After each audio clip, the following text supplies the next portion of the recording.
This is Audible.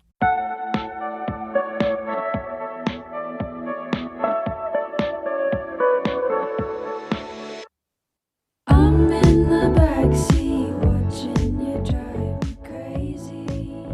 Hachette Audio presents Forget Me Not. Written by Julie Soto.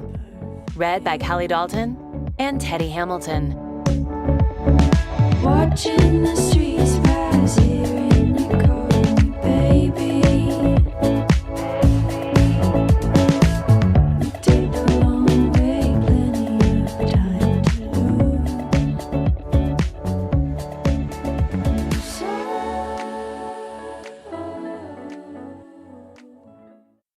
1. Emma. March. I have 5 rules for planning a successful wedding. Lies. I'm sure there are more, but if I said, I have 76 rules, sit back, I think I would have lost you. Rule number 1. No live animals. They eat rings, bite flower girls, and poo everywhere. Rule number 2. DIY doesn't mean the wedding party will do it themselves. It means the couple went on Pinterest, and now it's the wedding planner's problem. Rule number 3. A nightclub DJ and a wedding DJ are not interchangeable. Rule number 4. Don't ever find yourself alone with a groomsman. And finally, rule number 5. Always talk them out of the gazebo. Always. I march down the aisle, thighs burning to keep my heels from sinking into the grass. The carpet arrives in 20, and I'm glad I insisted on it, because the bride would have been tugging her legs out of this like a marsh. My photographer and favorite ex-step-sibling, a tall Indian woman who gets mistaken for Priyanka Chopra at least twice a day, is lying on her stomach in the middle of the park, camera pointed upward at the gazebo, where my assistants have been kidnapped to stand in for the bride and groom.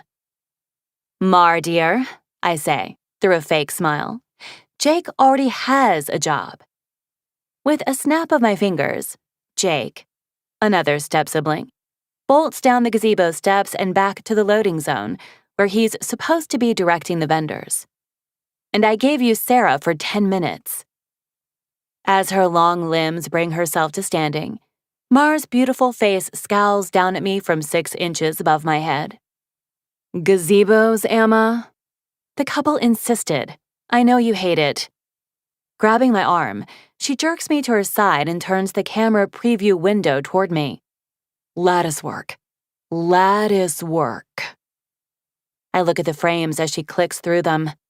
The ceiling of the gazebo is crisscrossed, and as luck would have it, today is a radiantly sunny day. There are shadows on Jake and Sarah's faces. Mar leans down to me. They look like apple pies.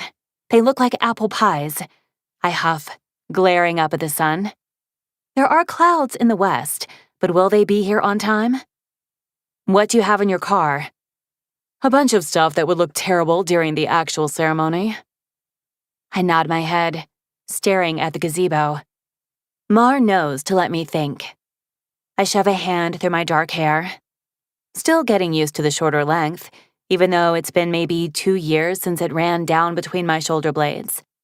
In fact, I know exactly how long it's been since I crawled into the salon and begged my hair gal to make me different. I turn to Sarah, who's plopped herself on the gazebo steps. Sarah, as soon as the ceremony starts, you will take Mara's keys and drive her car to the loading zone. You will, discreetly, bring everything she tells you to bring to that big-ass tree, and as soon as they say, I do, you and Mar will set up. We'll pull the minister and the couple and get a few shots that don't resemble baked goods. Sarah, another ex-stepsister, who has absolutely no interest in wedding planning, and it shows, blinks at me sleepily. Who's gonna cue the DJ? I guess I will. I check my watch and lift my brows to Mar. She nods, agreeing. Okay, Mar. During the real ceremony, get the kiss, the big moments, but focus on the crying family members. Crying family members are my bread and butter. I leave them at the gazebo and wave down the floral delivery. As the florist's assistant weaves garlands of roses through the chairs, my eyes search for petals that are browning, and I pluck them right out of the buds. The assistant's lips tighten every time I do it, but she knows better than to say something. I step back and look over the venue. We're almost there. I have signage to put up and a sound check to do, but it's coming together. When the carpet is delivered, the gruff man in the truck is unfamiliar. He sweeps a gaze over me and asks if I'm Emma Torres's assistant. When I correct him, he doesn't seem to trust that I'm the kind of person who could place chairs in a straight line, much less coordinate a wedding, but he shrugs and rolls the carpet down the aisle. As I'm observing the DJ play with the sound levels, the Bluetooth in my ear beeps. Yes, I'm that person. And I answer. This is Emma. Hi. I don't recognize the voice. You're the wedding planner, right? I am, I say, as cheerfully as possible. Who's this? This is Erica. I'm the groom's cousin. The bridesmaid, who decided to dye her hair green last week. Hi, Erica. Something sounds wrong. Yeah. Eloise has locked herself in the women's lounge. I stop dead. The other girls didn't want me to call you, but it's been like 45 minutes, and the makeup girl hasn't even started on her. Got it. Thank you, Erica. I'm on my way. I tap my earpiece like a Bond villain and pivot like a dancer, making my way to the hotel across the street. The bridal party is stationed in a small downstairs conference hall that the hotel was smart enough to transform into a suite after a trend of downtown weddings took off. I walk straight to the front desk where Bernie, my favorite concierge, is already reaching into the drawer. Emergency, he says. Nothing I can't handle. I beam at him and take the skeleton keys from his outstretched hand. My short legs stride across the lobby and directly into the suite without knocking. 6 perfectly coiffed heads snap to me, and Erica pretends to be just as surprised by my arrival. Carmen, the maid of honor, snaps her head up from where she's leaned against the wall outside the bathroom, talking through the door. She looks half relieved to see me, half put out that she couldn't be the savior. But that's my job. I head straight for the locked door. Carmen, everything is going to be fine. Will you make sure the makeup girl is ready for Eloise in 5 minutes? Carmen blinks at me, but I unlock the door, enter the bathroom, and lock it behind me before she can speak. The bathroom is a 1940s design, with Tiffany shades over the sconces and deco tile. A clawfoot tub sits against the far wall, and inside of it is Eloise, soon-to-be Reynolds, white chiffon overflowing the porcelain enameled sides. She doesn't look at me, just stares into space. My heels click on the black and white tiles as I approach, and with a quick look, I confirm she didn't turn on the water.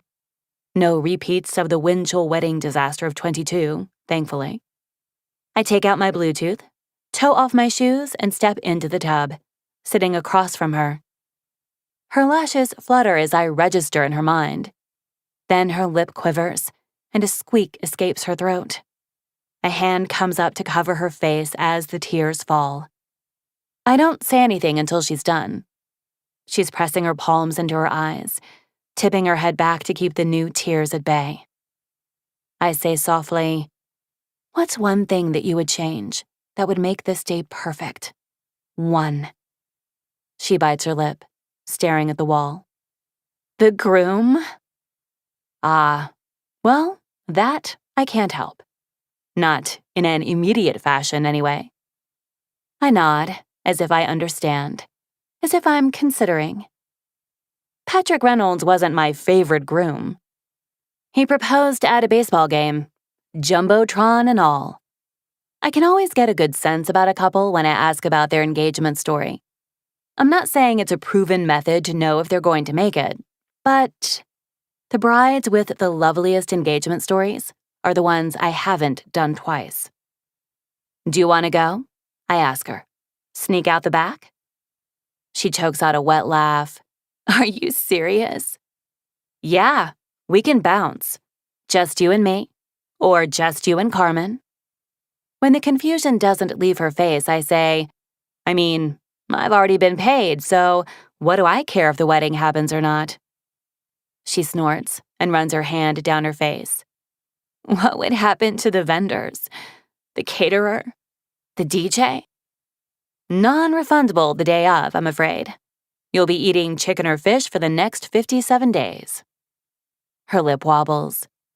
Is it weird that I hate the idea of canceling the reception more than canceling the ceremony? Nope. It's pretty standard to be more excited about the party with all your friends than the altar bit. Can I just have the party without the wedding? She mutters, fluffing her dress aimlessly. I smile and let her think. I really hate the idea of going through with this, when I know it will be for nothing. I didn't want to end up like my parents, just making it work until the kids are in college. She sniffs. Is it worse to have a wedding for the fun of it, when you know it's not going to be your last wedding? I swallow tightly. I promised myself I'd stop doing this, stop getting close. It always leads to disaster. Eloise had invited me to her bridal shower because I was already too close. But my job is getting her down the aisle. So I take a breath and stop holding back. My mom has been married 16 times. Eloise stares at me like I just threw her wedding cake onto the ground. How many? 16. My father was number 5. I'm her only biological daughter.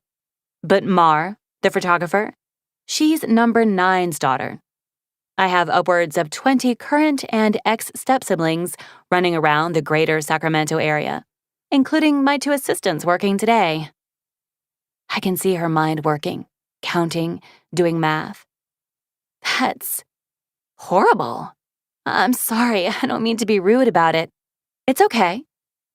It was really challenging when I was young, to bounce from stepfamily to stepfamily like that. But I eventually met some really cool people.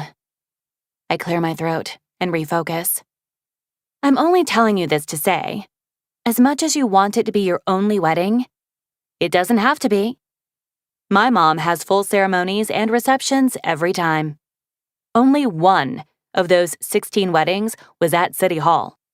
So, if you plan a different wedding in 3 years, all these people will still be there for you. No one gets tired of weddings. Trust me. She nods slowly. Is that why you became a wedding planner? I smile. Pretty much. By 18, I knew everything there was to know about weddings. I'd done everything from flower girl to maid of honor to DJ. Eloise laughs. Have you ever been married? No, I say. Ever since I was young, I wasn't interested in it. And before I tell her that I don't even believe in long-term commitments on the day I'm trying to get her to make one, I take a deep breath and shift. So, you have a choice, Eloise. You have the power. You can go out there and have cake, dance, and make a solid attempt at keeping these vows. Or we can sneak out the back door. I'll send my assistant around to call it off. I reach for her hand and squeeze it. A wedding is not a marriage. Marriages will never be perfect. They're always a work in progress. But weddings? Weddings are just a moment in time, striving to be perfect. Let me make you a perfect moment, Eloise. Eloise worries her bottom lip between her teeth, staring down at the engagement ring. When she looks back up at me, I know I've pulled it off. We climb out of the bathtub, and when I open the bathroom door, Carmen is still standing there, bouncing from foot to foot. We're good. Ladies, I say to the room, we have some work to do to get this going on time, but what will not save time is asking Eloise what that last hour was about, okay? I wink at her, and Eloise nods her head in thanks. As I hand Bernie back the keys, I try to tell myself that I did the right thing by opening up. We're already at the wedding day. Giving a little of yourself isn't a bad thing, despite what I've been told to believe. By the time I get back to the park, Jake is speed walking toward me with a fevered look on his face. "The caterer just called from the venue," he blurts out in a panic. "He says the linen delivery didn't show up." Damn it. That's a brand new linen company I was trying. I fold my hands in front of my stomach and let my fingers calmly play with the long chain necklace that lands between my breasts. "Jake, how much am I paying you again?" He stammers out. $100? Jake's a bit of a muppet. He's a sophomore at CSU Sacramento, studying theater. I hoped I was getting a stage management major, but apparently I got a drama major. He's my only current stepbrother, as his father is currently married to my mother. I say currently because, well, it's only a matter of time. I scroll my phone for the linen company in my contacts. The call in my ear gets sent to the Linens and Love front desk, and I say, "My name is Emma Torres. Your company is now an hour late with a linen delivery. What can you tell me about that?" The guy on the other end stammers and says, "The truck is en route. There was some car trouble." I take my car keys out of my bag and say, "Can I send someone to meet the truck, seeing as you're delaying my catering staff?" He tells me where the truck has stopped, and I put him on hold, taking Jake's arm and dragging him toward the parking lot. "Jake, I am now paying you $200 because you're going to the gas station on How. You are going to load everything into my car. I mean everything. You will strap boxes to the top if you have to. And then go straight to the venue and help catering get back on schedule. Got it?"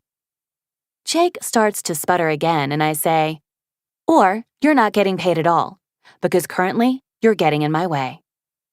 He swallows, nods, and then zooms to my car. Once he's pulled away, I walk back to Mar in the gazebo, turning my Bluetooth back on. "My assistant is coming to meet the truck. Please let your delivery driver know that if you are an hour late, you call. And please let your manager know that Emma Torres is very displeased. I will not be adding Linens and Love to my list of approved vendors." I hang up on him as he starts to apologize. I take a deep breath, roll my shoulders back, and find Mar on a ladder, practically hanging from the ceiling of the gazebo to set up a small light. "All right here?" I say. "What was the drama?" she asks. "I saw you heading to the hotel." "The bride almost ran. I talked her out of it." Mar lifts a dark brow at me. "How'd you do that?" I press my lips together. I told her about my mom, and how I believe marriages don't matter, but weddings do. Mar laughs. "That was bold of you." I shrug. She had one foot out the door. I thought it was time for some honesty. She steps down from the ladder and says, "If anyone can convince someone that first marriages don't matter, it's the daughter of Cynthia Jones, Rutherford, Reed, Dyer, Lee, Torres. I can't believe you still have it memorized. Smith, Nelson, Joswell, Matthews, Andrews, Evans, Benjamin, +3. She takes a breath like she's run a race. "I only have it memorized up until Cindy started marrying a bunch of first name as last names." "All downhill after your dad," I say, and she lifts her camera to take my picture. "The girls will be ready for you in 10 minutes. The bride and MOH weren't in makeup yet when I left." Mar scrunches her nose and checks her phone. "Are we going to be late?" "Don't say it." I point a finger at her and move swiftly to the minister's car as it pulls up to the curb. We get through the rest of the setup without another hitch, and before you can say "I do," the guests are arriving. Once the valet is there, I'm able to check in at the hotel again. When I come into the suite, Mar has Eloise looking out the window, with sunlight dappling through the lacy curtains. Eloise looks over her shoulder at me and nods, smiling. Looks like we're off. The bride walks down the aisle to 1,000 years, like they always do, and I stand in the back next to a relative with a fussing baby, waiting for the next music cue. When Eloise and Patrick walk together back past their guests, newly married, I see her smiling up at him with wet eyes. It might just work out. I take them to the right, away from the guest exit, and hold them as the bridal party joins us, letting Mar and Sarah set up everything for our fake wedding photos. Someone's aunt tries to follow the bridal party and sneak in their private pictures, and I go off Eloise's expression when I firmly tell her that this is a private area and no one but the bridal party is allowed. She sniffs at me and stomps away. I sense a strongly worded email coming. I love post-ceremony onward. The hard parts are done, for me and for the happy couple, and the vendors are doing their thing at the next location. It's basically corralling toddlers at this point, getting the bridal party from point A to point B. And when Mar is contracted as photographer, she doesn't put up with wandering groomsmen or random family members hanging around. She has a magic touch with wedding parties because she's bubbly and engaged enough for the bridesmaids to feel endeared to her, but smoking hot enough for the groomsmen to listen to every word that comes out of her pouty mouth. And like me, she doesn't forget rule number 4. Don't ever find yourself alone with a groomsman. It's cake once we're at the reception hall. Jake is hopped up like a junkie by the time I walk in, talking a mile a minute. He's folding napkins into shapes that almost look right, telling me that the delivery guy was very apologetic. Not good enough. Linens and love is not going into my Rolodex. Yes, I have a literal Rolodex. It's from the 50s and it's adorable. I finish the napkins with him, redoing the ones he's fumbled, and then the guests are arriving. What I miss most about working with a huge wedding planning company is that I used to be able to peace out as soon as the cake was cut. When I was with Whitney Harrison Weddings, they were always able to hire 3 Jakes to be there for setup and breakdown. Now that I'm doing my own thing, it's me at dawn and me at dusk. One day I'll get there. One day I'll be doing 3 weddings per Saturday and 2 per Sunday, like Whitney. But as is, I can only do 1 per day, and I have to book smaller packages on Sundays because I will be completely unavailable the day before their ceremony. What I really need is a feature article from Martha Stewart or theknot.com, like Whitney had in her 20s. She was thrust into the spotlight with the wedding of the mayor's daughter and single-handedly put Sacramento on the map for the wedding industry. By the time I was working for her, she was 25 years into her career and had San Francisco connections to boot. She hardly ever showed up on the day of, unless it was a widely publicized wedding. I actually really like the day of. I like the hectic hustle of the ceremony. I like the bumps and dips. I like the first dance. But yes, one day, I'd love to be charging enough to get 2 more assistants in here so I can just point. That would require sacrificing a bit of my brand, which up till now has been millennial, modern, affordable, with a personal twist. Why are you frowning at the DJ? Did you find him snorting coke in the bathroom again? Mar snaps a picture next to me. You think I still work with that guy? I say. I got him blacklisted. He works solely on cocaine weddings now. Excellent. She switches lenses. Are you thinking about tomorrow? Well, I hadn't been. But now that she'd brought it up, I'm not nervous, I rush out. She laughs.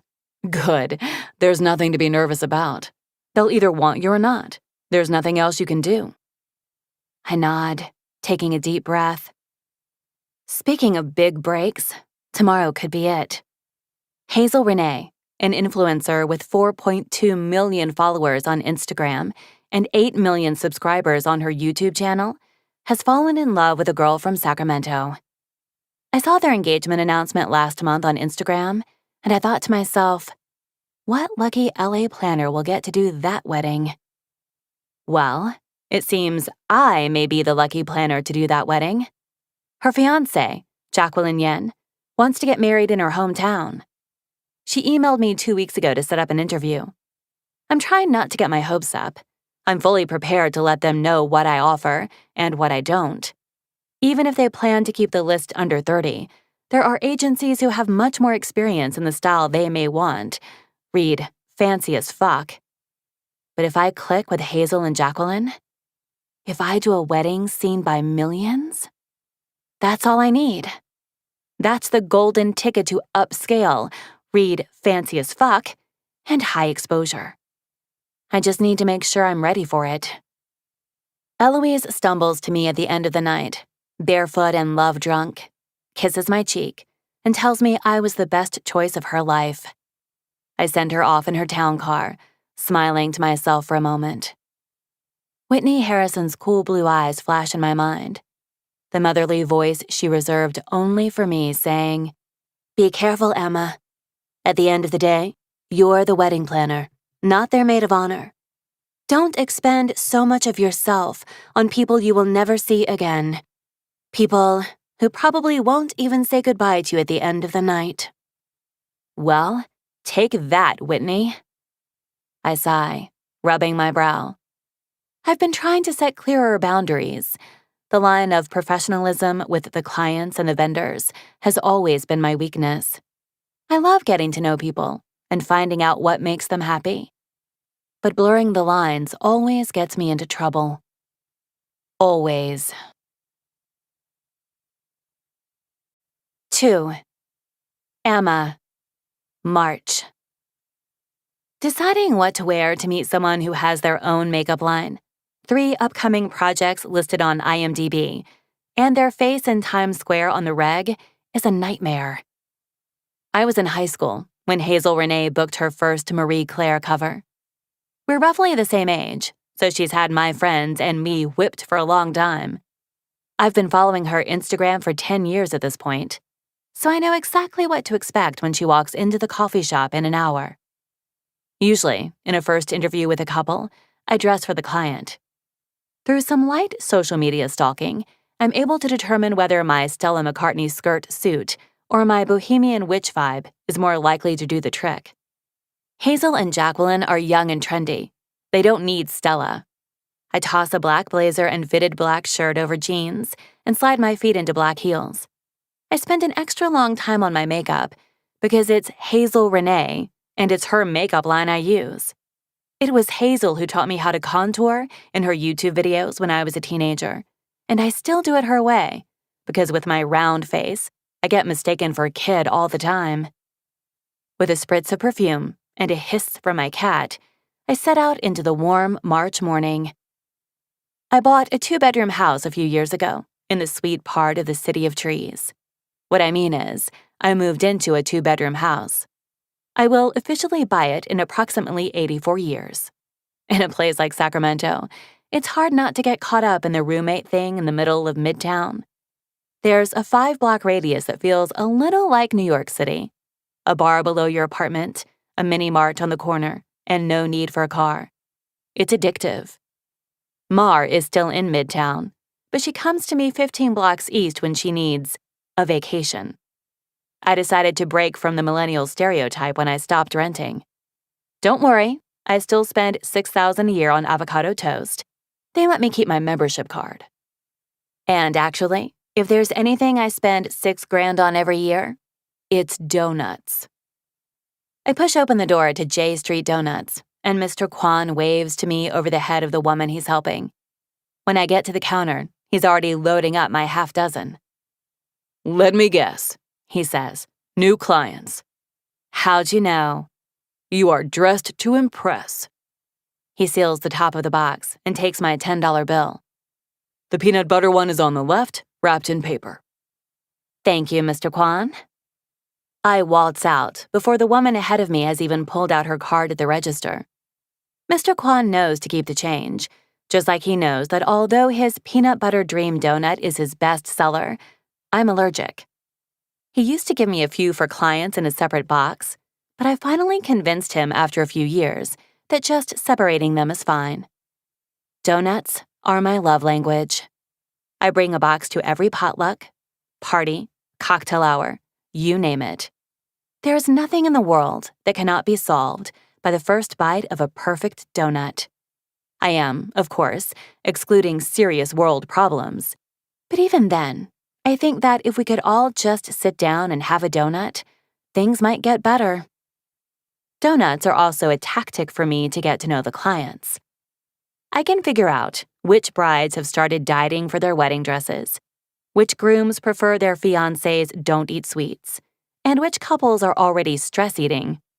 And while I get to know the clients, I get to have a donut. Or 6, if they are, in fact, dieting. My mom went on crazy intense diets for about a third of her weddings, and that told me a lot about where she was emotionally with that person, with his friends, with that point in her life, etc. I park outside of Weatherstone, a trendy cafe in a brick building that used to be a horse barn back in the day. I don't know what day that was, but it was back. The baristas here know me too because I peddle their coffee for receptions. I even did a 30-guest wedding in the coffee house 2 years ago, which is why the barista with a goatee doesn't say anything about the donuts I bring in. I grab the open corner of the rustic dining table smack in the middle of the cafe and set up facing the door. I order just a drip coffee. They bring it to you in a little personal carafe, so you can feel extra bougie. Instead of my usual espresso shot with a cold brew chaser. My legs are bouncing enough as it is. I've never been this nervous for the initial meet. Except maybe my first. That was over 3 years ago now. Whitney had sent them my way when they balked at her prices.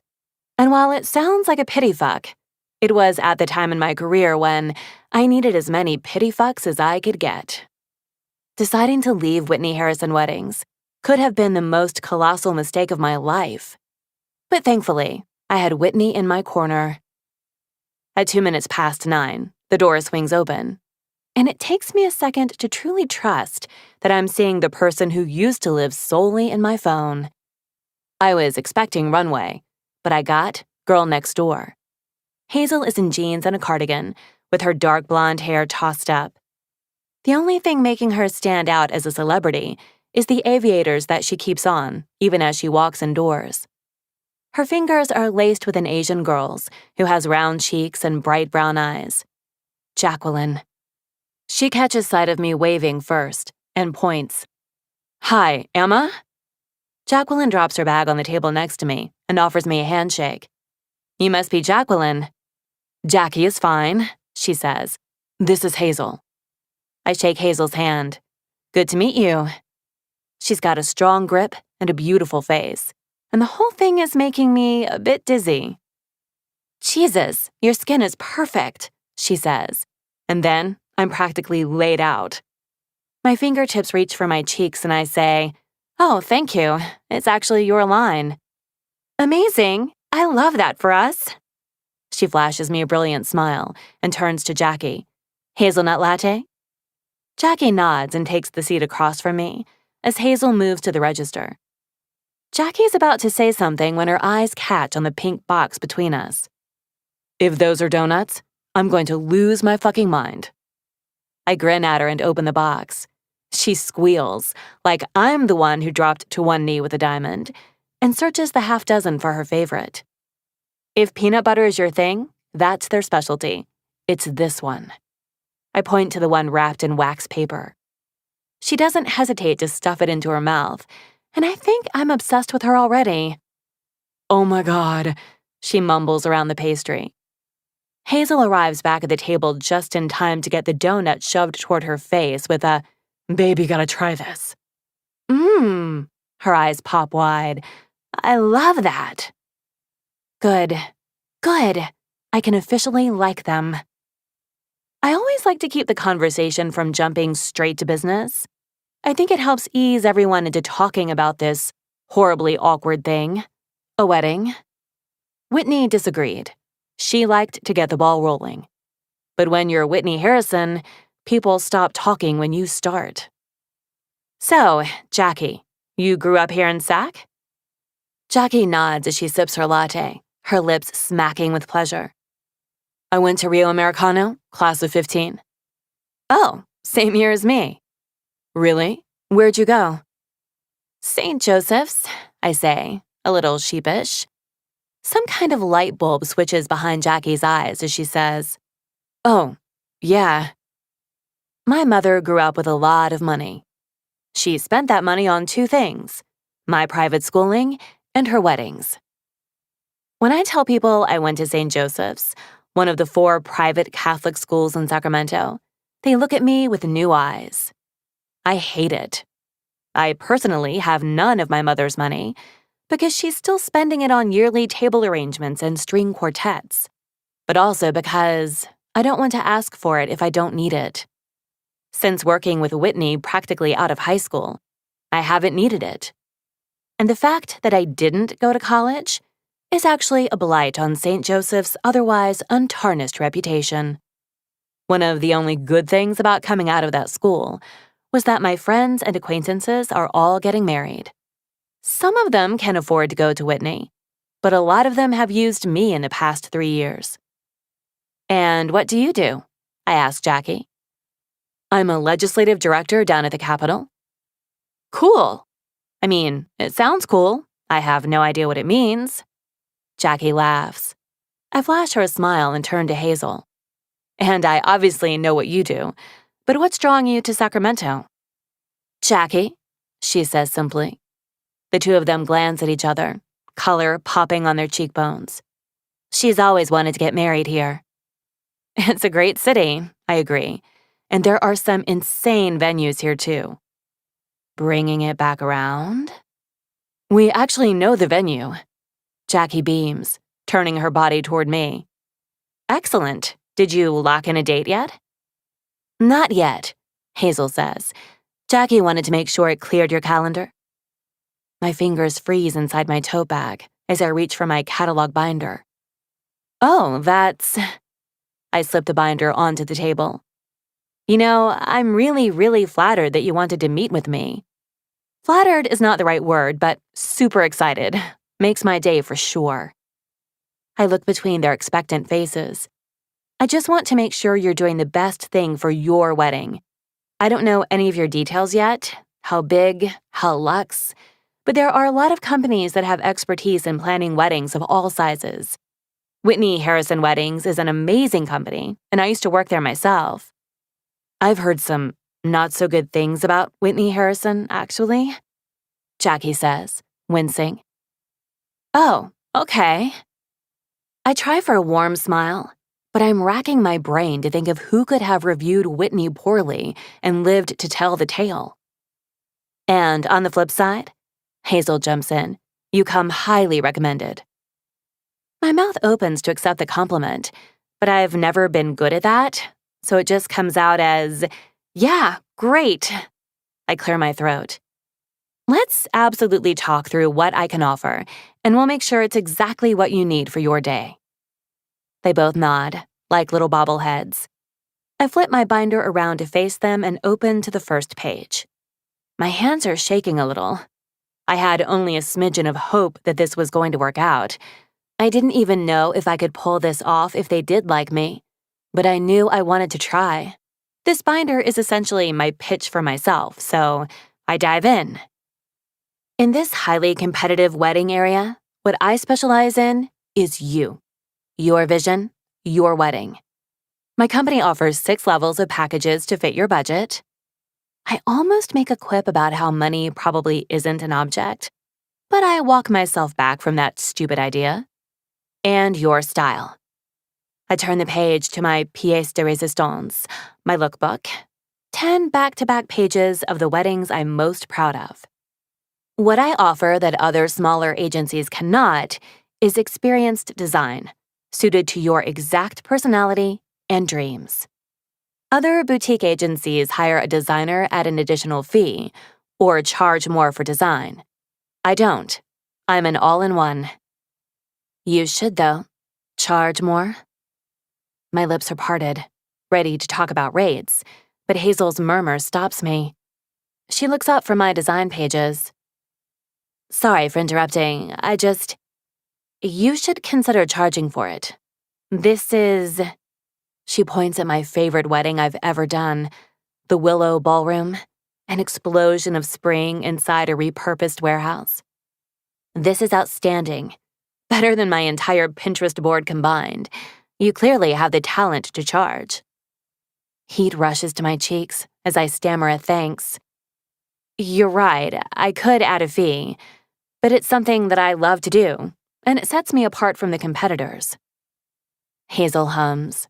She sips her flat white. I used to do my own makeup for print ads.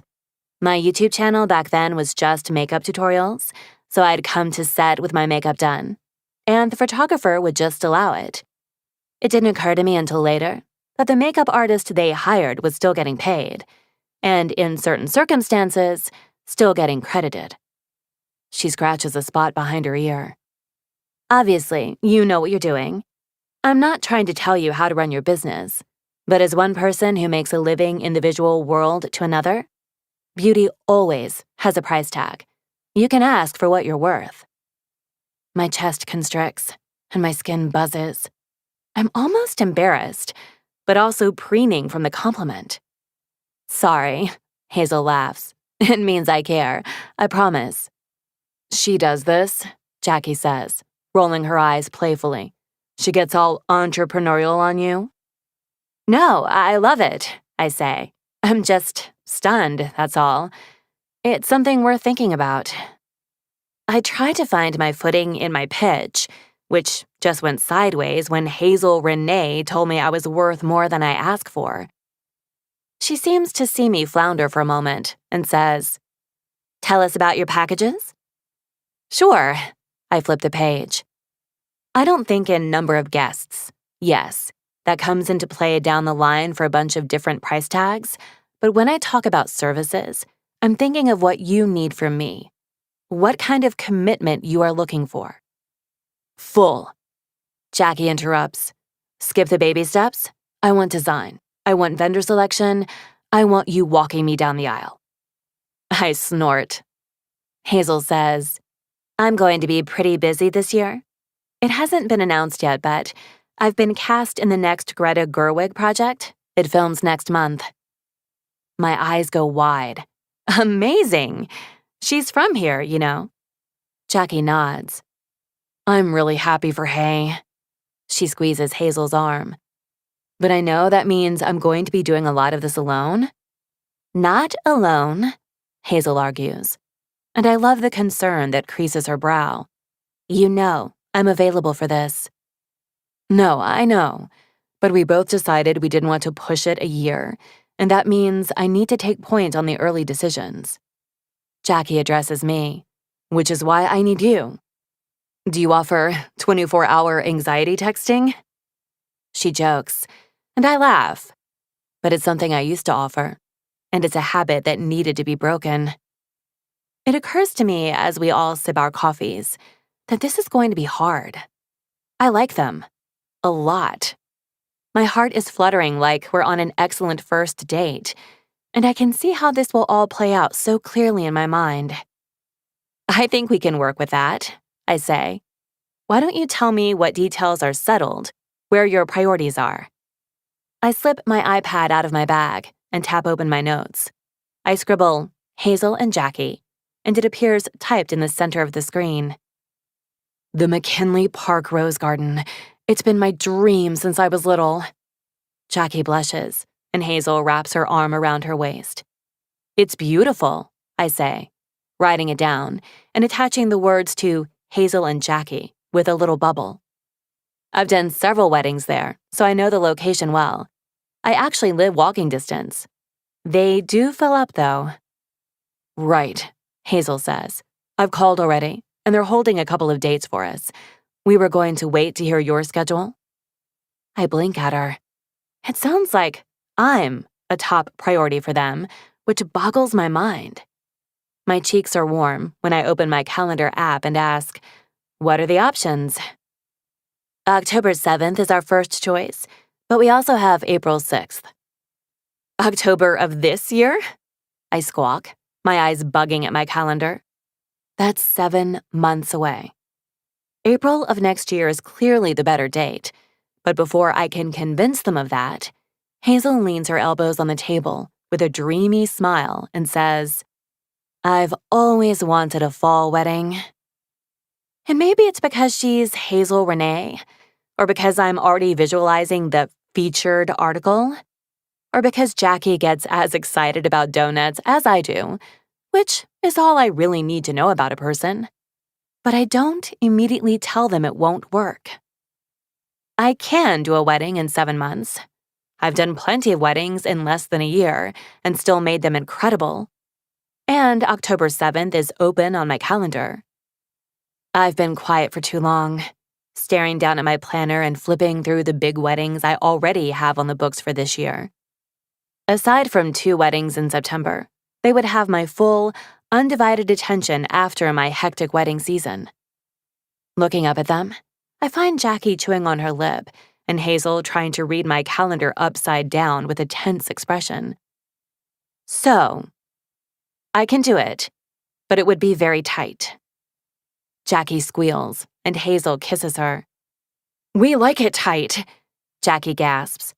"And that's not a sex thing. That's just something that came out of my mouth." Hazel bursts out laughing, and Jackie tries to apologize while catching her breath. I'm laughing with them, watching Jackie flush scarlet and Hazel giggle into Jackie's shoulder. They're infectious, seductive. I can see these next 7 months. I can see the wedding. I see myself tagged in every photo. I see Hazel's wedding covered in People, maybe Entertainment Weekly. I see reporters calling to highlight me.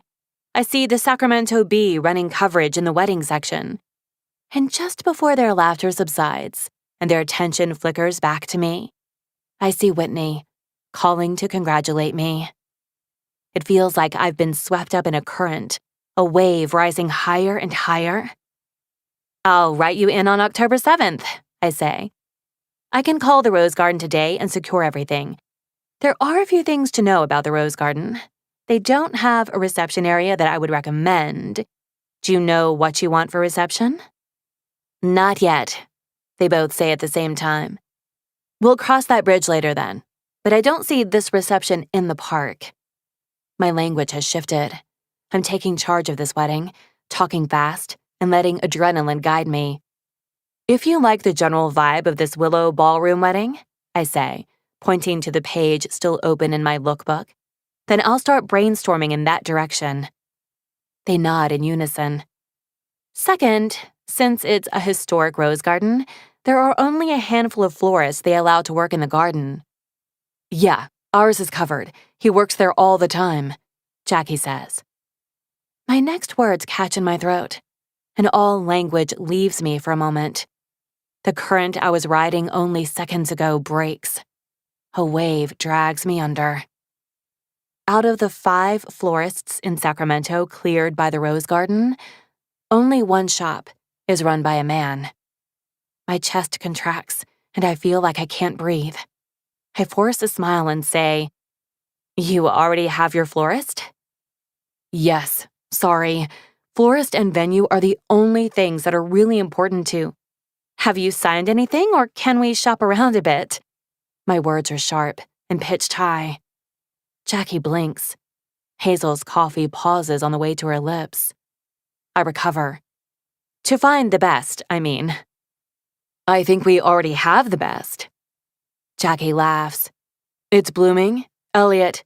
"Wonderful!" I smile so wide I feel my teeth will fall out of my mouth. "And he's locked in? You've discussed the October date with him?" Immediately, my pulse skyrockets. They can't have met with him yet. And if they did, he should have steered them to a different wedding planner or declined, just like I've been doing for 2 years. "No, not yet. But he's a family friend," Jackie says. "I work with his mother at the Capitol." The literal sensation of a bubble bursting slams into my brain. "Oh, lovely." And before Jackie says it, I already know. "Laura is why you come so highly recommended. You did her second marriage 2 years ago?" Champagne bubbles float through my mind. A slow dance and a warm hand on my lower back. And as quickly as it comes, it's gone. and the inside of my chest is cold and damp again. Of course. It feels rougher than my normal voice. Senator Gilbert is a wonderful woman, and was a model client, if I may say. My skin is tight on my bones as fear swells. You were at the senator's wedding? My fingers clutch the coffee cup. I couldn't make it, Jackie says. I was actually out of town in Chicago, where I met Hazel for the first time. Oh my God, yes. Please tell me everything about you two, I say, happy to know she wasn't there, and thankful beyond words for a change in subject. We'll talk vendors later. My ears are ringing, and I've lost feeling in my feet. I close my iPad and try to listen. Hazel and Jackie talk over each other, laughing about which of them had feelings first, and I should be taking notes. I should be holding every scrap of their personalities in my mind, like marbles in a bag. I should be writing October 7th, 2023 on my iPad and attaching it to the bubble of their names. But instead, I listen like an old acquaintance, letting images of rustic barns and ivory tablecloths trickle out of my head like sand through a sieve. Entertainment Weekly and People flutter away on the wind. Because I'm not doing this wedding. 3. Elliot. 5 years, 4 months, 3 weeks, and 5 days ago. I fucking hate flowers. Every other rosebud is wilting and hanging off the stem, petals browning. I'm sifting through them one by one at the head table in the outdoor tent, making sure that the bride's point of view and major camera angles are at least solid. Dad says I'll get the hang of it, but I don't really want to. Flowers are his thing, not mine. He loves flowers. He's a magician with them. All while I was growing up, he used to say, "Flowers are better than people." It was a weird thing to say. But he would tell me that flowers need only 3 things: light, water, and attention. When I was 15 and angry because I was too tall and too angular and too rude, I would say, "It could be argued that people need the same." He'd laugh at me. "You'd think." He'd trail off. "You'd think." And now, as I mangle roses in front of the catering staff, stalling until Dad comes back with the rest of the centerpieces, I'm pretty positive that both flowers and people suck. I fluff up the garland as best as I can, trying not to think about what Dad meant when he said, "You'll get the hang of it," as if one day I'll need to have all these random facts and anecdotes and genuses memorized. I should be studying for my final in architectural design theory and criticism, but the sound of Dad's hacking cough this morning makes me think it won't matter. Mom called last month and said my father looked like he needed an extra pair of hands when she visited the shop, but she didn't say for how long. They're divorced, but she still checks in on him, which is good because I don't know how else we would have found out about the mass in his lungs. Certainly not from him. I run a hand through my dark hair and glance over the head table again, not actually knowing if I'm making things better or worse. A laugh bounces through the canopy tent, ricocheting off the tables and mocking me. I look toward it and find a brown-haired girl with a groomsman in only his tuxedo pants and shirt standing off to the side of the ceremony chairs. Practically snarling, I almost tear a bud out in frustration. I've only been doing weddings with Dad for 5 weeks, but I hate it when the bridal party gets involved. Opinions sprouting like spores. I watch under lowered eyelids as the bridesmaid turns to point at the bridal arch and the groomsman steps closer to her shoulder to see it from her perspective. I'm waiting for the inevitable moment where he says, "You're right, one of the sides is leaning to the left." That's when I see the iPad in her hands and realize she's not in hair and makeup yet. Not wedding party hair and makeup anyway. It was hard to tell before because she's polished, sleek. I'm staring too hard at how she's referencing between the iPad and the arch, waiting for her to spin around and find the person responsible for the imbalance. so that's why I see the moment when he leans into her neck, whispers something in her ear, and slides his hand over her ass. She jerks away. I can see her eyes wide and blinking as the color drains from her cheeks. She steps back.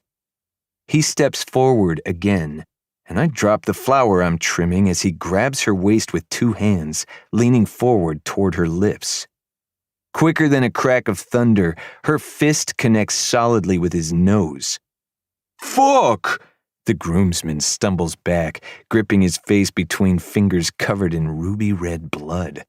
I'm frozen in shock as the girl's hands come up to her surprised mouth. I see her apologizing, creeping forward with an outstretched hand to help. "Fucking bitch!" My fingers curl. She's whispering frantically, her spine curved in like a cornered cat in an alley, even as she takes tissues out of her fanny pack and tries to get him to tilt his head back. They've got the attention of all the staff. The on-site venue coordinators are rushing over, but Whitney Harrison beats them all. She's a force to be reckoned with in her heels and clipboard. She's snapping her fingers to get ice and towels for the bloody nose. The girl is standing just at her shoulder, cowering. The groomsman spits accusations, waving his hand around.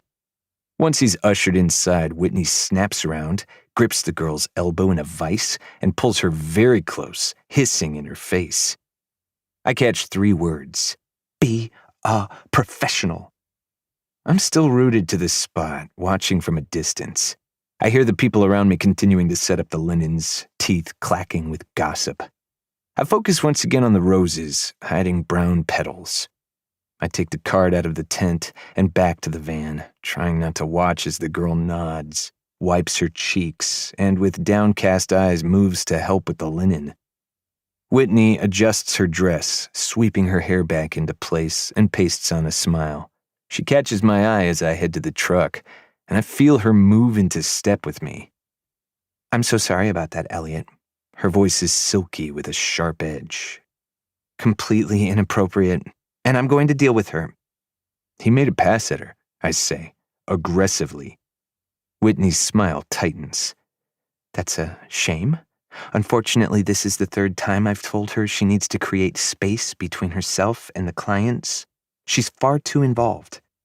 Tossing a look over her shoulder to where the girl is folding a napkin with shaking fingers, she says, "She got invited to the bachelorette party, for God's sake. Anyway, please don't think I support my staff flirting with the bridal party. She will be dealt with." Something claws at my throat. Most people don't punch someone they're flirting with. She gives me a sweet, condescending smile. "Most people would have learned their lesson by now." She gives my arm a squeeze and says, "Say hello to your mom for me." Whitney's one of those people who thinks she has clout because she has a connection to my mom, a state senator, as if she could make one call in special circumstances. Whitney moves quickly around the edge of the tent, eyeing her rogue assistant. I pack up the cart with the next vases, letting my mind clear. Maybe Whitney is right. Maybe this was a lesson this girl needed to learn the hard way. From the corner of my eye, I see the girl drop a napkin on the ground because she only has one hand to fold them with. Her right is curled into her stomach, bruised and battered from colliding with bone. "Weddings are fun, Elliot," I hear my father's voice say. "Don't let it be difficult." That's what is echoing in my head when I abandon the dolly, moving to the bar to grab a handful of ice. The cubes are burning my bare hands as I take them over to her. The others are giving her a wide berth, so I'm the only one who can hear her sniff as she restarts the napkin. She looks up at me and slaps away a tear. "Hi, Elliot. Does your dad need help?" Her voice is small and tight. I had no idea she knew my name. I don't know hers. She turns her back on me to save face, continuing to fold napkins with one hand. I don't know how to respond, so I tug one of my dad's handkerchiefs out of my pocket. "Elliot!" I spin to find my dad parking the other van to the side of the tent, waving at me to come help him. I glance back at the girl who's moved toward another table. She can't be much older than 20. I don't know what I'd even say to her. Just hand her a hanky full of ice, Tell her she should have kneed him in the balls, too? Ask her if she'd like me to go beat the shit out of him. Out of Whitney? So when she moves farther away from me, I walk back to my dad, ice numbing my own hand by now. "All good?" Dad says, heaving himself out of the driver's seat with a wheeze I don't like. "Any trouble with the roses?" "Yeah, you'll need to check them," I mumble. "What's the ice for?" I look down at my hand, turning red from the cold. It's that girl, Whitney's assistant. She hurt her hand, so I hold the handkerchief and ice out to him. "I'll get the centerpieces. Do you want to check on her?" He takes the handkerchief and then looks at me. "Don't you want to?" I shrug. "I'm no good at people. You know that." He sends me a smirk as he walks toward her. "You're no good at flowers either." He laughs at his joke as I glare at him.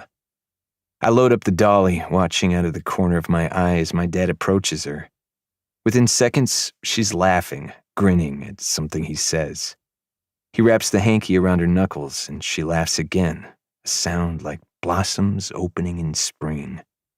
I set up the rest of the centerpieces alone, letting Dad work the magic only he knows. Chapter 4. Emma. March. I leave the coffee shop with a promise to call tomorrow to set up another meeting. I have their email addresses.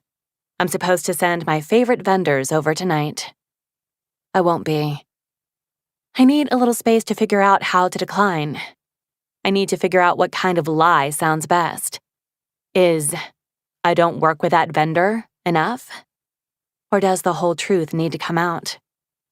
Will it come out anyway when Jackie asks her old family friend what happened? Will Whitney Harrison be doing their wedding by then? I can't get my thoughts straight. And I almost drive directly home before remembering I have the Ferguson wedding today. I turn around and head downtown to check on prep. I fall into routine, allowing my brain to worry about schedules and late caterers instead. I think I'm doing a good job, too. That is, until Mar pulls me aside at the reception and says, "Where the hell is your brain today, girl?" All of it rushes back to me, making my head spin, and I sprint to the bathroom. I'm splashing water on my cheeks when Mar finds me after finishing the cake cutting. "You didn't get Hazel Renee?" I did get Hazel Renee. They're set on blooming for flowers. My throat threatens to close up. Saying it makes me nauseous. Mar curses. I look up and see her head thrown back, eyes on the ceiling. I check up there to see if the answers are written on the fluorescents. Leaning next to me on the wall, Mar kicks her shoes off to make herself shorter. The hotel has carpeting in here, thankfully. "You could do it." Could I? Really? I turn to her, and her hesitation tells me she doesn't believe it either. She's silent for a bit before she says, "What if you correspond by email only? You explain there's a situation, but you'd be happy to work around it." I consider it. It's far less professional. It may make me look weak. You really think I could do a wedding without seeing him once? Her lips press together. Maybe they don't want a lot of floral design? If you're using Elliot Bloom, you want a lot of floral design. Even saying his name makes my stomach tighten. Behind my eyes, I see white dahlias and spider mums. I turn to her. "Go out and get more shots of the reception. I'll be fine." "We can discuss this tonight. Drinks on me." She disappears through the bathroom door, and I check the time on my phone. I have 4,000 new notifications. 4,212, to be exact. I open Instagram to see what's up, and I find a picture of Hazel and Jackie outside the coffee shop from this morning at the top of my feed. Met our wonderful wedding planner for coffee today at Weddings by Emma. Check her out. I have 2,000 new followers. I have 30 DMs from strangers. I have notifications that my Pinterest pins have been saved. I have 2 emails from bloggers asking what we can expect to see out of Hazel Renee's wedding. The notifications keep coming. I stagger back out to the Ferguson wedding and try to keep everyone on schedule. By the end of the night, my follower count has doubled. I have 6 more emails from journalists. If I wasn't already regretting this, I would be now. This is far more exposure than I've ever handled, even under Whitney. And exposure means just as many opportunities for mistakes as there are for successes. Every wedding has its pressures, but not many have the possibility of advancing or ruining your career with one small swing of the pendulum. When Mar and I eventually settle at the hotel bar at 11, she's thumbing through my Instagram with weary eyes. She rubs her face. "You can still say no," she says, almost a question with the way her vowels tilt upward at the end. I nod, staring down into a martini. I can. Or you could carry on, be a professional. My eyes close. I suck air through my nose. Be a professional is a phrase that haunts me. Mar doesn't know she's hit a landmine, so I just breathe deeply to clear my head. Be a professional. Is that what Whitney would say to me? I want to call her and ask, but then I'd have to tell her what happened at Senator Gilbert's wedding, and what had been happening for 6 months prior to it, and with whom. And she'd say, "Emma," in that tone that told me I'd disappointed her. She'd know I'd never learned my lesson, and I crossed another line. Talk me through the worst-case scenario, I say. Mar sits up tall. You walk into a shop. You immediately burst into tears. Hazel Renee films it. It's live on Instagram titled, "Woman Regrets Choice Made in Haste." You know I'd never be called woman. You're right. Sacramento Minor could have had it all. News at 11. I think E would get enough of the facts straight. We drink some more, and when I get home, I email Hazel and Jackie the vendor list like I said I would, as if I'm actually doing this. When I wake up on Monday morning, hungover-y, Jackie's returned my email with, "Can we get in to see Elliot sooner rather than later? I want Hazel's input on flowers before she leaves for filming." I laugh until I dry heave, and then I wet heave. When I'm done and refilling on electrolytes, I look at my calendar.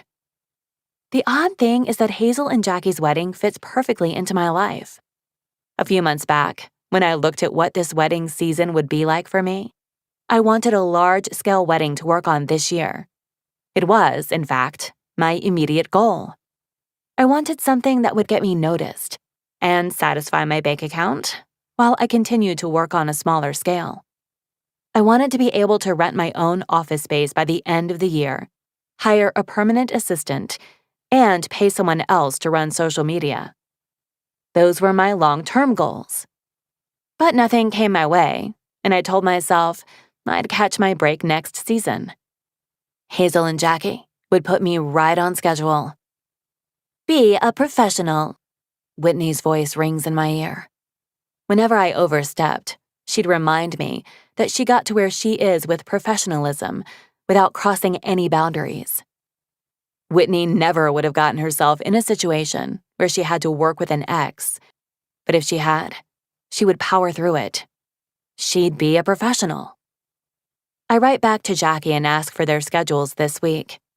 Then I text Mar that I need her to sober up and come over. She knocks on my door at noon with sunglasses on and a box of donuts in hand. I am halfway through my third when we speak for the first time. I'm gonna do it. She nods, sipping her Gatorade. Good. I need you to call him today to set up an appointment. Cool blue raspberry dribbles out of her mouth as she coughs. I hand her the napkin I had prepared for this moment. When she recovers, she says, "Do you intend to speak to him at all? Or am I on contract?" I just need to get through this one thing. Then I think it will become easier, businesslike. Mar sighs. Give me some Advil, and then let's do this. We're sitting on my living room floor an hour later, the box of donuts empty. Mara's clutching her pre-written script in one hand as her thumb pokes the number I'm giving her into her phone. She takes a deep breath before hitting dial, and I feel my own catch. It rings 4 times, long enough for me to hope that we'll get the machine. Midway through the 5th, I hear a click and wait for his father's old message from 10 years ago, inviting us to leave our name and number. I breathe out. It's over. It was easy. I can just wait for an email back. Hello? The single syllable sets my skin on fire. I hate him for never enunciating. I hate him for not having a standard. Blooming, how can I help you? I hate him for picking up at all. But more than anything, I hate that I can't move. I'm staring at Mar as she crinkles the notes in her hand. Hi, I'm calling on behalf of Weddings by Emma. She rushes the words together like we practiced. I wanted to set up a meeting sometime this week for her newest clients. Can I talk scheduling with you? The line is quiet.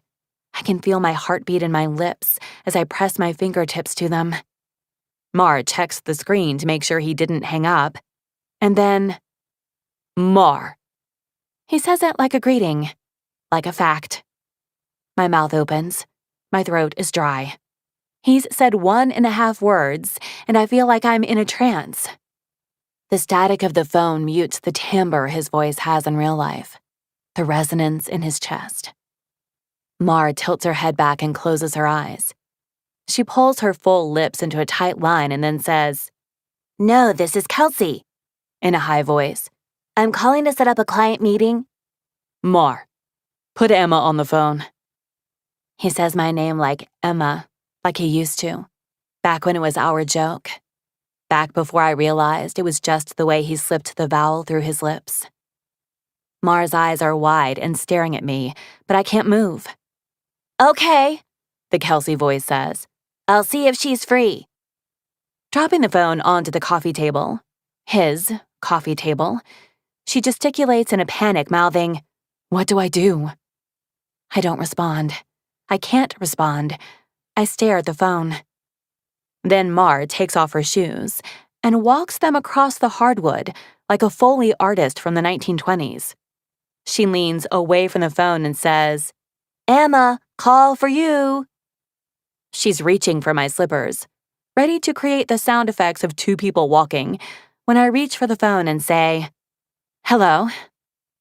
He's quiet for a moment. I think I can hear him breathing. "What time?" I swallow involuntarily. I can't even figure out what he's asking for a moment. "They're free Thursday after 4, or Friday all day." "Thursday at 4. The line clicks dead. I hold the phone to my ear a little longer, wishing for more of his consonants, hoping for more than a 3-word sentence, just like I used to. I pull the phone away and stare at it. Mar's phone screen is the 2 of us at 13, Halloween costumes on. "Are you okay?" I look up, and Mar has her hands on her cheeks, like Munch's The Scream. Her doe eyes are searching mine. "Thursday at 4, I say. I stand and take the donut box to the trash. I wash the sugar off my fingers. "I'm gonna shower. Want to get dinner later?" I disappear into my bathroom before she can answer. The faucet covers the sound of my sobbing. 5. Elliot.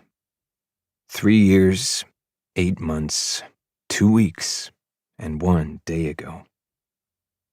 Flowers are better than people. Yes, Dad, they are, I say to the empty shop. I'm in the back room working on a hoop that I can suspend from the ceiling above the register. It will have dahlias and peonies twined around it, a section on the bottom right, a smaller section on the top left. It's a miniature version of what some people want behind them at the altar. Dad would have told me to focus on the register, don't dally in the back. But he was 5'7" and frail, kind to everyone. I'm the opposite. Nobody's coming into Blooming to fuck with me. And besides, I've always been more interested in behind the scenes. There's still a lot of him at the shop, his voice on the voicemail, his name on the sign. but there are exactly 4 of his flowers that are still kicking. Ones that I brought to his funeral when I thought he'd maybe like more flowers than people there. Mom has one, and the other 3 are still in the shop. And he was right. They only needed light, water, and attention. But it's not as simple as that. Because you need to know how much light, how much water, how much attention. But if you can get it right, if you can crack the code, flowers are infinitely better than people. Because you can find a person's ratio of light, water, and attention, and it still won't be enough. For flowers, it's enough. It took me a couple years to really understand. I was mad for a long time that I had to drop out of college for flowers, of all things. But this was my granddad's shop before it was my father's, so it was always going to be mine, lung cancer or not, architecture degree or not. But light, water, and attention, that I could do. It's almost instinctual now. I don't think I have the magic touch my father had, but after a while I started adding my own magic. Like this hoop. A little bit of design and construction to brighten up the place. I can get lost for hours making things like this. So when my father's bell on the front door chimes just as I'm starting to tie off the peonies, I huff a sigh. My lips tighten. I'm so close to finishing this. Yeah, one sec. Once the section is secured, I grab a rag from my hands and step out of the back room. A girl is running her fingers over the new imported flowers that sit in the front window. I hate when people touch shit. What? I place my hands on the counter and lean forward onto them. She spins. She's familiar, but she looks too young to be one of my mother's blind dates. Her eyes slide over the tattoos on my arms, and I'm still trying to place her when her expression narrows and her arms cross. What? Is that really how you greet someone? She says. The sound of her voice does it. She's Whitney's girl. I remember her now. Her eyes are dark oak brown to match her hair. She's got it tossed up in one of those ridiculous high buns so you don't know how much hair she actually has, but mine's currently long enough to be tied back so I can't complain. My gaze dips to the swell of her hips before I can stop it. Welcome to my store, I say dryly. You need a prom corsage? She blinks rapidly. A prom corsage? I'm 22. I shrug. You look 16. She doesn't, but I bet it's going to make her mad. She steps toward the register with an arched brow, a swagger in her walk. Is that how you look at 16-year-olds? I push away from the counter with a sigh. She won that one. How can I help you, ma'am? I see the ma'am hit her just as hard as the 16, but she straightens her scarf and moves closer. My name is Emma Torres. You might remember I used to work with Whitney Harrison Weddings. Now I've started my own business. Congratulations. I turn my back on her, fingers already plucking up the petals left over from this morning. I busy my hands and listen to her sputter. Yes, thank you. I wanted to come in and make a connection. I've always been a fan of blooming, and if I can convince clients to hire you, I'd like to... Whitney's had a discount for years. I move from behind the register and onto the floor, heading for the stem bar I set up so customers can make their own bouquets priced by the stem. I grab some yellow buttercups. My father set it up with her. It's much higher than anyone else gets, especially new wedding planners. I didn't come here for a discount, Mr. Bloom, she all but hisses. I came to introduce myself. Great, and now you have. I find the petunias and return to the counter, grabbing some waxy lemon leaves. My father used to do this. He was kind about it, of course, but he used to give a boutonniere or small corsage to people coming in to place an order, like it was a bit of luck to take with them. I expanded on it. I create it while we talk. Sometimes they're so charmed to have a free arrangement inspired by them that it erases the 5 minutes of rudeness they experienced. Okay, she says, and I hear the exasperation being pushed down. I'd like to start again. I'm Emma. My eyes leave the twine and petals. She's extending one hand toward me with a bright smile on her face. I relish the fact that mine are sticky with stem sap, with dirt under my nails as I reach for her manicured fingers. Her hands are small, and I realize she can't be much over 5 feet, but she wears heels to cover it. I'm thinking too much about her body, so I say, Emma? Her lips tighten. I've hit another nerve. Emma? A-M-A? I'm still holding her hand in mine when I say, what the fuck kind of name is Emma? She takes her hand back and her eyes flick to the floor before she gains her confidence again. It's short for something, obviously. And the fact that she won't tell me is delicious. I try to keep the grin from twitching my lips, but I think I fail. Amateur. She stares at me, then realizes it's a guess, not an accusation, then realizes it's both, then frowns. It's a fun journey to watch. No. She pushes her bag up her shoulders. My mother didn't name me amateur. Amabella, I guess. She tilts her head. You read a lot of Leanne Moriarty? I have HBO. She snorts, and it's not crass or unflattering. I start twisting the twine around the stems again.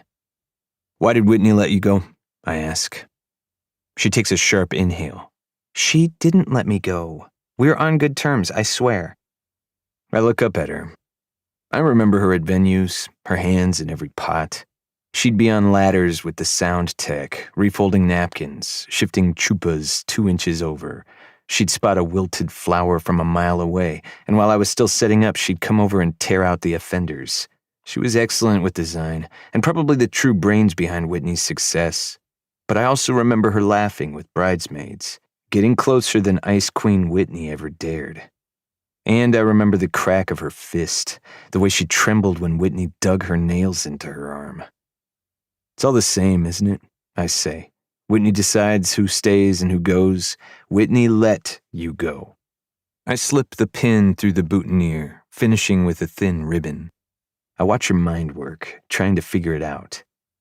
I told Whitney it was my dream to own my own business, so she supported me.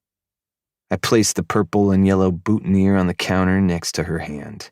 She picks it up, and her fingers feather over the petals.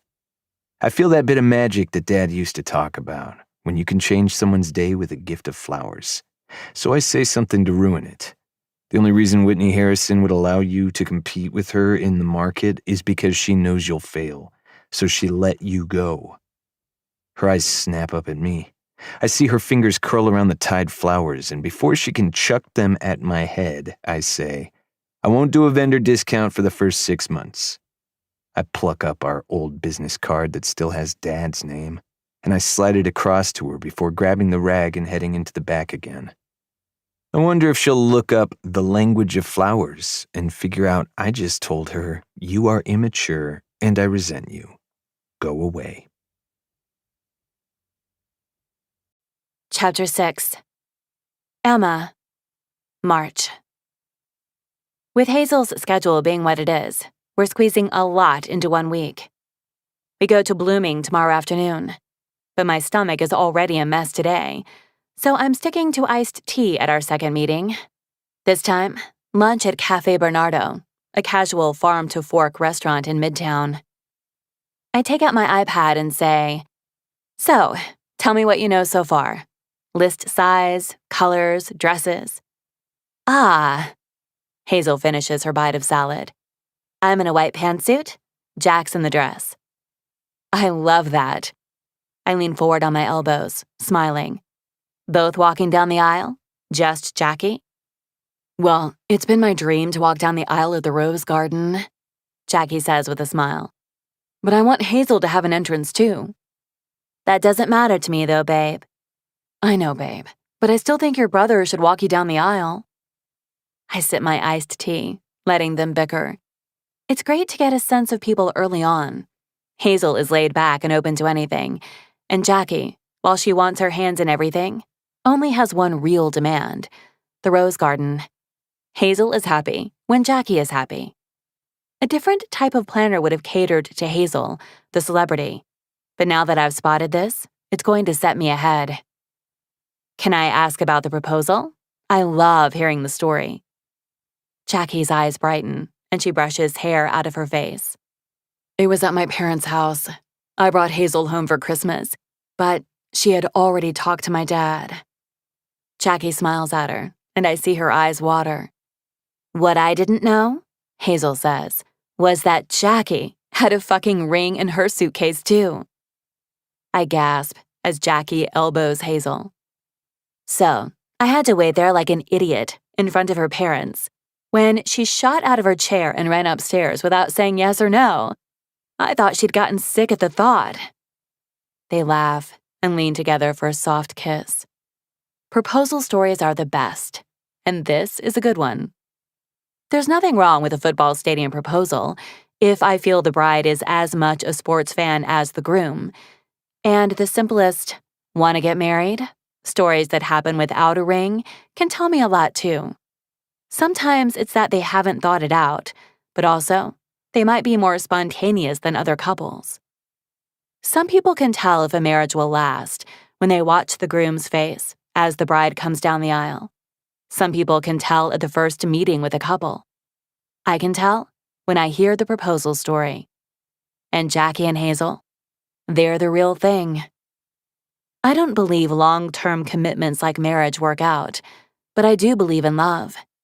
It can be fleeting and undependable, rarely long-lasting, but I do believe it exists. I know my mom has been in love with many of her husbands, but marriage was the quickest way to kill it. I've been in love once, and it, too, ended. I sip my iced tea to help swallow the lump in my throat that arises with that thought. Across from me, Jackie threads her fingers through Hazel's on top of the table. It's not my place to hope that Jackie and Hazel will be together forever, but I can be happy they are together for now. I believe they are in love, and that love will last a long time. End of story. Whenever I find these kinds of couples, I put more of myself into the design, and those weddings end up being my best work. I get more of their details over lunch, writing myself notes. Jackie walking down aisle, Hazel TBD. Jackie in dress, Hazel in pantsuit. Both commissioned by L. Stone, friend of Hazel. Colors, TBD. H wants muted fall colors with drama. J wants pink. Live band at reception. Cellist at ceremony, Xander Thorne, friend of Hazel. Amma action items. Reception venue. Make initial contact with L. Stone. Contact Xander Thorne. Don't go through agent. afitsmusic@aol.com. When I finish my bubbles and tie them to Hazel and Jackie, I say, so, we haven't talked guest list. Give me a ballpark as I look at reception venues. Jackie looks at Hazel. Well, I think it can be done under 100, but Hazel is worried about her publicist's list. I have a feeling that Hazel Renee's wedding isn't really going to be my wedding. Hazel says with a grimace. I nod, feeling like Hazel's publicist may be the equivalent of the mother-in-law in this case. I think 200. I try not to widen my eyes. An extra 100 for the mother-in-law is a lot. I write down 100 to 200 and bubble it. Well, then, I guess it's time for money. What's the budget? Hazel sits forward. I'd like to think of it as a do not exceed number. That's wonderful for me. It's usually something I clarify anyway. I make a note. And you'd like me to come up with a general budget, knowing the do not exceed? When Hazel nods, I ask for the number. 250,000? To my credit, my stylist doesn't slip out of my hand, roll onto the floor, trip a waiter, and bring a tray of drinks crashing down. But in my mind, all of that is happening. And it is my career swirling on the floor with the mimosas. That's more than I've ever worked with, except under Whitney. I'm filled with half excitement and half dread. Numbers like that usually come with vendors who are out of my league, venues I have no relationship with, and high expectations. I should have gotten this information before I agreed to this, but Jackie's only wish of the Rose Garden didn't indicate that budget. Is that not enough? Jackie asks quietly, misreading my silence.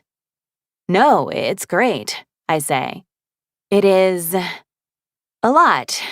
I haven't seen that kind of budget since I was with Whitney, so I'm just trying to wrap my head around it. I think of the promise I made Whitney when I resigned, that I would never intrude on her market. The way she waved her hand, like it wasn't even something she was worried about.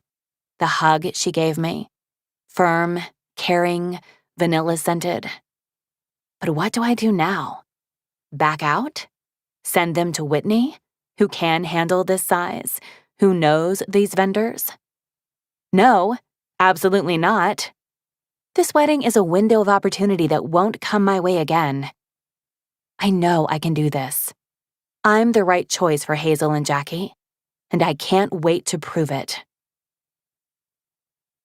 I have a free morning before Thursday's appointment at Blooming, so instead of staring at the wall and sweating, I decide to check in at the WHW office.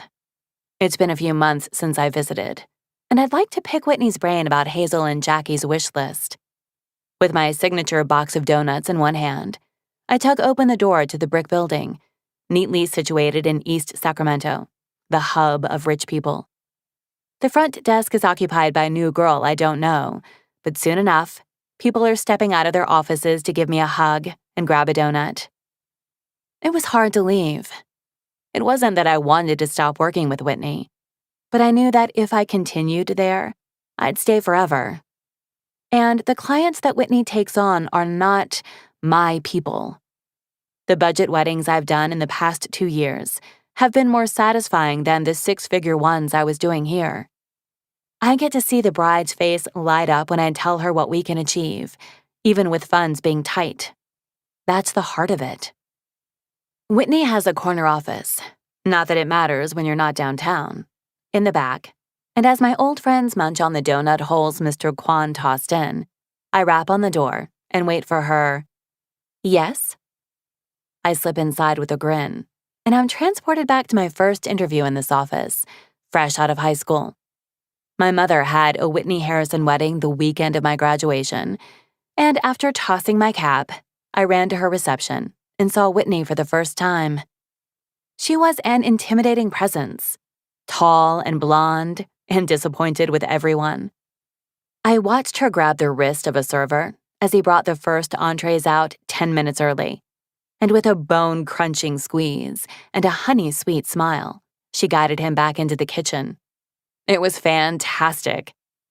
I learned later that her assistant had canceled on her that day, which was why she was running the wedding. I didn't even wait for the job opening announcement to hit their website. I showed up on Monday with a lookbook from my mother's past 4 weddings, all of which I designed for her. With a calculating gaze, she offered me minimum wage to answer phones. 2 weeks later, I was promoted to assistant. 3 more months, and I was the design and production coordinator. While my classmates were starting college, I was already making a living, doing exactly what I wanted. Whitney's the exact same as she was, her hair swept back into a thick blonde ponytail. She's starting to get lines around her eyes, but I know she's just overdue for an injection. Her thin lips are downturned as she looks up to see who has disturbed her, and the moment she realizes it's me, her teeth shine pearly white at me.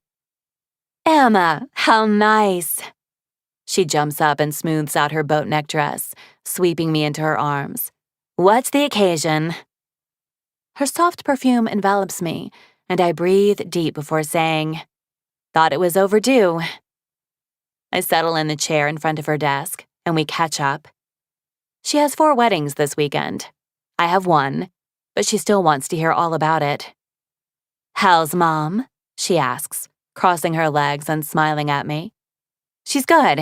She just got married last month." "What number is that?" she laughs, and I feel like I have to do the same. "Has someone checked the world record yet?" My cheeks heat. It's not the first time I've heard that joke, and it won't be the last.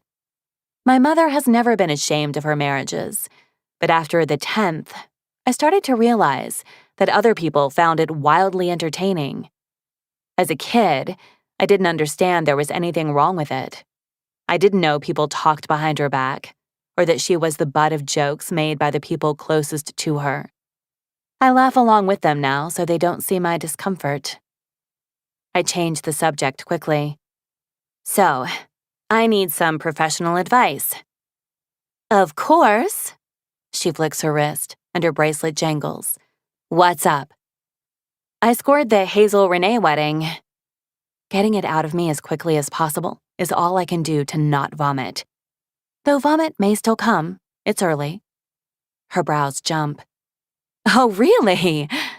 She smiles, but a small laugh pops through her chest. How on earth did you land that? They found me. I shrug, wincing. I tried to talk them out of it. Emma, no. She shakes her head. You're perfectly qualified. You told them your services, your style, your scale, and they still wanted you. I chew on the inside of my cheek. Right. I'm starting to feel their scale is more than they let on. Or maybe I didn't clarify? I don't know. And I wanted to be upfront with you because I said I wouldn't be encroaching on your list or your clients. She waves her hand. Well, that's not something entirely in your control. I know that. She levels a stare at me, a smile curling her lips without reaching her eyes. I'm proud of you. It's a wonderful opportunity. When is the date? I wince. October 7th. She blinks at me. Of this year? That's very soon. I nod, chewing on my lip. It's fast, but I can do it. I'm positive. I was just hoping you could point me in the right direction of vendors that may still be free. The corner of her mouth tightens. Of course. But let me just advise you to be careful, Emma. I take a deep breath, knowing exactly where this is going. Hazel is your age, I think? When I nod, she continues. The celebrity aspect may be difficult. It can be seductive. So just remember to keep your distance. Any misstep could be broadcast to her followers. She says, misstep, like it's a missing wedding ring or forgetting to hire a DJ. But I know what she actually means. I was 1 week into my position as design and production coordinator when I texted a bride out of the blue to ask why she never brought in her Pinterest board. I'd been snooping around and had found her social media pages. The pins she saved were nothing like what we had settled on. Veronica, the bride, messaged me back to say she didn't think any of it was possible in their budget. The next day, I'd devised an entire plan of attack for the new wedding design and presented it to Whitney in front of the couple. Veronica was ecstatic. Whitney smiled and nodded and held her tongue until the couple left, and then released me from Veronica's wedding. Do you have any idea what it's like to call your rental company, your caterer, and your florist at the 4-month mark and tell them you're redesigning? Oh, right. Of course you don't, because I'm the one that has to do that. She'd hissed at me. In the moment, I thought it was the timeline and the relationship with the vendors that she was most upset about. But 3 months later, I attended a bridal shower for one of our clients, and when Whitney found out, she took me off that wedding too. I tried to be better. I tried to decline invitations to bridal showers and bachelorette parties.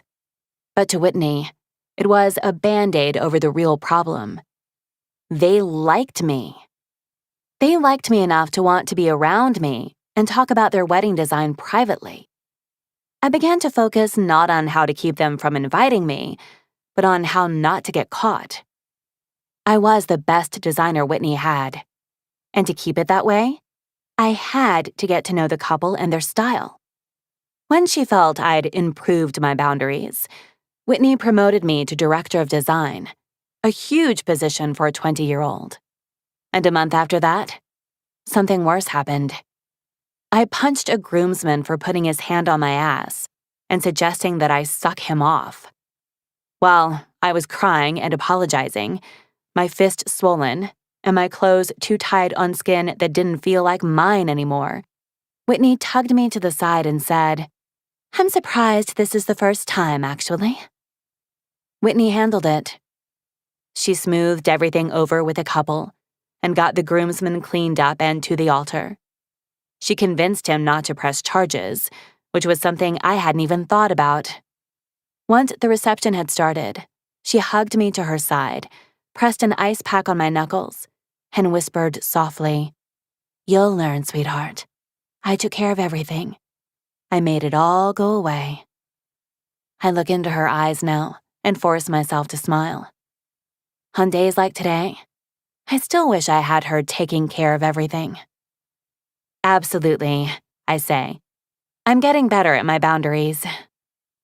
She nods, and I'm not sure she believes me, but she pats the desk and reaches for her mouse. "October 7th? I'll let you know which vendors of mine are already busy that day." I take a deep breath, steeling my nerves, and bring my chair around to look at her calendar. Like old times. 7. Emma. March. I haven't been to Blooming in 2 years. 2 years, 2 months, 1 week, and 4 days, to be more exact. I tried to calculate the hours and minutes while curling my hair, but that was overkill. And I burned my wrist. I've cut my hair since he's last seen me, and it's stupid to wonder if he'd notice when I'm actively hoping he doesn't notice me. That maybe I can hide behind an especially tall orchid for the entire meeting and let Jackie take lead. But it's still on my mind. I'm not bringing donuts because with him, it's never been the endearing thing to do. I park down the street instead of in the 3-car lot attached to the shop. My Apple Watch wanted me to call 911 6 minutes ago based on my heart rate, so I'm actively meditating, imagining creeks trickling slowly over rocks. I wait for Jackie and Hazel to pull up, with the intense focus of a hunting hound, jerking quickly whenever a car with 2 women in it slows down. My check engine light is flashing at me, but I ignore it, as usual. This is the first time we'll be in the same room, breathing the same air, in over 2 years. I've driven out of my way to avoid Blooming every day of those 2 years, and I can assume he hasn't had a glimpse of me either. I started working with other florists, obviously, even though it was a huge hit to my style and creativity. There were even some weddings that I needed to cut him from after. Largely, I am able to put him out of my mind most days. It got easier as time went on, but it's just now hitting me how difficult this is going to be. A cute little Prius puts on its blinker for the parking lot, and as soon as I confirm it's Jackie behind the wheel, I grab my bag and jump out. They're shutting their doors by the time I walk up to them. I think we all hug. I'm blacking out, so details are getting fuzzy. We're chatting up to the main door. I'm reaching for the handle. "Hey!" The bark freezes me like a statue. The 3 of us whip to the right, and there he is. A rag between his hands, black Henley, black jeans. He's stepping out from around the building where we just came from, out the side door that leads to the back room. His hair is long again. He has half of it tied back, out of his face. I called it a man bun once, and he gave me the silent treatment for the rest of the day. I can feel my knees wobble. My heartbeat is kicking into, "Is there an intruder in your house?" status again. I wait for him to point at me and say, "She can't come in," or "Meeting's canceled." But he doesn't glance at me at all. He just jerks his head for us to enter that way and disappears. Jackie rolls her eyes and says to Hazel, "He's always like that. Rude is his brand." It would have been funny to me if I didn't feel a sudden pain in my chest. Jackie knows Elliot. More than just the boss's son. Forget anything about sexual orientation. But there's a person in his life who knows him well enough to make that joke. And I didn't know she existed until this week. Jackie and Hazel link hands and walk toward the side door, and I follow them like a dog who's being led to a bathtub, cowering and shaking. I take the weight of the door from Hazel, and when I hear her say, "Oh, wow," I look up and stop on the threshold. The back room? It's transformed. Where there were boxes and broken things to be fixed, there are now 2 work tables, 8 feet long with marble tops. Where there was peeling olive green paint and rusty nails, there are now white walls with wedding arches hanging from the high ceiling, wreaths mounted, a 10-foot wall covered in roses. Silks, maybe? Spelling blooming. Where there was one bare bulb ceiling light, there are now neons and LEDs, popping clear violet light from above. My eyes flutter with all there is to take in, and I remember. If you want to do custom installations, you'll need a studio, Elliot. He rolled his eyes at me. I made a couple things. I'm not converting the shop just to play ball with Whitney's high-end clients. My dad would never have wanted that. I shrugged. Why not both? What about the back room? I have to place my hand on the door frame before I fall down. I've never in my life felt unsteady on heels, but my legs don't want to cooperate. Shut the door. His gruff voice calls from across the room. He's standing at a smaller table in the corner that's more of a workbench. It's the only messy spot in the entire room. It's the only Elliot spot in the entire room. Elliot, Jackie says, this is my fiancé, Hazel. I let the door close behind me, and I watch from a distance of 30 feet as Hazel shakes his hand. He mutters something that must be, nice to meet you. Hazel gestures to the rose wall. This is incredible. Your whole workshop is really. He nods, never one to say thank you. This was my father's shop for 40 years. He operated in bouquets and small-scale wedding pieces. But when I took over, I started experimenting with constructions and installations. Blooming now offers both. They're the longest sentences I've heard him speak. Ever. And I realize it's a script he's trying to pretend isn't memorized. The familiarity I feel around him sends an electric shock through my system, and I have to turn away. I face the wall and examine the way he's arranged the wreaths for spring. I hear them give him the wedding date. I hear Hazel start to describe a couple of her wish list items. I hear the low hum of his approval. I should be over there, in the thick of it. I'm designing this wedding, and that includes collaborating on the floral arrangements. Under the guise of staring at the potted flowers on his tabletops, I wander closer just as he asks, "Where's the reception?" I'm working on that this week, I say. My voice is scratchy. When I slip my gaze to him, he's adjusting his sleeve, looking at Jackie. Once I know, I can email you about a visit time. Rehearsal dinner, he says. No details yet, but I'd love some centerpieces for that, Jackie says hopefully, clapping her hands together. He only nods. His fingers reach for the stem of a fuchsia calla lily, tugging it out of an arrangement as he says, McKinley Park Rose Garden. Are we sticking to roses for the ceremony? Or are you interested in seeing variety? Jackie and Hazel look at each other, then at me. I think variety sounds nice, I say, trusting his intuition. He doesn't respond, doesn't nod. No indication that I've spoken or even exist. I swallow tightly and watch him reach for the muted orange chrysanthemums at the other table. My heart skips, hardly knowing what he's doing. I'm buzzing, remembering my first boutonniere. Buttercups and petunias, immaturity and resentment. I shake my head free of the memory as Jackie says, "This is cool." I turn my head over my shoulder and see what she's looking at.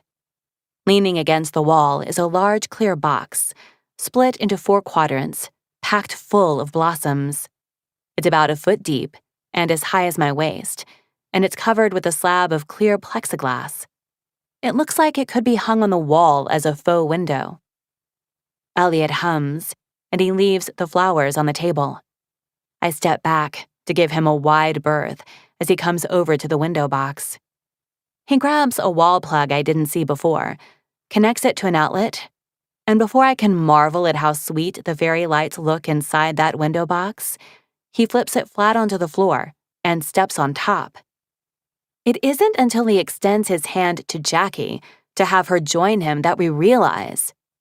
Is this? Hazel's eyes are wide. Is this a dance floor? Jackie's jaw drops as she joins him on the plexiglass. It's 1/10 of a dance floor, he clarifies. He steps down and gestures to Hazel to take his place on the floor. When Hazel eyes it warily, Jackie whispers, "It's okay. He's an architect." Elliot doesn't correct her. She steps up, and he turns the lights off in the workshop to let them get the feeling of an evening reception with the lights from below. I'm honestly speechless, which is fine because he wouldn't want to hear from me anyway. I've seen LED dance floors before, but this is a floor made out of flowers and light. It's nothing short of magical, and it's only a 3x3 slab. Hazel and Jackie look at me with their "I want a fairy tale" eyes, and I say, included in the quote. The lights turn on, and as they chatter with him, he continues with the calla lilies and chrysanthemums, grabbing a feathery grass and some boxwood. He nods while they talk, winding the twine and grabbing a fraying rope to tie it off. When he places the bouquet in front of Hazel and Jackie on the table, they stop mid-sentence and stare down at it. Free of charge. He moves toward the door leading to the main shop. Email me, he says to no one. Me. Jackie picks up the bouquet and runs her fingers over the petals. Wow, this. Pinks like you want, fall colors like I want, Hazel says. She turns to me. Did you tell him how we were arguing about colors? I shake my head. No, he just knows. I shift my bag on my shoulder and gesture toward the exit. Shall we? Hazel snaps a picture of his studio before we leave and says, Can you ask him if I can post it? I'd rather eat glass. Of course. When the door shuts and we're walking to our cars, I realize I survived. He didn't look at me once. He didn't speak to me, but I survived. My God, if I wasn't into girls, Hazel says suggestively. Or engaged, Jackie pinches her side. He's aggressively hot. I stare straight ahead. His mother says he doesn't date. Isn't that sad? Jackie looks over her shoulder at the shop and lowers her voice like he could be listening in. She said his last girlfriend broke his heart real good. I trip over nothing. Looking back, like a large rock will appear, and Hazel says, When was that? My stomach is in knots. But Senator Gilbert didn't know about us, I thought. How could she possibly? Last fall, I think. She was a girl from the office. Kate, Jackie says. The twisting in my stomach turns violent. I look back at the shop. There was another girl that broke his heart. Since me. It's been 2 years, so I suppose it makes sense that he's dated. I've seen a couple people, but not anyone who could mean anything. He was the first person I'd let get that close anyway. The first I broke all my rules for, and I wasn't interested in doing it again. I don't know what feels worse, the idea that he moved on, or the hope that he hadn't. Emma? I jerk toward Hazel and smile. Yes, sorry? Anything else we need today? I'll be gone for 2 weeks. No, we're great. That dance floor is amazing. I think it will be a perfect centerpiece. We say goodbye, and I walk the half block to my car, looking over my shoulder like an idiot, hoping someone's watching me. 8.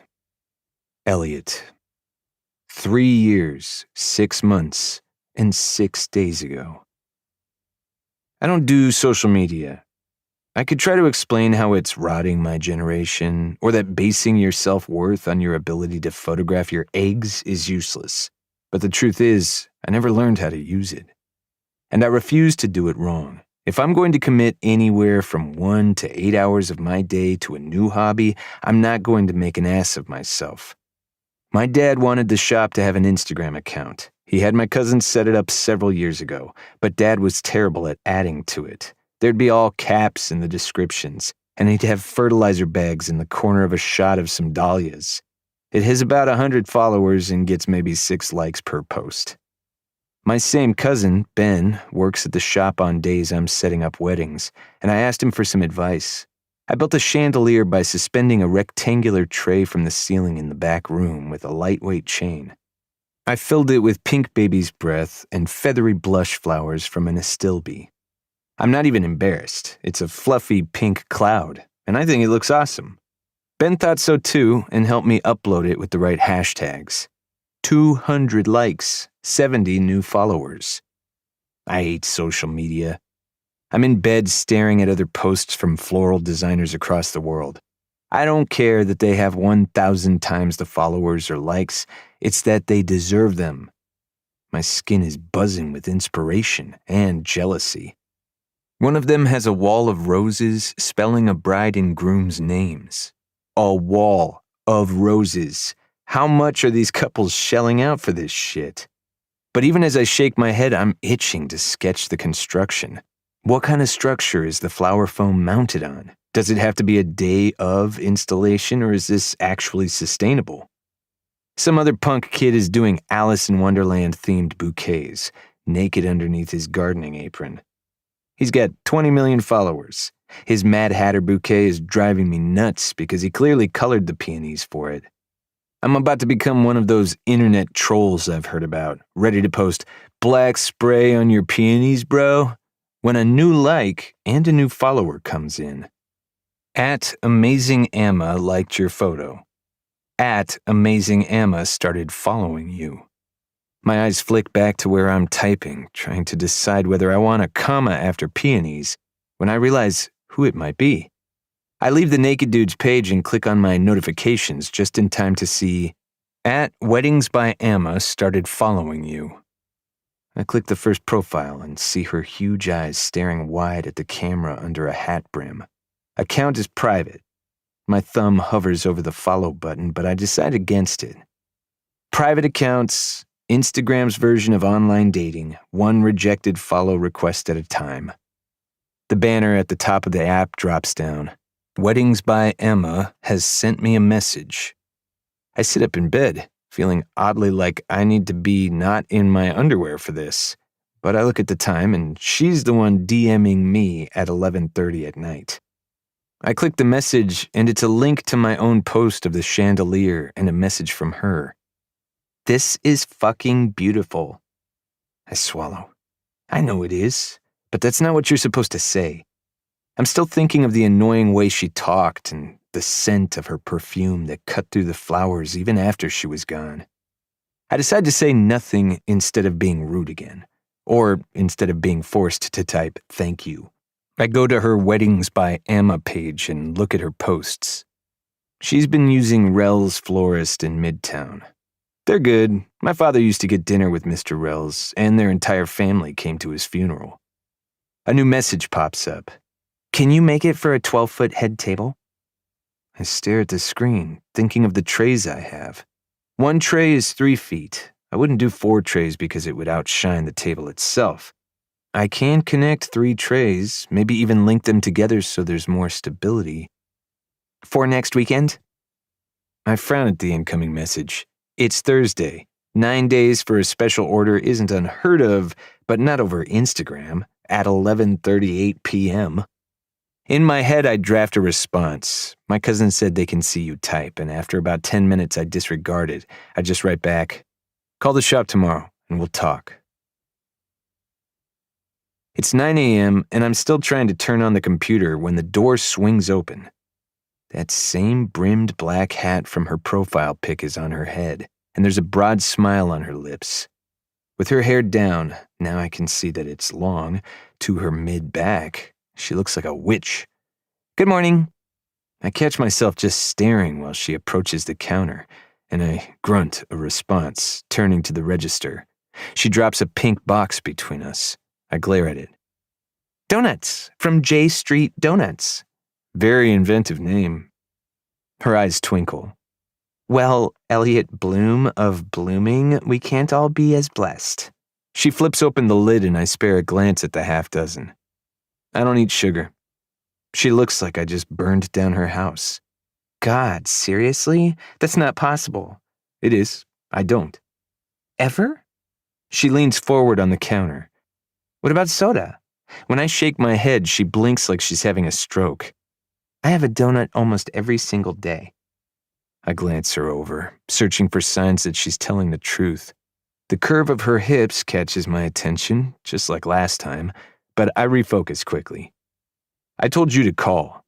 "Why waste time?" she says, plucking a donut hole out of the box, popping it between her blush-stained lips, and reaching for her iPad in one movement.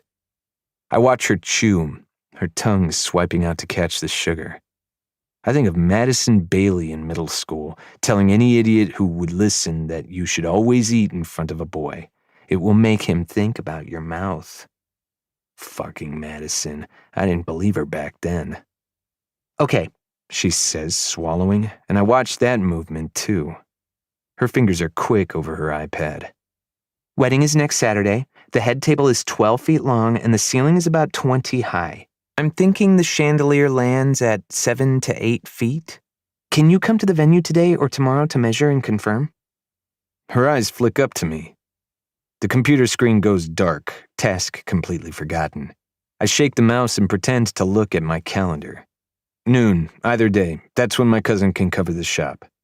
"Awesome, today, please," she says. She tells me the location, then says, "Can I see the piece? Is it still here?" I head to the back, turning to hold the door open for her. She grabs a chocolate donut from her box and follows. The single bulb flickers to life in the back room. I used a work light for the initial picture. It almost looked well staged, with the rustic green paint on the wall behind the chandelier. She moves right to it, reaching up to touch the baby's breath, stepping underneath and staring at the trays. She's tiny, really. She just wears tall shoes. "In the pinks, right?" I say, sliding my apron on over my head. "Yeah, perfect." "Is the client coming to confirm?" "I am the client," she says absently, stepping back to observe where it connects to the ceiling. Something in my chest drops, like a bird shot dead. "Congratulations," I mutter, watching her take a bite of the donut, watching her mouth. She spins to me. "Sorry," she eventually swallows. "Not me, my mom. She's getting married. I'm designing it." I drag my gaze to the mess of the back room, ignoring the adrenaline pumping through me, as well as the relief. I clear my throat and continue. "The trays are 3 feet. I think I'll do 3 of them to not overshadow, and then the flowers will overflow the ends and give more volume." She nods and stares at me with a grin. "You can speak more than 3-word sentences. Cool." I roll my eyes and step up to show her where I'll connect the trays. I see her glance at the tattoo on the back of my left forearm. "Which flower is that?" I bend my elbow back. It's a Vietnamese orchid. It's endangered. She stares at the tattoo, the white petals and reddish-pink center. "Is it your favorite?" I drop my arm, fingers reaching for my other sleeve to roll it down. "No, I don't have a favorite." Her gaze flicks to my right arm as I cover it to the wrist, but she drops the subject. "Do you have more to do a centerpiece too? Just aesthetically to match above and below?" "You don't have your centerpieces yet?" "I do. I'd rather have this." I move into the main shop, heading toward the stem bar for the feathery astilbe and baby's breath.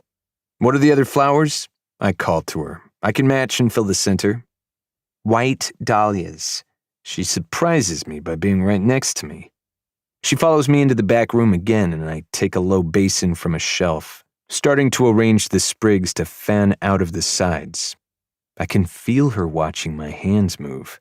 The center is bare, and I pull some thick white candles as an option. I can fill the center with the dahlias or weave them in. What do you think is best?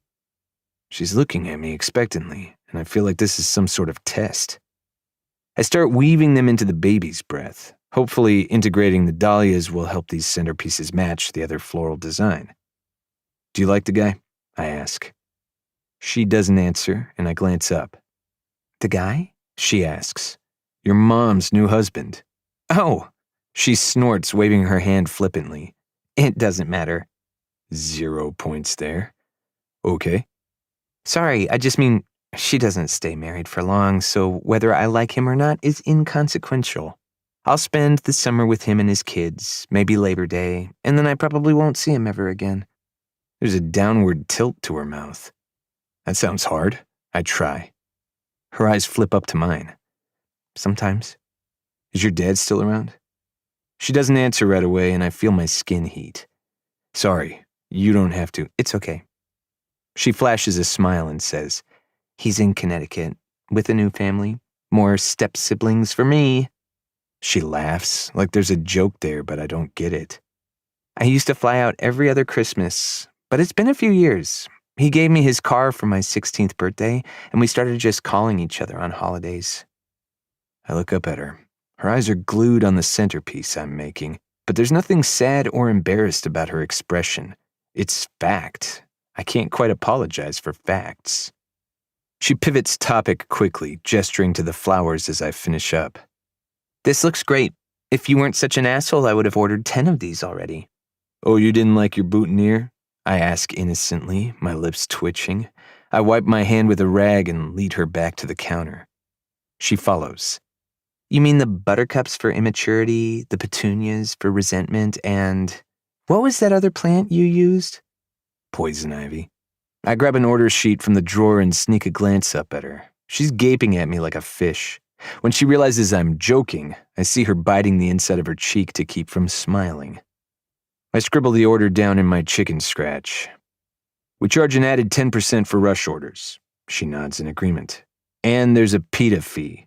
She blinks, and then she hums her acceptance. She looks down at her phone, but I watch her eyes focus, trying to figure out what a pita is. It's the one thing my father ever did that convinced me we were related. He'd charge a pita fee sometimes. Pain in the ass. It was only ever $10, so he used to donate it to the library or the high school. I write the order name at the top. Emma Torres. As I scribble the date, I say, amalgamation. She pauses typing, probably looking up pita, and stares at me. You think my mother named me amalgamation? I shrug. There are so few AMA words in the world. Amaranth? You are conveniently forgetting amazing. What is amaranth? I didn't forget, I disregarded.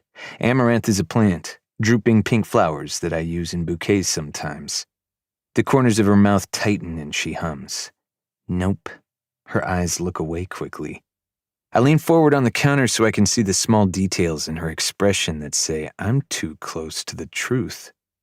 My eyes flick to the front window, the flower I caught her pawing the first time she came into my shop. The red pearl I'd gotten in from South America. The second bud just opened today, crimson red. I move around the counter and take my mini shears from my back pocket. I run my fingertips over the dark petals, the stamen reaching outward to me, saying goodbye. Amaryllis, I say, my voice soft in the quiet shop. I lift my eyes to her, and she's pressing her lips together, a blush on her cheeks. A stain on her neck as vibrant as the red pearl amaryllis. Is your mother a fan of musicals, or... Her eyes sparkle again. How does someone like you know a minor character from The Music Man? How many times do I have to tell you? I have HBO. I slide my clippers over the stem of the older bud and snip. Moving slowly back to the counter, I grab a bundle of the pink baby's breath from my apron and say, Amaryllis was a mean little girl who was very rude to a little boy with a lisp. And as a little boy who had a lisp, her eyes widen, like I've given her a year's supply of donuts. I vowed to take my revenge on amaryllises by charging a $20 delivery fee. She fights a smile. I grab a pink ribbon, tie off the amaryllis and baby's breath with a quick twist, and set it next to her copy of the order. "See you at noon," I say before disappearing into the back to clean up. When I get to the country club later, she's pinned it to her blouse, above the swell of her breasts. I do a terrible job of keeping my gaze from dropping. 9. Amma, March. It's hard to focus on other weddings when I have Hazel and Jackie's looming over me. On Saturday morning at the Gutierrez Montoya ceremony, I sketched reception hall designs, while the bridal party taught the waitstaff their choreography to Be Our Guest, which the bride demanded to be performed as the entrees came out. I had 2 of my ex-step-siblings there as plants, dressed like the waitstaff and learning the dance for $50. My favorite of my mother's husbands are the ones with kids who need job experience. But nothing I sketch feels right. It doesn't feel Elliot. Surprisingly, the thing I hate about working with Elliot Bloom again is the creative possibility he always made me feel. He could send me a picture of a half-finished piece, and it would change my entire design for a wedding, because I had to have it. Elliot has a way of creating something from nothing that's really addictive. You can say, "I want an 8-foot Eiffel Tower made of flowers," and he'll send the design and the quote the next day. It's Monday, and I'm already on my 6th sketch of a reception hall that doesn't exist, based solely on his floral dance floor. I have 3 indoor and 3 outdoor designs. I'm actively ignoring the other weddings coming up over the next 7 months because I can't stop thinking about the possibility. I stand from my desk in the bedroom I've converted into an office, pop my back, and go feed the cat. Lady Catherine de Purr flicks her tail at me and ignores her chow. She wants the leftover sushi she smelled in my to-go box a few days ago. Mar took me out to dinner on Friday to talk through the meeting with Elliot. I lied and told her it went better than expected. She asked why I was lying, and I ordered another round of drinks in response. Despite the huge pay cut she'd be taking, I'm going to beg Mar to work as my assistant for the Jackie and Hazel wedding, because as wonderful a photographer as she is, Hazel is going to require a whole team who've worked together before. Mar works primarily alone. She met her last boyfriend through photography, and she had him tag along as assistant for her contracted events. Since they broke up in the fall, she's been doing it solo and interviewing assistants from the photography program at City College, but none of them are ready for the scale of this wedding. Sighing, I look at the clock. I have 3 more business hours if I want to make any headway on vendors. My absolute favorite rental company that I worked with under Whitney is the first choice for another couple I have. I don't usually get to work with Everlast Event Rentals because their prices don't match my clients, but Ashley and Davin want to splurge. I want to nail them down for Jackie and Hazel, too.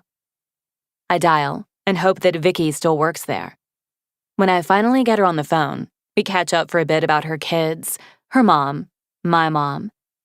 We haven't really chatted since I left WHW, and it's nice to talk to her. Okay, I have 2 weddings I want to get Everlast on the books for, I say. Hit me. I hear her long fingernails clacking on the keyboard. We're really booked for the next 6 months, so I hope you're early. I hope so too. I have the Dawsons on December 2nd. They're looking for a standard package and a head table kit. Yep, we can do that. Plenty that day. Awesome. Pencil me in, and I'll bring the couple in sometime this week. And then I have a really big wedding in October, FYI. It's probably going to be covered by the media. Okay, I will make a note. No chipped plates. I laugh. October 7th. We'll need a whole package, but I'm not sure about the details yet. I can bring them in this week. Vicky pauses. October 7th is crazy busy. Emma, I'm not sure we can do it. My heart stops. Really? What am I missing? Why is that day so popular? It looks like we have 7 or 8 that day already. We're going to be wiped out. My mind is running. What if this is vendor-wide? What if I'm already behind on bookings because it's someone like Timothée Chalamet's birthday and all the Chalamaniacs want to get married that day? Wow. I've got to check with my other vendors on this too. But Vicky, I wasn't kidding about high profile. Is there any chance of moving things around or... She sighs. Well, I would bring it up with the owner, but 4 of these weddings are Whitney. You, of all people, know I can't cancel a Whitney. I blink at the wall, my mouth hanging open. 4 Whitney weddings? On October 7th? Yep. Do you have anything else you want to get on the calendar now? Just in case? I shake my head, but she doesn't see me. No, thank you so much, Vicky. Keep me on there for December 2nd, and I'll call for a meeting ASAP. I'm already reaching for my purse as I hang up, fumbling to grab my iPad. I pull up the Notes app and search for the list I made in Whitney's office. The list she gave me of vendors she wasn't using on October 7th. Everlast is at the top. It's been 4 days since I was at Whitney's office. It's highly possible her calendar booked up in that time, but it's also suspicious. I crack my neck, shaking off that thought. That wouldn't make any sense. Not with the way she treated me on Thursday. She was happy to see me, happy to help me. Now I'm worried I gave her the wrong date. That all of these vendors on this list are not being utilized by Whitney on a different day. I look up the number for Freeport Bakery in a rush. I haven't talked cake with Jackie and Hazel at all, but I need to get these consults going quickly. I call 6 bakeries. They all have weddings on October 7th.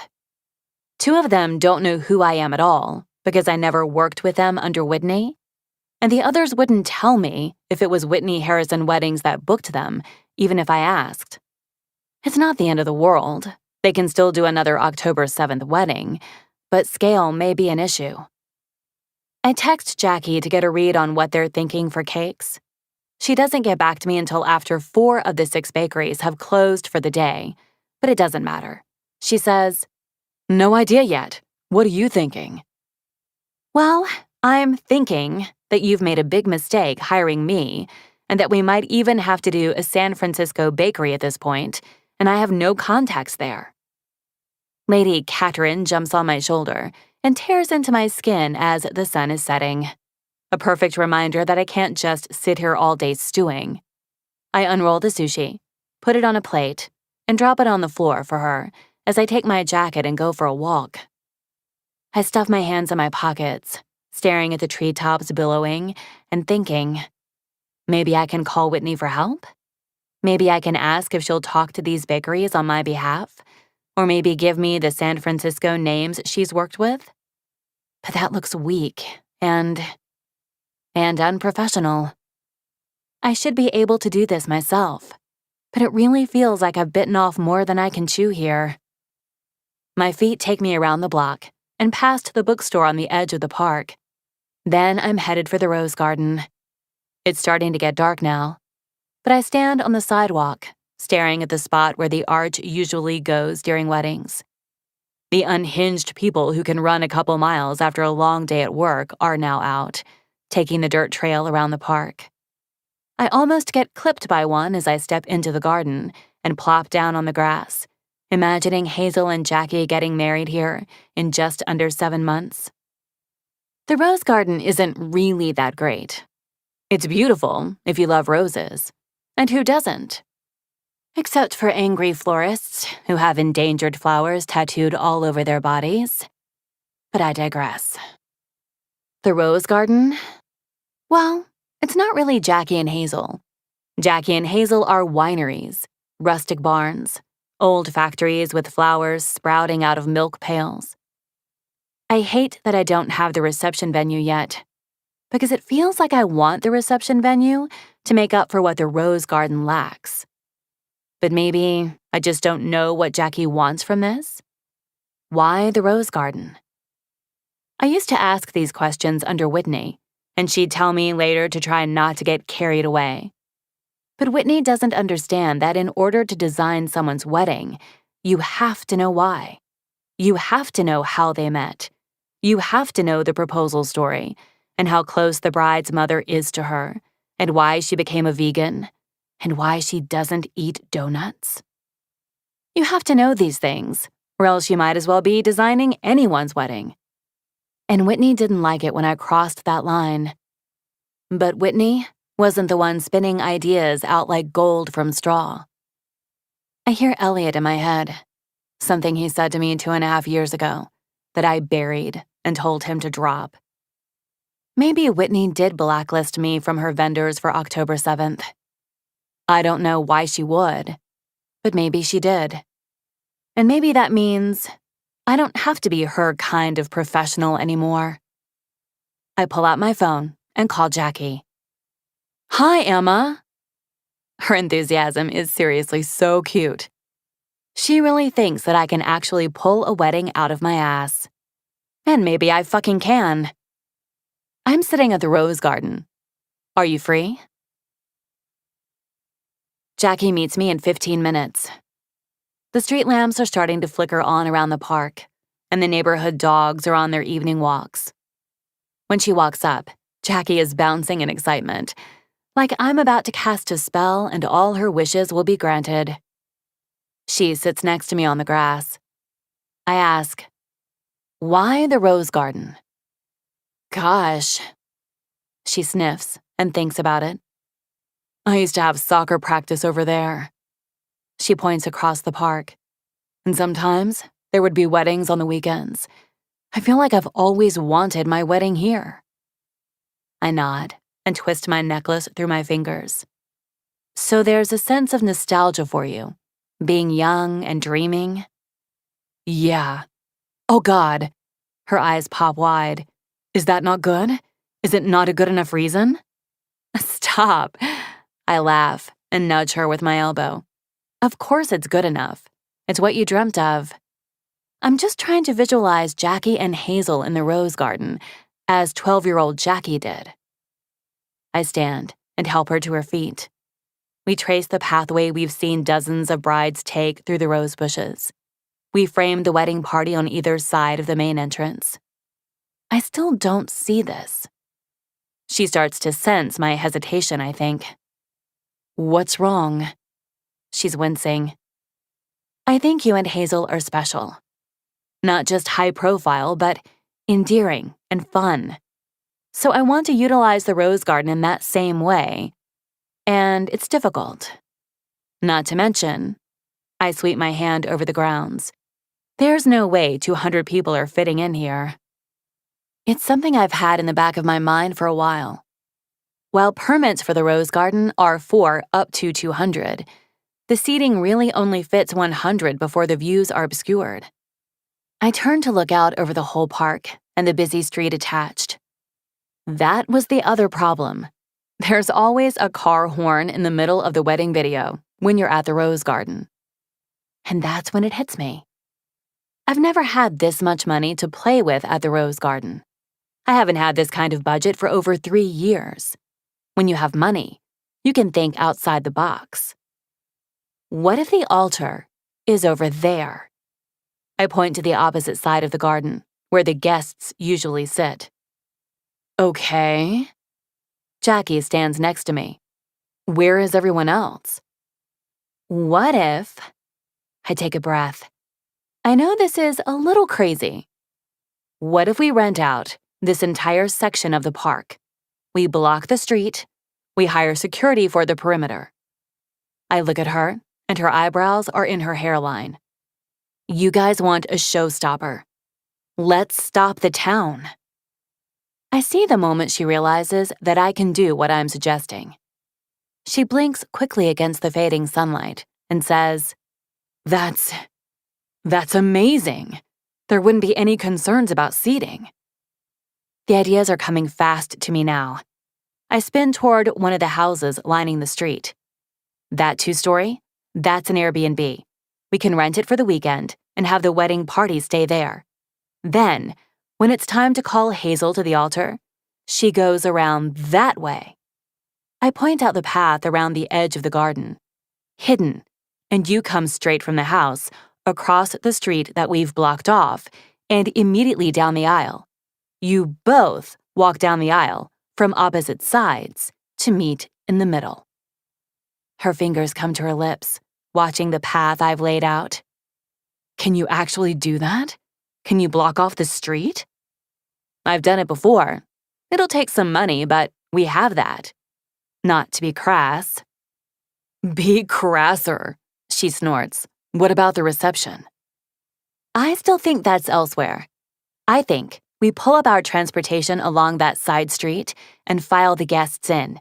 We could... I cut myself off. I think I'm moving too fast, but Jackie's hanging on my every word. We could do something in the same style. Pop-up wedding? But permitted, of course.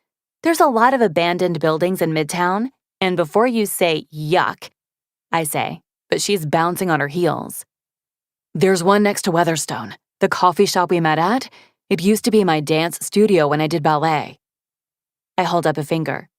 Okay, we're coming back to you being a ballerina and a soccer player, but first of all, if you're telling me there's an abandoned dance studio next to Weatherstone, then I think I'm calling the city tomorrow to make sure it's not condemned. It's the building on the left? Yes. There's a studio where they used to rehearse for Nutcracker, so it may fit the guest list. High ceilings and everything. We used to sneak up to the roof, and I think it was at least 3 stories high. I file that away. A possible rooftop wedding venue in Midtown Sacramento? That's a wedding planner's dream. I'm biting back a smile as I look up and down the street. You know, it's technically walking distance, but we could do something really cute with the transportation to the reception, especially since this street will be closed off. Are you giving me a horse-drawn carriage at my wedding, Emma? Jackie squeals, and I take her arms and shake her. I can't believe you stole my super exciting thing I was going to say. How dare you? She laughs and throws her arms around me.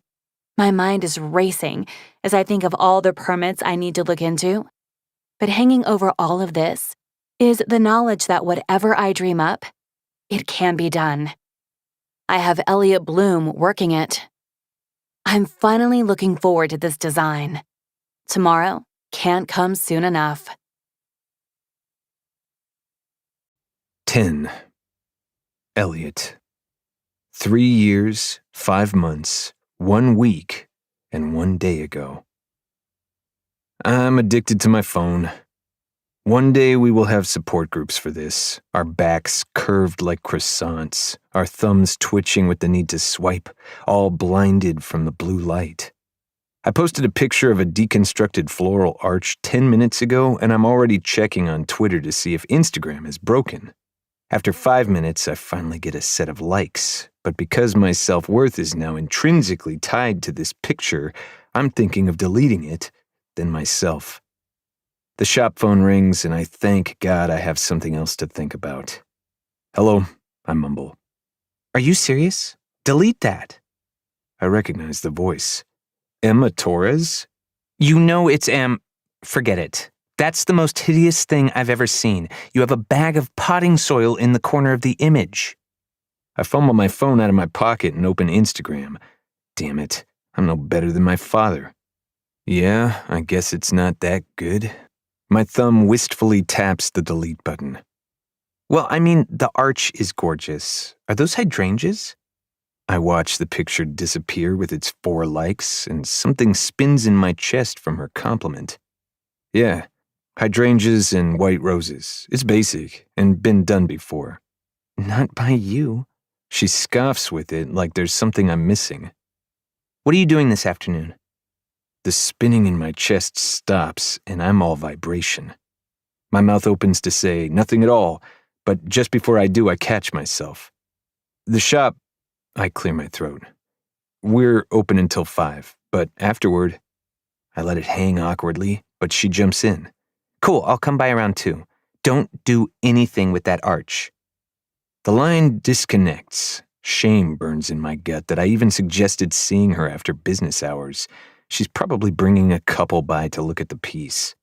I go into the back and start moving things around, getting the soil out of there and back into the cupboards. I smell like I've been working, unfortunately, so at noon I close the shop for 10 minutes, run to the 24-hour gym I belong to, and take the shortest shower of my life. I have one spare shirt in the back of my car. It's wrinkled, but it doesn't smell like I just spent 4 hours building a deconstructed floral arch just to get rejected by Instagram and Ama Torres in under an hour. When 2 rolls around, the door swings open, and I pretend I wasn't waiting for it. I turn to greet her with my usual scowl, but instead, the most beautiful girl I've seen in my life is standing in the doorway. She's tall and long-limbed, with dark hair and big eyes. She's the kind of girl that guys fall over themselves for, but who I decided long ago isn't for me. I don't like falling over myself. Emma squeezes through the door behind her, and even in boots with heels, she's comically short next to this girl. Her eyes catch on me by the lilies, and even though I'm frowning at the pink box in her hand, her cheeks tug into cute little circles as she beams at me. Her hair's down, and she runs a hand through it, ruffling it to fall in loose tendrils. I feel my fingers curl. "Hi," Emma chirps. "This is Mar. Mar, this is Elliot Bloom. He owns Blooming." Mar steps forward with a demure smile on her full lips and shakes my hand. Just as I'm about to ask if she's the one getting married this time, Emma says, "I think you should get a shot of the front counter, too." She's sweeping her hand through the air like painting a landscape. Mar nods and reaches into a bag on her shoulder. "Totally. We can stage a couple of these." She pulls out a camera. I stand in confusion as Emma moves to the counter, drops the donut box, and grabs a chocolate one before disappearing into the back. I hear, "Oh my God, wow," around a mouthful of donut, as Mar starts attaching a lens and moving through the rows of bouquets. My mouth opens and closes. I follow Emma into the back, where she's dropping donut crumbs on my floor. "Don't eat back here. I'll get bugs." "Yeah, this is beautiful," she says, taking another bite and ignoring me. "Mar will have to get some equipment from her car, but this will be great. Maybe we'll put it in the parking lot. Is there a fence back there? I forget." She starts moving to the side door. "What's happening? Who's Mar?" She spins to me with a huge smile. "My sister. Well, ex-stepsister. She's a photographer." She exits the side door like all my questions were successfully answered. The door closes behind her as she chatters to herself about the parking lot. And when she tries to open it again, I almost don't move to unlock it. She knocks softly in one of those shave and a haircut patterns, and I roll my eyes. I open it, and she pushes past me without a thank you, calling for Mar to come see. I stand in a corner as the two of them move around, rearranging flower pots, moving paperwork from the front counter, and bringing in lights and screens. I'm not needed until it's time to move the arch. Emma tries to take one side, and I shake my head, lifting it by myself. She holds the door open for me, and it's the first time I'm glad I wasted all that time showering as I pass her closely. She smells like sugar. Mar comes over to show me a few of the shots of the arch, and I agree it looks better, professional. I see Mar check my face for my opinion, and her eyes dart to my mouth, my collar.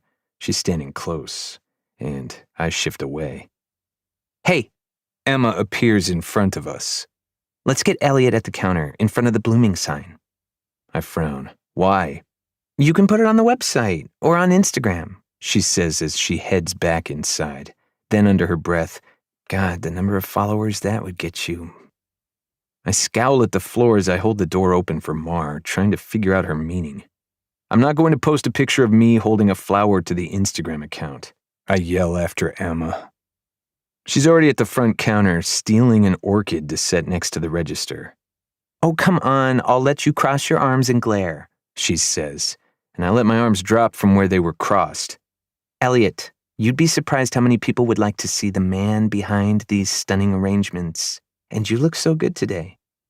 The last part is so offhand and quick that I barely have a second to catch it before she's dragging me to stand behind the counter under the old wooden sign that my dad painted himself. My limbs hang awkwardly, and suddenly I'm back in grade school, forced into the back of every picture and asked to smile a bit less strangely. Emma stands on the other side of the counter and tilts her head at me. Lean on the counter, she shows me, pressing her palms against the top and pressing her weight into it. She looks ridiculous, like an angry mouse.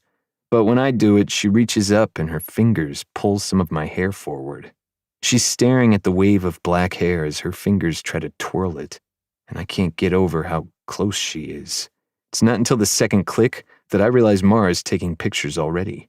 I tear my gaze from Emma's focused expression and see a twist to Mar's lips that I don't like. Push your sleeves up. I look down at Emma again. She mimes it like I don't understand English. Why? So we can see your tattoos. I hesitate. I keep them covered so more conservative clients aren't prejudiced against me. Emma snorts. Trust me, we're going for a whole new demographic here. Her voice is sly, as if we have a secret she's not letting me in on. Behind her, Mar chuckles at the camera screen as she reviews. I push my sleeves up, and Emma's eyes drop, catching on the flower on my right arm. What's that one? She asks. I'm getting annoyed now, so I just say, look it up. She flashes me a brilliant smile, cheeks round and teeth white, and then she bites her bottom lip with those teeth, and I hear another click. I look up to Mar, resume leaning on the counter, and Emma moves to Mar's side. I won't smile, I say. I wouldn't dream of asking it, Mar says with a fake grin. Mar takes a few shots. They talk lighting. Emma goes to fuss with my front window blinds. I'm aching for the phone to ring or a customer to come in. Mar shows Emma one of the pics and they both giggle, whispering. Fuck, I am back in high school. Are we done? They look up at me, maybe shocked at my tone. Mar recovers first. Yep, let me email them to you and then I should run across the street to Rite Aid actually. Oh, okay. Want me to come with? Emma grabs my business card from the counter and lets Mar type in the email address. No, Mar says, and the corner of her mouth twitches. Why don't you help Elliot choose which one to post today? I pull my sleeves back down and help Mar pack up her lighting equipment in silence as the two of them chatter. When I come back from setting the lights in Mar's car, Emma is sitting on my front counter, swiping through pictures on her phone. She's got one leg crossed over the other, like that's any better than not. Her dress is up to the top of her thigh. Off the counter, I say roughly, but she just jumps down, landing like a cat, face still focused on the phone. I sent them to both of you, Mar says. Emma, I'll be back in 10 or 15. What do I owe you? I say to Mar. She tilts her head at me, blinking. Oh no, this was fun. Just have Emma tag me in the posts as the photo credit. And then she's gone, and it's just me and Emma.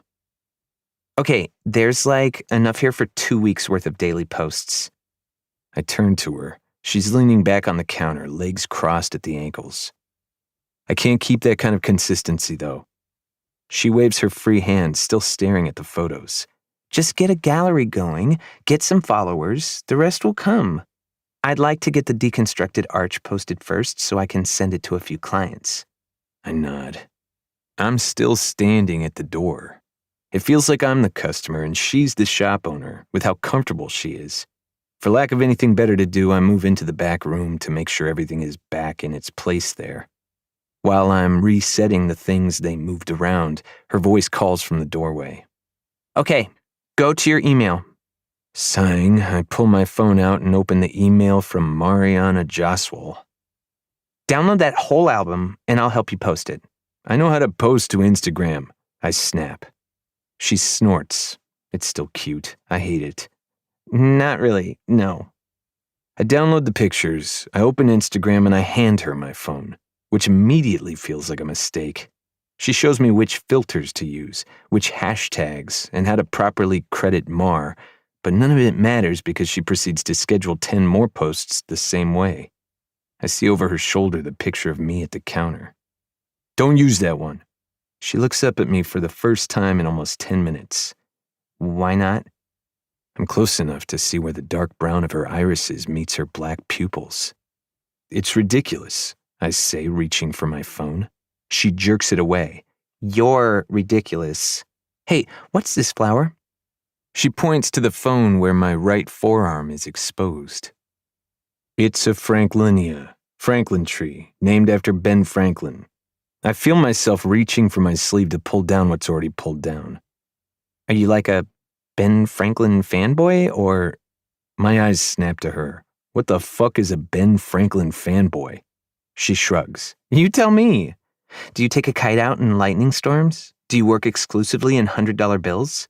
The Franklin tree, I stop her, is extinct in the wild. I see her eyes sparkle. So you tattoo yourself with flowers you'll never see? My mouth opens to contradict her before her words register, before I hear how easily she explained it. I swallow, neither confirming or denying. How many do you have? What? My voice is ragged. Tattoos. 6. I see her eyes scan me, searching for hints as to where they are. The blood that's been staining my face rushes down, and I clear my throat. Do you have any? She shakes her head. Her lips are curved in a soft smile, and her eyes are impossibly big this close. I've been wanting one, though. Where should I get it? I can feel my heartbeat in my fingertips. The restraint to keep from scanning her body like she scanned mine comes with such concentration. There's sand in my throat when I respond. What do you want? Her lashes flutter so quickly I think I imagined it. I feel like she's closer, but I didn't see her move. Maybe someone could talk me into a flower. Her voice is low, vowels round and slow. You already are a flower. I regret it the second it's out of my mouth. It's not smooth, it's not sexy. But her mouth lifts, expression blossoming. I am a flower, she agrees, teeth gleaming at me. Her tongue flicks out, and she must know. Madison Bailey must have told her to do that. She has to know that I'm staring at her mouth, that I'm half-hard from just this conversation, that it's taking everything in me to not move closer. The bell above the door to the shop cracks like ice over my body. Emma? Mar's back. She steps away from me. Maybe she was closer. And I run a hand through my hair, tugging hard at the roots to focus myself. Yeah, we're just scheduling posts, she calls back. She finishes typing a caption for the picture of me at the register, hits schedule, and hands me back my phone. It's warm. Mark my words, that picture will get the highest engagement of them all. I frown, and she beams back. I'll send my clients the deconstructed arch pic, and hopefully they'll want to swing by soon. She's walking backward to the door, sending me a little wave. I'll call. The oxygen returns to the room, and I hear the two of them whispering as the bell chimes again, the door closing behind them. My phone is lighting up in my hands. The picture she posted already has 100 likes. I have 20 new followers. I spend the rest of my day puttering around the shop, and between phone orders and some drop-ins, I look through all the pictures attached to Mar's email. She included the one where Emma is playing with my hair. Her body is stretched to reach my head, bent slightly at the waist over the counter's edge. Her dress is pulled high up to the tops of her thighs and settled perfectly over the curve of her backside. She has black nail polish on that I didn't even notice, but it matches my hair color as she threads her fingers through. I'm so concentrated on her that it's not until my third time looking at the picture that I see me, staring at her face, fascinated, hungry. And Emma is CC'd on all these photos too. I groan and drop my head in my hands. Fuck.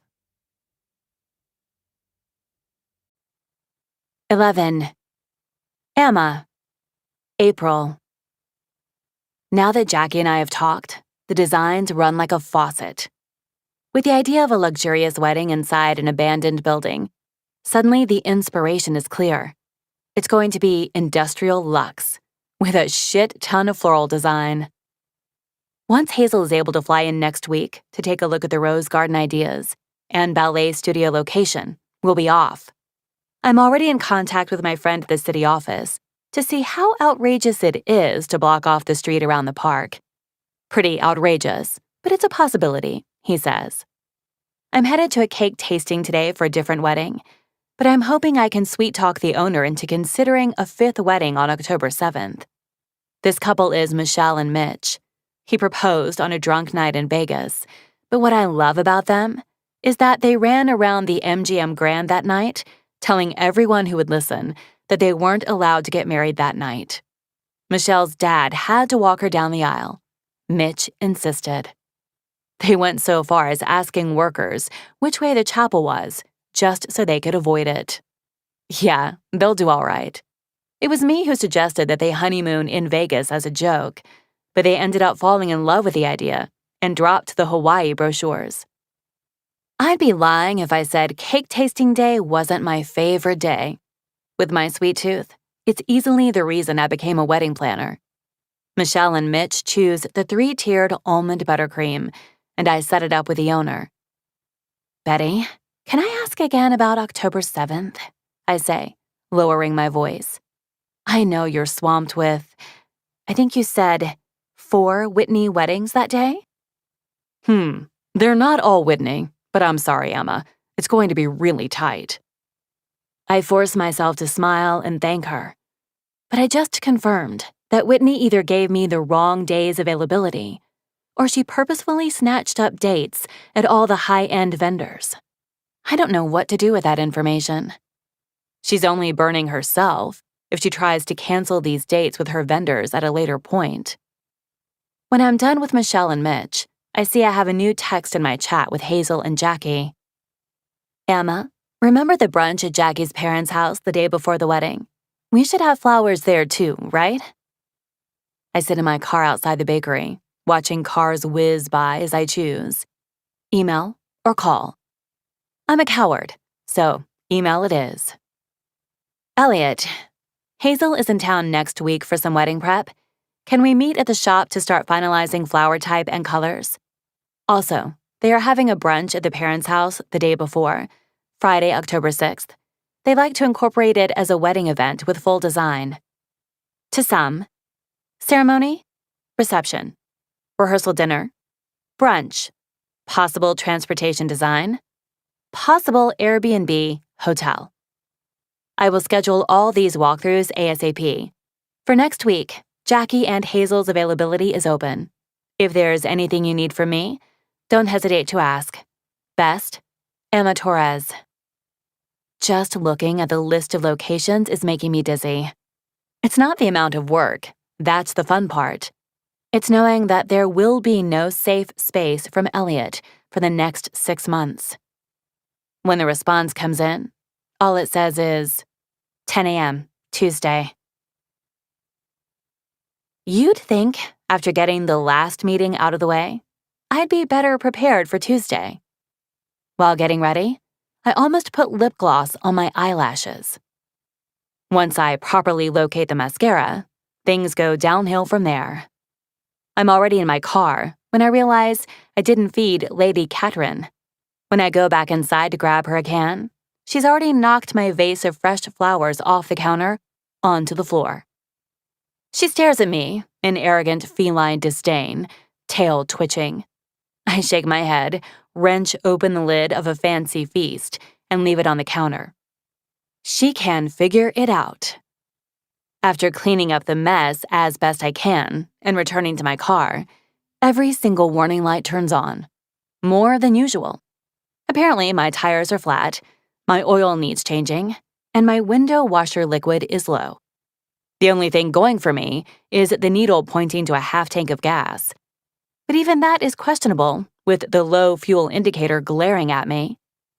As my engine putters, I consider just how bad it would be to drive 20 blocks in a car that is clearly screaming for death. I look at the sky. It's clear enough. I grab my bag and hope I can get there in the 15 minutes I have. But maybe that would be a blessing. I'm never late. But the idea of being early and alone with Elliot is worth the chance of tardiness. Spring in Sacramento is lovely, if allergy-infested. We're not called the city of trees for nothing. Branches of oranges, greens, and reds pop on every block, as do their pollens. I power walk down busy J Street in 3-inch heels, ignoring the strange looks from dog walkers, and the two horns honked for no traffic-related reason. Elliot used to tease me about the heels. When he finally saw me without them, he conceded that, yes, I am short, and yes, I am more intimidating with them on. Of course, I was wearing a pair of fuzzy frog socks at the time, so there was nowhere to go but up. It's 2 minutes to 10, and I'm 3 blocks away. I shoot Hazel and Jackie a text that I'll be there shortly, and then stab the pedestrian crosswalk button. I don't love the sweat pooling in the center of my back, or in my armpits, and I don't love the way my scalp is moist, flattening all the work I put into these beach waves. I thank the fates that at least I don't have lip gloss on my eyelashes as I finally arrive at Blooming. I'm damp and panting. If I didn't trust my Hazel Renee setting spray, then I probably would be checking my makeup before grabbing the door handle, but here I go. The bell rings above me, and I'm hoping I can just slip in while the 3 of them are discussing colors and centerpieces. But the shop is quiet. I look to the counter, and there he is, looming over the register, glaring down at today's newspaper, and ignoring me. My heartbeat stutters and jumps. Did I get the wrong day? Did I miss daylight saving time? I check out my phone, and there's the text from Jackie. We're late too. Don't worry, be there in 10. That was 4 minutes ago. I have 6 minutes. 6 minutes that I could have spent in Rite Aid or wandering the alley like a stray dog. But now, I have 6 minutes alone with Elliot. They should be here shortly, I say. He flips a page of the paper, dismissing me. I consider waiting outside, but I take a deep breath and move away from the front, looking at the flowers on display in the front window. He's got potted lilies and spring wreaths, always best sellers, but also large bouquets in tall vases, sunflowers and orange marigolds, weedy pampas grass and dusty pink roses, crimson chrysanthemums, and rusty calla lilies. He's really stepped it up. These are enough to make any person stop and think about flipping around to buy some flowers. I look at him through a bouquet of hydrangeas. His focus is still on the paper. His hair is tied back again, and I can see how long it's gotten. The years didn't touch him. He's 29 now, but he's always looked 29. He's always been on the brink of something, always a hair's breadth away from a change, a definition. When I was 22, I thought 26 was grown up. You're a step away from needing your own health insurance. You've probably figured out what kale is. But now, almost 26 myself, I stare at him and wonder if I wasted a year of his life. He could be settled down by now. He could have children. There's a pinch behind my eyes, and I have to look away. I bite my cheek to center the pain. I'm thinking of Jackie's friend, Kate, and I almost hope there was someone after me, someone who broke him differently, because I'm not worth 3 years of someone's life. Aside from a few hookups, I haven't dated seriously since him, but that's different. I don't date seriously. I could have been doing one-night stands if I'd wanted. He couldn't. He wouldn't be able to. I can match with guys on Bumble or meet one of Mars' friends for drinks one night and keep things light, casual. That's not Elliot. If there's one thing Elliot Bloom is not, it's casual. I check my phone. It's been 6 minutes. When I still don't see a Prius pulling into the parking lot, I glance at him again. He's sitting with his arms crossed, staring at the counter. If I were to talk to him, I wonder if he'd continue to ignore me. Maybe if it was about work, he'd have to. Do you have any questions or concerns about the locations? My voice is small in the quiet shop. His jaw tightens, and his eyes fall closed as he shakes his head once. I suppose I could have made it worse. I could have attempted to apologize for what happened at his mother's wedding. I'm sorry that your words had the same effect on me as a bee swarm. Was it terribly difficult to break down your mom's reception without me? Such a professional. The door opens, and I'm spared the insanity of my thoughts. Sorry we're a bit late, Jackie says, with a huge smile. Hazel is right behind her, with a coffee cup in her hands, and I think I could scream. But I guess this is something I need to factor in for the future. Hazel pulls me into a deep hug, and all is forgiven. I'm so excited for this week, she says, pushing her sunglasses up to sit on her head. Jackie's been telling me that you are a genius, but not why. She wants me to be surprised. I laugh nervously. Well, I have some ideas, but if they're not clicking, then we'll move on to something else. Over Hazel's shoulder, Jackie is chattering to Elliot, dropping a folder on the counter and squeezing his arm in hello. He nods back at her with a smile that looks more like a grimace. Jackie turns to me and Hazel across the room and says, Are there donuts, Emma? I'm craving them. No. God, I'm sorry. My car was freaking out, so I had to walk today. I run a hand through my limp hair to fluff it. But it's literally down the street. We can swing through after, I say with a wink. What's wrong with your car? His voice cuts through the room like a shark in a school of minnows. He's flipping through the folder Jackie brought, eyes down. My throat is dry when I respond. All the lights came on. It's fine. A sensor probably tripped. I roll my eyes at Hazel like, cars, am I right? They wouldn't do that if you took it in for maintenance every 12,000 miles, like a normal person. He's actually talking to me. Berating me, to be precise. But still, it's language. Jackie must misread my shocked expression because she's shoving his shoulder and saying, If you're an expert, then maybe you should offer to take a look. That's horrifying. That's literally the cherry on top of my shit-tastic day. My mouth is open to suggest any other scenario, when suddenly he shrugs and says, Sure. His gaze is still on Jackie's folder, a collage of flower ideas I can see now, and it doesn't leave the pictures. That's okay, I say weakly. Elliot has to run the shop, and we have to sit down for venue planning after. We can do it all, Hazel suggests innocently. We can drive you back home to look at your car before we have lunch. Jackie nods aggressively. Elliot flips a page. I slip into a small coma. Sure. Yeah. Let's get chatting, shall we?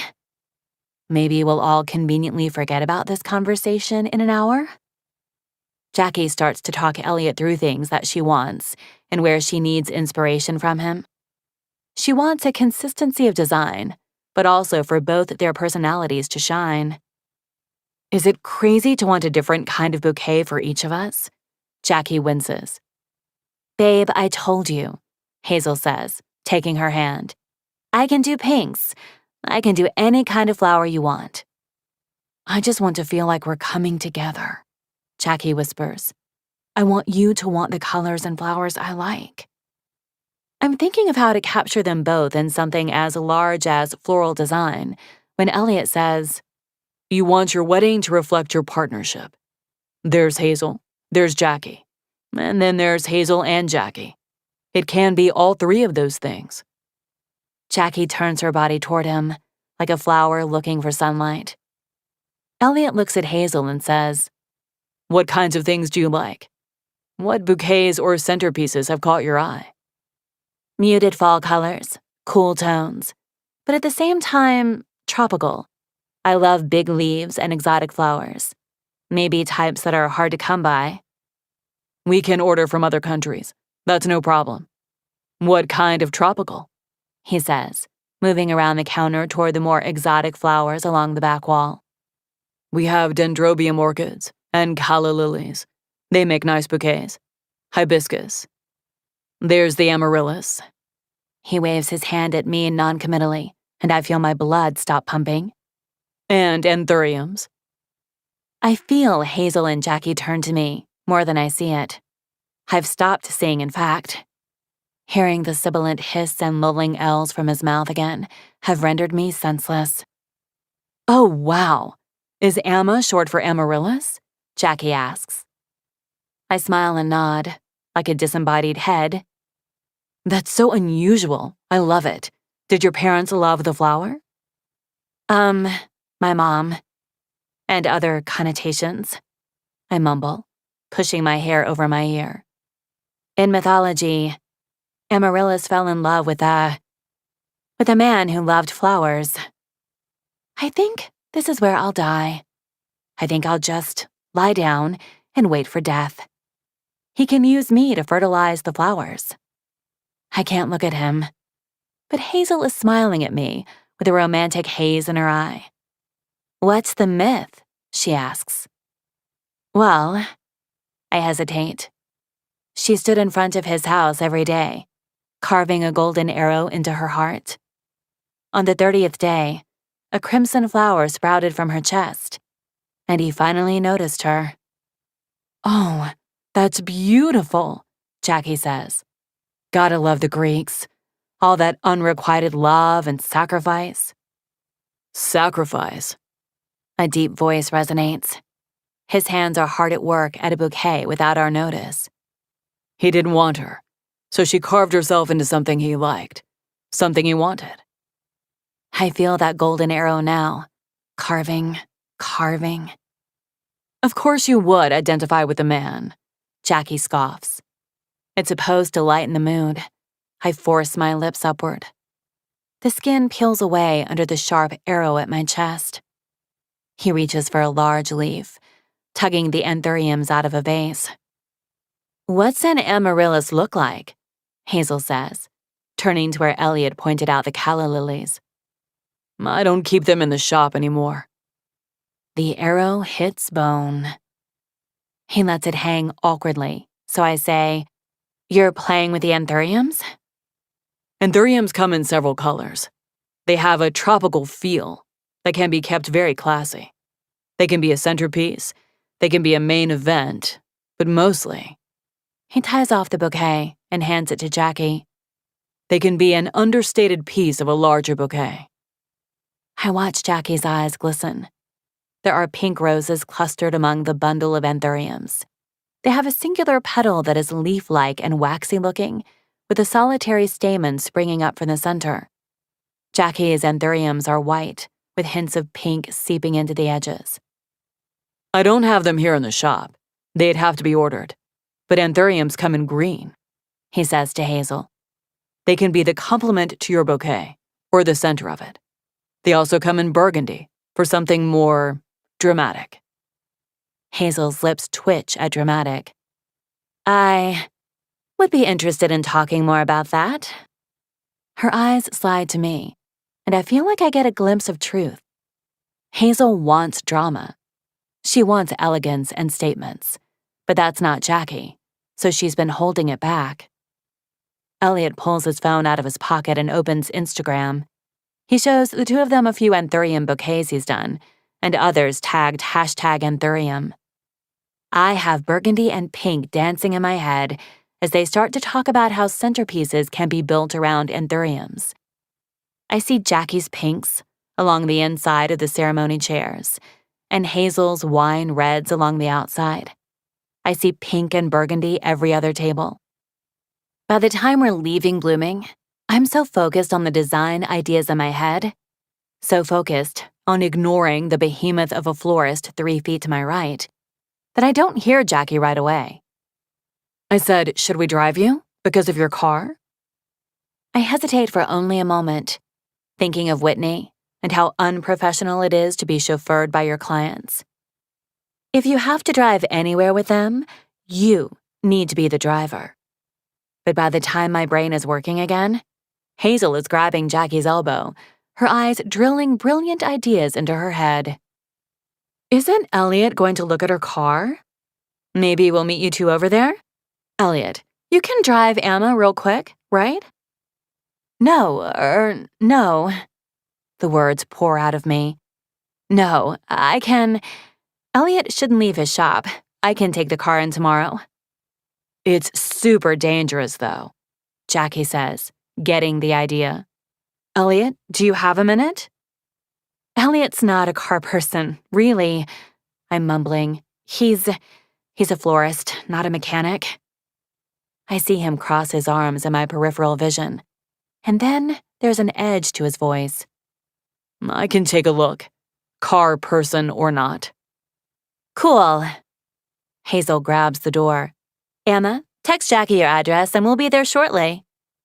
I can ride with you. My voice is desperate. Elliot doesn't need a girl in his car, I say with a laugh and an odd, swooping gesture from my hand that may be part pirate, part chimney sweep. It's fine, Jackie says, fully on the inside of this scheme by now. Hazel and I will buy you donuts for a change. And then the front door is closed. And I wish I had driven that death trap over here. Having it explode at a stop sign is better than this. To avoid looking at him, I text Jackie my address. Following instructions is easy. He cleans up a few things and grabs the back in 15 sign that his father painted by hand, and then I follow him to the door.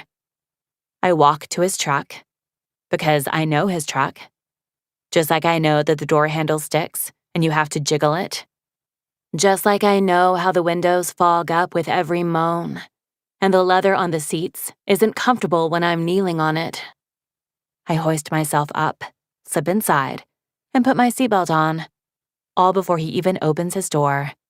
I can hear his heavy footsteps approaching, the yank of the driver's door, the oomph of his body. He pulls out of the parking lot and onto the street, and I stare at the dash. I wish he had something ridiculous, like a hula dancer, something I could focus on instead of the way my heart is pounding or his loud breathing. Did you tell them? He asks, turning easily toward my street. He's looking straight ahead. It's the first thing he said to me. No, they're just intuitive, maybe. I stare at my knees, mad that he won't look at me. You'll have to be ruder to me to really get the point across. He flicks on his blinker dismissively. Noted. I watch an older couple cross in the crosswalk. They start to blur in my eyes, and I bite my lip, tearing my gaze to the right so he won't see me. It takes a lot of concentration to keep my breath even. He pulls up in front of my house and is out of the truck before the engine is fully turned off. I scramble in my purse for my car keys, hit the unlock button, and slowly exit as he lifts the hood. I lay the keys next to him and go sit on my front porch step. Elliot's fixing my car is normal for us. He isn't a car person, but he's right. I could just, I don't know, change my oil or learn even one thing about engines, and I wouldn't be in this mess. It's my dad's car. The one thing he's really ever given me, aside from toys and sweets when I was a kid. My mom has offered to buy me a new one several times, but I can't get rid of this car. And I really think if I take it into the shop, this car will never come back. But it's been years now since the last time this car has had an Elliot Bloom tune-up. No one has made fun of me for the nail in my tire for 2 years. No one has skulked out of my house one Saturday morning, dragged me down to the open engine, and shouted about oil levels. No one has commented on the exactly 0 amount of wiper fluid I have. I feel like this car now. As Elliot stomps around, turns over the engine, shoves the seat back a full foot, and shakes his head at my little Camry. I feel like maybe nothing's been working right for a while. By the time the Prius pulls up, Elliot is closing the hood. I paste on a smile as Jackie compliments me on the house and the yard. She offers me the pink box, and I inhale a chocolate cake donut, desperate to have something to be doing. Can I use your bathroom? Hazel asks. I think of Whitney again. How entirely inappropriate this whole thing is. I nod and take my keys from Elliot. Down the hall on the left, If there are towels on the floor, just pretend I have a terrible roommate." She laughs and opens the front door, with the key I picked out of the bundle for her.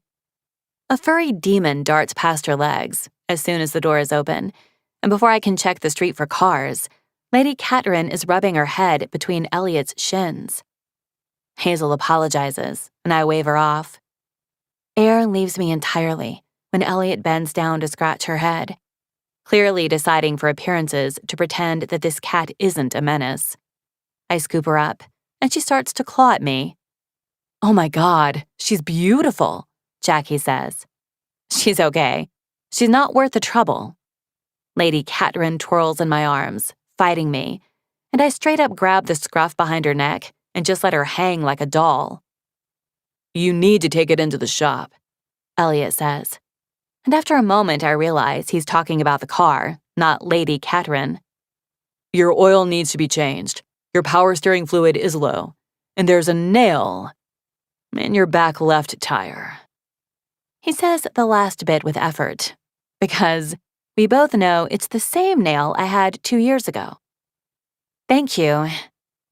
It's strained, and not just because Lady Catherine is 15 pounds and currently being held Lion King style away from my body. He pivots toward his truck. "I'll get you pictures of those anthuriums this week," he tosses over his shoulder. Hazel is just coming out of the house when Elliot's truck pulls away. I grab another donut from Jackie's arms. "How often have you and Elliot worked together?" Hazel asks innocently. I swallow. "A couple times. He's great." Lady Catherine hisses, and Hazel and Jackie's lips curve into matching secret smiles. 12. Emma. April. With Hazel in town, we burn through our to-do list quickly. I want to get a lot settled before my busy wedding season is in full swing. After our meeting at Blooming, we go to the Rose Garden to talk through my ideas about closing the street and renting the Airbnb across from the park. Hazel nods along with me, but her gaze keeps sliding to the Rose Garden. When Jackie walks down the park to look at the area we'd be using for guest seating, I say to Hazel, "What are you thinking?" She takes a deep breath. "The garden is beautiful. It's very Jackie." I say, "Maybe we can add a flair of drama," echoing Elliot's comment about dramatic bouquets. She fake glares at me, and we share a smile as Jackie comes back to us. The next day, I've secured a visit to the old ballet studio from my friend at the city permit office. When I say I have a friend at the city permit office, it's not as glamorous as it seems. His name is Hal. He has the keys, and I have the donuts. I told Hazel and Jackie to meet at 10, but half an hour before that, I'm at Weatherstone, getting an espresso shot and cold brew. I have a bag of donuts in one hand, and as soon as I open the rusted front door of the old ballet studio, I realize I should have left them in the car. Something skitters. I go sit in my car for 10 minutes, eating my chocolate old-fashioned to calm down. Jackie didn't say how long the ballet studio has been closed, but when I think about it, I've been going to Weatherstone for almost 10 years, and I've never seen tutus or point shoes. Maybe this is a mistake. Creating a reception hall from nothing is a huge task, not to mention electricity and plumbing, all the catering, the sound system, the backup generator. It's all brought in.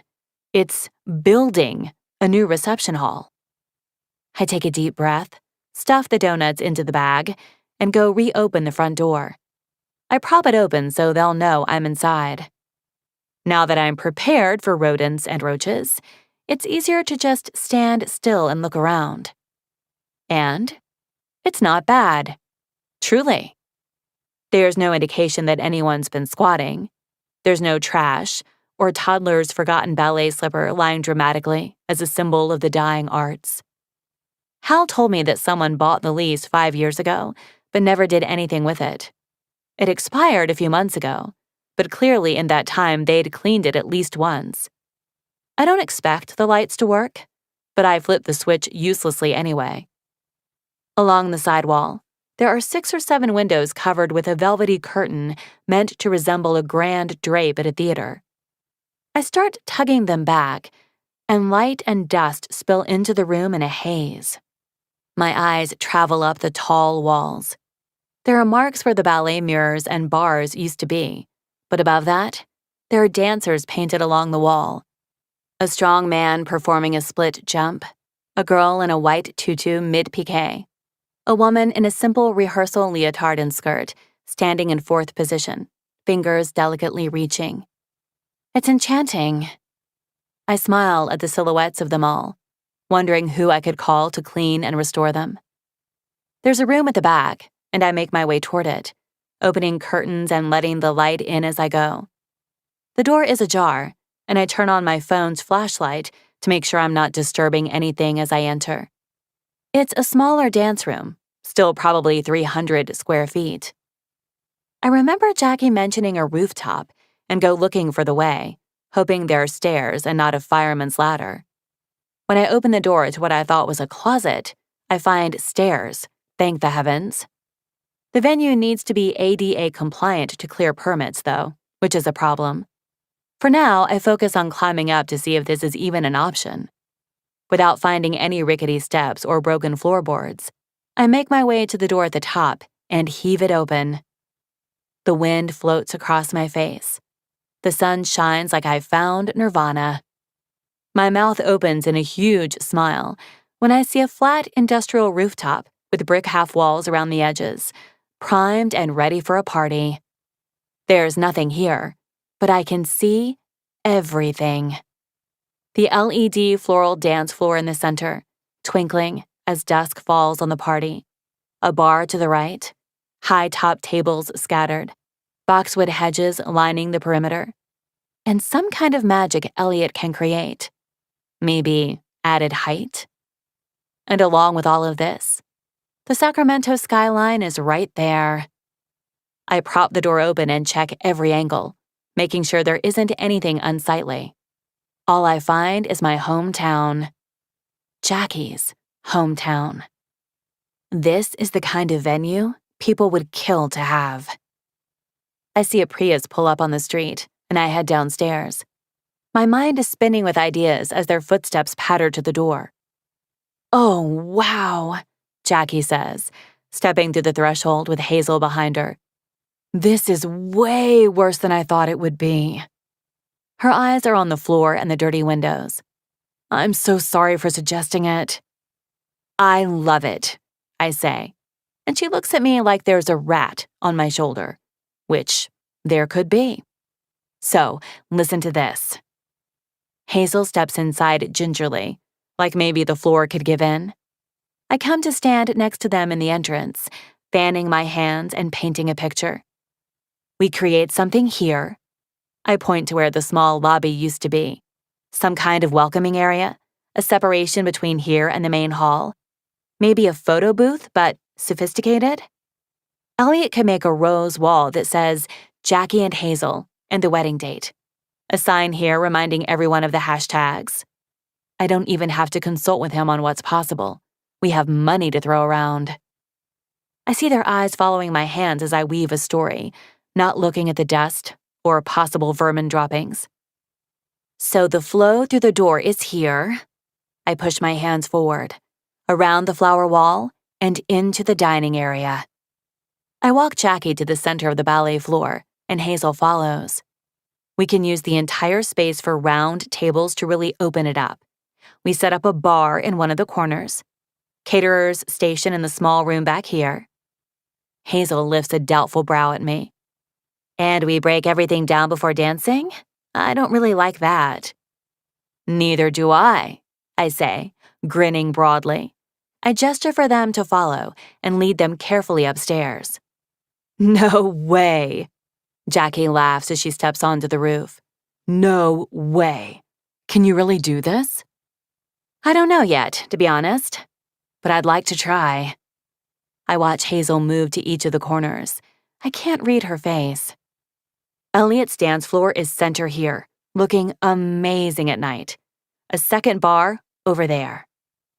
Jackie is nodding, looking around, but it's more of a jerky, nervous thing. Hazel turns, and she's smirking at me. I love this, she says. I breathe in the spring air and launch onward. I need to warn you that building a space from nothing can get expensive. Plumbing, sewers, checking for mold, rewiring electrical, ADA compliance. The food will now be 100% off-site catering, which is never a bad thing, but just not all-inclusive like other locations could give you. I give them all the warnings and fine print, but Hazel is floating across the rooftop, hardly listening. Let's look at downstairs again, she says. She takes Jackie's hand, and I see Jackie's shoulders relax. Once we're down in the dance studio again, I point out the exposed beams, the height, the brick walls. This space might have been a dance studio, but it was never built that way. Do you think Elliot could do something nice with these ceilings? Jackie asks. Absolutely. He has beautiful chandeliers. You could have flowers above down here and below on the rooftop dance floor. When can he come see it? Hazel says. I'd love to start seeing this whole thing come together. I can definitely bring him in the next time we visit. Can he come by today, do you think? Jackie interjects. I mean, we're already here. We already have the key. I stammer a bit before saying, last minute may be tough with the shop, but I can offer it. They nod, annoyingly, and there's nothing left for me to do but pull out my phone. After yesterday's disaster, I really hate that I'm bothering him again. I want to just text him instead of calling the shop phone, but that would be admitting that I never deleted his number, and I really don't want to see the last messages he sent me again. I hit the button to dial and listen to the ring. He picks up quickly. Too quickly. Like maybe he's at the register already and he's busy. Hello? Hi, it's Emma Torres. I'm here at a possible venue with Jackie and Hazel, and they wanted to know if you had some time to spare to come down. My voice is pitched way too high, and my fingers are like claws around my phone. Totally understand if it's too short notice. The line is quiet. I pray it's an easy no, cut and dried. I can't go to every potential venue. They do know I'm the florist, not the designer, right? Breath puffs out of me like I've been punched in the stomach. God, it's so much worse than just hanging up on me. I feel like I'm 19 again, and Whitney is scolding me for being too passive at the setup.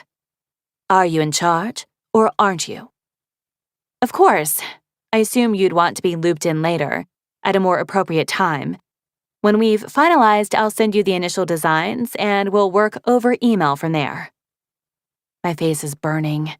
I can hear Jackie and Hazel chatting behind me about tables and layout and all the things I'm in charge of. I wait for the line to click dead, but I don't hear it. He's rustling papers around. Maybe I'll hang up first. What's the address? The embarrassment from the last 2 minutes has clogged my ears or something. My first thought is that he's got a customer at the counter and he needs their address for the delivery. Emma? My eyes squeeze shut. I know he didn't mean to say it like that. I know that's just how he talks. But it sends needles pressing into my chest, puncturing everything. It's on 21st Street, next to Weatherstone. I'll be there in 10. I can only stay a few minutes. I nod to myself until I realize he can't see me. I say, great, but the line is already dead. For Hazel and Jackie's benefit, I add, see you soon. Bye. I turn to them with a pasted smile. 10 minutes. Hazel and Jackie are happy, and that's all that matters. Hazel asks if I need a coffee, and before I know it, I'm alone in an abandoned building while my clients wander over to Weatherstone. I take the opportunity to center myself. He's partially right. If it were any other clients besides Jackie and Hazel, I would have told them we don't bother the vendors before a location is secured. If it were any other vendor, I wouldn't have called. And the idea that Hazel wants Elliot's input on the overall design instead of just the floral aspects is concerning. I should be taking more control of these meetings, but I've been far too under-involved at the only meetings she's been to, the ones at Elliot's shop. I pace the ballet floor, taking pictures of everything and getting my thoughts together. I'm lost in my own imagination of design by the time a shadow darkens the doorway. He steps inside without a word, taking in the scope of the work to be done. I'm standing across a dark ballroom, holding my breath, waiting for him to scoff at my idea, mock me for thinking I could create a reception hall from nothing. I watch him tilt his head back to the ceiling. He says nothing, but pulls a measuring tape from his back pocket. I breathe in relief. His mind is working, and that's all I need. I find my voice and explain. There's a rooftop. I have no idea if it can work, but the goal would be dinner down here, dancing upstairs. Who's your rental company? He barely raises his voice, but I can still hear the clatter of consonants across the wood floor. I don't have one yet. Everlast has 4 other weddings that day, so I might have to work with an out-of-town company and ship it up. Whitney has 4 weddings on October 7th, he scoffs. Did you give her the date? I hate that he's pinned down my exact fears, but he's talking to me for once. She doesn't have to work around my schedule. But you have to work around hers. He's stretching the measuring tape down the long wall on the right, making notes on a scrap of paper. She's Whitney Harrison, I argue. He looks up at me for the first time. The first time in 2 years. I want to fuss with my hair, my jacket, my makeup. He actually sees me. And you got the Hazel Renee wedding, he says. A light, feathery feeling fills my chest. It's like a compliment. It's like a reminder that I'm also amazing. But then I hear it again, as a whole sentence, as a cause and effect. She's Whitney Harrison, and you got the Hazel Renee wedding. I'm suspicious again if Whitney did this on purpose, like he's implying. His eyes leave me, and he looks down to his notes. What about Michelangelo's? They're blacklisted. The words are out of me before I can stop them, and I see him shake his head in disdain. They are blacklisted. By Whitney. They work on baby showers, graduations, and quinceañeras, barely scraping the wedding circuit because Whitney Harrison owns the wedding circuit. That's a great idea, I say. I'll call them today. Thank you. He doesn't say you're welcome, like a normal person, but he never did. Jackie and Hazel step into the doorway, and I feel like I can breathe. They greet him, and I launch into my spiel again. I focus on projecting confidence, laying out my vision before Hazel can turn to Elliot and ask for his. I watch his face, searching for resistance, waiting for that curl of his lip that means he's feeling put out. It's not there. I see a familiar intensity behind his eyes when we get up to the roof. He's measuring the square footage and checking the height of the side walls while I talk. But I know that look. He's inspired. He interrupts me once. The dance floor. It's going to be raised about a foot off the ground. I can make it as thin as I can, but you'll lose the depth of the piece. If it's above 8 inches, then we need to step all the way around it to pass inspection. Can we raise the floor everywhere? Hazel asks, like raising the floor is an everyday thing. I suppose Elliot and I can look into creating a full artificial floor for the roof. What do you think, Mr. Architect? Jackie asks, nudging Elliot's arm. I wait for him to correct her, to say that he never finished his degree. He was always so sensitive about that. But he just adjusts his watch. And I blurt out, Did you get your degree? His eyes snap to me for the second time today before quickly darting away. Yeah, Jackie says helpfully. Last year, right? And his license. He's a fully licensed architect now. Hazel says something about how nice that'll be for our purposes. but I can't hear anything but white noise for a moment. I relaxed back in my chair, staring at him across a table set for two. I think you could go back if you wanted.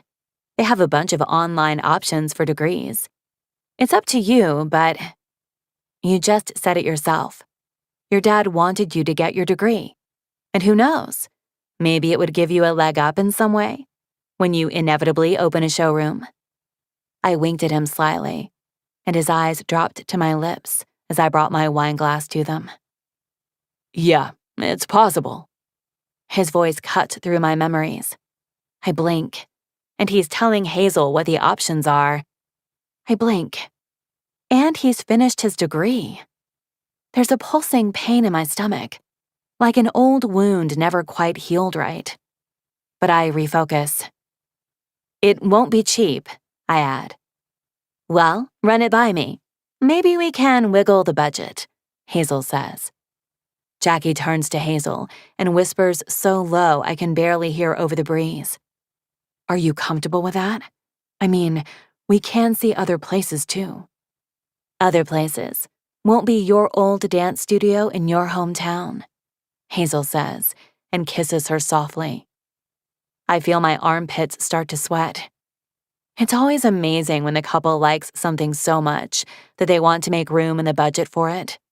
But you never want them to regret giving you so much money to play with. It has to be spectacular.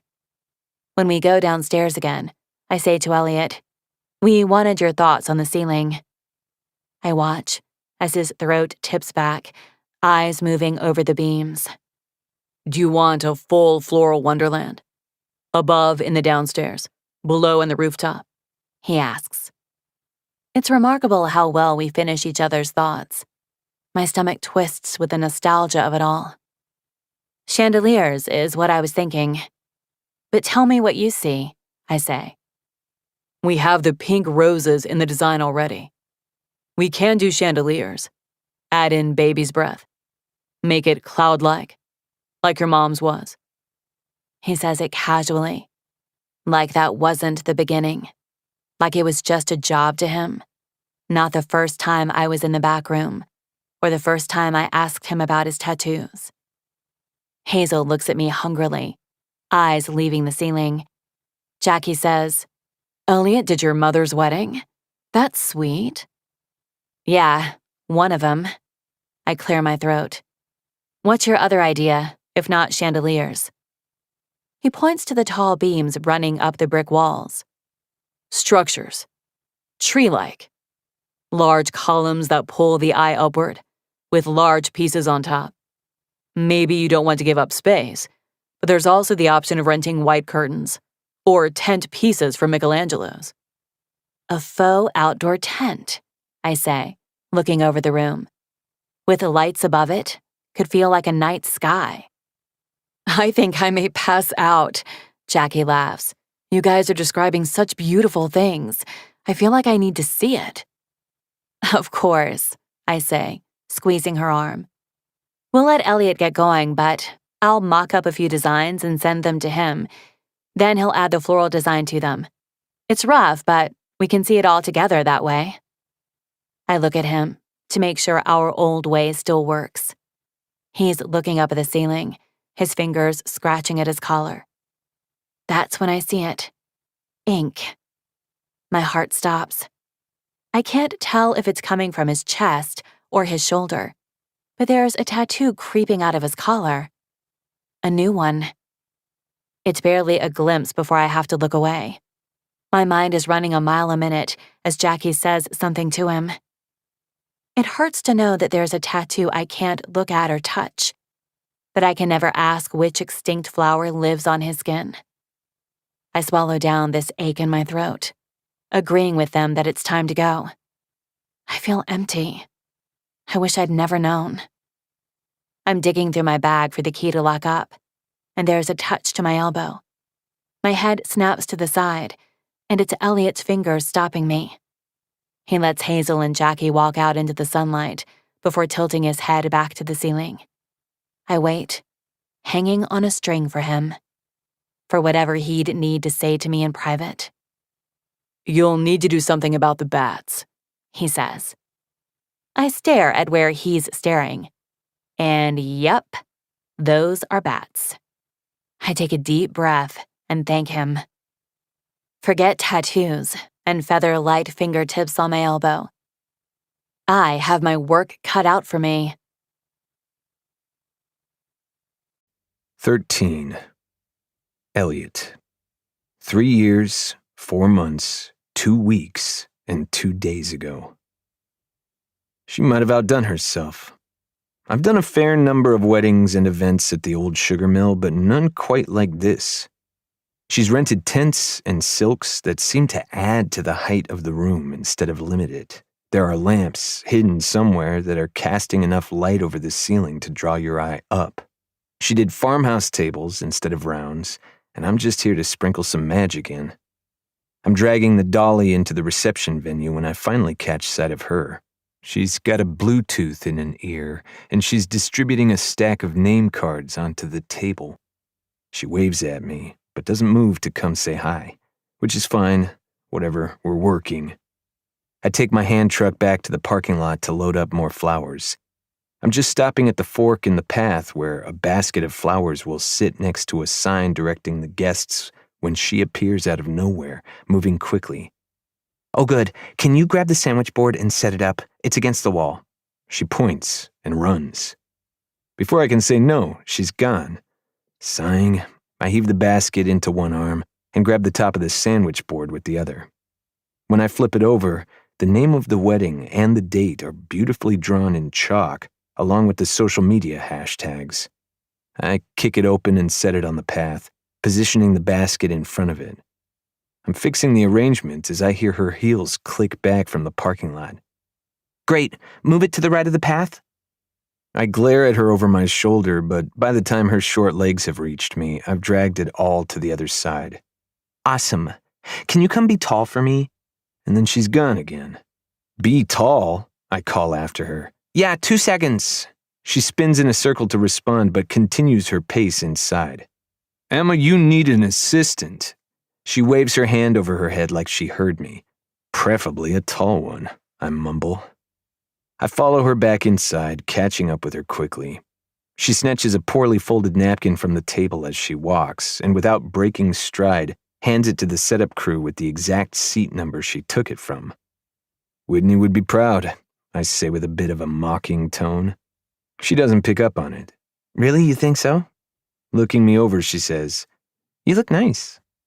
And so dies my focus and confidence in one fell swoop. I run a hand through my hair nervously. It's just a plaid button-up and my best jeans, but the fact that she noticed anything means it's too much. I knew I didn't need to construct anything here, just bring the dolly back and forth to unload the centerpieces. Okay, Emma says, pointing upward to the canopy. This strand of lights got tugged and unplugged. Emma, not even I can reach this. It's like 10 feet up. She nods jerkily. Right, okay, so maybe you can lift me and I'll get out of here. I wave her off. I'll find a ladder. Thank you, she says. She squeezes my arm, and before I can wonder what she's doing so close to my face, her lips peck my jaw. She's gone before she can see the heat spread across my neck. I run my knuckles over the spot, hoping there's no lipstick there now, and watch her snatch 2 more napkins on her way outside to the ceremony seating. By the time I find a ladder, fix the plug, and carry it back to the storage closet, she's hot on my heels. God, Elliot, I fucked up. I look at her over my shoulder as I walk the ladder back into the closet. Fucked up? There's not enough of them. She's frazzled, her eyes wild and her voice bubbling. The centerpieces. My eyes move past her to where I can just make out the edge of the tables. You can't spread them out? They're too spread out. Her hand drags through her hair, and I try not to watch the way it falls over her face again. It's not the floral. Honestly, it's the rental. The globes and lights. I needed 3 more per table. I shut the closet door and moved to get a better look at the reception area. It's only something I would see if she'd pointed it out to me, which she has, and now it's all I see. I just didn't want to overwhelm the tables since this is much more minimalistic. Let the room shine, you know? She says. but now I think I should have just gone with floral. Do you have any spare vases in the truck to hijack some of the arrangements and spread them out a bit? When they're glass, I bring spares, but these are buckets, so... She bites her lip, staring at the room in displeasure. Can you run back to the shop and whip something up? Whip something up? I repeat dryly. Doesn't the wedding start in an hour? It's 30 minutes back to the shop alone. The ceremony will take about 45 minutes. Her eyes are wide and begging. Please, Elliot, this is so embarrassing. I thought I nailed it. I really did. I've been dreaming of designing this venue for 3 years. Yeah. I grab the dolly and wheel it to the parking lot. She's yelling her thank yous and apologies after me, and some sick part of my brain wonders if she'll kiss my face again when it's done. The old sugar mill is on a narrow road that runs along the Sacramento River, so there's not a lot of wiggle room for speeding. I get back to the shop with ideas spinning in my mind already. I drag a box down with the rest of the buckets and take another box that has smaller versions. She had good instincts about minimalism, so I think peppering in the smaller versions along the empty spaces actually complements the original idea well. My hands work on autopilot for 20 minutes, pulling white roses and eucalyptus stems from all directions. By the time I'm loading up the truck again, the wedding is 10 minutes from starting. When I arrive back, I can hear someone reading, "Love is patient, love is kind," over the mic in the back garden as I load the cart. The rusty wheel isn't meant for sneaking into a wedding that's already started, so I move slowly to the side door of the reception. Once I'm indoors, I see Emma notice me from her post outside the glass doors, watching the ceremony. She slips inside and speeds to me as I pull the cart up to the first table. Smaller versions, they won't overwhelm. This is so perfect. God, it looks like I had a plan all along. She takes 2 from me and crosses to the other end of the table. You did have a plan. It was good, I say. She tosses me a smile. Throw these on a separate invoice. I may have to pay it myself. I'm about to do the very gentlemanly no-charge thing, but then I see her fingers rip out a petal from one of the roses, then 2 more. This one's dead, she says, yanking the whole bloom and stem out of the bundle. It's not dead. It's a fungal disease. You want me to leave the disease-ridden ones? I'm saying they're leftovers. And I'm just making them not look like leftovers, she says matter-of-factly.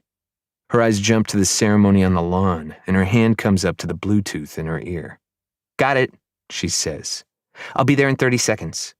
She spins to me. Can you spread them? Get the smaller ones in the middle, larger on the ends? She pushes open the door and is gone. I move through the tables, respacing. When she ducks her head in again, I'm just about done, but she says, Do you have 2 AA batteries? I blink at her. No. Can you ask the staff? The remote for the slideshow isn't working. I used all my AAs last week and forgot to restock. I scowl and say, Emma, you need an assistant. I have 2 today, she says cheerfully as if that answers my problem, then shuts the door again. I roll my shoulders back and head into the catering room, asking all the workers what they might have with them or in their car. Finally, the venue manager takes pity on me and opens the small flashlight she keeps in her purse. She pours the used batteries into my hand, and I meet Emma at the door with them. Okay, is that it? I ask with as much sarcasm as possible, but she just smiles and thanks me. When she shuts the door on me, I jog to drag the cart around the side of the building, making as much noise as I want. I get to the back lawn just as the guests are coming to their feet for the walk down the aisle, and I barely wait for the last person to clear the chairs before starting to break down the ceremony floral. Some of it gets repurposed, some just gets donated. Once it's loaded in the truck, I pause in the parking lot. I should just jump in and head back to the shop, come back for cleanup. I get some guys in the afternoon coming in for flowers for Saturday night, but generally it's slow. No phone orders until weekdays. I'd only be missing the vendor meal, as good as it is, but getting away from Emma's insane requests and burgundy-tinted mouth seems like a bigger priority. I'm closing the tailgate when my phone buzzes. It's a text from Emma. I saved us some canapes. I could leave right now. I should leave. but instead, I'm texting Ben to ask if he can swing by the shop. I'm walking back to the side door and trekking through the now swarming winery as the guests run to drink as much free wine as they can. She's just beyond the door to the kitchen and has a napkin with a few quiche-looking things. Her eyes light up when she sees me, and maybe that's worth it. I eat the appetizer and hum in surprise while she talks to someone on her Bluetooth. So good, right? There's more too. I'll grab them. I'm still chewing when she disappears, trying to figure out if I'm her +1 to this wedding. I hover in the kitchen and look through the window to the main hall. It's gorgeous. Once the happy couple have made their way into the reception, Emma moves back toward me, jerking her head for me to follow her down a hall. She's carrying a large tote bag. "Do you think it looks nice?" she says, opening a door to a room where they store the wine. It's huge and empty, except for the barrels stacked in pyramids against the wall. "Yeah, you were right about the centerpieces. What's this?" "I need to put votive candles." She takes a Walmart-sized bag of candles and a bundle of paper bags out of her tote just then. "Into these paper bags, kind of like a lantern thing. They'll be outside when the sun goes down." "Why don't you have an assistant for this?"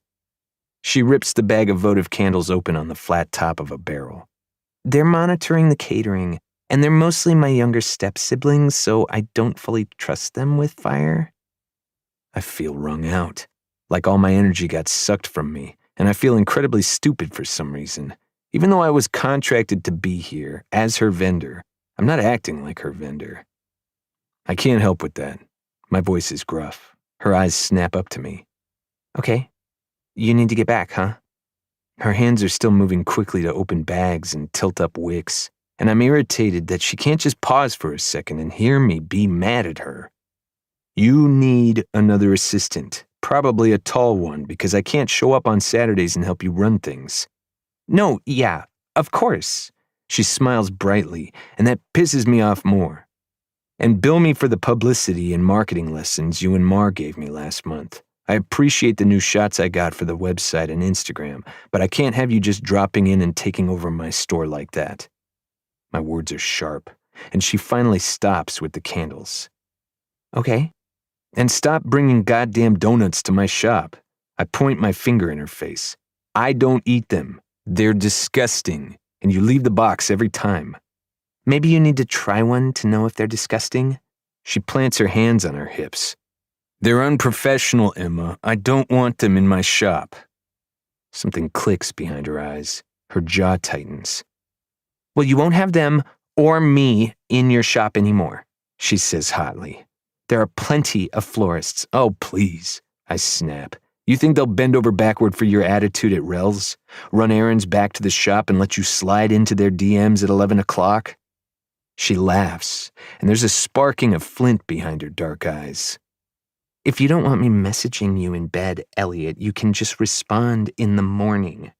My eyes narrow at her, but she cuts me off. "What you do isn't that special. I can get wedding arches and chandeliers made in San Francisco with much less fuss." "Fuss? I'm the fuss? You're the fuss." "I don't fuss." "You're fussing right now." She steps around the barrel, poking her own finger back at me, and I want to grab her. "You're the one who's throwing a tantrum about a few votive candles. Just go. Send me a fucking bill for all the time you wasted today." I'm about to pivot and stomp off, but I find myself stepping toward her instead.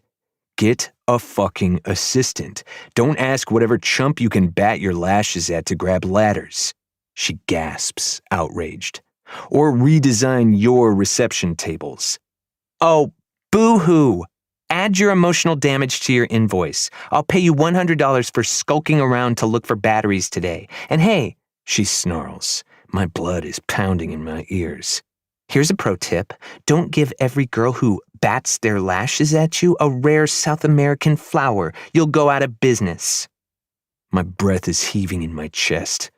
I'm so close to her. I could kiss her if I only stepped forward. Guess she's thinking the exact same thing because her hands reach up from my shoulders as I grab her waist. Two arms wind around my neck as she pushes herself against me. The press of her lips on mine sets everything in my chest on fire, and my fingers curl into her hair like a lifeline. We stumble backward, and my shoulders land on the brick wall. I hear myself groan. She's tugging my head down to hers greedily, pressing herself close and keeping my back against the bricks. Her lips puff air against mine between rough kisses, and I want to pause and ask her, which of us did this? But her fingers are in my hair, and her tongue is slipping into my mouth, and my head spins.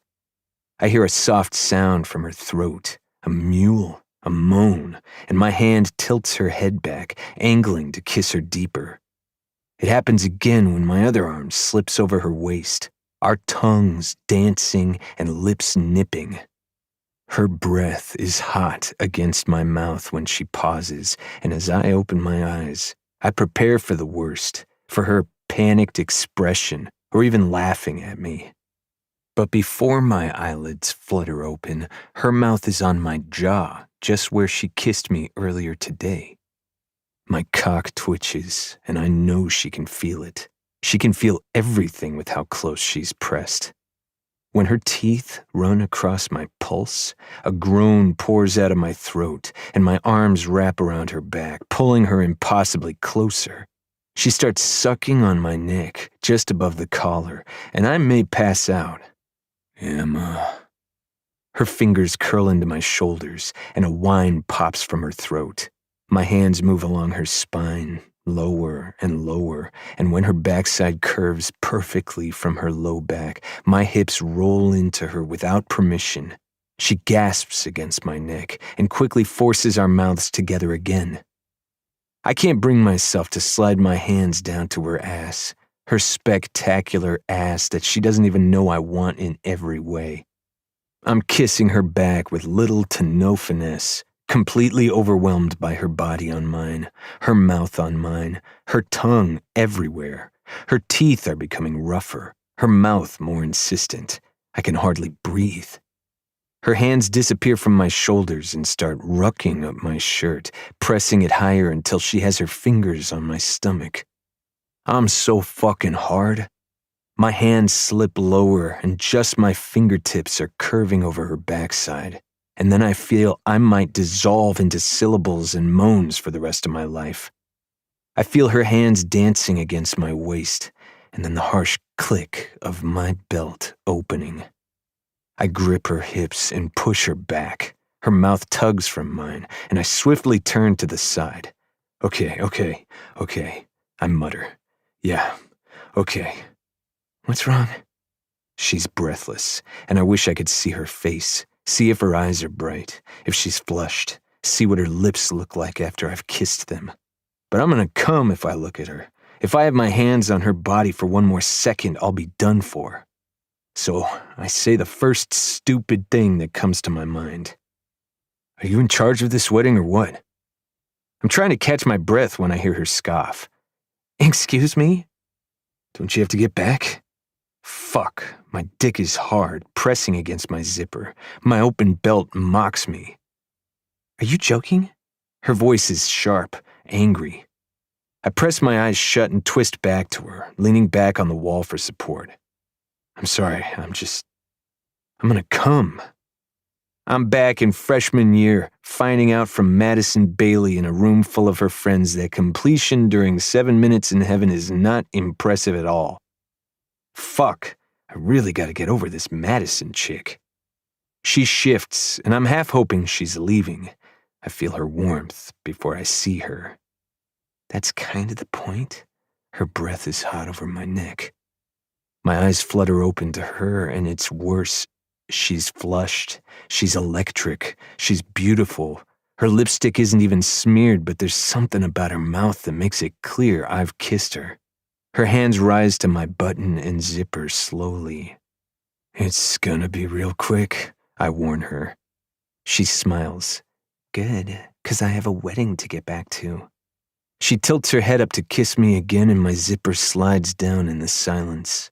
My breath is quick and heavy, but I kiss her slowly, maybe a bit sloppy.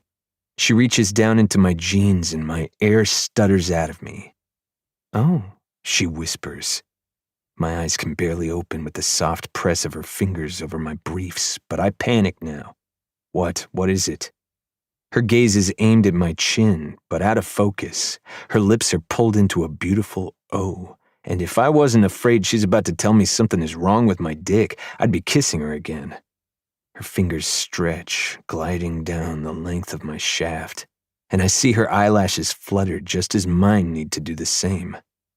"Everything's good," she says with a smile. "Everything's really good." She looks up at me with some kind of secret smile, and I must be telling her I don't get it with my expression. "You're a good size," she clarifies, a blush staining her cheeks. She starts to rub me through my briefs, soft but firm.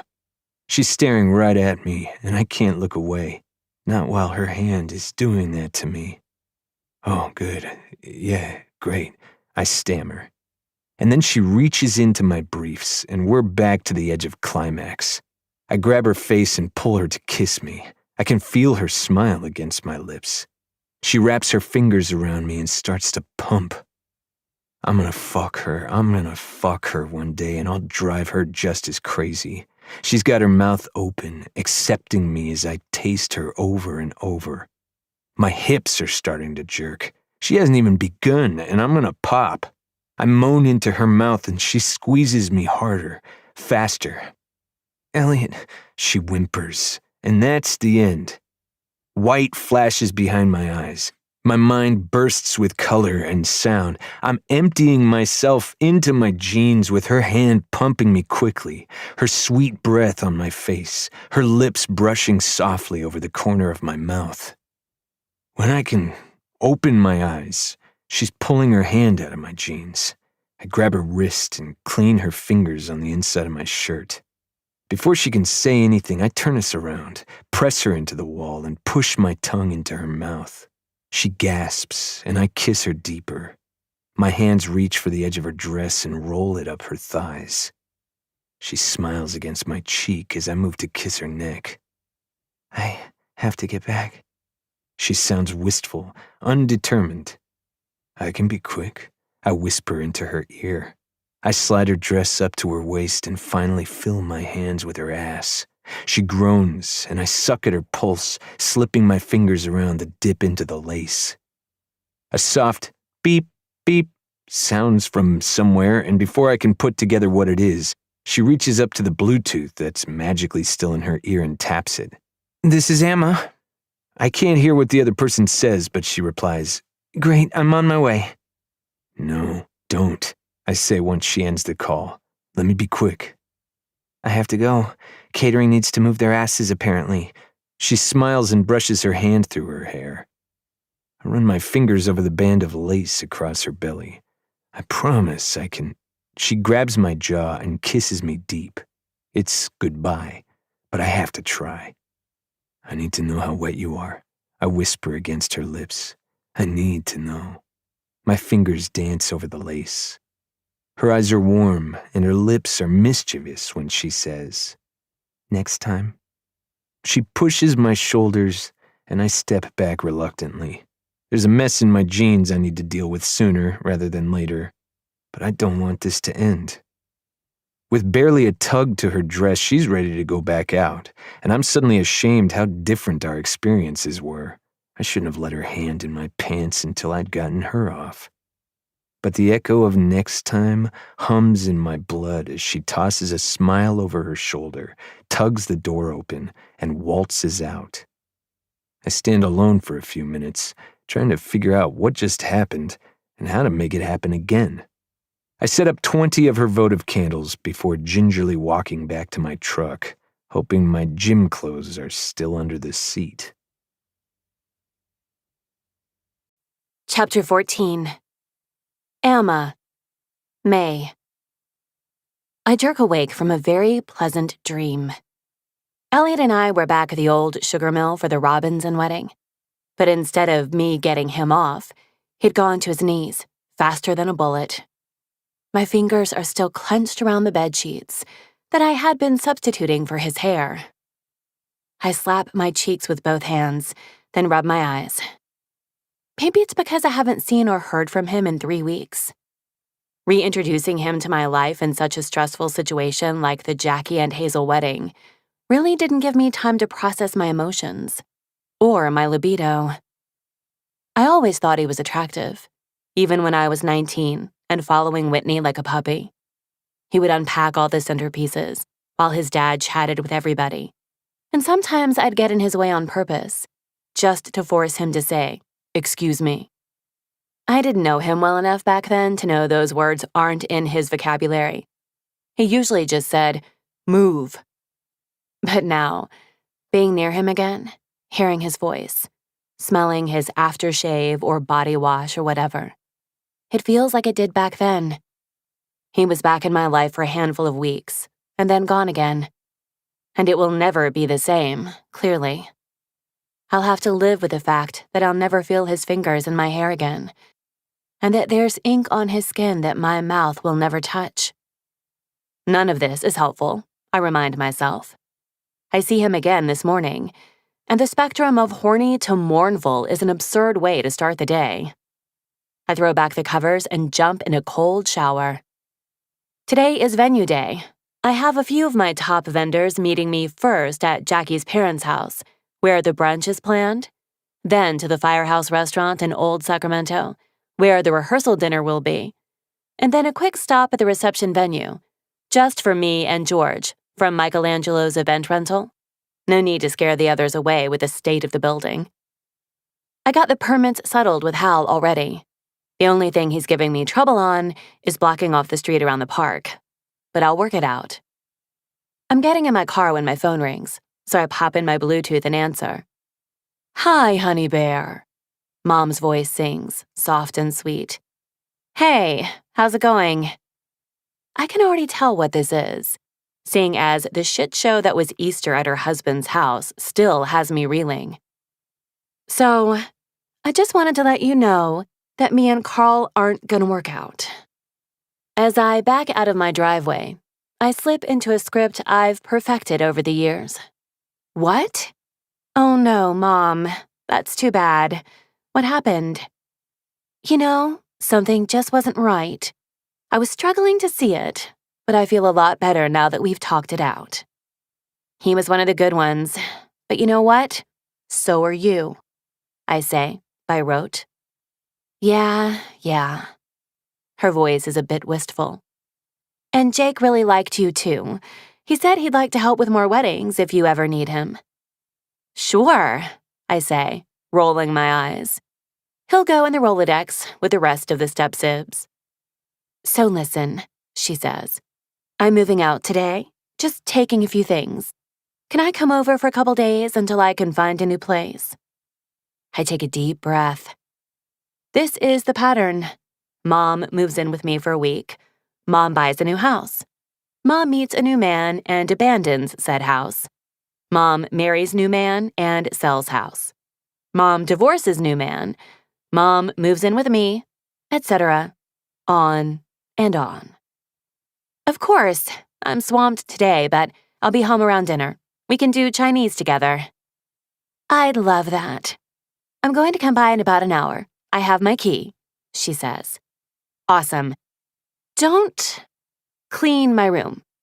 And when you ignore me and do clean my room, don't hide my vibrator again. I didn't hide it, Emma. I put it in the closet where no guests could be offended. Okay, please don't touch my sex toys. Love you, bye. I hang up on her. Cynthia Jones, the woman who needs no vibrator, because she's been with a man for 90% of her adult life. And a new man at that. So there's no space to get bored with a person. I pop in to see Mr. Kwan at J Street Donuts, and he plies me with a baker's dozen before the door swings closed. Jackie's parents live about 20 minutes from the Rose Garden, in a rather classy borough of Sacramento called Carmichael. I pull up to a lavish two-story and remind myself to ask Jackie what her parents do. Yowza. Her mother, Kim, drags me into a deep hug and complains about processed sugar as she selects a Boston cream. Jackie greets me in the kitchen. Beautiful house, girl. You grew up here? I select a donut hole and lean on the kitchen island. Yes, But I'm sure it's nothing compared to where you grew up, Miss St. Joseph's. I shrug. My childhood home wasn't anything like this, but it was nice. Kim sneaks another donut as she takes my elbow and thanks me for everything. Jacqueline is absolutely enamored by you, Kim says with a smile. I hope you don't mind, but I just have one teeny tiny request. Of course, please. Kim places a hand over her heart. We have a family heirloom that I'd love incorporated somewhere. It's a tub that I was thinking could be used as a basin of sorts. Jackie pipes up. I think maybe the reception? We fill it with ice and place the drinks in it? That sounds so much classier than a plastic barrel. You're on. I laugh. Hazel was already talking to me about craft beer bottles, so maybe we display them in the basin. Kim claps her hands together and looks like she might almost cry. That would make me so happy. My father passed just a few years back. I squeeze her hand and let her tell me a few stories about him. When the oven dings, Kim goes to grab the cinnamon rolls she went to the trouble of making. I turn to Jackie. Okay, walk me through what we're thinking before everyone gets here. I ignore the stab of anxiety in my chest when I remember Elliot is part of that everyone and follow Jackie back to the entry hall. I was thinking we station everything in the living/dining room because we have French doors that open up, Jackie says, leading me into a room with tall ceilings and furniture that looks like it just had the plastic taken off. Wow, gorgeous. My eyes drift over the brick fireplace and the perfectly primped throw pillows. The French doors do indeed open into the formal dining room, which in turn connects to the kitchen. You're spot on. Long table down the center of these two rooms. As we're talking parking and number of people, there's a knock on the front door, and it swings open hesitantly. I see his large hand curled around the door and look away into the dining room before the rest of him appears. 10 minutes early, just as his father taught him. Jackie leaves my side to greet him. I can hear Kim asking after his mother, and before he can even respond, she's steering him around the house, talking about where she would like flowers. Jackie comes back to me, shaking her head playfully. Whatever she's asking for, give her half, she says. Okay, where were we? I'm loving your mother's taste. The flow in here is great. I just need to speak with a rental company about what to bring in. Elliot chuckles at something, and my attention is stolen. Kim is walking him through the full tour, and I can finally see him over Jackie's shoulder. He smiles so rarely.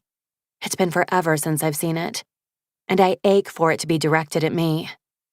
I clear my head and move to the back window to see what options there are for the backyard. Jackie sidles up to me. So, are you dating? My head snaps to her so fast I can hear a crack. Us? No, God no. I laugh manically. Why would you say, nope, not us? Jackie blinks at me, her mouth opening. No, I mean, are you dating? Like as in the concept of the word? My shoulders droop with the loss of adrenaline, and I rub my brow in embarrassment. She says, but if that's where your mind goes, then I'd be super on board with that. He's single. Sorry, I wave my hand, searching for which neurosis to blame this on. Tense, I guess. No, I'm not dating right now. Bad breakup, she guesses. I give her a half smile. Something like that. I don't do long-term relationships. Well, you know something that could help with that tension? She says joshingly, and I follow her eyes as they comically slide to Elliot, listening intently to her mother go on about chrysanthemums versus carnations. He feels our gaze and glances over.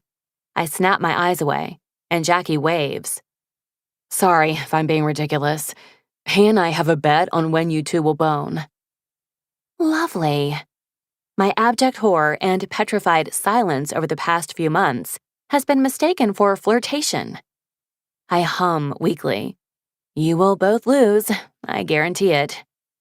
Not your type? My very unhelpful brain supplies memories of my dream this morning, with my knee over his shoulder and my back against the brick wall of the old sugar mill. And then, not to be outdone, my very real memories surface. Crushed rose petals sticking to my skin, leaves in his hair, his tongue everywhere. I don't have a type, I say perkily, turning on my heel and ending the conversation. It's inappropriate anyway. If Elliot or Kim notice the flush to my cheeks, they don't say anything. After George from Michelangelo's has seen the layout of the house, and I've heard some thoughts from both him and Elliot as to what they can offer, we leave the Nguyen home and jump in our cars to the Firehouse restaurant. I offer to drive Jackie, and I can tell she's looking for a good reason to put me and Elliot in the same car again, but she just can't find one. George has done one event at the Firehouse and knows the basics of what the restaurant will provide. Elliot has dropped off centerpieces before, but not worked installations. He's ready with his measuring tape for doorways and corners. I love a cut-and-dried rehearsal dinner. Fewer guests, fewer once-in-a-lifetime moments, more alcohol. In fact, both the brunch at the Nguyen's and the rehearsal dinner are shaping up to be lovely because they do not include Hazel's agents list, which is already giving me a headache, despite my excitement at the possibility of meeting Anya Taylor-Joy. The rose wall Elliot is building for the reception will be brought here the day before, and he'll bring in centerpieces. George will bring in black and gold balloons and signage. It's easy. Now comes the hard part. We're standing in the parking lot of the restaurant when I turn to Elliot. Okay, the three of us are headed to the building on 21st to show George what we're working with. I blink against the sunlight, bringing my hand up to my eyes. So you're free to go. I know you've seen it. Oh, but you're welcome to stay with us, Jackie adds helpfully. Yes, of course. You're welcome to come, but I know you're busy. I move to the cars before Jackie can wheedle him any further. George, do you want to drive together? Parking's a little rough and I can drop you back here after. Yeah, I'll come, a deep voice says, cutting off George's response. My keys fumble in my fingers, scratching the car door. I glance over at Elliot. He's shrugging with his hands in his pockets. Jackie looks like she's going to burst. George has his mouth open like he's ready to respond, if only someone will pay attention to him again. Great! Awesome! I sound like a cartoon mouse. My keys finally open my car door, and I watch, in horror, as George and Elliot try to out-gentleman each other for the front seat. George is a rounder man, but Elliot has longer legs, so really, it was going to be 50-50. George takes the front, Jackie slips in the back seat on the passenger side, and I see Elliot reaching for the door behind me. George and Jackie are talking about radio stations, and I'm just waiting for the fourth click of a buckle so I can get this the fuck over with. I can see the edge of his jaw in my side mirror. Whoa, you got a lot of lights on your dash. Shut the fuck up, George. My eyes squeeze closed, hoping I can just laugh and say, yeah, crazy. Are you fucking serious? His voice comes from behind me, and I can feel him sitting forward, looking over my shoulder. The hair on my neck doesn't know we're in trouble, so it stands on end when he says, What the hell, Emma? I put the car in reverse and back out of the parking lot. The shop says there's nothing they can do, I squeak in the I'm only a girl voice I use to get out of things. Jackie is laughing at me, but in every glimpse I get of Elliot in the rear view, his eyes are glaring into the back of my skull. George is quite offended to hear that a shop told me they couldn't do anything and wants to know which shop it was because he'd like to avoid it. We get to the building without dying in a fiery wreck, thank you very much. And aside from the way someone refuses to look at me again, it goes smoothly inside. George is very worried when he first sees the state of the place, but I tell him the plan about the permitting and the health inspections, and he's starting to smile by the time we leave. He does the same thing Elliot did and quietly makes sure I know about the bats. The hard thing about today is that while this is the first time I've had to be in his presence in several weeks, it's also the last time we'll need to see each other for almost 2 months. Now, we just go our own ways for a while. It's May, and the wedding is in October. As I drive the four of us back to the restaurant parking lot, I can't help but check my mirrors more often than necessary, searching his stoic face for some sign of life. He doesn't say goodbye once we're back to the cars, and I'm still firming things up with a very talkative George when his truck starts. He pulls out of the parking lot as I'm settling Jackie and me back in my car to drive her home. And then he's gone. I don't know why he came to the building on 21st again when all he did was scowl. If all goes well, that's the last I'll see of him for a while. I feel like an addict, starting to mourn him even as his scent lingers in my car. I have an upcoming wedding that I know he'd be perfect for, but I'm afraid to ask him about it. Are we back to partnering on weddings after this one? Or is Jackie and Hazel's wedding just special circumstances forcing us together? And which would I prefer? I know I'm at my absolute best when working with him. And I'd like to say the same goes for him.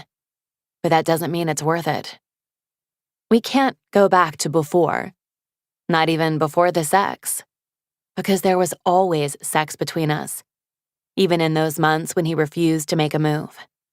It was my mistake thinking there could only be sex between us. I don't know if there's a future where we can work together while forgetting the rest of it. I just know I don't want this wedding to be over anytime soon. 15. Elliot. 3 years, 4 months, and 2 weeks ago. Toward the end of their marriage, my father and mother were clearly not seeing eye to eye on much anymore. He wanted to send me to science camp. She signed me up for a set-building apprenticeship at the local theater. He wanted to buy a larger house in the suburbs. She had a political career taking off and needed to be close to the capital. He liked scrambled. She liked over-easy. But the one thing they would have agreed on is that I should have called Emma on Sunday. Dad would have argued Saturday night on her way home, just to be ornery, and Mom would have countered that I never should have left. I should have been there to walk her to her car. Even with Dad dead and Mom clearly not being told about the handjob I got at a stranger's wedding, I am their son enough to know that by Monday morning, I've fucked it. I dragged myself into the shop early to try to get my head on straight. Calling her today is better than calling her never, so that's on my to-do list. But there's a message on the shop voicemail already. It's 8 a.m. Hi, it's Emma. My muscles freeze, and I turn to the black box that holds my fate. I have a couple who wants a chandelier for their wedding in June. It's short notice, again, and I'm sorry. I'm bringing them in today to hopefully sweet-talk you into it. I can hear the smile in her words before the message ends. I run my hand through my hair, looking around the shop a bit helplessly. I look up at the chandelier I have hanging above my head. Should I refresh some of the flowers? Instead, I replay the message, hoping to get a read on how she feels about what happened on Saturday. Maybe the lift in her vowels says she can't wait to see me again. Maybe I'm not imagining the hum of sweet talk pouring out of her smiling lips. It's only 5 minutes past opening when the door tugs open and my father's bell announces visitors. A young couple enters, looking around, and Emma shuts the door behind them. They're commenting on how cute the shop is as I meander back to the counter. I know, right? Emma says to them. This is Elliot Bloom. It was his father's place before he took over, and he's transitioning into custom installations, too. I'm almost annoyed that she's talking about me instead of to me, but then she steps up to the counter and produces a pink donut box with a sly grin to meet my scowl. Like she knows the donuts push my buttons, and she brought them anyway. I meet the couple, decline a donut, and try to have a normal conversation with the bride about a baby's breath chandelier, while Emma leans against my front counter doing suggestive things with a cinnamon twist bar. Either that or I've completely lost my mind and she's just eating a donut like a normal person. As the bride tells me how much she hates baby's breath and can we find an alternative in the chandelier, My eyes catch on Emma as she looks me dead in the eye, parts her dark, full lips, and slips the long donut between them slowly, way more of it than necessary. "Do you think that would work?" the woman asks me, and I have to trace back the last words I heard before Emma decided to deep-throat a donut in front of me. "Absolutely," I croak, then clear my throat. There are options besides baby's breath. I take her through a few possibilities before we settle on hydrangeas in white. Once I confirm that the chandelier is all they need, Emma starts walking them to the door, and I feel my moments slipping through my fingers. I see the pink box still open on the counter. "Take your donuts," I bark after her. She spins to me at the door. "Oh, I know how much you love them." Her lips curve and her lashes flutter, and then she says, "I'll be right back," and lets the door swing closed behind her. I glare at the offending box, tempted to just throw it in the trash and lock the door behind her. It's not that I have an irrational hatred of deep-fried dough. It's that Laura Gilbert didn't keep sugar in the house. Therefore, I don't drink soda, eat Halloween candy, or order ice cream. It made me a real popular kid, clearly. I pick up one of the frosted monstrosities, and I can feel the sugar seeping into my skin through osmosis. I'll try it so I can tell her I hate it, and that will be the end of that. I shove the dough into my mouth, and the second I chew, I know it's a mistake. I see the virtues, I do. But for someone who doesn't put cream in their coffee because it makes it too sweet, I can barely get it down. I throw away the rest of the donut and do my best to swallow. It was filled with something too, and now that's on my tongue. I close the box, push it toward the edge of the counter, and hope she just takes them with her. I start cleaning up. I'm not just going to stand around and wait for her to come back in. I'm in the back when I hear the bell over the door, and it should irritate me how she just waltzes into the back room. "You should consider a showroom." "Mm-hmm." "I'm serious." She moves to the solitary work table and pulls herself up on it. "If you want to continue doing custom installations, you'll need a studio, Elliot." I look away from the flutter of her dress on her thighs and grumble. I made a couple of things. I'm not converting the shop just to play ball with Whitney's high-end clients. My dad would never have wanted that. She seems to think about it. "Why not both? What about the back room?" She looks around, and I can see her designing the space like she designs a reception. "If you had some clever storage in here, you could have whatever you want while still using the walls and floor space for a showroom." She turns back to me. "Does Whitney even know what you've been making? She really should contract you more." "Whitney Harrison Weddings follows me on Instagram, but I know that means nothing." She finishes for me, nodding. "It's all assistance. You can reach out, tell her what you're intending to do more of in case she ever wants more than just centerpieces." I reach for a leftover bundle of Astilbe next to where she's sitting on the table. "You're still really loyal to her, huh?" Her eyes glitter back at me. "Yeah, she made me everything I am today." I have to disagree with her there, but that's for another day. "What if I told you about walking around my shop like you own it?" I say softly, looking down to where she's sitting in the middle of my workstation. Her lips press together. That you love it?" I shake my head and step closer. She parts her knees, and I almost drop to mine. She hums again, tapping her chin. "Was it along the lines of, 'Thank you for bringing donuts to my place of work, and thank you for the free publicity you and your photographer gave me?'" I place my hands on the table on either side of her hips and lean forward. She's taller than me like this, and I think she likes it. "You'll have to forgive me for forgetting," she says, reaching forward to finger the button at my collar. "You were in those skinny jeans and that plaid shirt. It made you look like a missionary come to save my filthy soul." She presses forward, and her lips brush over my temple. "Those aren't skinny jeans," I argue.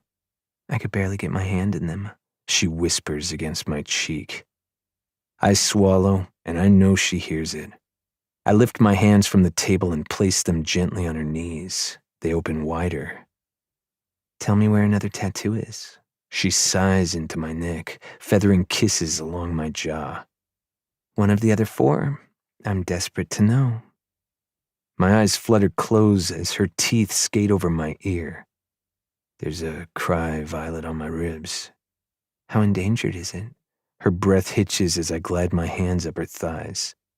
Very extinct. I want to see. I want to see them all, she whispers, and the air sends shivers across my shoulders. I want to put my mouth on every last one of them. I'm half hard again. I grip her thighs, watching my hands as I drag the edge of her dress up to her hips. She's sucking at my neck now, whimpering puffs of air as I reach the lace of her underwear.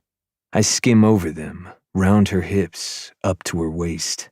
I can almost touch my fingertips around her back. My hands stretch upwards, spanning over her stomach. I push the padding of her bra aside and find her nipples tight and hard.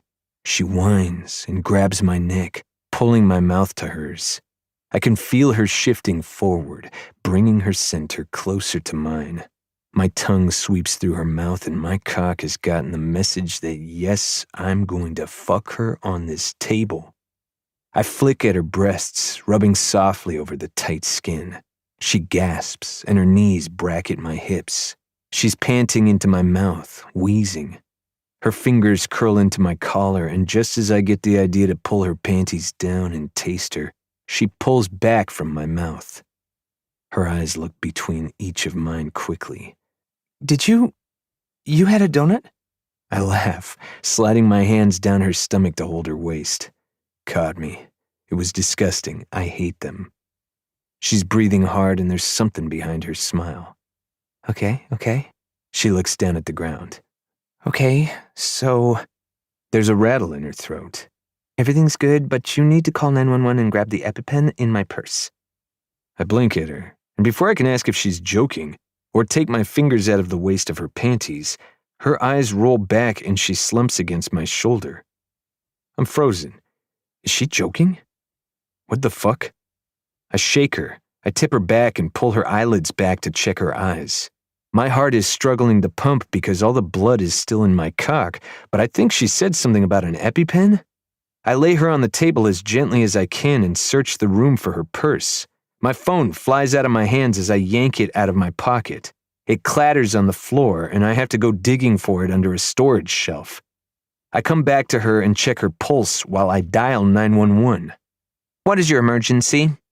I stare at this beautiful girl I've clearly killed and say, I don't know, but she's passed out. She said she has an EpiPen. Does she have an allergy? I don't know. I don't fucking know her. I start digging in her purse, victoriously grabbing a tube before I realize it's a tampon. What do I do with an EpiPen? Sir, what's your location? I tell her the address as I finally locate the EpiPen. And this is her EpiPen? She indicated she had an allergy, maybe peanuts? She didn't eat any peanuts. I was kissing her. I jerk my gaze to the front counter where a purely innocent pink box sits. Did I just kill her with a peanut butter donut? Sir, I'm sure she's not dead, but she needs your help. Can you follow instructions? I'm thinking of Miss Tariko in 3rd grade who told me I have a terrible time following instructions. No, probably not. Maybe this is shock. Maybe this is a dream. Has she been passed out for too long? Do you have the EpiPen, sir? Yeah. What do I do with it? The woman talks me through some bullshit about orange to the skin, blue to the sky. I pull back the tab, shove it against her thigh, and listen to a hiss. Emma sucks in air like a Disney princess waking up from a curse, and then promptly turns over and vomits on my workbench. The hospital is only 6 blocks away, so there are paramedics in my shop before I can properly react to the vomit and the shaking. She won't look me in the eyes as the EMTs load her up on a gurney, and it's probably because I just tried to kill her. It may put a damper on what was turning out to be a truly incredible first date. They have her wash her mouth out once they learn it was her tongue that came in contact with another person's tongue that came in contact with peanut butter. I stand stupidly as they wrap her in a space blanket and wheel her out. Are you coming? One of the guys asks. Yes. I grab my keys and her purse, flip the sign to closed, and follow them into the ambulance. When the nurses ask me to fill out forms for her, I can't explain that I only just started touching her tits and I'm not really her boyfriend, so I spend 20 minutes in her purse looking for information. Once they have her medical cards and driver's license, birthday May 10th, I sit in the waiting room until a blonde woman approaches me 2 hours later. She doesn't look like a doctor, but I stand when she says, "Are you Elliot?" "Yes, ma'am." She extends her hand with a wide smile. "I'm Cynthia, Emma's mother." Well, fuck. Hi, good to meet you. I shove my hands back in my pockets as soon as possible, the hands that had only hours ago been rubbing her daughter's nipples, and say, "Is she better?" "Yes, she's good. They'll release her momentarily." Cynthia's smile is sweet as honey, and I'm staring at her trying to find the pieces of Emma. She gets her dark hair from her dad, but I guess I can see her mother's nose and the shape of her jaw. "So, you're the florist that did my wedding in April?" Yes, I am. Good, that's safe. "And you're also dating my daughter?" Not safe. No, not as far as I know. "But you were kissing her?" Cynthia rolls her hand in the air as if casting a spell to make it so. Yes, that's a medical fact. "On her chart, actually." She laughs. Wonderful. "Mom, please don't marry him," I hear behind us. I turn to see Emma being rolled out in a wheelchair. I've paralyzed her. And before I can start mentally drafting up plans for widening doorways at the shop and installing ramps at my house, she stands up gingerly with her mother's assistance. "So, thanks for that EpiPen," she says with a tight smile. "Nice to know you can keep a cool head under pressure." I feel like today was anything but a cool head under pressure, but I guess we'll leave that between me and Josephine, the 911 operator. Yeah, I nod. "So you're allergic to peanut butter, but you buy a peanut butter donut anyway?" "It's wrapped separate," she shrugs.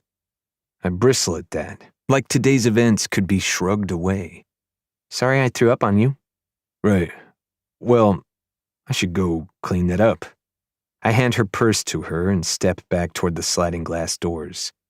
There's no formality here for ending a conversation in a hospital after your mouth has given the girl you like anaphylactic shocks, so...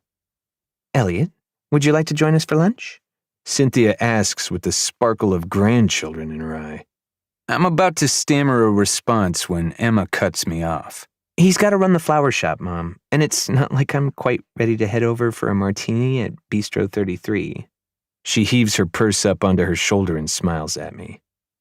"I'll see you at the Gordon wedding next Saturday." Right.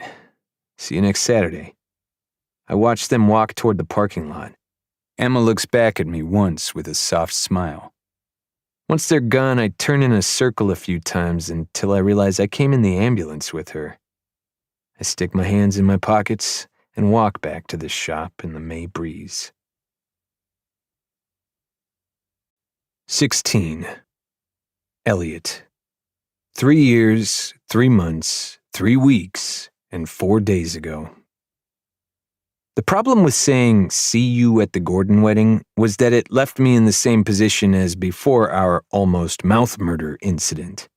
I still should be calling. I still should be taking her on a real date, preferably someplace they haven't even heard the word peanut. I still should be trying to tell her that playing grab ass in my back room is nice and all, but I'd like to escalate this. Because I do want to. Sometimes I feel like she blew into my life like a hurricane and barely left me a second to catch my bearings. But in reality, I've known her for almost half a year now, and she's been running in my circles for a few years before that. My dad even knew her, which is a strange thing to think about as I'm trying to narrow down my exact feelings for her. She knows a piece of me that's gone. When I think about spending more time with her, about escalating, there's something oddly right about Dad having met her. So I put on my very well-washed jeans that she called skinny. I pull on a different plaid shirt and head to the Gordon wedding like it's a second date. I remind myself that I accidentally got my expectations up the last time, so don't count on this being different, and don't get frustrated if it's the same. The Gordons are having a church ceremony, so right off the bat, I tell myself there won't be any flirting in a church. But as I'm unloading the garlands to string along the pews, she catches sight of me, and even from the distance to the altar, I see her eyes drip over my clothes, my body. She smiles in a way that tells me she knows exactly why I dressed like this, which immediately makes me feel too eager and like I should go home and change. When I bring in the garland to drape over the easel for the front of the church, small warm fingers touch my wrist. She's at my side, so close I can smell her hair. Looks great. Can I get your opinion on something? She cocks her head toward the right and I nod and follow her.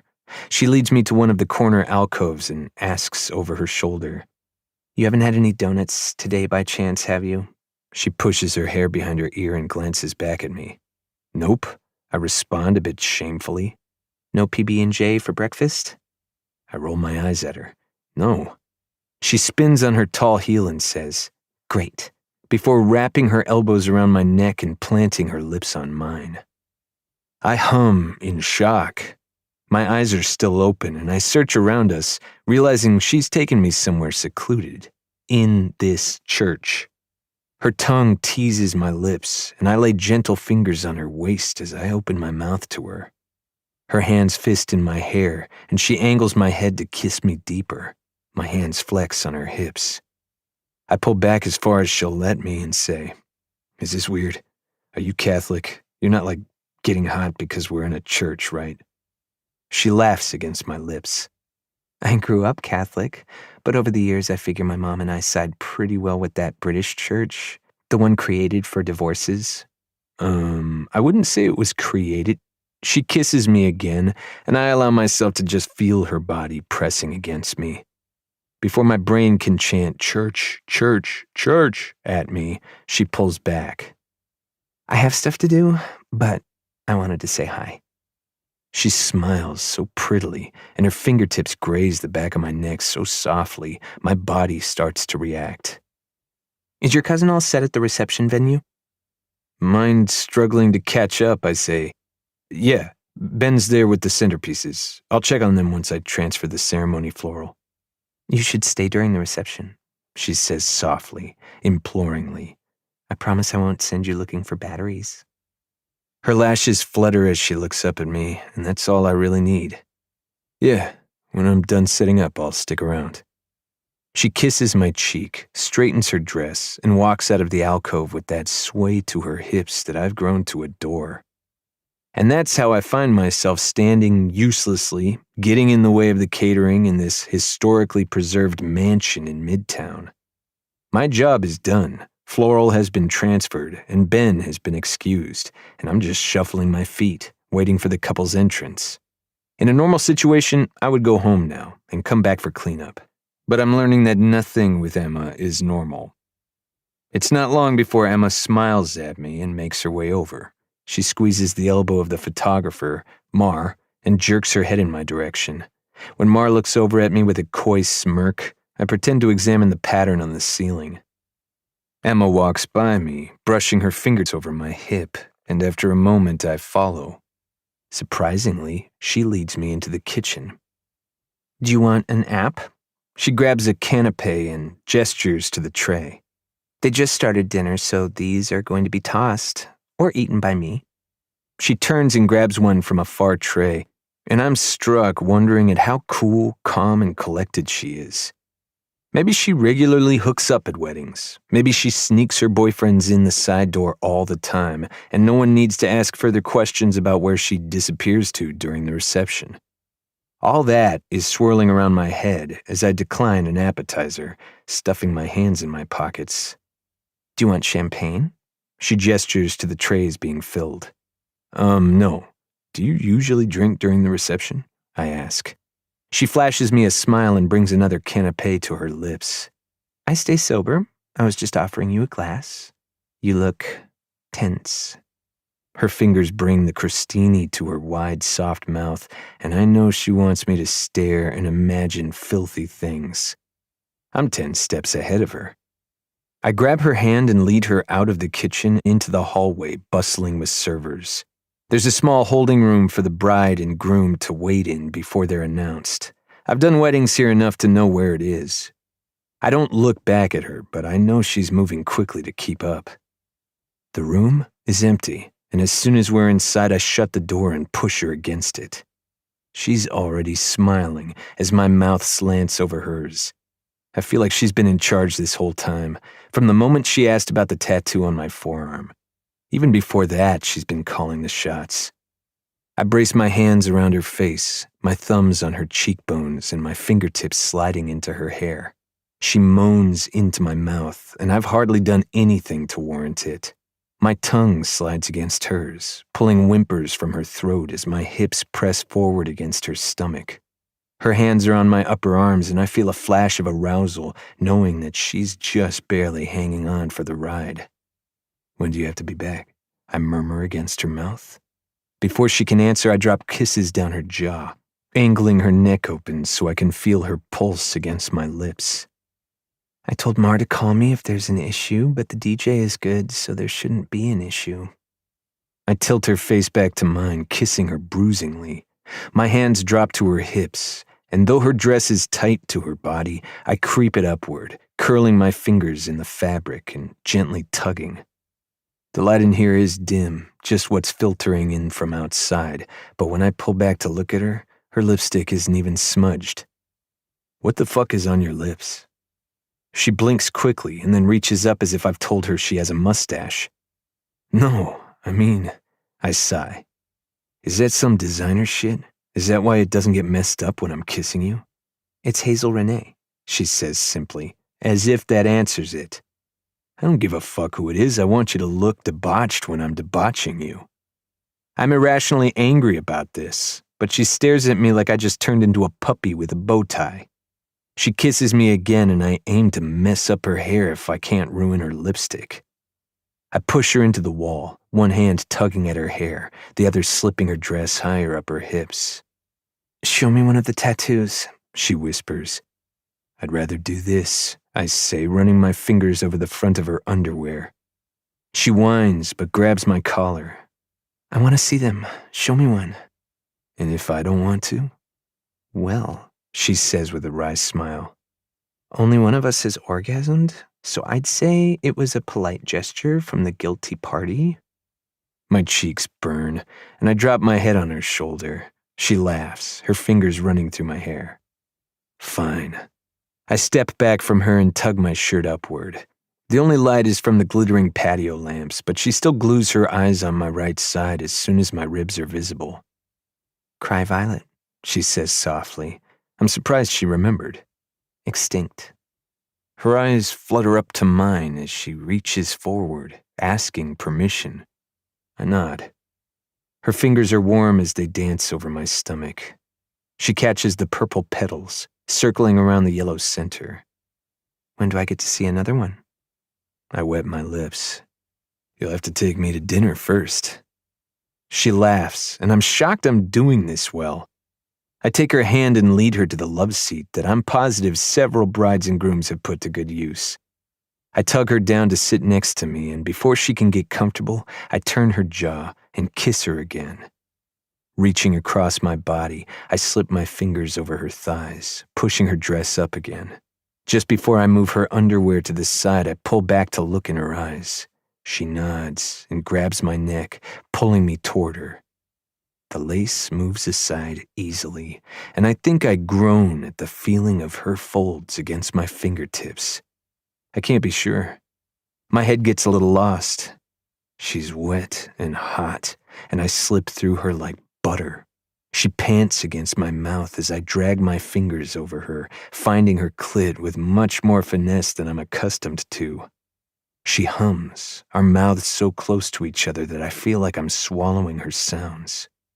Tell me where another one is. Her voice is reedy and high. I'll show you all of them if you come with my fingers inside of you. Her head drops on the back of the love seat and she sighs as I press more firmly. I'm watching her chest rise and fall, and I wish her dress wasn't so tight, or else I could just move aside the fabric and watch her tits pebble and darken. "Tell me one more," she whines. "You like my tattoos?" I say, leaning in to run my teeth over her jaw. "Yes, yes." I slip one finger down to her entrance, circling it gently, and she moans, grabbing my shoulder. "Why, Emma?" Breath puffs out of her lips, almost a laugh. "I love the way you say my name." How do I say it? Like Emma? Like you're too fucking lazy to say Emma? I push my finger inside of her tight, wet heat, and she chokes off, scratching my neck. "Why do you want to know about my tattoos?" I ask, dipping in and out of her, watching her throat work and her eyes squeeze closed. "Oh God, Elliot, I'm gonna come." "Tell me why you want to know." I twist my hand until I can circle her clit with my thumb. She gasps, and I can feel her muscles fluttering around me. Because I want to know you. I want to know what you like, what you hate, even if it's me." I start pressing a second finger inside slowly. Fuck. I want to love what you love, even if it's extinct." She's saying the most insane things that only get whispered to you in dreams, the kinds of things you'd kill other men for. I press my mouth against her jaw, sucking at her skin, hoping there are bruises on her when they cut the cake. She drags me to her lips, and I pump my fingers into her quickly, swirling her clit. She comes quicker than any woman I've ever had the pleasure to pleasure, and while that number isn't high, it's still astonishing to watch her back bow and her hands slap over her mouth. I think if she never talks to me again, I could probably survive off the feeling of her fluttering around my fingers, the choked gasp behind her hand, the impossible grip of her fingers on my collar. To my credit, I keep moving in and around her until she finally takes a shuddering breath and grabs my wrist. I pull out of her gently and wait for her to catch her breath. She looks at me with glassy eyes, and I think even though her lipstick is still perfect, she looks perfectly debauched. "Show me," she pants. "I came on your fingers. Show me." I bark a laugh, and she smiles. "There's one on my back and two on my legs." She bites back something that sounds like a groan, and before I can question it, she's swinging her legs over mine, straddling my lap. My cock is straining against my zipper as is, but her legs on either side of mine may drive me mad. She starts unbuttoning my shirt while kissing me and mutters against my mouth. "Back this time." I help her with the final buttons, and quickly it's down my shoulders. She stretches up to her knees to curve over my back, and I feel her fingers running over my left shoulder. "What is it?" "Catapult." "Tell me about it." From this position, her chest is pressed right against my jaw, so I take the opportunity to drag my mouth over the skin above her neckline. I feel her shiver. "It's from Sri Lanka, and it's the most expensive flower in the world because it's literally priceless, never been bought." "What else?" she asks. I feel her hands running down my stomach. When she tugs at my belt, I try not to choke. "It only blooms at night and dies before the sun comes up."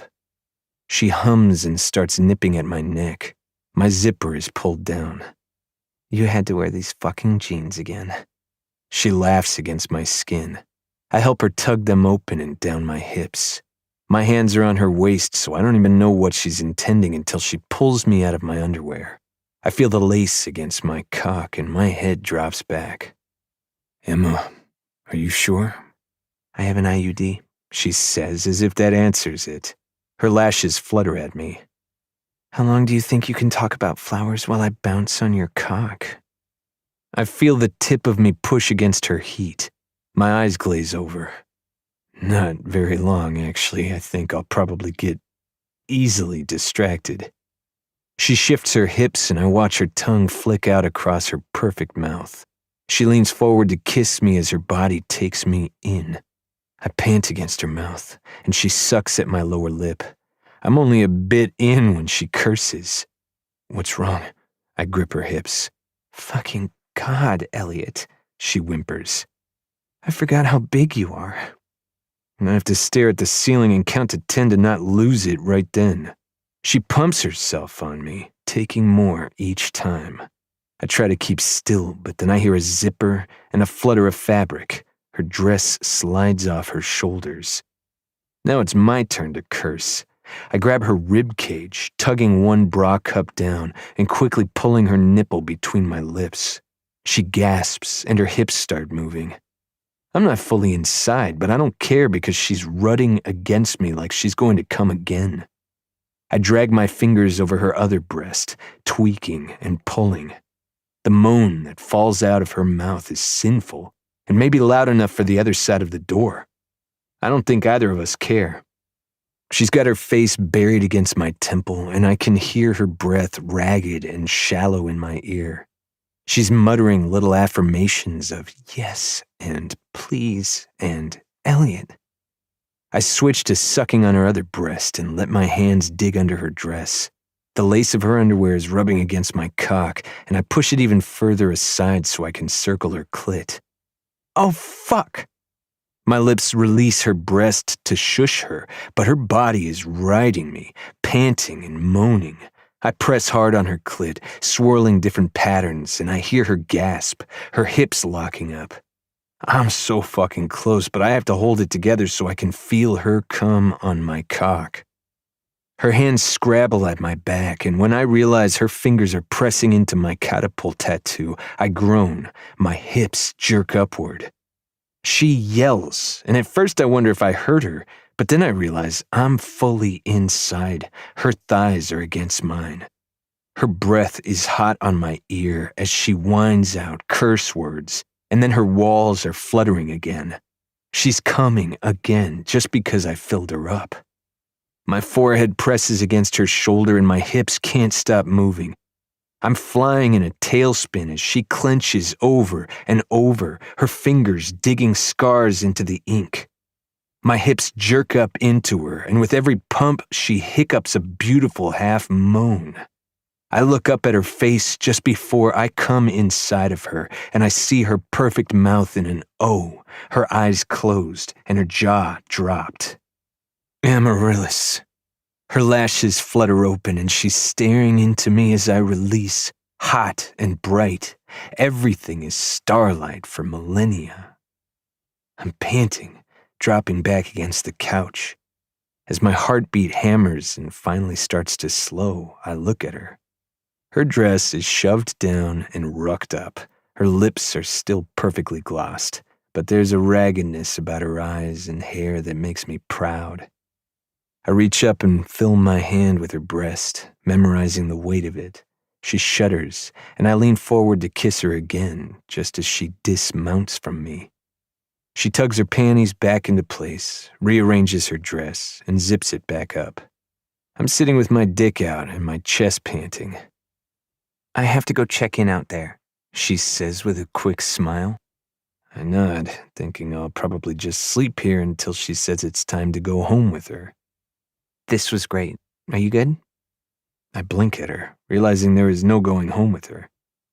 Yes, I'll see myself out. I'll see you next weekend. Maybe I'm imagining the tightness of her smile. I nod and memorize her, in case this didn't go as well as I thought. When she slips out the door, I'm trying to remember her exact words. I want to know you. I want to know what you like, what you hate. I button and zip my pants. I check to make sure there's no trace of us. I want to love what you love, even if it's extinct. I focus on the words rather than the hasty exit, the way she didn't let me kiss her afterward. I go to my truck until it's time to break down the reception, turning the engine on and blasting something asinine just to blow her words out of my head. 17. Emma. June. Mom stays for 3 weeks this time. She asks about my dating life only once a day, which is a new record for her. And she asks about Elliot only twice. At the end of 3 weeks, she's found a nice rental a few blocks over from me, and a week after that, she's found a nice fiancé a few years older than me. He's not her fiancé yet, but I'm sure it will only take her a few months. I clarify to Mar over drinks. I signal for another martini. We just finished a very rough wedding. Minister in a car accident, hungover bridesmaid, and a broken reception hall AC, and are in need of alcohol. Mar scrutinizes me over the top of her mezcal margarita. Is this the youngest she's gone for? 29? When I nod, she says, Is that weird for you? Like, do you need therapy now? If I didn't need therapy before, I'd probably need it now, yes. Mar thinks it over. Have you asked her why she does this? Why she can't just be alone? Or why she can't just date a person without involving K jewelers? Both, I guess. I'm sure it's the same answer. Her phone dings, and she digs it out of her pocket. Okay, Michael is free. Do you want to meet him? Michael is Mar's new guy. I jerk my head enthusiastically. Tell him to come here. I'll beat it after half an hour or so. You don't have to. We can move to that booth. I shake my head. No offense, but that sounds terrible. I definitely don't want to be a third wheel on a Saturday night. Mar makes a face and texts Michael where we are. So, she says, as she pockets her phone. Are you meeting people? Do you need to get laid? They are two very different questions, and I parse through my brain's reactions to both of them. No, and yes, but not yes, please. She stares into her drink and swirls the ice. How long has it been? Okay, 1, I say, taking my new martini from the bartender. I'm terribly busy, and yes, that's a valid excuse. And 2, you know that I've been with guys since Elliot, so don't act like I haven't. 2 people, both more than a year ago. Both of them you claim to have butchered. I wince, and she rolls her eyes. Not like their bodies, but the date. I nod, gulping half my drink. The first was a hookup and nothing more. I couldn't come, and not for lack of trying. And the second, we had to stop in the middle because I was crying. I told him through tears that I didn't know why and it was fine, he could keep going. But, to his credit, apparently it was a turnoff. Yep, I butchered them into 1,000 pieces. Have you thought about, I don't know, dating? She smiles brightly at me, like a toothpaste ad. You know I don't do that, I say quietly. Mar snorts. Allow me to condescend briefly, but Emma, you're 26. You don't know what you don't do. When I frown into my glass, she says, You did do that once. And look where it got me, I murmur. I think back to the Gordon wedding, how I truly thought I could keep it casual. How it wasn't until after he'd rocked my socks off on a couch in a back room that I realized I wanted to go home with him. How I'd said things I couldn't take back. And in the afterglow, he'd looked at me like no one else had ever in my life. Like he agreed. Like my words meant something to him, instead of just pleasurable mumbling. It made me question if it was just mumbling, or if I'd meant it. It would have been simple if I could have just called it a great hookup and moved on.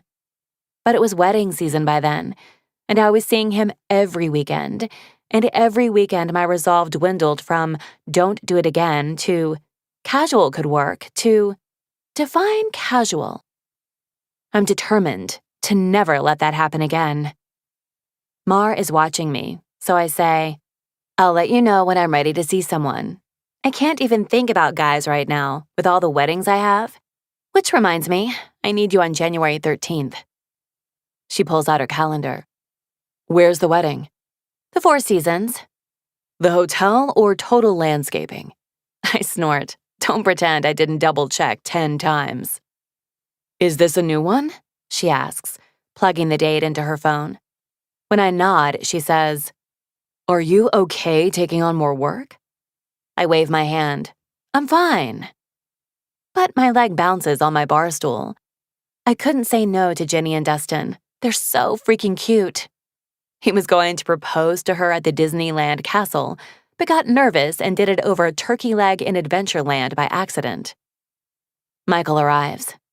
When Mar jumps up to greet him, I see he's at least 6'4", with dark brown skin and many, many muscles. And oddly familiar? "Emma," he says. I'm speechless as Mar looks between us. "Mar, you're dating one of my ex-stepbrothers," I say. Michael laughs. Mar's mouth opens, and I see her doing the incest math in her head, trying to figure out if this is weird. Mar is also one of my ex-step-siblings, I clarify for Michael. He thinks it's funny. Mar isn't there yet. He's not related to either of us, I tell Mar. Chill. She wearily orders another drink, and we all catch up for a few hours.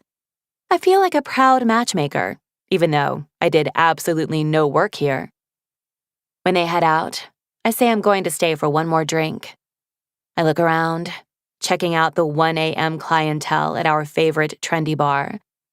Some guys are my type, but none are interesting to me. The only one I'm considering going to talk to has long black hair and full lips. And when I realize what, or who, I see in him, I close my tab and go home alone. Hazel is in town the next week. She's done filming, but she's called back every so often for pickups and post-production magic. So while she's here, we're going to knock out a few things. We're 4 months out, so we're really cutting it close on ordering invitations. But thankfully, I have a few calligraphers who love me. I need to make sure Hazel's friend, the designer, is on track too. I haven't had my hand in the wedding dress/suit business, aside from glancing at designs. But so far, the bridal party is almost settled. We meet at Weatherstone again, and Hazel is ripping a maple bar into bite-sized pieces as she says, "Okay, so 2 things. First, the bachelorette party." "Yep," I say, opening my iPad notes. "Is there anything Chelsea needs help with?" Chelsea is Hazel's best friend, and the reason Jackie and she met in the first place. She's going to be the MOH on Hazel's side. "We want you to come," Jackie bursts out. "Please, please, please." I paint on a smile. "You two are so sweet." I swallow. I have practice with this, but it's hard when it's Jackie and Hazel Renee. "There's a spot for you on the plane. All expenses paid," Hazel says. "And I happen to know that you don't have a wedding that weekend." She winks at me over her coffee cup. I grin down at my hands. They're going to Vegas for 3 nights. The whole party is flying out of Sacramento, so Hazel's friends can see the city. You're right. I don't have a wedding yet. I look between both of them, my throat dry. I just have a policy against it. I used to get invited to bridal showers and bachelorettes a lot, and it ended up making things too messy. I think of Whitney taking me off weddings, brides texting me all day and all night, couples running ideas by me after we'd already nailed down themes and colors. Mess. "Oh, come on," Hazel moans around her donut. "You're already breaking all the rules with us anyway. I mean, you're making a reception hall from scratch. Let's be messy together." She laughs, and it sounds warm and inviting, like happy memories. "I'll think about it," I say, sipping my cold brew with regret. I know I won't be going. I'll find some reason. It's not professional, and it raises the question, are you working for them, or are you their friend? It's not an easy answer. "What's the second thing?" I ask, changing the subject as fast as I can. Jackie gestures to Hazel, and Hazel finishes chewing. "So, I got approached by Fabulous Dream Weddings." "The show on TLC?" I ask. That show is almost as big as Say Yes to the Dress and Bridezillas. Whitney was almost on it once with one of her weddings before scheduling issues arose. Yep, they want to send a crew out and film the whole thing.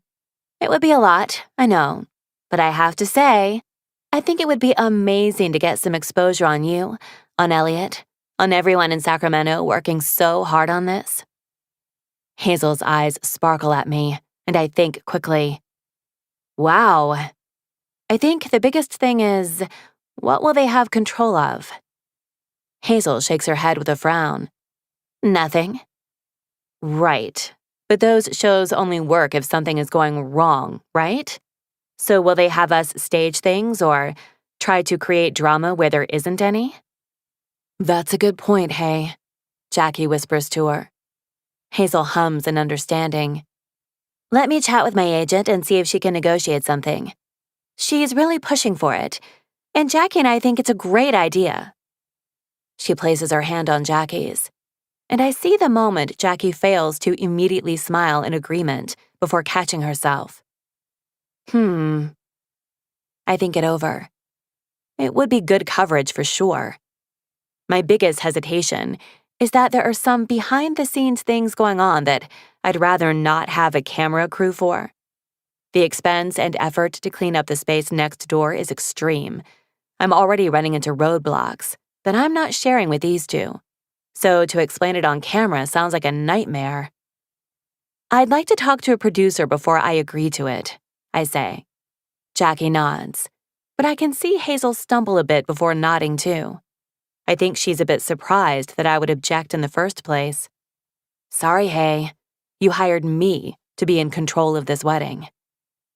I take them to meet a few of my calligraphy artists over the next few days, and we do a walkthrough at the ballet studio one more time with my full renderings, showing where all the rental equipment and floral design will be.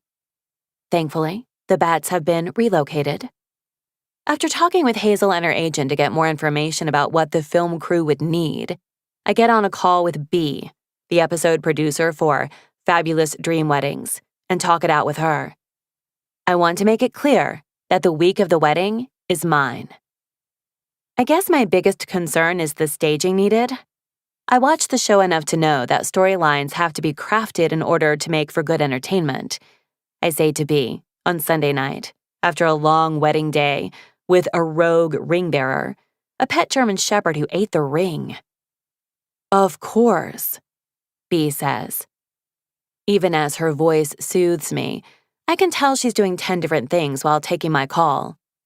I think what we're most interested in is the dream aspect you've created here. From what Hazel and Jackie have said, it sounds like you have whipped up something truly special.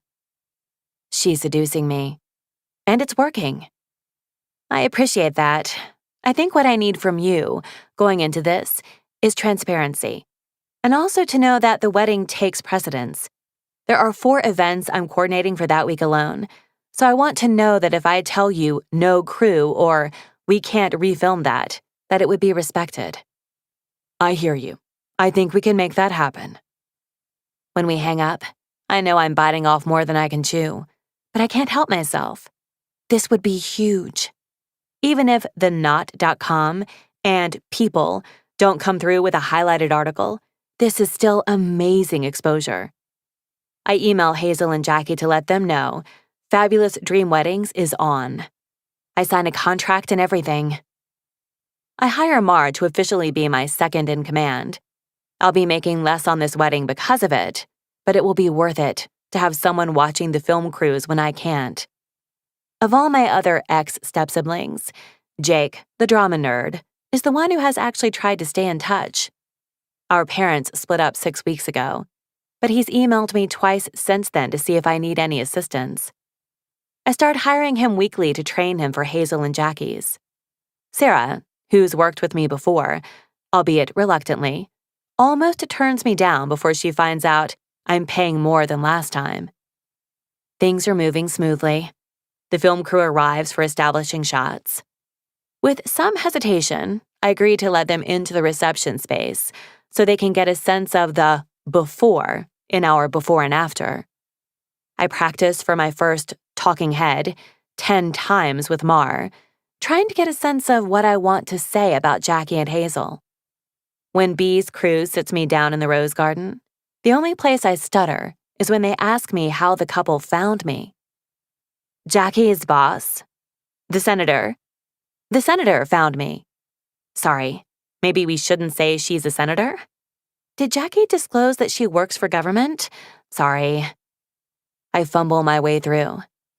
Eventually, they decide to stick with asking Jackie that question. The bakery is happy to stage a cake tasting to pretend as if they haven't already chosen their cake. A bourbon caramel and cardamom crumb brown butter cake, topped with almond Swiss meringue buttercream. Yes, I did taste it, and yes, I did expire. I go with them and reenact the entire experience, waiting for Jackie and Hazel to recreate the moment they disagreed about coconut or no coconut. Hazel turns to me, just as she did 3 months ago, and asks, "Emma, what do you think?" I pretend to think about it and answer, "Coconut can be a turnoff for guests, but it's your cake." We wrap filming, and I head to drinks with Mar. We drink a bit too much because it's all going well. Better than I could have hoped. The first thing I think of is that it's odd that my phone is on at all since I put on Do Not Disturb from midnight to 7 a.m. The second thing I'm aware of is that Mar stayed the night and didn't make it to the second bedroom. Her hair is in my mouth. But the third thing? "Hello, this is Emma," I try to say, as if I'm the kind of person who is definitely awake by, I check the clock, 7:02. "Hey." The third thing is that hearing Elliot Bloom's voice first thing in the morning is still my most favorite thing in the whole wide world. I jolt up in bed. "What's wrong?" Mar moans and rolls over next to me. "I woke you?" he asks. "What's wrong?" "I thought you went to the gym at 6:30. I sigh. That was 3 years ago, Elliot. I don't even have that membership anymore. "I wouldn't have called if I thought you were asleep." "Why are you calling?" I snap. Have I mentioned I'm not a morning person? "The hurricane in the Caribbean last week," he says. I narrow my eyes and try pinching my arm to make sure this isn't a dream. "Have you heard about it?" Kinda?" I kick off the covers, and Mar asks who I'm talking to. I shush her. There's a noticeable pause. Then, "It will likely cause a supply shortage of most anthuriums." Finally, all the pieces click together. I run a hand over my face. "How bad is it?" "Unsalvageable." Mara sits up, holding her head. "Do you have eggs?" she says, voice thick and raspy from the alcohol. "Stay here," I whisper to her, then move out into the kitchen. "So what does that mean?" I ask him. "Are you saying it'll cost more money?" He pauses again before replying sharply, "How much money do you think you have in the budget to undo a hurricane, Alma?" I huff. "So, no anthuriums. At all. The only ones available are the pink and whites, the ones for Jackie's bouquet. But Hazel would have to compromise." I rub my temple. I don't like that option. Hazel and Jackie's personal styles are so different. I just know she wouldn't be happy with her flowers. I start opening cupboards so I can make coffee. "I think we need to redesign," I say to him. Mar calls from down the hall. "Are you making coffee?" I ignore her and listen to Elliot breathing. "Fine. Call me to schedule an appointment when you're really awake." He hangs up. I squint at the phone, trying to figure out why he's the mad one. Clearly he called me at 7 a.m. expecting this. Mar stumbles out, in yesterday's clothing. "Why must you be so loud?" I throw a K-cup at her head. The interesting thing about having a film crew invade your wedding prep is that they love bad news. So much so that now we are headed to Blooming to make Elliot tell Hazel and Jackie the bad news in person. I wish I took pleasure in torturing Elliot, because this is going to be delicious. As one of my vendors, he got the email about the film crew, and he already signed his waivers and returned them to the production team, but I don't think he expected to actually be on camera. I told Bee that the florist meat was probably not going to be recreated and offered her other vendors instead.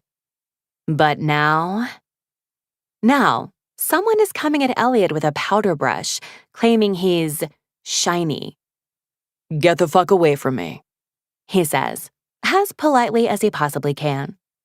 I sigh, swaying on my feet a little. No time for donuts this morning. No time for coffee. No time for breakfast. We're in panic mode, in a way. The cameras are elevating it a bit, but a full floral redesign at the 3.5-month mark isn't good, especially when the floral design is as important as this was. B checks in with me. "Hazel and Jackie are in the parking lot. My crew is holding them until we're set. You didn't give them any heads up, right?" "Nope," I say. "I hope it's dramatic enough for you." I smile weakly and brace my hand on my stomach. "I'm sure it will be. What's the matter with you?" I look up, and there's 2 of her. When they solidify, I wave my hand. "I just didn't have breakfast." I pointed Mar toward the eggs and stove, but I hurried to get ready and come here. "Here." She slips a bar out of her fanny pack. I see the word chocolate, and I give her a thumbs up. I'm starting to wonder if daily donuts have ruined my blood sugar. Maybe I've been hyperglycemic this whole time, but I wouldn't know because I've had 1,000 grams of sugar every morning for the past 10 years. I do not know how many grams of sugar there actually are in donuts, nor do I care. My fingers shake, and I lean on the counter for a second to ground myself. B is announcing something to the crew, and I'm barely listening as I rip the wrapper open with my teeth. A hand appears in front of my eyes, and suddenly, with a strong slap, the bar is on the ground. "What are you doing?" I blink, my pounding pulse making up for low blood sugar momentarily. Elliot is standing in front of me, furious. "Eating breakfast?" I try. He bends to pick up the bar, and then shoves it in front of my eyes. "Chocolate and peanut butter bar," he says. Heat floods my neck and jaw. "Oh, right." I can't meet his eyes as he slams the bar in the trash can. "What is wrong with you? Didn't sleep?" There's a bite in his words, like it's an insult or something. "I haven't eaten. I'm sorry." I feel shame and mortification bubbling in me. I'm not even sure if my EpiPen is in my small bag here or my tote in the car. Bee's voice is close to me. "We good?" she says. "We'll send the girls in?" "No." Elliot's voice is harsh. "I need 2 minutes." He steps away from me and to the front door. He yells at a random crew member. "And sit her down in that chair." I hear the bell above the door. Just before it closes fully, I think Jackie says, "Elliot, where are you going?" As someone sits me in a chair and offers me a water bottle, I look past the dahlias in the window and see Elliot crossing traffic, heading for Rite Aid. I can't look anyone in the eye. I'm ashamed that being hungover might be contributing to all this, but it's also 10 a.m., and I am an adult woman who didn't feed herself. The speed with which Elliot returns has me concerned that he didn't pay for his items, because I know how he feels about self-checkout. He drops a banana, a box of breakfast bars with no nuts, and a bottle of yellow Gatorade on the counter next to me. And I know what you're thinking. He is clearly angry with me if he has bought yellow Gatorade and expects me to say thank you. But alas, yellow Gatorade is my favorite. And I hate that he saved me from eating peanut butter and remembered my favorite Gatorade, all in one day. I start with half the banana, then move on to a bar, washing it down with half the Gatorade. When I'm finally conscious again, albeit quite bloated, I nod to Bee, allowing her to stop stalling. There are 2 cameramen, one guy with a boom mic, and B crammed in here with me and Elliot. The guys take their positions, and B's assistant, who's outside with Hazel and Jackie, gives them the signal to come in. I stand and smile, hiding my Rite Aid haul behind the counter and hoping I'm not as pale and sweaty as I feel. Jackie and Hazel come in and say hi to Elliot, hug me, and Jackie whispers, "Are you okay?" I nod into her shoulder. I know Elliot isn't going to do well with the cameras here, so I take lead. We have some bad news to chat about. The guy with the boom mic steps closer to me, hanging the fuzzy cloud over my head. Elliot has informed me that the anthuriums that we want and the amount of them we need are not possible. The camera on Jackie and Hazel picks up their perfect reaction to the news. Jackie sucks in a silent breath, eyes jumping to her fiancé. Hazel's mouth turns down, her weight shifting to the side. It will make for great television. "Okay," Hazel says slowly. "Okay, so we do less? Or—" I gesture to Elliot, and he frowns at me. The boom mic swings over to him, and he visibly glares at it before speaking. "We could move forward with the pink and white anthuriums. Those are the ones that were going to primarily be Jackie's flower. But the burgundy ones, the green leafy ones, they're both out." Hazel is fully in her element when she lets out a dramatic sigh and rubs her forehead. Jackie threads their fingers together and rubs Hazel's side, looking around for a life raft. I clear my throat. It's absolutely possible to redesign based on the pink and white anthuriums, but I don't think it will be anything near what you want. I see B nod her head from behind the cameraman, focused on me, and I feel like a true reality TV star. "I think we need a redesign," I continue. "I think we refocus on what we now know and try to reshape how we feel about the floral arrangement." Hazel lifts her head, and there's a childlike disappointment there, like her Christmas has been canceled. She gestures for me to continue. "Clearly, we have already decided on the dance floor. I think it's stunning, and it will be a real centerpiece for the reception. I think we're good to move forward there." Jackie jerks her head in agreement, and Hazel bites her lip and nods. I'm a bit thrown, actually. I haven't said no to Hazel Renee yet. And even though I've done my best to treat her like any other client so far, it feels like this is quickly becoming too personal for me. Her disappointment and disdain for this meeting is showing, and I'm under a microscope to make it better.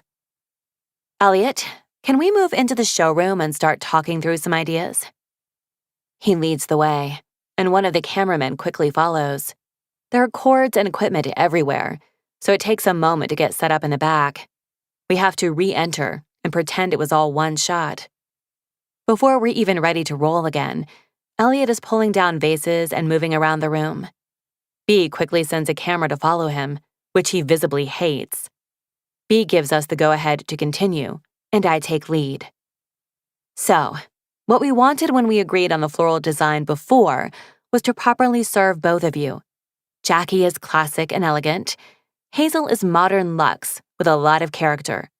We settled on a rare flower in different shades to tie you both together, but maybe that's not how we'll land this time. We can open our minds.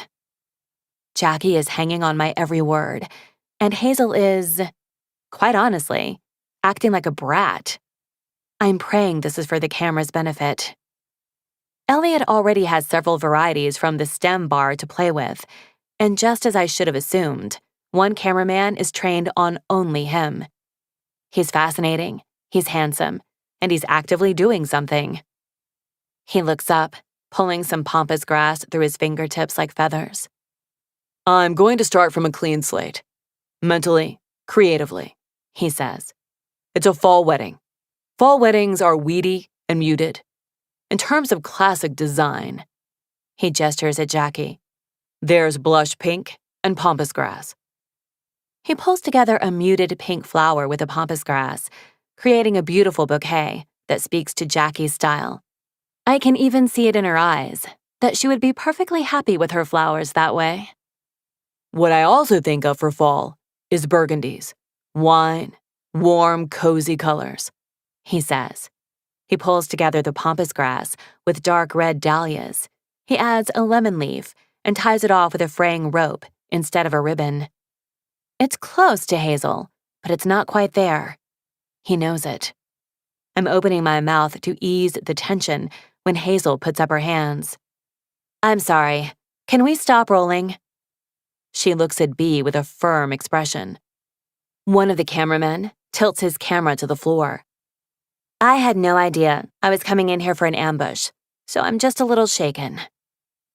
My brows draw together. An ambush? B steps forward. Of course. You know, when working with reality TV, a lot of stuff isn't staged. It's real emotions coming forward. I'd love to continue on while we're feeling raw, but I understand if not. Hazel, Jackie, I say. We don't have to make any decisions today or in front of cameras. We can do a reenactment like we did at the bakery. I can see that B would like to persuade us to do it live, but I cut her off. Elliot, while the cameras are off, do you have anything to add?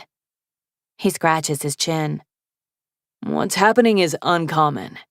It's rare that I have this kind of problem with supply, but it's an international shortage. What I can promise you is that this wedding will be beautiful. There's already a killer design in place, and now it's just trying to complement that. I show my agreement. Hazel is taking deep Zen breaths. Hesitantly, Jackie says, I would be more than happy with something like this. She puts both of their sample bouquets together, showing off how good they look. But I won't be, Hazel says bluntly. I see Jackie's jaw snap shut, and B's fingers itch to film this. There's an arrangement I've been wanting to try for some time now, Elliot says slowly. But I haven't found the right reason to play with it. He opens his phone, and I see his thumbs flip to Instagram. I don't have any of the materials here at the shop, he continues, because they're rare. His eyes flicker to me, and I get it. He's seducing her into this. Rare, the right reason. They're buzzwords Hazel will latch onto. He hands Hazel his phone, and I see the tension leave her brows as she swipes. Queen Protea is the centerpiece.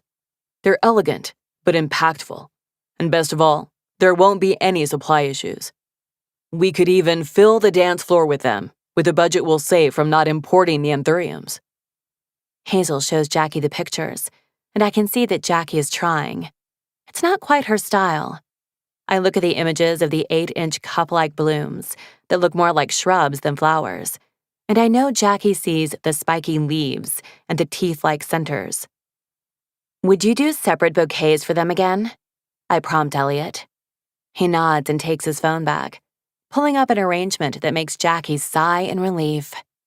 It's a bouquet of blush pink roses, clustered around a white queen protea with eucalyptus leaves scattered throughout. I like this, babe, she whispers to Hazel. Hazel looks up at me, then to B and the cameras. Okay, we can roll. Can we take that again, Elliot? She says, like a true starlet. 18. Elliot. 3 years, 3 months, 1 week, and 4 days ago. I haven't talked to Emma about anything but business for 2 weeks. At last Saturday's wedding at the Willow ballroom, we were both swamped with work. She had the most decadent design I've ever seen, and it really paid off, but that meant that there was no time for any conversation outside of, looks great, move that over 2 inches. Now, at the new wedding, I've only been contracted for centerpieces, so I don't even see her until she shows up at the reception venue with her Bluetooth in her ear and a fiery face of concentration. I still don't know how I feel about all this. Have I been blown off? Was it a one-time thing? If so, I'm not going to be the one who approaches her, even though I do want to see her again. I want to take her on a date and chat about something other than flowers and weddings. I've been waking up hard every morning since the Gordon wedding, dreaming about being with her again. But I don't know how to make it happen other than just hanging around. I've asked out exactly 4 women in my life, and statistically, I'm not great at this. So I set up the tables, take my dolly, and head back to the parking lot. As I'm starting my truck, a knuckle raps on the driver's side window. Emma's bright face is on the other side of the glass. I roll the window down with a push of a button. "Hey." "Hi," she says sweetly. "Leaving already?" I need to get back to the shop. She hums and hops up on the step so she can lean her arms in through the window. "How's your week been?" It hits me that I'm probably not cool enough for whatever this is. Whatever she thinks she's doing, whether it's bi-weekly hookups or casual dating, I think it's beyond my capabilities, but still I answer her. "Good," with a dry throat. "Yours?" "Busy. I need this wedding to be over with. They set a low budget and then continually asked me to exceed it." She blows out a breath and runs a hand through her hair. My eyes snag on it. "What time does the shop close?" 6. I'll be back here at 10 for the vases. She nods. "Do you want to come back a little earlier?" Her hand reaches out to adjust my collar maybe, but then she's just playing with the top button. "You can help me set up sparklers," she says in a silky voice, as if sparklers means something else entirely. Is it really setting up sparklers? Because you know how I feel about you needing an assistant.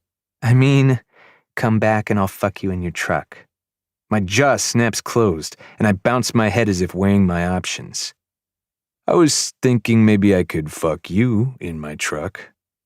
Her lips press together to hold back a smile. "I'll consider it." She drags my collar forward and kisses me. Before I can tangle my fingers in her hair, she pulls away, winks at me, and disappears. I'm back in the parking lot at 6:02. Before I can contemplate going in to find her, I see a figure leaving the reception. YMCA is playing. As the music changes to "We Are Family," she jumps through my passenger door and slips her underwear down her thighs, and I tell her to get on her hands and knees on the bench seat. When I got this truck in high school, I always hoped I'd get to have sex in it. Maybe after a football game, where I was inevitably the star quarterback despite never having a natural talent for the sport. It's a bit more complicated than I imagined, but I still get the hang of it with one knee on the bench. Her hands are braced on the window, the headrest. The truck is muggy and smells like her, and I stare down at her hips as I slam them back against me.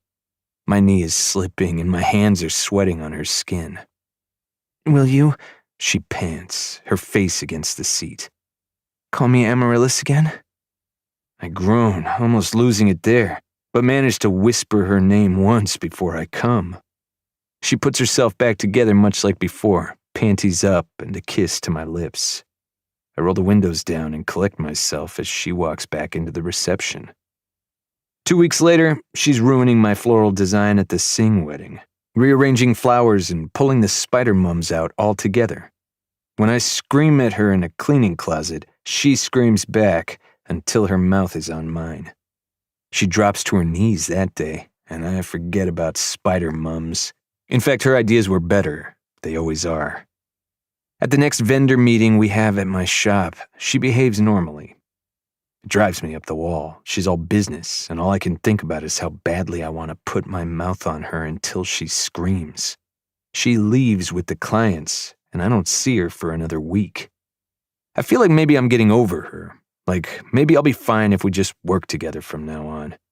And then the next time I see her is a venue meet for a couple getting married at the parents' house. She's standing next to me in the backyard, showing me where the wedding arch will be, and I blurt out, "Do you want to get dinner with me this week?" Her lashes flutter so prettily that I barely hear her soft, "Yeah, that sounds great." I stare at her face, her cheeks popping with pink, and her bottom lip caught between her teeth. "So, what's the chair arrangement?" I prompt her. She smiles and continues explaining her design. That Thursday, I take her to a little Italian place a few blocks from the shop. She eats more than any girl I've ever dated, and when she belches at the table, I end up laughing so hard the waiter has to check on us. When she hears I went to college out of state for 3 years, she makes me tell her everything. What were you studying? Architecture, I say, the word almost bitter in my mouth. Her eyes brighten. That explains a lot. When I frown at her, she says, The things you're building, the wedding arches, hoops, chandeliers. I don't really think I'm using my architecture schooling for displaying baby's breath and peonies, I mumble, poking at my carbonara. Really? She tilts her head at me. I see it. Did you get your license too? No, I would have, but I left in my final year and just never went back. I look away from her. Did you want to go back? She asks, as if reading my mind. I mean, I don't know anything about the program, but would it be easy to go back if you just had the time? I shrug, trying to brush off the fact that she just nailed it. It doesn't really matter, 'cause I don't have the time. I have the shop, and I trail off, biting my cheek. Did you leave when your dad got sick? She asks softly. I nod. What was it? Lung cancer. Never smoked a day in his life. My lips tug in a rueful grin. Anyway, the shop meant everything to him. I was always going to have the shop. No siblings to take it, no one else. He wanted me to get my degree, but it was always unsaid that I'd have blooming one day. That day just came sooner than expected. Mom called me and said there was a mass in his lungs, and he was never going to tell me himself. So I came home. My eyes flick up to her. But I do like the shop. It took a while, but flowers are better than people. I quote Dad to her with a laugh. Her eyes sparkle. Your dad said that to me. My heart skips. My ribs squeeze. He was so nice to me once, she says, eyes a bit misty. I swallow and look away, and she says, I mean, he was always so nice. Like, truly special. She snorts and picks up her wine glass. Nothing like you. I nod in agreement, and she continues. But I was having a really hard wedding under Whitney one time, and he made me smile. She does it now. I don't know if this is weird, but he gave me a handkerchief. I still have it. Would you want it back? I think it's his initials on it. I remember the crack of her fist against a nose, the pathetic way she held her hand to her chest afterward, her laugh ricocheting like music. I shake my head. He had hundreds of those. It's fine. I like that you have one. She sits back in her chair and crosses her leg under the table. I think you could go back if you wanted. They have a bunch of online options for degrees. It's up to you, but you just said it yourself. Your dad wanted you to get your degree. And who knows? Maybe it would give you a leg up in some way when you inevitably open a showroom. She winks at me. Maybe. I hate to admit it, but I like the way she can spell out my future so easily. You didn't go to college? I started with Whitney a few weeks after high school. I guess I could have gotten a hospitality management degree, but I'd have had to go out of town for one, and I was already working under the master. She has a sparkle in her eye as she talks about Whitney, and I try not to frown. I always wondered what your title was under her, I say. A couple different things, but by the time you were working with your dad, I was director of design. And why did you leave? You mean, why did Whitney let me leave? She echoes my words from earlier this year, reaching for her glass with a teasing tilt to her brow. I roll my eyes. I was assisting with weddings with budgets in the hundreds of thousands, but I knew I wanted to be working with lower budgets. Lower budgets almost open up more opportunities. Does that make sense? Yeah, it does, I answer honestly. Whitney was starting to actively turn away anyone who wasn't working with 50 grand or more, regardless of what they could pay her. So I thought, I could be taking those. I could be making something really special out of that budget. So it had nothing to do with your pay or how she treated you? She blinks at me, and a stunned silence crosses the table. I regret saying it immediately. How she treated me? What do you mean? I'm sorry. I shouldn't have. I trail off, but she's still waiting. It was clear to every single one of the vendors who was the real brains behind the Whitney Harrison weddings operation.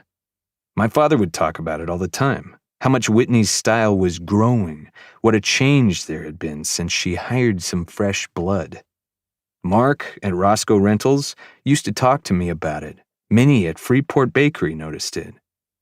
I can see her chest rising quicker and quicker, but her lips are pressed tightly together. I mean, Emma, a month after you left, Whitney asked me to replicate the order for the teal wedding, down to the bud. Your design, copy-pasted onto another wedding. She clears her throat. I didn't know that. She sips her wine and averts her eyes. I mean, to be fair, anything I designed while I was there belonged to Whitney. That was in my contract, so it was within her rights. My jaw snaps shut to keep from saying anything about that. I can feel my molars grind. How much of a salary increase did you get when you were promoted to director of design? I don't remember. She has to outsource her designers now without you. Tamara Birch, who works with her a lot now. Whitney adds in her costs to the total budget. Tamara gets $100 an hour for her wedding design. She's staring at me, calculating. I can see she's close to it, close to realizing what bullshit she'd been fed for years. But I was paid a salary, she says. Even if Tamara Birch was doing 5 hours of work every week of the year, I'd still have been paid more than her. And I had consistency throughout the off-season, so... She sits up abruptly and flags the waiter for the check. Let's drop this, okay? I think you have interesting points, but honestly, I'd like to be in a good enough mood to fuck your brains out tonight. And who could argue with that? I drain my wine, and when the check comes, I'm already handing him my credit card before she can pretend to reach for it. She grins at me. How did you know all that about Tamara Birch? She says with a sly smile. I sigh, rolling my eyes to the ceiling. It was 2 dates. She laughs. Do you have a thing for wedding designers? I sign the bill and mutter, maybe they have a thing for me. She doesn't deny it. We walk back to our cars at the shop and she presses me up against her Camry, kissing me. She opens the passenger door for me to get inside and runs around to the driver's side. She turns the ignition for the AC and then mounts me, which I'm learning is her favorite thing to do. I'd bring you over, she mumbles against my neck as her hand reaches into my jeans. But my mom is living with me this week. Oh, her fingers wrap around me and I find myself still talking about her mother. Is everything okay? Yeah, she's just getting a divorce. Her teeth run over my jaw and my cock jumps in her hand. The wedding I just did the chandelier for? I'm sorry. Emma's grinding on my thighs, so I guess the conversation doesn't really faze her. It's okay. It happens. My hands slide under her dress and press to her center. She moans as my finger dips into her. Over her shoulder, my eyes catch on her dashboard. What's up with your car? I ask, breathless. She seems to know exactly what I'm talking about when she says, I just gotta get it to the shop. Her thumb swirls over the head of my cock, but I can't even enjoy it because there are 7 lights on. Are you sure you can drive this thing? I have been for like 2 months. 2 months? I pull her back from my neck. Emma, you can't drive a car when it's like this. It's fine. It needs a nail taken out of a tire and an oil change. I'm sure it's fine. I'm seeing airbag lights, maintenance lights, and something that I've never seen flash in any car that I've owned. Emma. Relax and keep calling me Emma. Her mouth covers mine and her tongue does wicked things. But I push her back even as she starts to squeeze my cock again. I can't. We could die in this car just by sitting here. I nudge her to dismount. No, wait. Pop the hood, I'll take a look. Elliot Bloom, if you sit still and forget about this, I promise to suck your soul out through your dick. Her eyes are fierce, and her breath is coming quickly. Emma, I can't. I shove her to the side and open the door. I tuck myself back in my pants and gesture for her to pop the hood. We spend 20 minutes glaring at each other through the windshield before I tell her I'm calling a tow truck and driving her home. Needless to say, she does not suck my soul out through my dick that night. 19. Emma, July. Film crews make things 10 times more complicated. It seems a stupid thing to only just now realize, but it's true. Because Hazel and Jackie are hiring a wedding garment designer from out of town, the film crew is going to miss their opportunity to do a montage of trying on gowns at a bridal shop.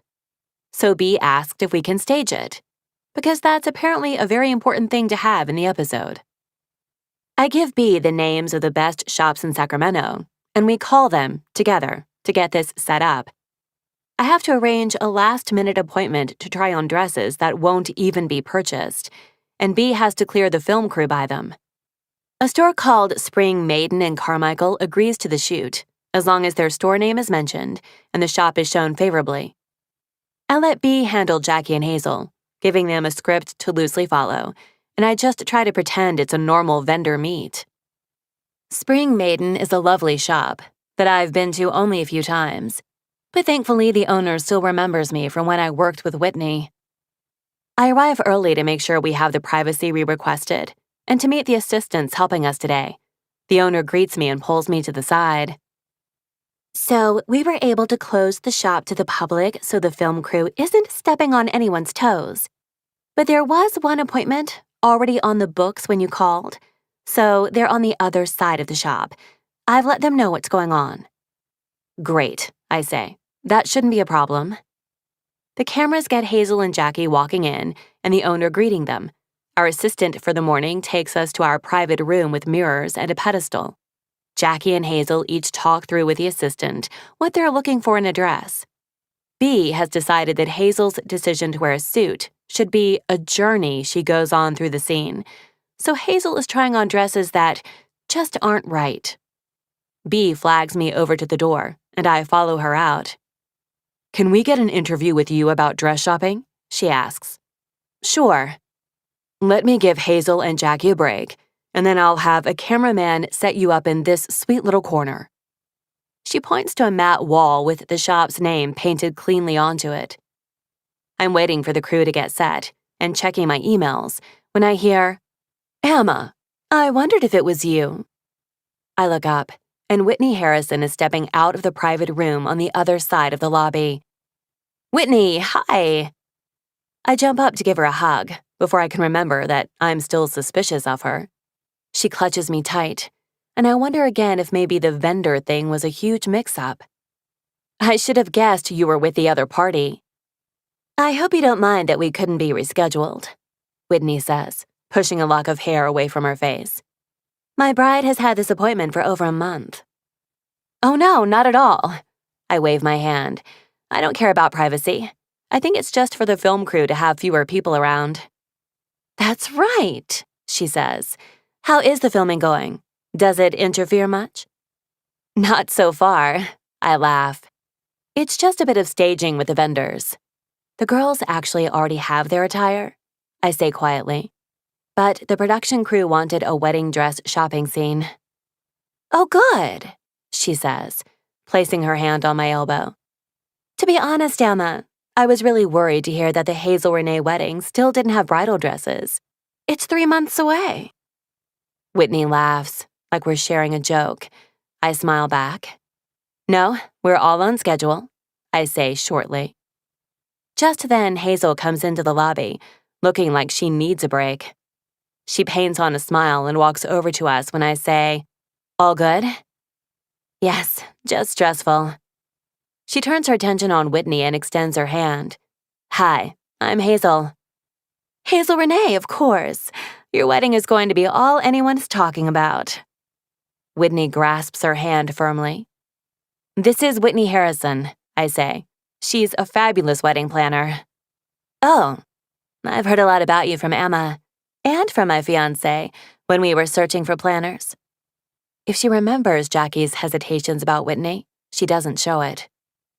"Well, obviously you hired exactly the right fit," Whitney says, dropping a hand on my shoulder. "Emma worked under me for years, so I can confidently say she's remarkable." "Oh, we know," Hazel laughs. "We're really happy with her." She sends a pleased smile my way, and a shadow of a wink crosses over her face. "She's one of a kind, for sure." Whitney says. I try to parse out any sarcasm or ill will in her words, and I can't find any. Where's the reception? I know it's the Rose Garden for the ceremony. We have a found space in Midtown, I say, treading lightly. It's kind of massive, what I'm doing with the old ballet studio. I've already got contractors telling me it can't be done. That is, until I show them the budget. Emma's going to make magic out of thin air, Hazel says, bumping my arm. That's very ambitious, says Whitney. I can hear some of that old, let's talk shit about this later attitude I remember from my years at WHW. Hazel continues, and I get the feeling that she's bragging for my sake. I'm just so impressed by her. I'm going to try to convince my engaged girlfriends to consider her for their own weddings. She turns to me casually. You'll meet them at the bachelorette. I can't feel anything for a few moments. My cheeks are so hot, I think my face may have melted off. I turn from Hazel's grin to Whitney in slow motion. The bachelorette, Whitney repeats, eyes sliding to me. Well, it's nice Emma can carve out some time for that. Getting friendly with the clients was always her forte. I look to my shoes. What a fucking mess. I haven't agreed to the bachelorette yet, but Hazel has been insistent. She doesn't know what a minefield she's triggered. B interrupts us. Hazel, can we go again? And Emma, I'll have Nick come right out for your interview. Hazel follows B inside, and I feel like a dog staring down the end of a newspaper. Well, some things never change, Whitney whispers. I'm not going on the bachelorette, I say quickly. They invited me, but I know it's not professional. But they invited you, Emma. She levels her gaze at me, lifting one perfect brow. You've overstepped far enough for that to be okay. My throat feels stuck, lodged shut. I'm sorry.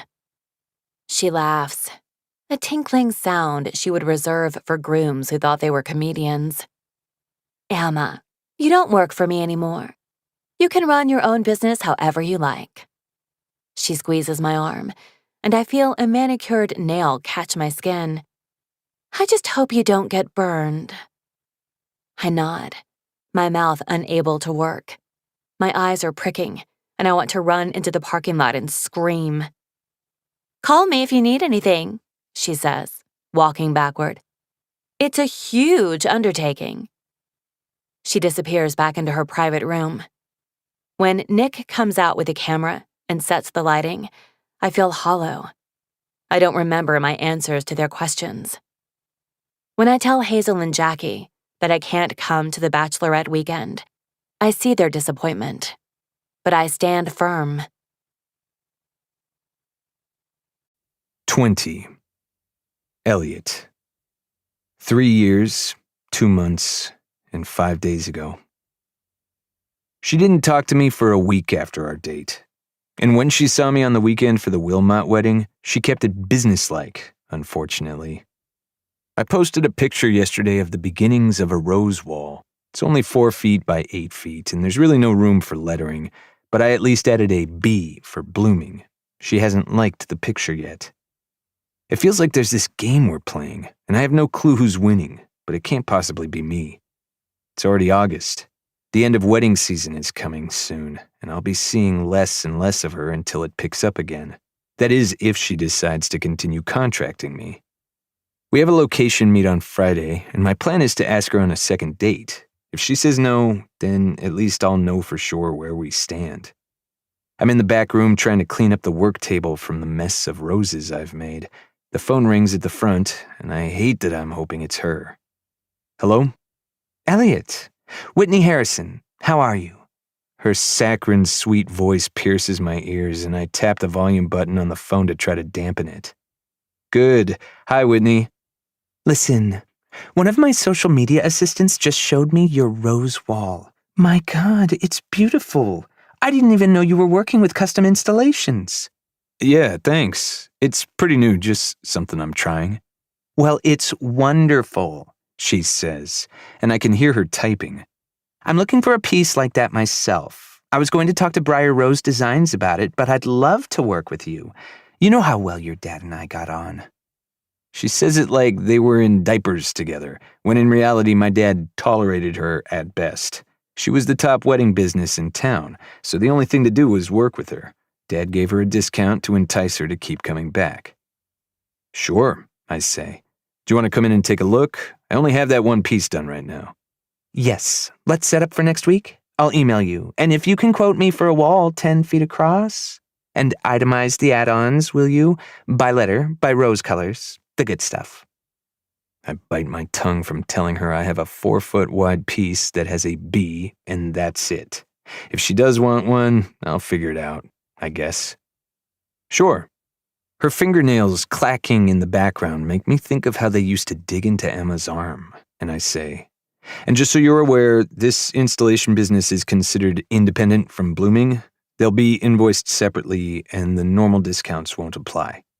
She stops typing, and I smile. Of course. Understandable, Elliot. I'll email you. She hangs up before either of us has a chance to say goodbye. I might have lost business, but at least I don't have to give Whitney that bullshit discount on things I'm making by hand.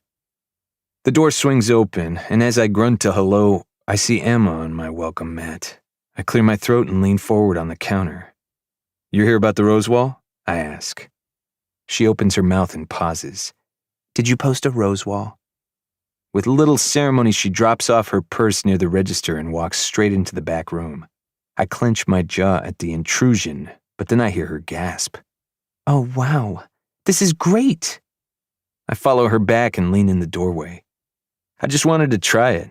Are you going to make the rest of blooming? The other letters? I shrug. I could, but to be honest, this was a lot. Time and money. She barely seems to hear me, just reaches out to run her fingers over the petals. There's a clawing in my chest, and I feel like a toddler about to start screaming about absolutely nothing. What brings you by? My voice is gruff, and she turns at the sound of it. She presses a hip against my work table. Are you seeing other people? The question knocks me off my feet. Am I seeing other people? Yeah. Other people implies that I'm seeing an existing someone, and I haven't seen you in 2 weeks. I mumble. I know I sound immature, but I can't help it. Her lips twitch. Well, I'm here now. Seeing you, being seen. She steps forward, and before I can remember that tantrum I wanted to have, her arms wind over my shoulders, and she presses up to her toes. Her lips are warm and full, and her chest pushes against me. My hands slide to her hips, and even though I know we should talk, I lose myself for a moment in her mouth, her body. So, she whispers against my lips. Are you seeing other people? I blink down at her. Am I seeing other people? That's what you said before. Because I still can't believe it's a question. She swallows and looks at my collar. Because it's a stupid thing to ask when we weren't exclusive, or? Her lashes flutter when she looks up at me. I feel like a lot hinges on my answer. Like suddenly what I have to say about this strange relationship we have is going to affect the future of it. I bite the inside of my cheek, searching for the right words. I don't even know what this is, I say honestly. We see each other once a week, maybe, and we fuck. I've taken you to dinner, but I swallow. I feel like I'm just waiting for you to tell me the rules.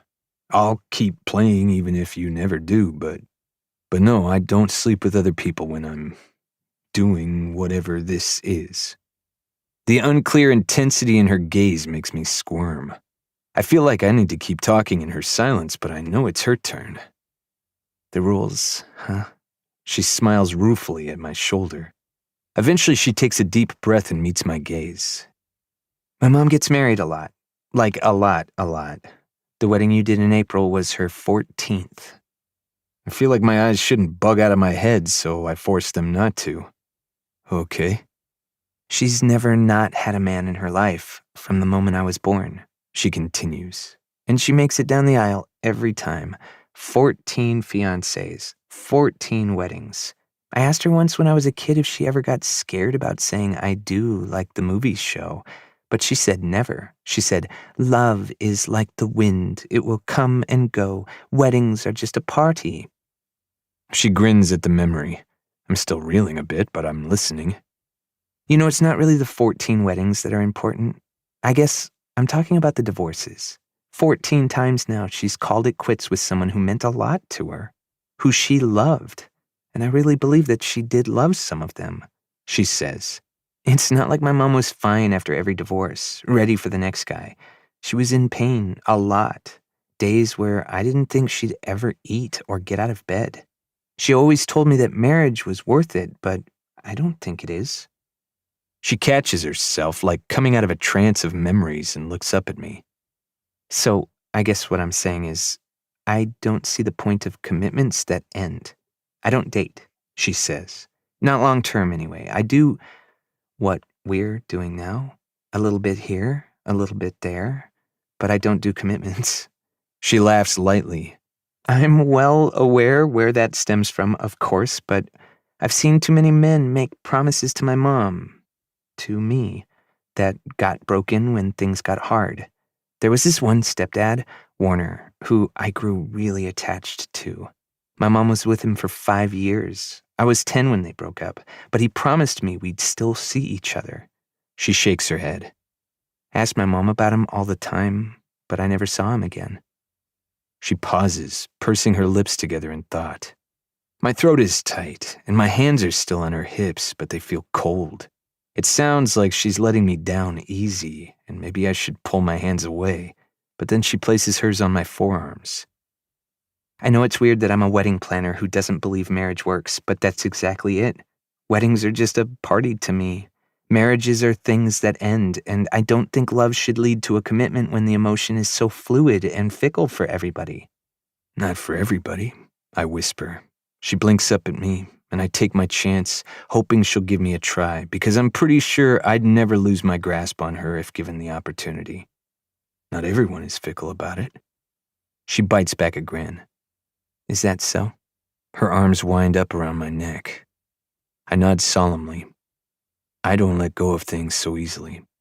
I feel my pulse in my throat, but I force myself to speak around it. I can tell this is the all or nothing moment, and I need her to know I'm all in. If you want to move forward with whatever this is between us, you don't have to worry about me backing out. You may think everything ends one day, but you haven't had everything with me. I watch her take a slow, deep breath, her gaze casting over my face. I'm hanging on the edge of a cliff, waiting for her, always waiting for her. Finally, a teasing smile tugs at her lips. So the rules of the game? Her fingers run from my ear down to my collar, and my heart thumps. I came here today because I missed you, and the sudden realization that I may not be the only person you're seeing actually made me mad. She laughs. And that never happens. So, rule number 1, we're not seeing other people.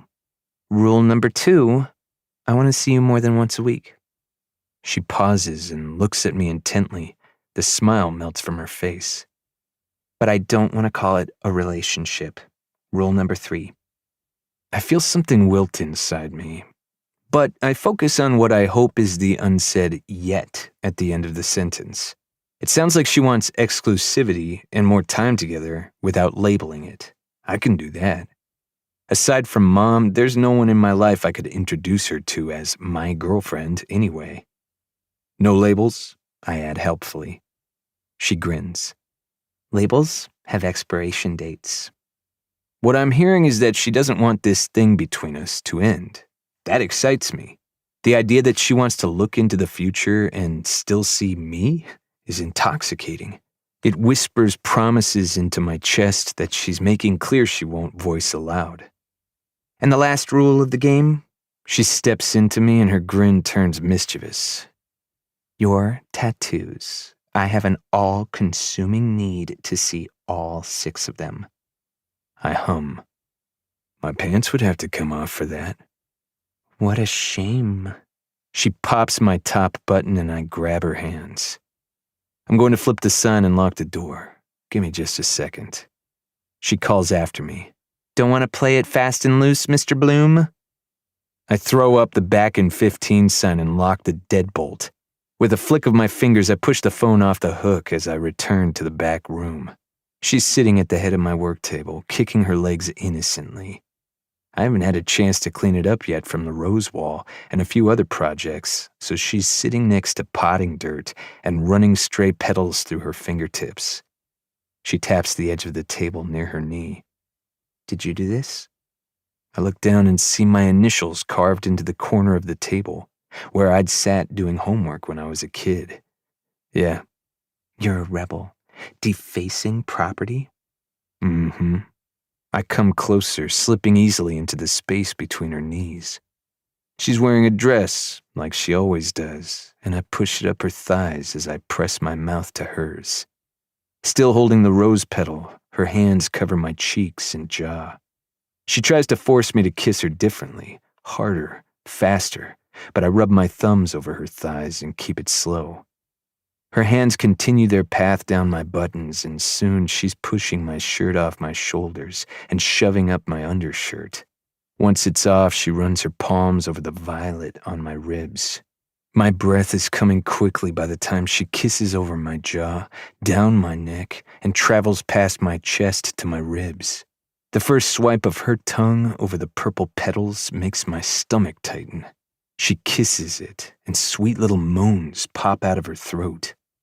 I pull her face back to mine and let my tongue sweep through her mouth. My arm snakes around her waist, dragging her closer to the edge of the table. She helps me tug her dress from under her and toss it off and into a corner. My hands want to be everywhere at once. You know, this is the first time we've gotten this undressed? She laughs. I'm well aware. I mutter, staring at the lace over her breasts, the small slip of it between her legs. I attach my lips to her neck and track my hands over her skin. Her hands are in my hair, and her knees tighten around my hips when I suck on her throat. My fingers tug down the lace over one breast, and air whines out of her lungs as my thumb passes over her nipple.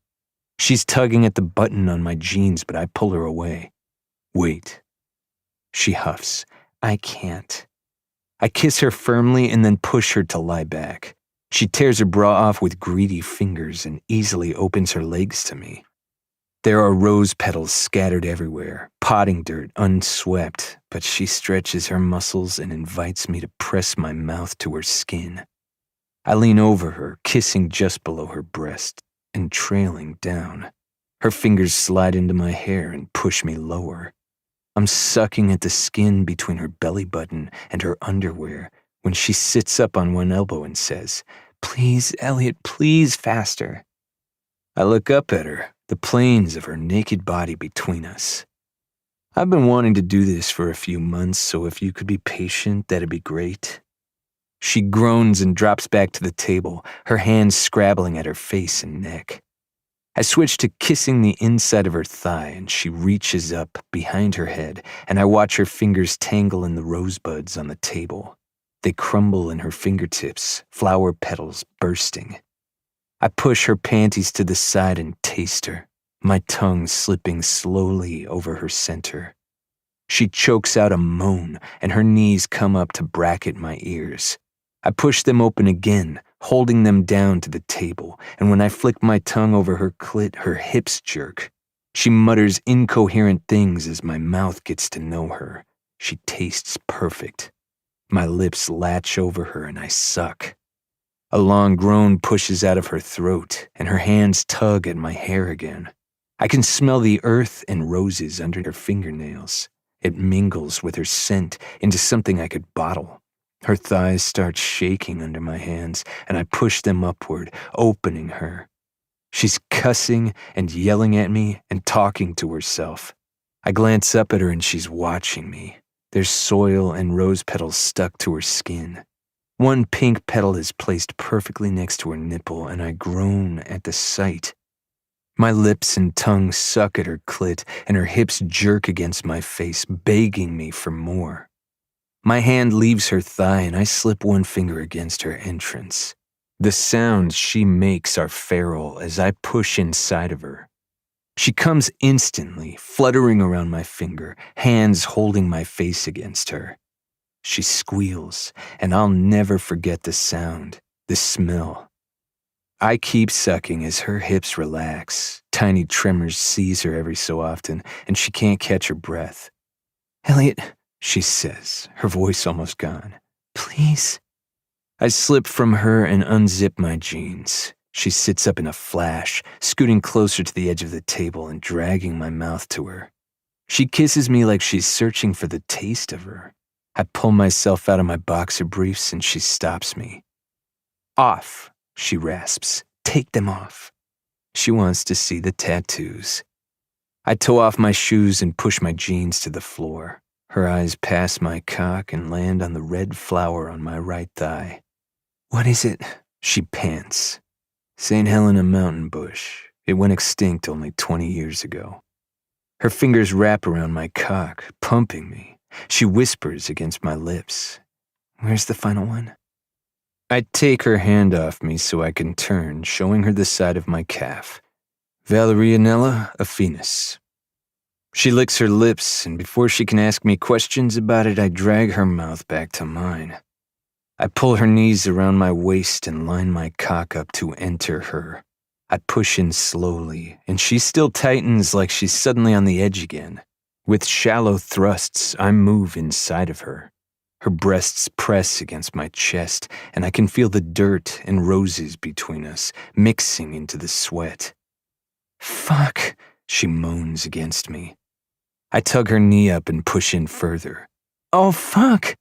We're panting into each other's mouths as I bottom out inside of her over and over. My hand falls to her breast, and it fills my palm. "Vietnamese orchid, Benjamin Franklin tree, catapult," she says against my jaw. "Cry violet, St. Helena, and Valerianella affinis." Yes, I kiss her cheek. My hips have started to jerk. I let my fingers start to rub her clit. "Vietnamese, Franklin." She pauses to moan, and I can see her eyes rolling back. "Cry violet and catapult, St. Helena, Valerianella affinis." And amaryllis. I hum into her ear. She tightens. I feel her stop breathing. She chokes, drawing a ragged breath. There's no room inside of her, but I fuck her like I belong there. "Amaryllis. Emma," I pant. "Emma." Her fingernails are scratching patterns into my back. She's barely making any sound, and then she's gasping for breath. She yelps in small, uneven patterns, and her walls flutter over and over. I wrap my arm around her waist, melding her to me. There's nowhere for me to go, but I grind against her, murmuring her name into her neck until I come. The pleasure blinds me. I think I bite down on her skin. My hips are still jerking against her, searching for more. When I can breathe again, I pull back to look at her. She's wrung out entirely. Her eyes are heavy, and her chest rises and falls. Her tits are covered in flower petals and soil, her nipples tight and begging for more attention. She pants against my face, and her hands drag over my hair, my cheeks. "You're fucking incredible," she wheezes, and I feel my chest inflate at the praise. I'm opening my mouth to say something back to her when a harsh knock sounds at the front door. I glare over my shoulder in the general direction of the front. I put a sign up. I guess it should have said, "Getting laid, back in an hour." She laughs through her thin breathing and pulls my face back.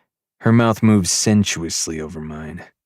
If she hadn't just said that she's not a relationship person, I would probably tell her I love her right now, as our sweat dries with dirt and roses. Because I think I do. I've never wanted someone like this. Their body, their conversation, their mind. My phone rings from my jeans pocket. I frown down at our rumpled clothes on the ground. When I locate it, my phone screen flashes "Mom" at me. I wince and answer it. "Mom?" Emma's brows jump to her hairline. "Where are you? Why is the shop closed?" Human language evaporates from my brain. What? I gestured to Emma to get dressed and grab my underwear. The shop is closed, she says slowly. What's wrong? Right, I'm not feeling well, so yeah, I closed the shop. My jeans sound too loud as I fumble my legs into them. Your truck is here, she says, voice flat. I'm at Rite Aid, getting medicine. Sweetheart. Her voice changes from suspicious to motherly in an instant.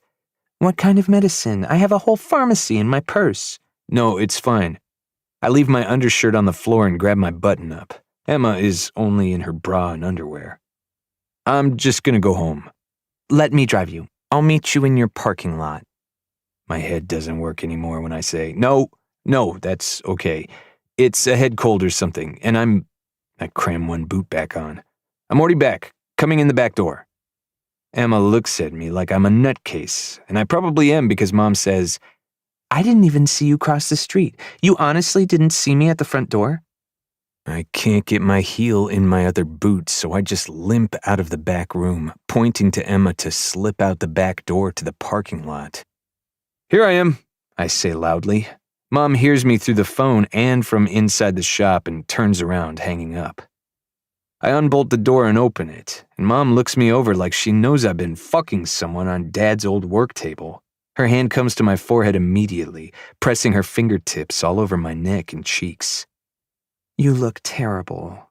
Right, I know. And you're covered in dirt. Flowers, I say, as if it explains it away. I may just pass out and add to this whole sickness scheme. She pushes past me into the shop, and I'm hoping I just heard the back door shut. Elliot, you need a second clerk. When you get sick like this, you can't just shut down the store. You're right, yep. What brings you by?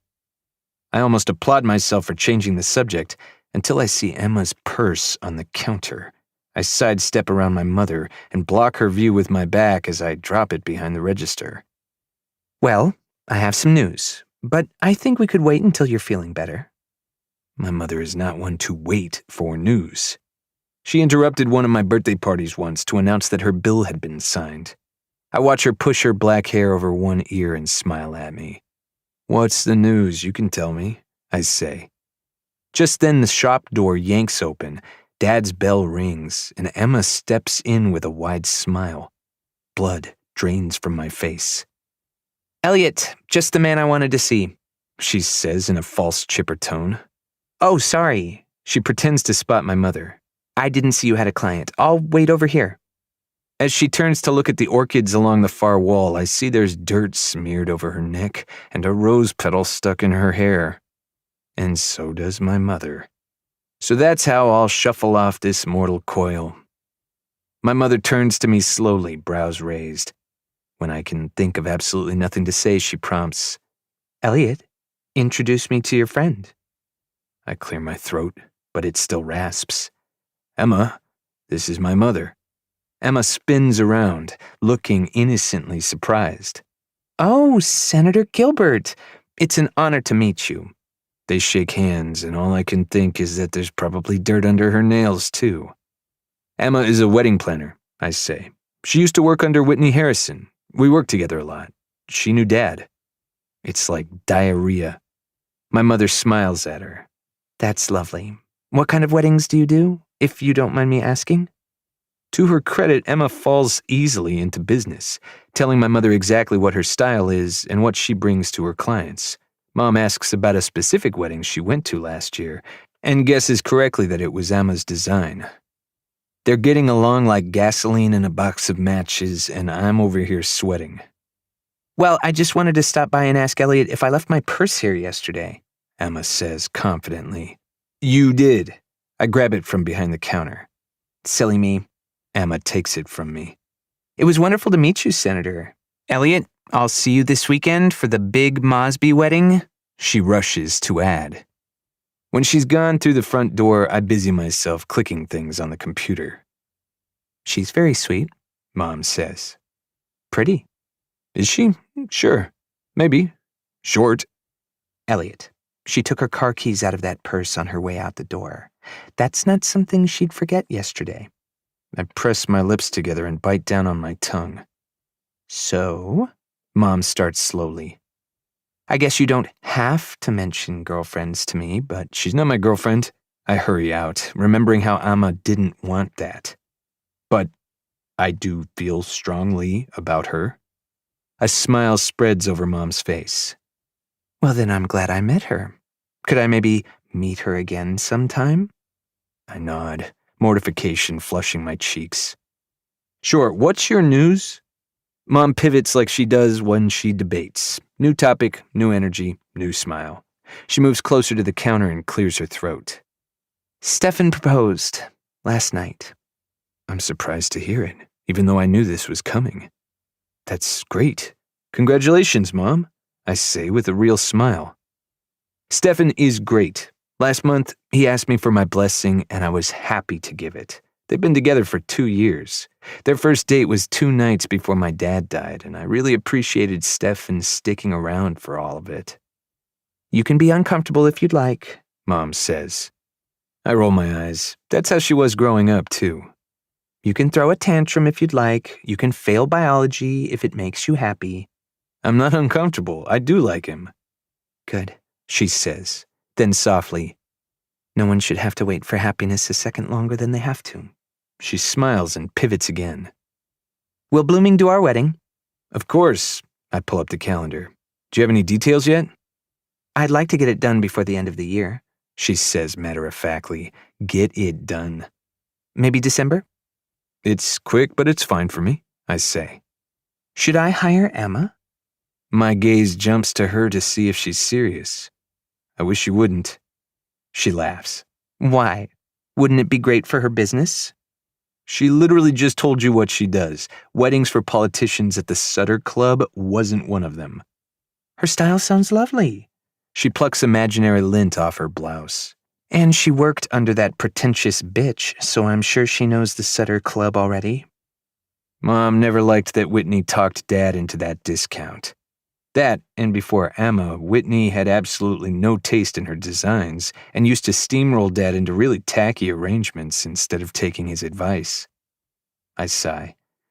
If you think it's a good idea, then I'm sure Amma would appreciate the opportunity. There's a sparkle in my mother's eyes when she grins at me and says, I'd love her number. 21.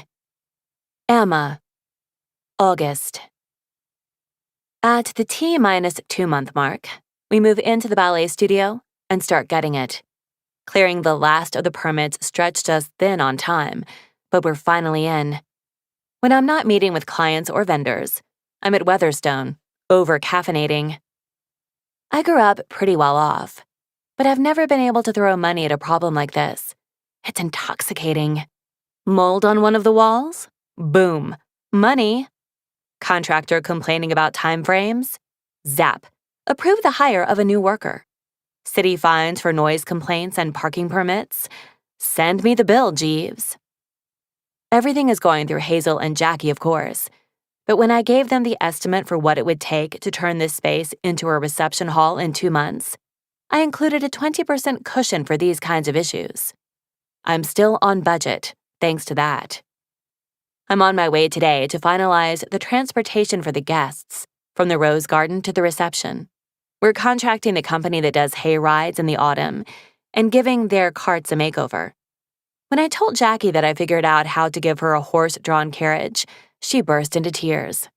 But now, it's my job to make sure they look less like French Revolution body carts and more like Cinderella carriages. And that means Elliot. It's the first time I'm seeing him in a month, and that's not really that long, but it feels like an eternity after the exposure I've had for the past 6 months. I've been emailing him my ideas, instead of what I used to do, pop into the shop for a quickie and a brainstorm. But I can't get a read on his workload without looking at his face or hearing him sigh over the phone. In the times we've been at Blooming, I haven't seen an assistant, so I don't know if he has enough help to get all of this done. His cousin Ben usually helps on wedding days, but he's not a florist. He's a grunt worker. And this wedding is a huge order, one of the most floral-centric designs I've ever worked with. Maybe it's because I was stumbling around the desert for so long, but he's like a refreshing yellow Gatorade I can't get enough of. Maybe I've overdone it on floral for this, but I just couldn't help myself, knowing that Elliot was back. Adding this last layer may be too much for him, but he hasn't complained. Yet. I pull up to the warehouse that the hayride carts are stored in, and I'm not surprised to find Elliot's truck already parked next to the film crew. It will be another 10 minutes until Hazel and Jackie arrive, historically, so maybe this is my opportunity to ask Elliot if I'm throwing too much at him. I can see B inside briefing Vince, the hayride company owner and the man we're renting from. I say hi to the crew, who I've gotten to know pretty well by now, and prepare myself to speak to Elliot again. He's chatting with the sound guy. It's hard to tell if they're getting along or if Elliot's just tolerating him. That's just how his face is. Morning, I greet them. Can I talk to Elliot for a second? The sound guy dismisses himself, and Elliot looks at a place past my ear. 2 months out, I say. I just wanted to make sure I'm not throwing too much at you. His eyes slide over to me, but his frown remains in place. What's that mean? I just mean this is a huge wedding, and I keep asking for more. Do you foresee any problems? I could probably count all of his eyelashes in the time it takes him to say, there won't be any problems. I force a grin at him. And if there are, you'll tell me? There won't be any problems. He walks past me to grab his supplies out of his truck, and I pretend everything is peachy as I greet B. When Jackie and Hazel arrive, I can see on their faces that they anticipated a carriage, not a wagon. Here's the plan, I tell them, once the cameras are rolling. We replace these hay bales with cushioned benches. I climb up into the cart and start pointing around. Elliot's going to attach 3 arches to hover on top, wound with roses, which will connect back to the rose garden. Along the outside, he'll attach boxwood. I turn and sit comfortably on the hay bale. It's a 10-block ride in a horse-drawn carriage covered in flowers. I think it's charming and unexpected. Hazel is nodding, but Jackie is wincing what she thinks is a smile. Elliot, I say, anything to add? He looks directly at Jackie and says, This will not look like a hayride on your wedding day. I guarantee it. That calms her, just as I knew it would.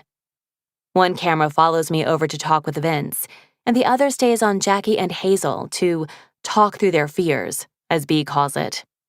Elliot comes with me to discuss how he'll be attaching the arches and to sign waivers, and everything's going great until Vince says, Don't load him up with more than 10, and you should be good. I look up from my paperwork. My brows jump. I thought it was 15. 10 adults is best. Vince scratches his beard. 15 is usual when you're loading up 70-pound kids. You just shorted my head count by 1/3 with this news. Why wasn't this mentioned in our emails? I feel the camera step closer to me, and suddenly, the second camera is covering Vince. He shrugs. I didn't know what you'd be using them for. 15 adults? Well, that would tire out the horses. I do the math of how long guests would be waiting at the rose garden for the first set of carriages to return from the reception hall to reload. I'm renting 12 carriages and horses to cover my guest count. But you're now telling me I need 6 more. How many more can I have? Well, it's October. It's the hayride season. Pumpkin patches and all that, he says, trailing off as if that explains it. How many more can I have? I repeat. I need to run my business with the other 8 horses. It's a Saturday in the dry part of fall, so I'm going to be full with hay rides that day. All I hear is 8 more.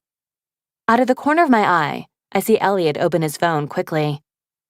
So what will it cost to have an additional 6? I demand. I can't give my horses away. Who said I'm not paying for them? I scoff. You're dealing me a huge blow here. I don't remember any mention of weight limitations anywhere in our correspondence. My business is seasonal, sweetheart, he says, and my fingers curl. I only get 8 weeks a year to run these wagons and horses, and you want to kill my stock on a Saturday of all days. Have you sold tickets yet? Elliot's deep voice cuts through our conversation. He's still typing quickly on his phone. Some, I'm sure. Great. If you check your email, you'll see a reservation for 50 guests under Elliot Bloom for Saturday, October 7th. He snaps his eyes up to Vince and waves his phone. All paid for. We're gonna need those horses and carriages at the Rose Garden that day. I'm blinking quickly, staring at him with an open mouth. Vince is doing the same. Something burns deep in my chest, an ache that feels so good. The cameras and B are just as captivated. Vince throws up his hands and says, Fine, fine. He retreats back to his office to get the paperwork updated. Great save, you guys, B says, genuinely impressed. I love drama I don't have to stage. Invoice us, I say to Elliot quietly, and he just nods. I check in with Jackie and Hazel. They were eavesdropping. That was hot, Hazel says. You two should bang. I flush scarlet, and Jackie says, That's what I've been telling you. I center my thoughts. Jackie has pried into my love life, and now Hazel has too. They're treating me like one of their friends instead of someone they hired. Although I don't always agree with Whitney's procedures, this is one instance where I wish I had more space from the client. I check over my shoulder to make sure Elliot isn't in earshot. Glad you were entertained, but not gonna happen. I'm about to change the subject drastically when Jackie says, Because you have a boyfriend? Come on. You yourself said you don't do long-term. My mouth opens and closes. I have a what? Hazel looks bashful. I already tried digging for info with Elliot. I'm nosy, I'm sorry. She laughs, but I feel like I'll never laugh again. He said you had someone in bed when he called you once? My mind whites out. I feel like a computer that has crashed. Is there... When did... Are you still with him? Jackie pushes, with mischievous eyes. If it's not serious, I really think Elliot would be down to clown. You're so fucking hot, and he's always looking at you. I'm sorry. I brace my hands against the air that's suffocating me. Elliot said I had a guy in bed? What the fuck did that mean? Why was it his business or... Hazel shrugs. He said he called you early one morning and heard you talking to someone. She winces. I'm so sorry. This feels really personal now and suddenly like something I shouldn't be teasing you about. I want to scream. Mar is staying over after drinking and asking for breakfast. She doesn't have a super deep voice or anything, but it's the only person I've woken up with in 2 years. My face tugs until it's smiling wide. I'm just confused because I haven't been sleeping with anyone. I swallow, choking. So, Elliot said I had a boyfriend? Well, a guy, not a boyfriend. I think he knows you don't do boyfriends. It feels like everything inside my stomach switches places with everything inside my chest. It's sickening and dizzying. He said that? Hazel jumps to correct. Not in a slut-shamey way, God no. She cringes at Jackie. Wow, this is all coming out wrong, and I'm just trying to get 2 hot people laid. He's worked with you a bunch, Jackie says. Maybe he's just observed? I agree with Hazel. When she told me, it didn't sound like he meant it to be disparaging. Maybe like a clarification that the dude in bed wasn't your boyfriend, or... I bark out a laugh and squeeze their arms with fingers that have lost all sensation. It's fine. I didn't take offense. I'm still just confused where this guy in my bed came from. I chuckle, mirthlessly. But yeah, don't worry about hooking us up. We know we're not compatible. I look over my shoulder at him getting into his truck. He starts the engine and reverses, without a glance at us. He's a relationship guy, I say, then add softly, from what I've observed. 22. Elliot. 3 years, 1 week, and 6 days ago. Emma's cat is a menace. We locked Lady Catherine out of the bedroom, and still I woke up to a paw swiping at my face. The cat can open doors. I'm appalled by this revelation, but Emma just nods sleepily and nudges the cat off the bed. Do you even like cats? Mm-hmm, she says as she curls up against my side. They're my favorite. Emma's out in an instant, but I'm just staring at this cat who is sitting between me and the door, flicking her tail at me. Contrary to what I believed of her, Emma does own a fridge and a stove, and she does eat other things aside from sugary crap in the morning. But by 9, she's tugging on my sleeve to get dressed so we can hit J Street Donuts on the way to the shop. We haven't had another conversation about what this is exactly. All I know is that if I want it to keep going, I should probably not label things. I'm still waiting for that moment when she gets tired of me being around, or scared of this non-committal, committed relationship. But when I gave her 2 drawers and 6 hangers last month, she was ecstatic. And she shows no signs of being tired of my presence. For the past 3 weeks, she's been spending 90% of her time at Blooming, working in a corner on her emails or designs, and running out to get lunch for us about midday. You don't have to stick around if you have work to do, I'd tell her one day in October as I'm watching the clock tick toward 5. She looks up at me from where she's been typing furiously at her laptop. No, I love working here. I feel inspired, you know? I stare at the fertilizer and spare pots and vases on either side of her. Okay. I could set up a desk and run my business back here forever. She gestures to the mess and rotting baseboards, and I try to see what she's saying. As long as I'm not keeping you. I head back to the front counter to write up an invoice. You could, you know, I call back to her. Set up a desk. It's not much, but if you don't mind the smell of fertilizer and promise not to eat donuts. Are you serious? She snuck up on me, now leaning in the doorway to the back room, a smile playing around her lips. I shrug. Yeah, I like having you around. Keeps the day interesting. Her eyes are glittering. What if I were to take meetings back there?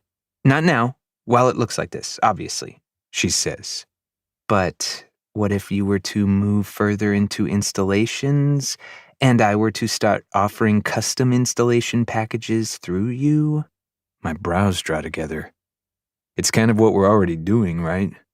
But officially, if you ever decide to build a showroom back there, then I'd be meeting with clients in the middle of it. She's starting to speak quickly, ideas flowing, hands casting spells. It wouldn't be a partnership in business terms, but it could be, I don't know, something new, something that's only really done in San Francisco and LA. If they want Amma Torres, they're getting Elliot Bloom. If they want blooming, they're pushed toward Amma Torres. She takes a breath. Okay, that sounds a little more opportunistic than I meant it to be, but it's like having a Starbucks in the middle of your department store, I say, seeing where she's going. Exactly. It's like, oh, now that I'm here, you know what? I do want a unicorn frappuccino. Or I really only wanted a latte, but the shoe department is right there. Her eyes are bright, and I nod in agreement. I feel cautious, though, like maybe I'd be getting the better deal. I don't know, she says, running a hand through her hair. Maybe it's elitist or exclusionary, like you might lose a lot of business from wedding planners and event coordinators who think you work exclusively with me. Well, and the flip side, I say, you wouldn't get to work with other florists or custom fabricators. I don't want to work with anybody else. She cuts me off. I want the best. I swallow thickly. I want to tell her that I'm only at my best when I'm working with her, but I think she knows it. I think she sees the whole picture here. It's something to consider after my mom's wedding, I say. She beams at me. You know, legally, for business reasons, you might have to pay me rent in something other than sex. Donuts? I glare at her. No. For the rest of the day, I fill an order, and she finishes up calling vendors before heading off to meet my mother. When I agreed to Emma doing my mother's wedding, there were some things I didn't think about. Namely, my mother and Emma meeting for coffee or vendor meetings once a week. There's no reason for me to be there with them, seeing as Emma thinks we were quite sly about her coming in for her purse. She has no idea my mom knows we're fucking. But every Thursday, my mother and my not-girlfriend sit at a cafe downtown to plan a wedding, and I stare at the wall of the shop, bouncing my knee for that entire hour. Mom wants the wedding before the end of the year, and she has the budget to do it fast. Emma suggested a classy New Year's Eve wedding, which my mom loved. Emma's been hustling every day trying to make it happen. She'll show up at my place at 11 some nights, either bursting with ideas or slipping her jeans off, sometimes both. When I get the text on my way now, I don't know whether to brew a cup of Keurig and clear the coffee table or get hard. Emma likes working on the floor around my coffee table. She also likes fucking on my coffee table. So you see the dilemma I'm in? Mainly because she doesn't have a coffee table. Mine's an IKEA thing that I've had since college and doesn't match any of my furniture. One night, after she's dissected what we'll need to do with the centerpieces, and after she's writhed under me on my scratchy rug, I say, I need a new coffee table. Oh, can I have this one? There's a kid at Christmas joy in her eyes, like I'm giving away a Barbie dream house. You want it? This one? Yeah, it'll make me think of you. All of you. She lifts her brows suggestively and kisses me so deeply that we end up fucking on said coffee table for the second time that week. The next day we're coffee table shopping, and the day after that we're moving my old one into her house. I lie in bed with her that night, my fingers playing with her hair. It's November already. We've been doing this not a relationship thing for 3 months, and 6 weeks ago was the last time I slept alone. I keep waiting for the day she decides we're done. I poke and prod at her rules of the game. I suggest we take a trip to Napa before wedding season starts next year. She loves that plan. I ask if she wants me at Mar's birthday party, which she's planning. Of course I do, she says. Her mother gets engaged and she talks like I'm not just doing the flowers. She talks like I'm going to be her wedding date, like she'll introduce me to people there. And the biggest dent in her rules? She keeps making plans for our combined studio space, wrapping herself around me, intertwining our lives for the future, like she doesn't see an ending. After my mother's wedding next month, I'm going to ask her if we can redefine the rules. She may not believe in relationships, but that's what we're in. She may not care to introduce me as her boyfriend, but I'd like to bring her to dinner with my mother and Stefan sometime. She may not need to define long term, but to me, forever sounds nice. If she doesn't want to adjust her rules, I'll be fine with it, I guess. But I need her to know I already think of us as long-term. I already see the business signs and the trips out of town and the slow dances in white dresses, even if she doesn't want to name it. She's tapping away at her phone absent-mindedly next to me in bed. I turn to her. What do you like most about weddings? The proposal, she answers quickly. I look at her. The part you have nothing to do with? Blinking rapidly, she looks at me. Oh, wow. Yeah, I guess so. She puts her phone down and twists on her side to face me. Did you mean like flowers or food or DJs? I shrug. No, just what makes weddings the thing you want to do. I like individualizing the wedding to the couple most. I love when I feel like I've truly nailed them. And for me, the proposal story is the thing that tells me exactly what to give them. My thumb swipes her bangs away from her eyes. Why's that? She thinks on it. You really learn who a person is when they're afraid, you know? And anyone who says they're not afraid to propose is lying. I think the proposee has a moment too, just terrified. Is yes the right decision? Is this really how he's proposing? I can't believe he waited 10 years. Isn't that a bad sign? Did I pressure him into doing this? The questions spiral out of her like steam from a kettle. I also think how the proposal is done is really telling, specifically about the groom, or proposer.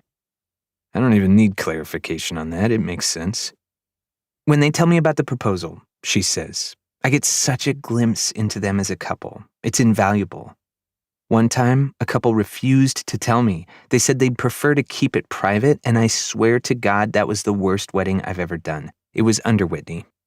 She laughs and picks up her phone again. I feel my heart pounding, and I can't figure out why until the words spill out. How would you like it? She turns. Being proposed to? I nod, and it feels like I'm flying too close. Like maybe we could have held on to this moment forever if only I didn't have to ask.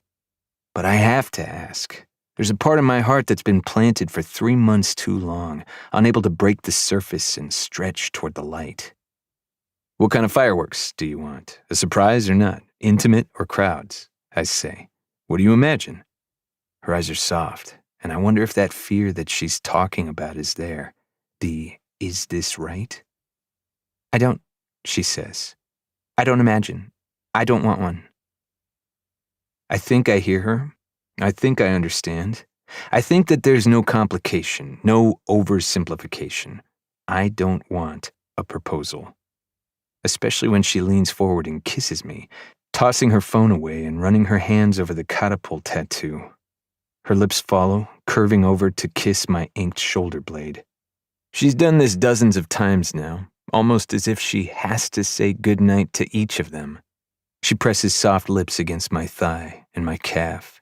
Her tongue traces the cry violet at my ribs. She sucks at the two on my arms, and then she finally moves down the bed to where I'm hard again. Her mouth moves over me, and I'm lost to it all. Her tongue savors me, and my hands slide into her hair. But I think I've heard her. She doesn't want a proposal, no spectacle. I file it away for the day she finally tells me we can talk about forever. 23. Emma. October. The week of a wedding is usually huge, but this is gigantic. I feel like David battling Goliath at times as I fend off one attack after another. Between Hazel's agent updating her list the week before and the ballet studio remodel finishing, I'm up to my ears. I'm basically paying Mar to live at Weatherstone so she can be the point of contact on minor details the workers need. She appreciates the distraction nowadays after breaking up with Michael. It was her decision, but she's still really upset about it. Thankfully, I have plenty of practice being supportive in these types of situations. The good and the bad of this week is that Elliot is at the site for a couple of hours every day. So with Mar there to coordinate, I don't get to or have to see him. While the reception hall is built, I'm with Jackie and Hazel, doing last-minute work and final approvals. If this were a normal wedding, things would be going swimmingly, but I had to add a construction project to it. I don't even bother Elliot for final looks and approvals. I run it by Jackie, but we both agree he is to be trusted. He can't install the dance floor until Wednesday for fear of the flowers wilting by Saturday, but he's there with the crew every day, monitoring the other installations and double-checking all the measurements. Mar reports back that he's been getting along with the workers, observing and discussing changes. His architecture license ends up being a godsend. When the inspector comes on Thursday afternoon to review our new floor built around the dance floor, Elliot is there to answer all of his questions. That's the only time I see him that week. I can hardly take the time to appreciate it, because the inspector is trying to find anything he can to shut us down, but I'm ready for him. I've got all my permits, my numbers, and my approvals. I've done nothing else for a month but live and breathe Jackie and Hazel's wedding. I got through my September weddings, including one that got cold feet at the half-hour mark, and am both dreading and dreaming of the small break I'll have after next week. In the past 6 weeks, I've had 8 or 9 couples calling and emailing me about interviews, all people who've heard about the show filming or who follow Hazel and are so excited for the wedding. I've had to postpone every meeting until next week. I hope I live to see it. Yesterday, I sent Jackie and Hazel to be pampered, waxing at Dirty Bird and mani-pedis at Nature Love, my favorites. Today they had the brunch at Jackie's parents' house. Elliot basically dropped off the flowers with a grunt, mumbled that Ben would be back to break down, and left. I wished I could have gone with him. After, I'm a bit pressed for time to get the rehearsal dinner set up before we head to the Rose Garden for rehearsal. We arrive at the firehouse at noon, which is the earliest they'd allow us in, and sweep in like a tornado. I wanted Mar with me for an extra set of hands, but there are final touches being done at the ballet studio, so she's still stuck over there. I give Jake an extra $75 to come unload cars with me.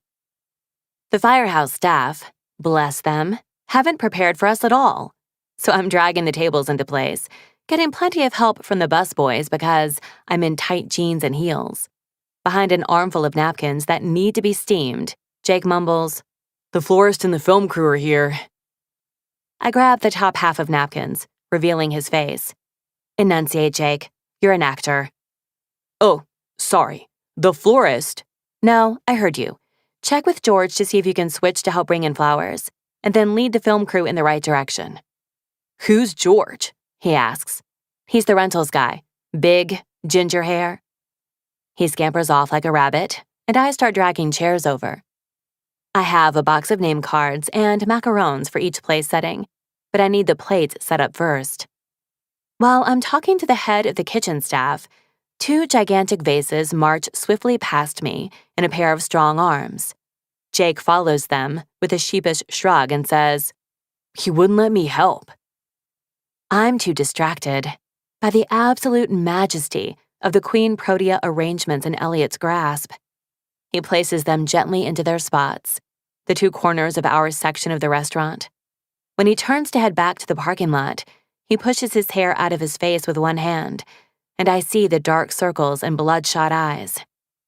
It knocks me back for a moment, because I know that means he hasn't been sleeping, which means I definitely gave him too much. "Emma, did you hear me?" I spin and find B in front of me. "Sorry, no. God, those flowers are beautiful, aren't they?" "It's great," she agrees with a grin. "I'm just going to have the crew get some B-roll of the place being set up. I was thinking a time-lapse thing. Set up one camera in the corner and a wide shot, and just record tape for the next 6 hours. And then, as the table is set, I was thinking we could do a final interview with you, since I know you won't be available tomorrow." "Sure, of course. Thank you for that." I clear my throat and lean into her. "And, the kid over there? That's my stepbrother, Jake. He's an actor. If you happen to find a use for him in the B-roll, I'd really appreciate as much screen time as he can get." B winks. "Noted." Jake is relegated to straightening the table settings, as Elliot and his cousin Ben bring in the centerpieces. He's still making trips to and from, when B sits me at the table next to the modeled place setting I've done up for Jake to go through and copy. Once the camera and sound guys are situated, B says, "I know we did an intro already, but let's do another. The lighting and setting here are a lot better than before. So, give us your name and info, how long you've been doing this, and so on." Cameras roll, and I push my hair over my ear. "My name is Emma Torres, and I'm Hazel and Jackie's wedding planner. I've been in the wedding industry for over 8 years, and this is my 4th year running my own business as a wedding planner." "Good," B encourages. "And what drew you to weddings?" "I've always been in love with weddings," I say, "as far back as I can remember." Elliot passes behind the camera again, and I try to keep my attention on B and the bright lights. "Is there a specific wedding you remember growing up? Were you the flower girl for an aunt or anything personal?" "My mother's weddings." I remember to rephrase for the interview and say, "I specifically remember falling in love with weddings during my mother's." B says, "Is that how Jake came to be your stepbrother?"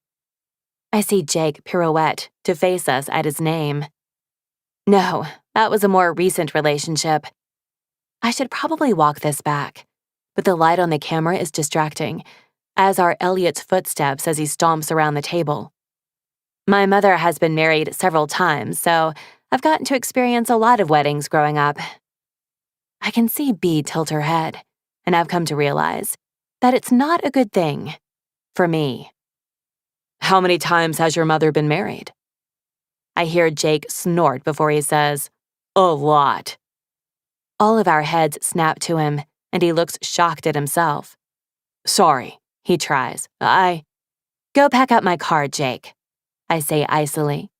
He gapes at me before recovering and dashing out the door in shame. But Bee's eyes are still on me. How many times? My mother has been married 16 times. I laugh, like I always do when I say it. You could say she loves weddings as much as me. So that's why you became a wedding planner? Yes, you could say that. My smile feels waxy and fake. Bee gestures for me to rephrase. I guess that's why I became a wedding planner. Bee's eyes almost look wolf-like, yellow between the forest trees, prowling. I can feel myself start to sweat. How was that for you, growing up like that? Do you think it's had any effect on your personal life? My mouth opens. My throat squeaks. I smile widely, and my eyes spring with nervous tears. Are you actually going to use any of this? A gruff voice snaps from somewhere beyond the light of the camera. Isn't your show a half hour? My eyes focus, and Elliot is standing behind Bee with his arms crossed. Yes, Bee recovers.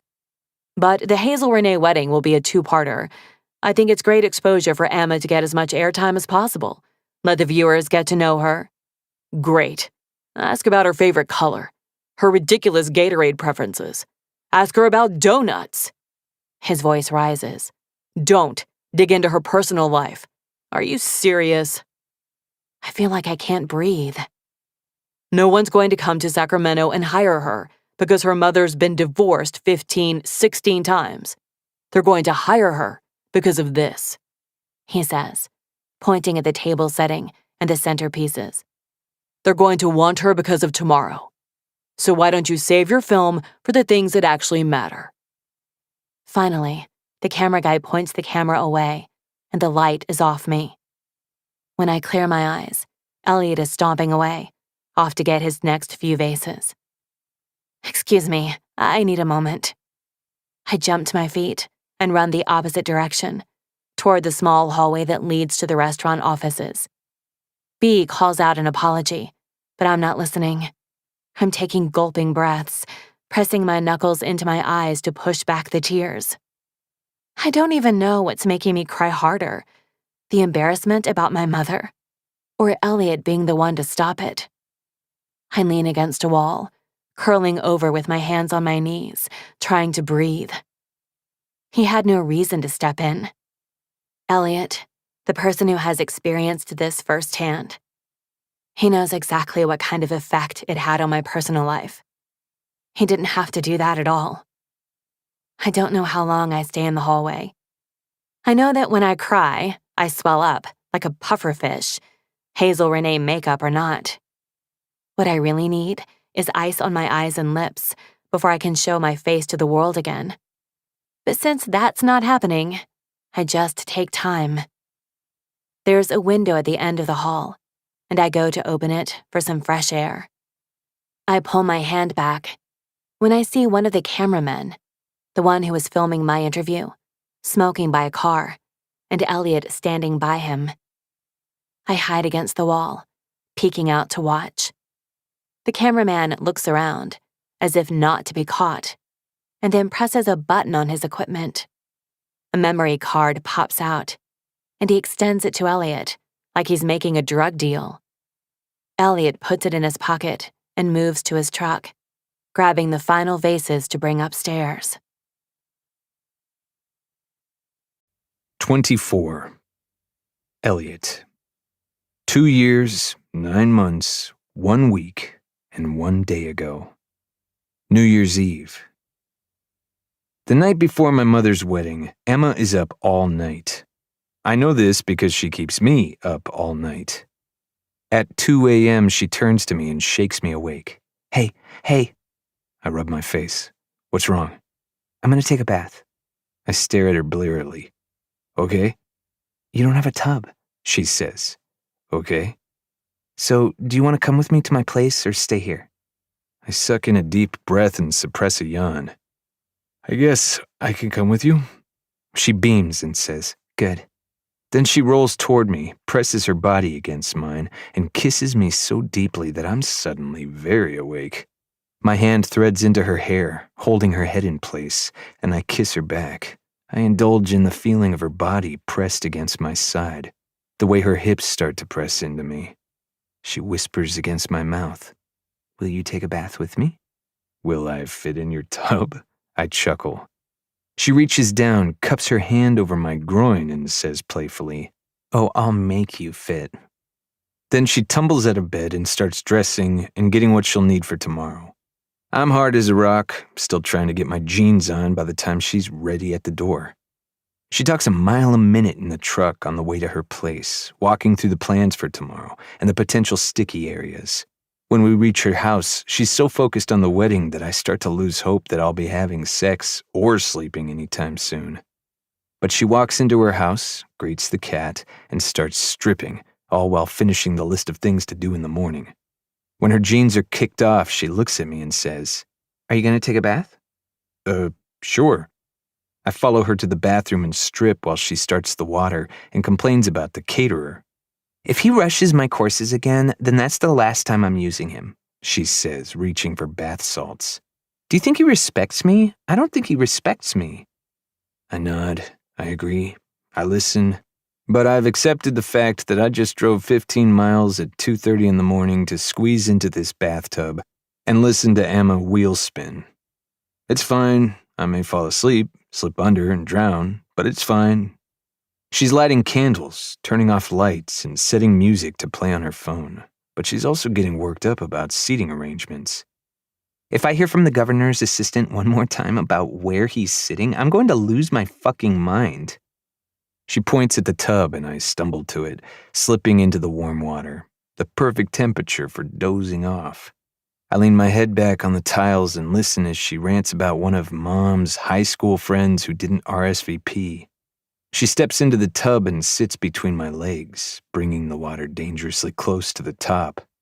She's still talking a mile a minute when she leans back against my chest and takes one of my hands, bringing it between her thighs.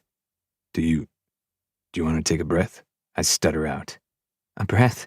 What do you mean? You can just relax, let your mind drift. I let my fingers dance over her core to let her get the message. She turns over her shoulder to me and says, This is me relaxing. I bite back a smile and say, Go on. The venue coordinator is the next topic for discussion.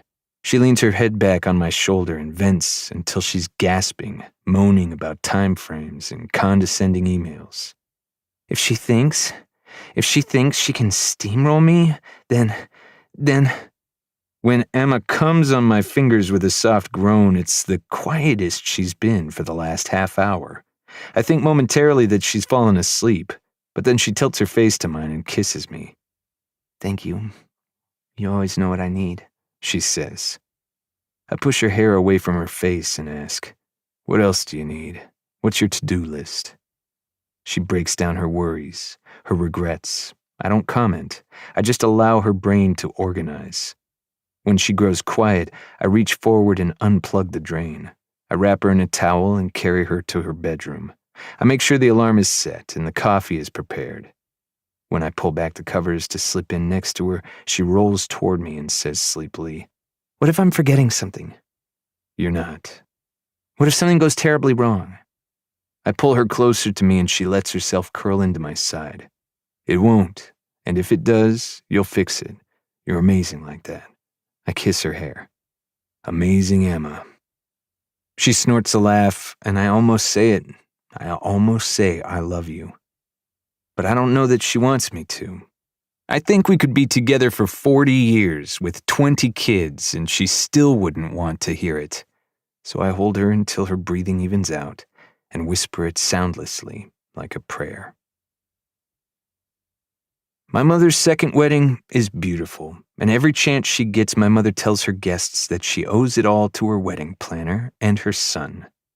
The Sutter Club, a members-only event venue for the Sacramento elite, is a common wedding venue, but not like this.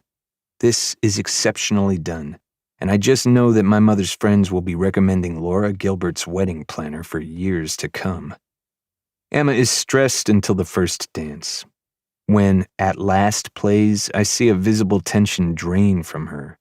She looks at me for what feels like the first time since the bathtub this morning. Earlier today, Ben and I set up the floral in the ceremony room and the reception room, and then I had to go get showered and dressed, so really, I haven't seen her. All through cocktail hour and dinner, I've had to sit through my mother's friends asking if I'm seeing anyone, and then immediately pulling out their contacts to set me up with someone. And the entire time I've wanted to scream to the entire room that I'm perfectly happy with the perfect person and she's right over there. I'm sure I'll have to put up with a few calls about blind dates in the next month, but I'll manage. As the first dance ends, Emma checks in with the DJ and hands the reception to him. I excuse myself from the table I've hardly paid any attention to and follow her to the kitchen. Amazing, I tell her, pressing a kiss to her cheek. She beams at me. You think it went well, right? Perfectly. I don't know if you've ever done a better job. She laughs, a sound like bubbling joy, and says she'll be right back. As the reception moves into bittersweet ballads and jazzy up-tempos, I wait for her near the kitchen.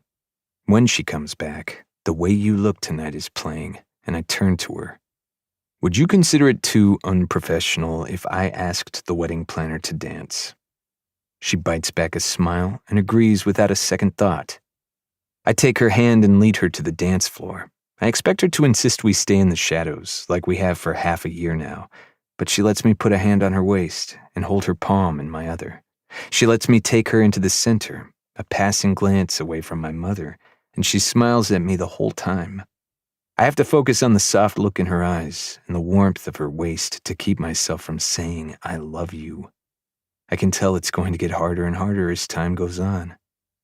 What are you thinking? She asks. Just how happy I am. She snorts like I've taken her by surprise. I'm happy too.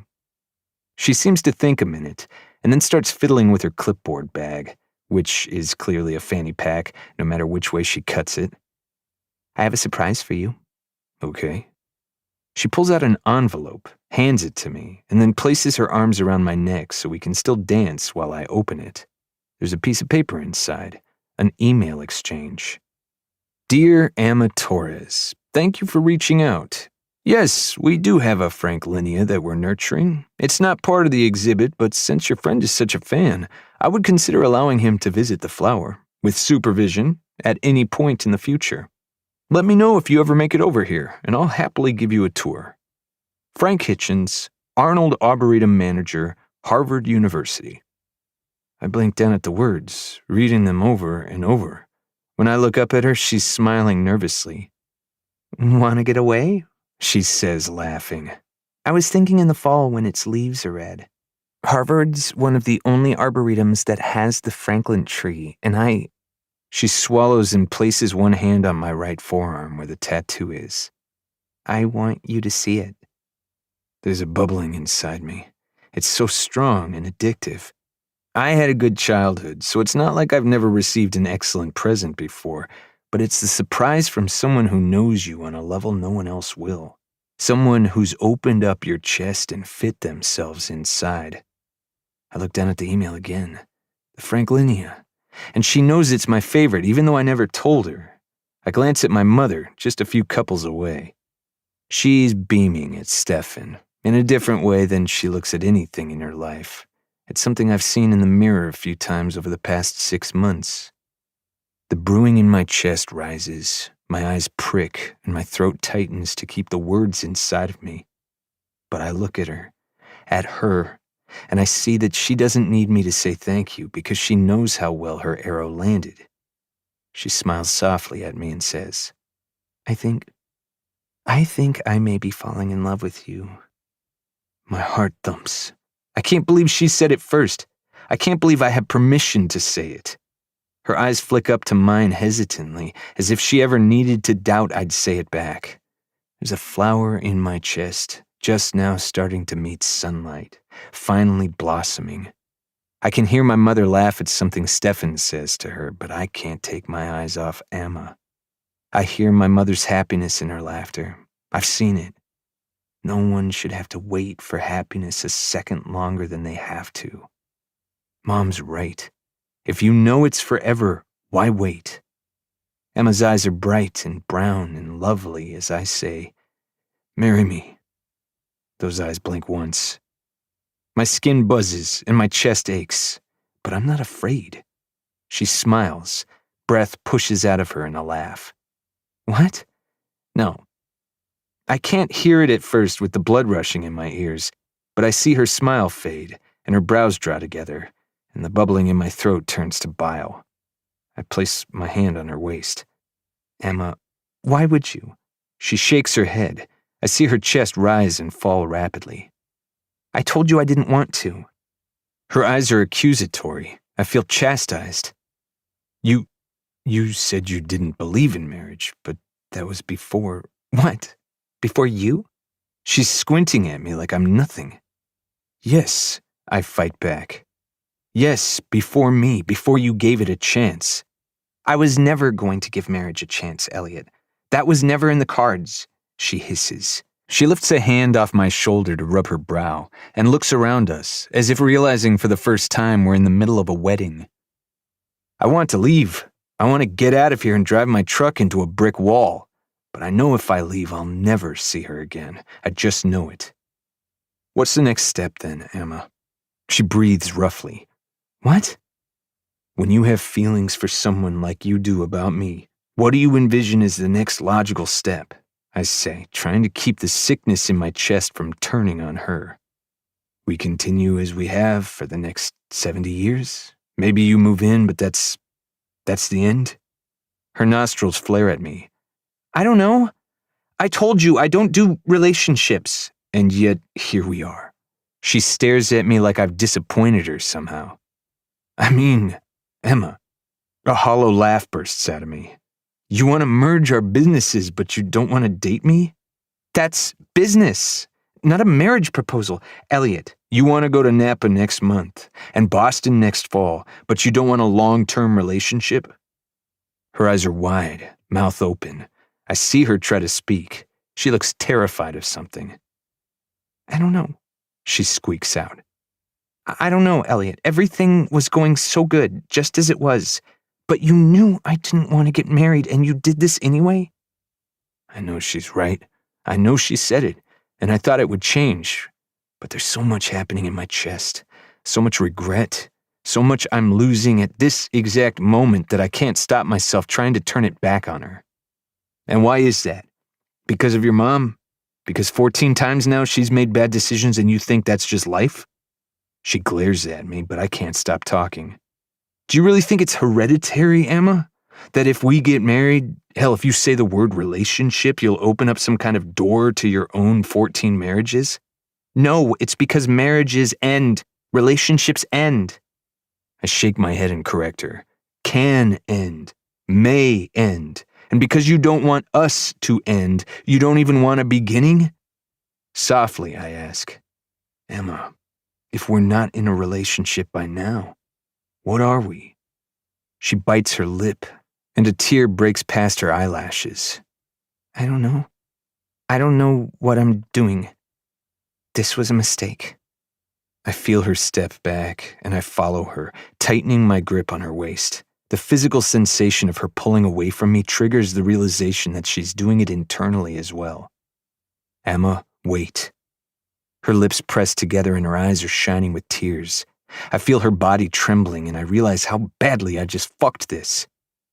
I love you, I tell her. I've loved you. I can't imagine losing this, but I only wanted more. For a second. That's all it was. I say, as if I hadn't been wanting more for 6 months. Longer. I squeeze her waist. I jumped the gun. I never thought I'd hear you say I love you, and then you did. It made me think I could have everything, but I moved too fast, okay? Let's forget this. You can't unsay it, she whispers. Watch me. It's unsaid, okay? I'll always know what you want, and what I can't give you, she says, and a tear tumbles down her cheek. That's bullshit. I want you to give up your damn cat, and you won't do it, so we already have these problems. Don't try to joke about this, she hisses. There's a flash of light next to us, and we both turn to see the wedding photographer taking the picture of the couple behind us. As he turns to us, she puts her hands on my shoulders and looks past my ear. There's a flash. I'm staring at her, memorizing her. My palm sweeps over her hip, pulling her closer to me by the small of her back. She allows it. It never happened, I say in her ear. You'll never hear about it again. She's quiet, and then she shakes her head softly. I should have never gotten involved with you. It hits me like a bullet between the eyes. I clench my teeth to keep from screaming at her. We're coworkers in this industry, she continues, whispering into my collar. It's completely unprofessional. I always do this. I scoff, and it's meaner than I'd like. You always get involved in half your relationships with your vendors? She shifts back and I let her. She looks defeated. I confuse business and fun. I make a mess. Fire scratches at my throat. Is that Whitney talking? She's right. I'll never survive in this industry if I can't be professional. Great, so we're breaking up because you want to be a better wedding planner. Her eyes turn to ice. We're breaking up because you proposed, and because I never should have fucked you in the first place. This whole thing is a mistake. This time when she steps back, she slips out of my arms. I try to make my fingers reach for her, but they don't. I have to check on the kitchen cleanup, she mutters. When she turns on her heels, she snakes into the crowd and disappears. I'm left with an email in one hand and the memory of her warmth in the other. I stuff the paper in my pocket and walk the opposite direction. 25. Emma. The wedding. I wake up crying on Saturday. One of those dreams that you can't quite grasp, but you're devastated when it's over. I put cold patches under my eyes to keep the swelling down and start my day at 6. Mar texts me at 7 and says, "Don't forget Grandpa's basin, whatever that means." Fuck. I stare at the phone. I told her to text me that today, and I'm glad I did. The antique basin that will hold craft beers at the reception. Does it go with the theme? No. Will it make Kim Nguyen happy? We can only hope. That will have to be at noon when I head from the Rose Garden to the reception hall to oversee final touches. It'll take me 20 minutes out of my way, but as usual, I'm low on help today. Jake and Sarah stay at the Rose Garden. Mars stays at the ballet studio, and I bounce to the brides when needed. I get a text from B at 8 a.m., asking if there's anything she can film today before the crew heads to the Airbnb for the brides getting ready. I send her to the Rose Garden. There will be plenty of disasters to catch there. There always are. Our permit at the Rose Garden doesn't allow us in until 11 for our 2 p.m. ceremony, but I get there at 10:30 and stare at the park. Taking deep breaths, I tell myself that everything is going to go perfectly. The weather is amazing, brisk and sunny. Hazel and Jackie are on schedule in the Airbnb. And as George and his crew from Michelangelo's Rentals pull up in the truck with the chairs and stanchions, even the setup is going according to plan. Jake arrives at 1:45, apologizing for his misstep yesterday by being 100% focused today, which is all I could ask for. When the box truck containing all the floral pulls up, sans wedding arch and sans Elliot, that's the first time something goes wrong. I ask his cousin Ben where he is, but all he says is, "He just told me to get over here and ask you where everything goes." My pulse spikes, but I let Ben and Jake start the floral setup. I give Elliot until 20 after before I text him. All good? He writes back, give me 10 minutes. I start chewing on the inside of my cheek. Elliot's never late. I think of the dark circles from yesterday and how easily he snapped at the camera crew. He used to tell me all the time that I needed an assistant, but now it's him who needs the extra help. 15 minutes later, his black truck rolls up to the loading zone, a floral arch standing proudly in the back like a chariot rider. Jake runs up to help him unload it, but Elliot just tells him to get back. He gingerly unties the cables and lifts it down to the ground. I meet him at the altar markings I've made in the grass as he carries the arch over him, moving slowly. It's beautiful, I say. It's not a lie, but I'm also not looking at it closely. I'm too busy trying to gauge his stress level. It's temperamental, he says. Troubles? It snapped in half about an hour ago. My heart stops. I look up to the top, and only now can I see a crack. What do you need? Nothing. It'll be fine. Before I head to the reception, I'll run back to the shop for spackle and paint, and if there's time, I'll solder a rod to hold it up. I nod, as if I can see the perfect image he's painting, instead of the horror show where Jackie and Hazel say, I do, as their arch snaps in half and stakes the minister in the heart. I check my watch. I have to go. I'm running errands, so if you need anything, go. I spin and dash to my car. It's after 11:30, and I need to check to make sure the horses and wagons are set to arrive, pop in on the brides, and call Mar for any errands she needs. When I'm finally on my way to Jackie's grandmother's house to pick up the basin, I'm 30 minutes behind schedule, and I barely got to check on the Airbnb. The only saving grace is that Mar says things are going perfectly at the ballet studio. I pull up to the address Kim Nguyen sent me in the email I barely glanced at. Her mother isn't going to be home, so I'm looking for this basin at the back of the driveway. When I walk up and turn the corner, I stop dead in my tracks. I don't find a basin. I find a bathtub. My mouth opens and closes. I can't form words. And even if I could, who would I be complaining to? I whip out my phone and read over Kim's email, searching for the word bathtub. I curse when I see she did call it an antique tub. I'm racking my brain, trying to figure out why I'd thought this was a basin that could fit in the back seat of my car. Maybe something was off about the way Kim first described it to me? Hadn't she held her hands out to the side, indicating how large it was?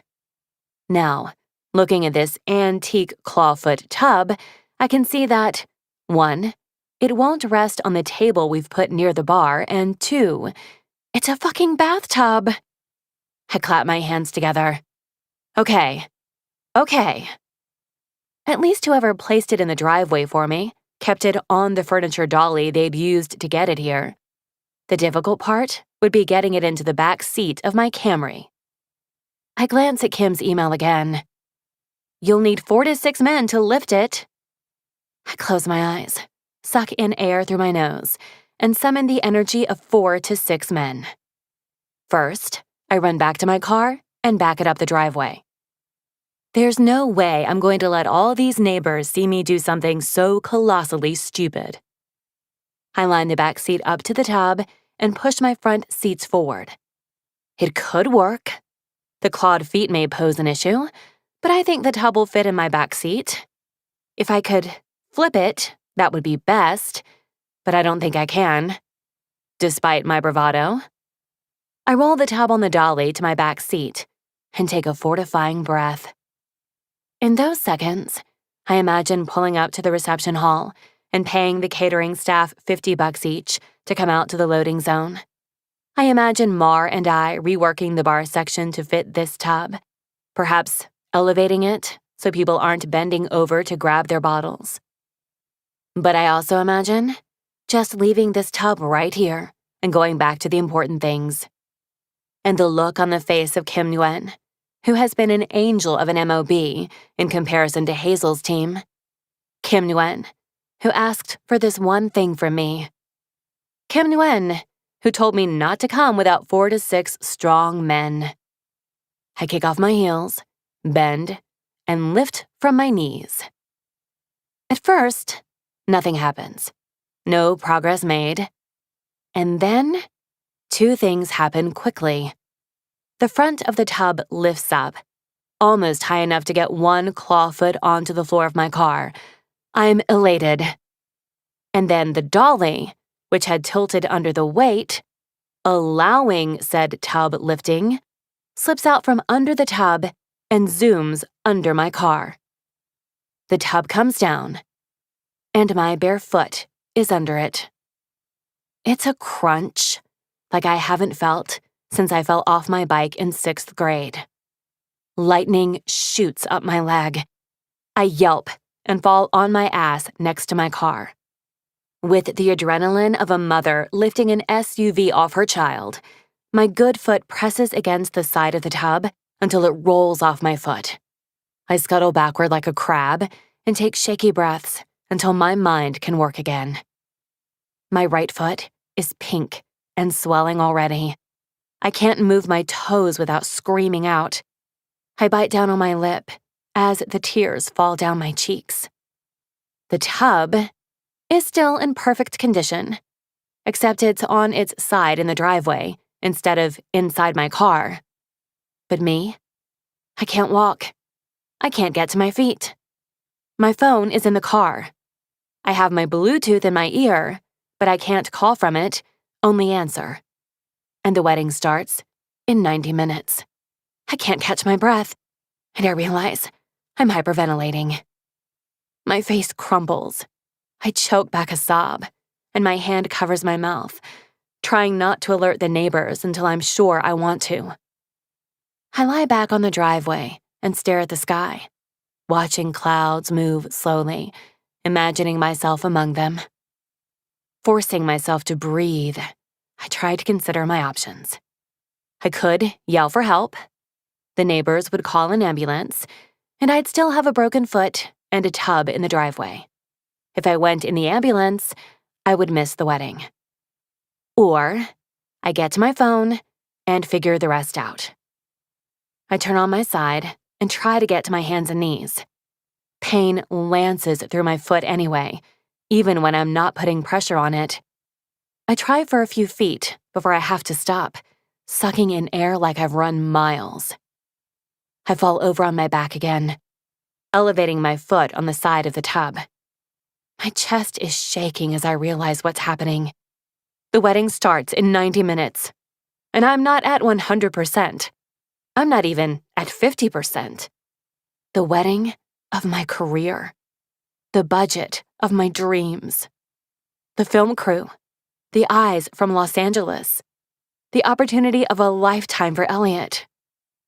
Tears are streaming down my temples into my hair. I'll give myself 1 more minute, and then I'll try getting to my feet. A melody starts in my left ear, and I sob when I realize someone is calling me. I tap the side of my Bluetooth.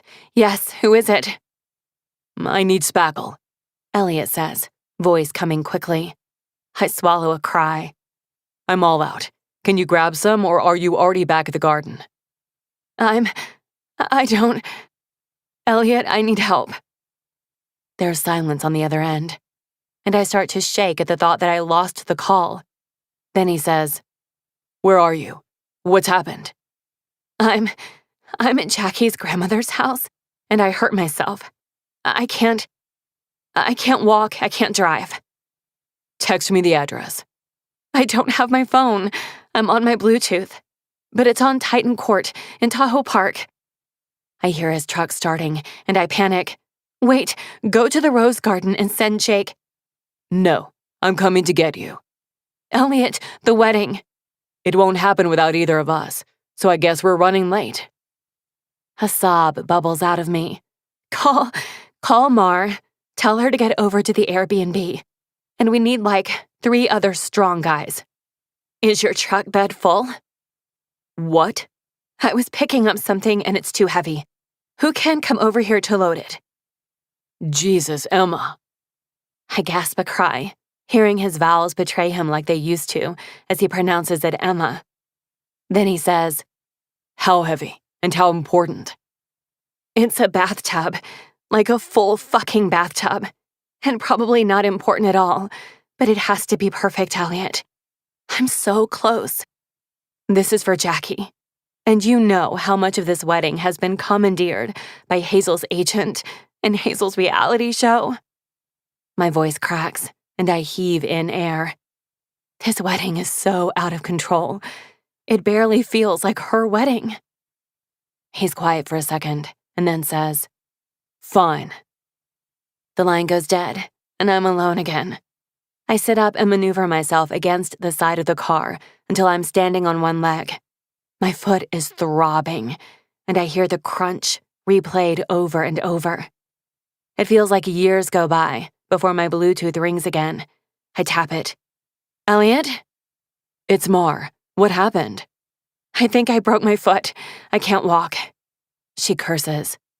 That's fine. Who needs to walk? We'll pop you on some crutches and call it a day. Maybe Elliot can put some floral design on those bad babies and you're good to go." "Are you on your way to the Airbnb?" "Yeah," Mar says. "What do you want me to say?" "Nothing. Absolutely nothing. Make something up about an issue at the venue that made us switch places if they press. But whatever you do, don't draw the attention of the film crew." She sighs, and I can just imagine her rubbing her forehead. "Yeah, okay." "And Mar," I ask, "doesn't Michael live in Tahoe Park?" "Michael, my ex? Your ex-stepbrother? He does, right?" "Emma, whatever this is, don't do this." "Hey, I've been working with my ex for 6 months. You said it would be professional." "Don't you dare," she hisses. "Please, just see if he can come to Titan Court in the next 10 minutes. This is low, even for you." I smile. "Promise him a blowjob." She hangs up on me. I spot my phone in the front seat, and I'm just about to stretch for it when a black truck pulls up. 3 people jump out. Elliot, and my only 2 assistants for the day, Jake and Sarah. No, I say. We need one of them back at the Rose Garden." Sarah pops her gum. "I'm set up. I asked the celloist to call us if anything weird happens." I squeeze my eyes closed at this shit show as Jake corrects her pronunciation. Elliot makes a beeline for me, rounding the bathtub without a second look at it. He crouches down in front of me, and I press my lips together to keep them from trembling. His fingers reach for my ankle, and just the slightest pressure on the top of my foot makes me hiss. "Can you stand on it?" Jake asks. I shake my head. "Thank you for coming," I say to my ex-step-siblings. "There's another guy on his way, hopefully. We just need to get the bathtub into Elliot's truck. There's a dolly under my car somewhere." Jake starts to work on locating the dolly as Sarah takes a picture of my foot. I turn to Elliot. "I'm fine. We can load up the truck, and then I can probably drive with my left." "I'm taking you to the hospital," he states. "No, there's a wedding. We still have to get spackle, right?" "Jake will take my truck. I'll take you to the hospital. That's the end of this discussion." "Elliot," I level my eyes at him, "that is not an option." Just then, a voice calls, "Hey, is Emma here?" I look over the top of the car, and there's Michael. Just as toned as I remembered. I stand on one foot and wave him down. "Thank you for coming. We just need your help lifting something heavy, and then we won't bother you again." "Sit down," Elliot says, putting his hand on my shoulder. I slap it off and smile brightly at Michael, even though I probably look like someone whose career is being stabbed to death before her very eyes. Jake has the dolly, and he's looking doubtfully at the height of the truck bed and the weight of the bathtub. I lean on the car and start to hop over. "I'll help you guide it in." Gravity upends me, and suddenly I'm in the air. Warm arms have swept me off my feet. Literally. And Elliot is bridle carrying me around my car and to the passenger side. "Save your strength," I say, for lack of any intelligent thought. "I hear the tub's heavy." He tugs the door open with a scowl and gently sets me inside. When he shuts the door on me, I take a deep breath and thank God I at least have my phone again. I see 20 texts from B, Jackie, Hazel, and Mar. I dial Jackie first, sending the call to my Bluetooth and watching through the windshield as Elliot and a small army of my ex-step-siblings back the truck into the driveway and prepare to lift the tub. When Jackie picks up with, "Emma, is everything okay? Mar said there's an issue at the ballet studio." I'm wincing, watching Michael and Elliot get under the tub while Jake heaves it upward from the truck bed. Sarah braces the dolly with a bored expression. "Hi, yeah, hey, everything's okay. I'm on my way back, but is there anything you need?"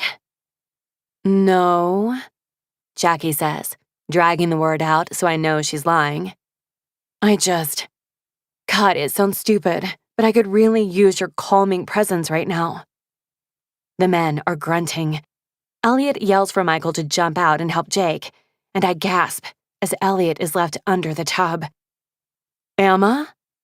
I close my eyes. "Jackie, you're totally right. I should be there. I want nothing more than for you to feel calm and pleased right now. Give me 10 minutes, and then I will be your cannabis gummy for today, okay?" Jackie laughs and says, "As a state employee, I, of course, have no idea what you're talking about, but I appreciate the sentiment." I hang up with her, and when I open my eyes, the tub is in the back of Elliot's truck, and the men have not died. I open the door and thank them profusely. Michael is sweating and glaring at the tub. "They better be getting married in that tub." I smile weakly. It's going to hold artisanal craft beers at the reception. He turns his glare on me. "Of which you will all be getting a 6-pack, and thanks for your 6-pack. And that reminds me." I gesture for Elliot to come closer. The tub needs to go on the rooftop, up the stairs. He frowns at me, then turns to Michael. "Michael, right?" He shakes his hand. "Emma just told me she'll give you $100 if you can come help us unload this thing." I open my mouth and then close it with a tight smile. "Yep." Michael agrees, and Elliot talks quickly with Jake, handing him the keys to his truck. Michael walks over to my side of the car and kneels down. "It landed on you?" he asks. I nod and remember he was in med school. "Can you put any weight on it?" "No." He hisses and shakes his head. "You gotta get that in a cast real quick," he says, just as Elliot comes within earshot. "We are," Elliot says. He claps Michael's shoulder. "Thanks for your help." "Thank you so much," I add. "If there's anything I can ever do for you—" And then Elliot slams the door on me again. I scowl at him as he waves at Jake and Sarah to go. I call Mar. "How's it going?" I say as she picks up. "I mean, it's going well," she says. "Like, for a wedding without a wedding planner, I think it's top-notch, really." "Okay, well, I'm on my way back. Michael came through, so maybe consider getting back together with him, yeah?"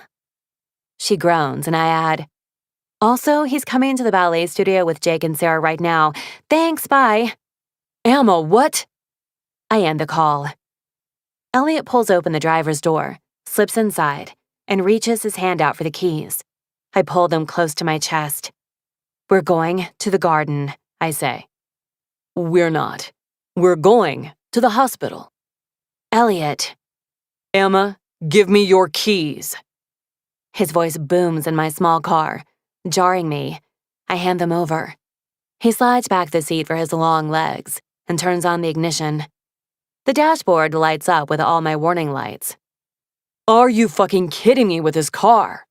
"It's drivable. It's fine." He shakes his head and pulls out of the driveway. To my dismay, he turns left, away from the rose garden. My foot throbs, and I start running through the timeline in my head. I feel my ribs contracting, realizing I can't do this. I can't make this happen if we go to the hospital. But I know he won't turn around. My head feels light. The only thing centering me is the pain in my foot. How can the ceremony possibly go on without me? I am the only one who can run it, because I am the only one who knows all the details. I don't even know if Jake has a fully updated schedule. The wedding is going to be fine. Elliot's voice floats to me, tethering me. But you need to be fine first. I turn my head to disagree with him, but he's already staring at me. His eyes are dark and focused, and I fall into them. You are more important than the wedding, Emma. He's wrong, but it still fills my chest with butterflies and my head with lovely thoughts. I watch the blur of the city as the hospital comes closer, listening to him breathing in the silence. 26. Elliot. 2 years, 9 months, 1 week, and 1 day ago. New Year's Eve. I walk through the hallways of the Sutter Club in a daze. There are a lot of corners and doors and plenty of places to lose yourself, but I walk in circles trying to figure out what just happened. I proposed, and she broke up with me. She broke up with me, but made me question whether we were really even together. And I regret it with every ounce of myself. I couldn't have been content hearing her say she loves me. I had to take it 100 steps further. I try calling her 20 times. I text her. I know if I just keep wandering the Sutter Club, I'll find her. We're in the middle of one of her weddings. She can't be too far away. When I pass the dance floor again, searching for her head along the perimeter, my mother sees me. I give her a wave and keep moving. I'm in another alcove when Mom finally catches up to me. "What's wrong?" she says immediately. I feel like a child again. I'm miserable, and she's an angel in white who will make everything better again. I don't know what to say to her because I proposed to her sounds ludicrous now. It sounds absolutely mad. "I saw you dancing with Emma," she offers, stepping forward. "You make a fine couple." "We're not." I leave off the obvious anymore. Mom has been surprisingly good about not pushing for details and not giving her opinions. But I can see it on her face, the same pity she had when I'd come home from 5th grade, bruised and beaten. Back then, she would rally into Senator Gilbert, looking for places to shed light on injustice, calling the school, calling parents. Now it's just pity.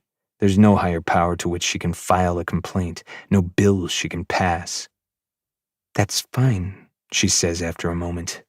"You work together, after all." It slices through me, as if everyone could see why it was a bad idea except for me. The DJ calls for my mother to come throw the bouquet, and I wave her off with a smile. But as soon as she's gone, I lean on the wall next to a closet and I let myself cry. My chest shakes with it, as if it won't ever be full again. Just this morning, I'd held her as she slept, and I knew everything was perfect.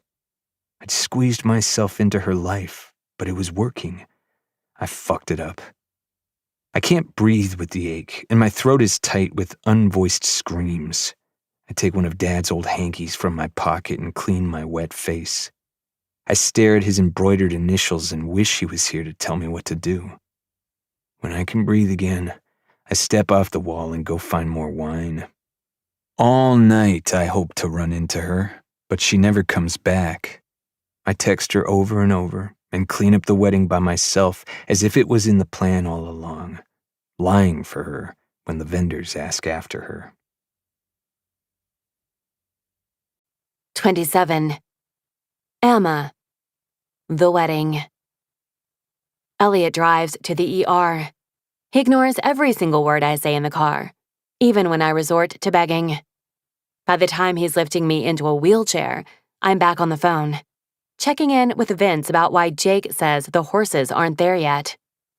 Vince, I cut him off.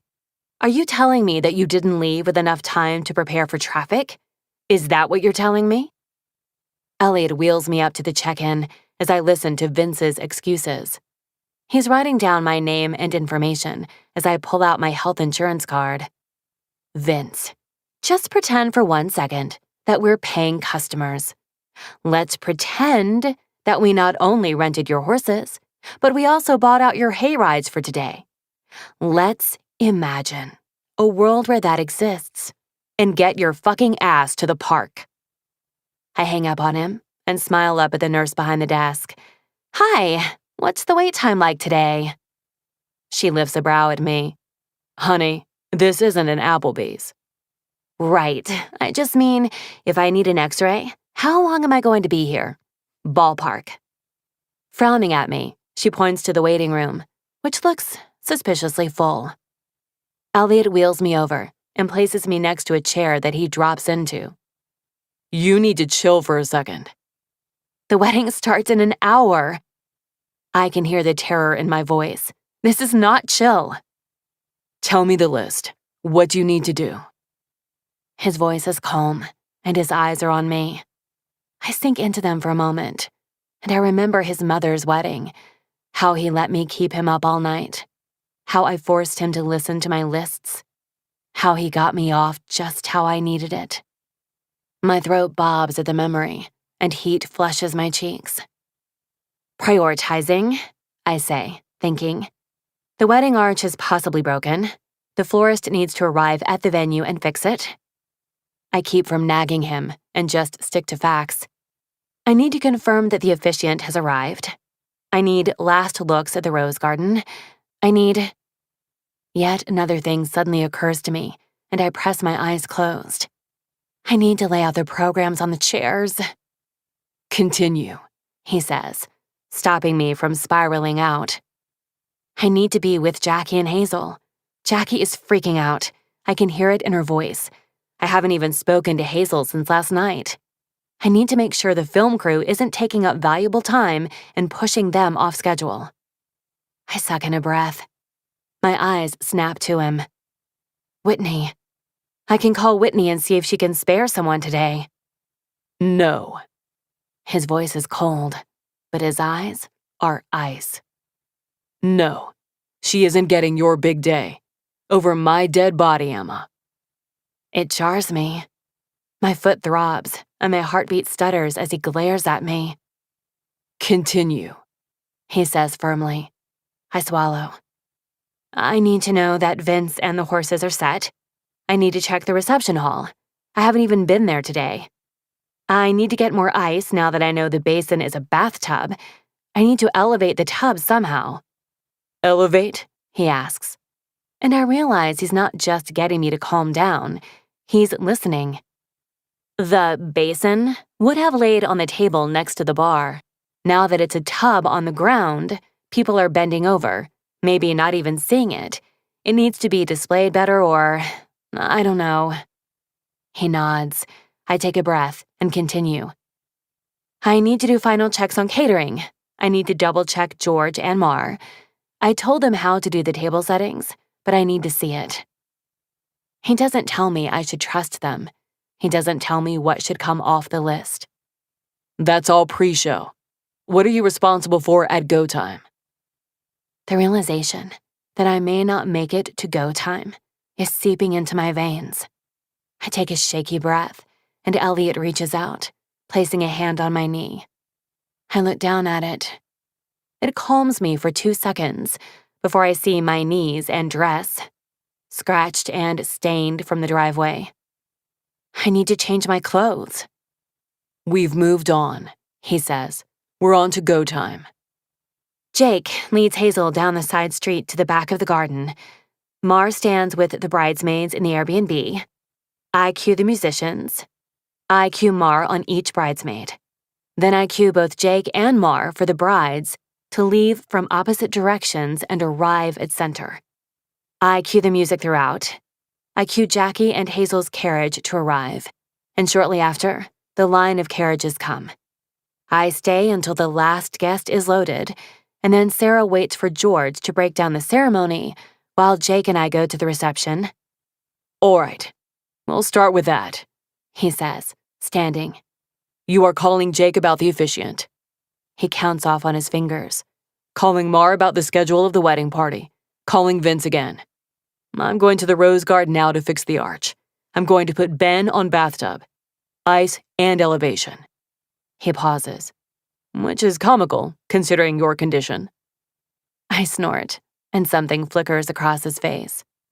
When you're done with your calls, he continues, you will call me and cue the wedding from here. My stomach twists at the impossibility of this. Can't I just come with you? Not until you've been seen by a doctor. I'm numb. I feel like everything I've been working toward for 7 months, for more than that, is all falling apart. Elliot reaches forward, and I think he's going to cut my jaw, but instead, his fingers carefully remove the Bluetooth from my ear. What are you doing? I ask. If I'm going to be the wedding planner today, I need the wedding planner Bluetooth. There's something very heroic about it all. He gives me one final glance and marches toward the sliding glass doors. I feel my heart lifting. Like, maybe we can do this. Like maybe it'll be like old times where we create magic together. Suddenly, Elliot pivots and walks back to me. I'm petrified something's happened. He stares down at the Bluetooth sheepishly. How do I use this thing? 28. Emma. The wedding. The officiant is there. The first guests, assholes, have arrived 20 minutes early. Mar says the brides are on schedule, but Jackie keeps crying through her makeup. I'm 2 seconds away from calling her when Vince calls me back. We're here, he grumbles. Great. Can I speak to the driver of the bridal carriage, please? I get across to the driver the approximate time I'll need him arriving and how I'll cue him. B keeps calling, and I keep ignoring. She leaves one voicemail, and I glance at the text of it. I'm just offering my support. I know you probably think we're trying to film a good story, but if you need an extra hand, it will be off the record. I really care about this wedding. I chew on my lip, trying to decide what to do with that. As I'm staring at my phone, I get a notification from Instagram. Hazel Renee is going live. I click on it and see her gorgeous face. So, today's my wedding day, she squeals. I can't show you our wedding clothes, but just know that we are straight fire today. I'm really excited, and I know Jackie is too. Everything's... She looks around the empty room she's in. I recognize it as the upstairs of the Airbnb. Everything's really good, but no one can find our wedding planner. She laughs. My stomach drops, my lips part. It's so weird, but I guess she's busy, or whatever. I can't breathe. My tongue is dry. I can't believe she just told her millions of followers that I'm MIA on the day of her wedding. The followers, who she has been promoting me to for months now. I close Instagram and stare at the wall. My phone rings, and I'm hoping it's Elliot. Whitney Harrison calling. I feel like a child when I hit the green button quickly. Hi. Emma? I just saw something strange on Instagram. Yeah, I saw it too. I'm at the hospital. Oh, Emma. Emma, this is your big day. That can't happen. I swallow thickly. She's saying everything I've been thinking. I'm on my way over to the venue, just as soon as I get an X-ray. Emma, she says quietly, as if moving into a different room. If it's just a broken bone, then I don't see what the fuss is about. Get a sling, get a crutch, whatever. Why are you at the hospital for an X-ray? I know, Do you need me at the Rose Garden? I can go there right now and take care of this. I blink. My throat is tight. Don't you have, 4 weddings today? I have one, later this evening. Remember when I showed you my calendar? Nothing today. My eyes press closed as tears leak out of them. I want to scream. I want to ask her why she sabotaged me. But I also want to ask her to go to the rose garden because Jackie and Hazel need a wedding planner. There's a beep, and I look at my phone. Elliot is calling. I remember the look on his face when I suggested Whitney. How adamant he's always been about the ways she used me. I tell myself I don't need her. I have him. Whitney, I have to go. Thanks for the offer, but we have it under control. I end her call and take Elliot's. I'm here, he says. I'm going to fix the arch. Then you tell me what to do about programs. Okay. I listen to him moving around, the slam of his truck door, the sounds of the park, the squawking? Emma, we've got geese. Damn it. Put Jake on it.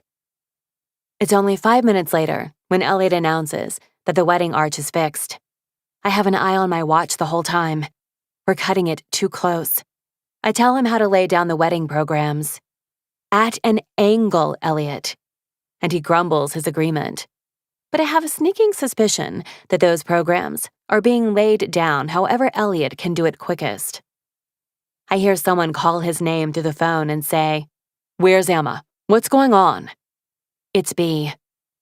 Everything is fine. She's dealing with something, but we have it under control. Elliot responds crisply. Okay, can we get a crew over to her? Whatever is going on, we can help, or at least include it in the program. Nope. All right, B says. I know my contract isn't with you, it's with Emma, but we need to be filming the ups and the downs of this day. I don't really give a fuck what you film, Elliot says. My first priority is to this wedding. Then my second is the flowers for this wedding. All right, Mr. Bloom. You want to know where you and your cameras fall on the list? Way down, lady. Maybe 20th. 21st, if there's a flower girl in this wedding. I snort, listening to him. You lack finesse, Mr. Bloom, I say. I hear him huffing, and I assume he's walking quickly away from B. I'm headed to the Airbnb now. Okay, confirm with Mar that she feels good about the reception hall. Will do. It's strange, listening to him do normal things, having him in my ear while he's walking or grumbling about traffic. It's intimate, and it's something I miss in a way, even though I never fully had it. Emma, we got cops. I blink at the man sitting across from me, holding a bloody towel to his elbow. Okay. Let's see what's up. Officer, Elliot says. I'm Elliot Bloom. I'm temporarily in charge of this event. Can I help you? Mr. Bloom, says a gruff voice. You have permits for this street closure? I gasp and clutch my fanny pack, where the permits are safely tucked. Fuck. We do, Elliot says smoothly. I can get those for you in a moment. Can I ask if there's a problem or if you're just checking on us? We had notice of H Street being closed, but not McKinley Boulevard. Could be a miscommunication, but I'd like to see the permits. Of course. I'm on the phone with the event coordinator now. I'll clarify. Emma? My head is dropped in my hands when I mumble, they're with me, in my pack. Officer, our coordinator does have them. She'll be over shortly. He lies. I'm just headed to our rental here. Sorry, Mr. Bloom. I need to see that permit, or else I'll need you to clear off of McKinley. What about a picture of the permit? The officer must say no, because then Elliot says, Emma, hold please. The line goes dead. I pull the phone back to see if he hung up on me, but the call is still going. Did he mute himself? Is he doing a back alley deal with the cops of Sacramento? Does he not want me to hear his mafia connections? In the silence, a nurse calls my name. I wave my hand and yell out for her. She sees that I'm unable to walk to the counter and comes out to me. Hun, we're gonna get you into an exam room. Perfect, thank you. I'm actually on an important call. I'm running a wedding from this ER. Can I be on my phone? A wedding? Her brows jump up. You got yourself run over by the newlywed car or something? That would be less embarrassing, but essentially, I grin. She wheels me out of the lobby and down the hall. You can keep your phone, but when the doctor comes in, I'll ask you to please hang up so she can examine you. I check my phone and see Elliot still has me on hold. Then suddenly I hear a tinny sound. Hello? Elliot? Who am I speaking with? Says a female voice. Before I can stutter a response, I hear a new male voice. This is Officer Bell of the Sacramento Police Department. Officer Bell, the woman says. Good afternoon. This is Senator Laura Gilbert with the State Senate. I clap a hand over my mouth. When the nurse sees my eyes bug out, she mouths, Bride running? I shake my head and listen to Laura, not knowing if she's aware I'm on the line. Officer, I hear there's a permit issue. I know you're doing exactly what you need to be doing. I appreciate your work. I just want to know what I can do to help this process. Officer Bell clears his throat. Senator, well, we need to see the permit for closing off this street. It's not on our records. Can we send you a photograph of the permit? Sorry, Senator. I can get the city manager on the line and confirm that it's in the system. Would that work? It's Saturday, ma'am. Please, call me Senator Gilbert. Would you like me to call the city manager so you can speak directly to him? Or I can call Chief Adams of the Sacramento PD to clarify. I have both of their numbers. I feel like I can just imagine Officer Bell scratching his stubble. No, Senator. There's no problem. I will contact Chief Adams myself and ask him to double-check his records for today. That's wonderful, Officer Bell. I'm glad to hear it. Laura hangs up. The nurse gives me a wave to say the doctor will be in soon. I send her a thumbs up. Elliot's voice comes back on the line. Emma, still there? You had to call your mom, I sing-song. You forgot your permits, he mimics back. I'm at the Airbnb. Is it unlocked? Should be. I hear him knock and then open the door. There's a flurry of activity on his side. People are asking for me, the bouquets, a Valium. Where's Hazel? Elliot asks. I hear him cutting through the crowd of people and heading upstairs. He knocks on a door. Hazel, Emma is on the phone, checking in. Oh my God, where is she? I hear Hazel say. Is that annoyance I hear tinged in her tone? She's dealing with an issue and delegating to keep us on schedule. What's the issue? I say, don't tell her, to him. I'm seriously mortified that I've already jeopardized this wedding so much by not reading the email from Ken Yuen, by trying to lift a bathtub myself, by not having enough assistance. This day is about the couple, and I've made it about me so much already. And I don't want her followers to know this too. Last-minute issues. She told me to come to you first because she knows she's been neglecting you. I mean, she starts, then pauses. Yeah, I'm fine. Just wish I knew what was going on. I coach Elliot to tell her, you're getting married today. He repeats after me, that's what's going on, and smile at her. That's what's going on, he repeats, and smile. Not her, you smile. And smiling will be had by all. He finishes lamely. I hear Hazel say, okay. Emma is available by phone if needed, he says, and then I hear the door shut. Where's Jackie? He asks someone in the hall. Last door. Another knock. Another door opens. Elliot, what's going on? Is it time for the bouquets already? There's a hysterical quality to her voice that spikes my blood pressure. Wow, Jackie, you look amazing, he says, and I can almost see it myself. Thanks, God, Elliot, where the fuck is Emma? Tell her and not Hazel, I say. He coughs. Emma injured herself. Jackie gasps. She's at the hospital. Getting checked now. There's a whine and a sniffle, and I close my eyes as I realize Jackie is starting to cry through her makeup again. I'm praying for the Hazel Renee setting spray to work its miracles. Hey. She's fine. There are sounds of Elliot getting closer. Jackie, we've got this under control. You're getting married. Mm-hmm, she says, voice tight like a reed. Today's been really stressful, and Hazel didn't want us to see each other beforehand, even though I asked her if we could please. She chokes a sob. I don't want to sound ungrateful for everything you and Emma have created for today, but this doesn't even feel like my wedding anymore. I pinch the bridge of my nose. Damn it. I can see that. Elliot sympathizes. That's really hard. And she's doing Instagram videos instead of sitting in here holding my hand. And I just keep thinking that. What if this isn't right? What if I stop loving her one day? Put me on, I say. Give her the Bluetooth.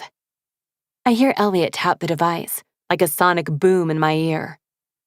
Jackie, he says softly. Elliot, give me to her. I hear the Bluetooth get tapped again, and I think he's trying to hang up on me or mute me, but I can still hear Jackie's sniffing. That's not how it works, he says. There is no falling out of love for people like you and me. I hold my breath. My skin buzzes. I see how you are with Hazel, he says.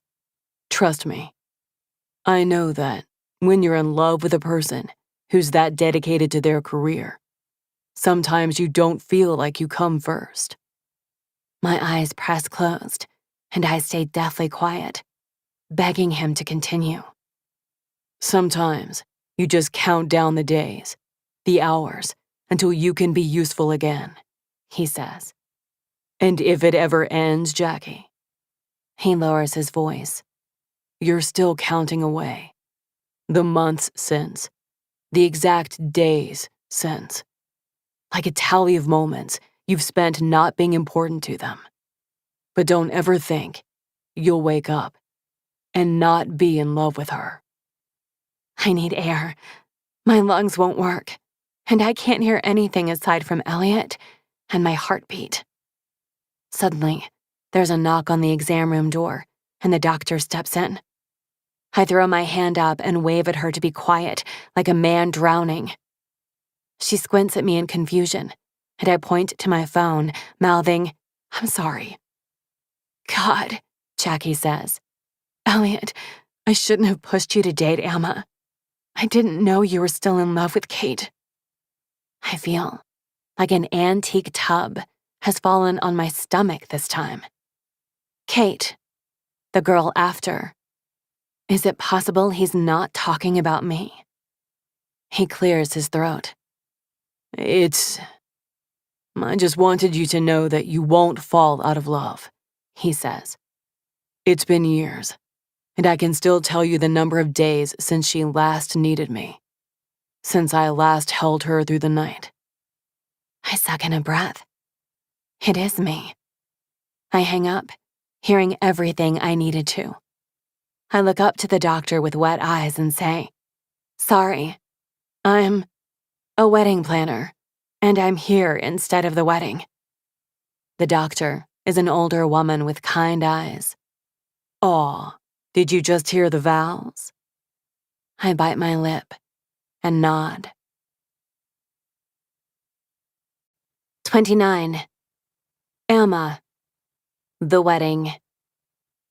It's a hairline fracture across my metatarsal, whatever that means.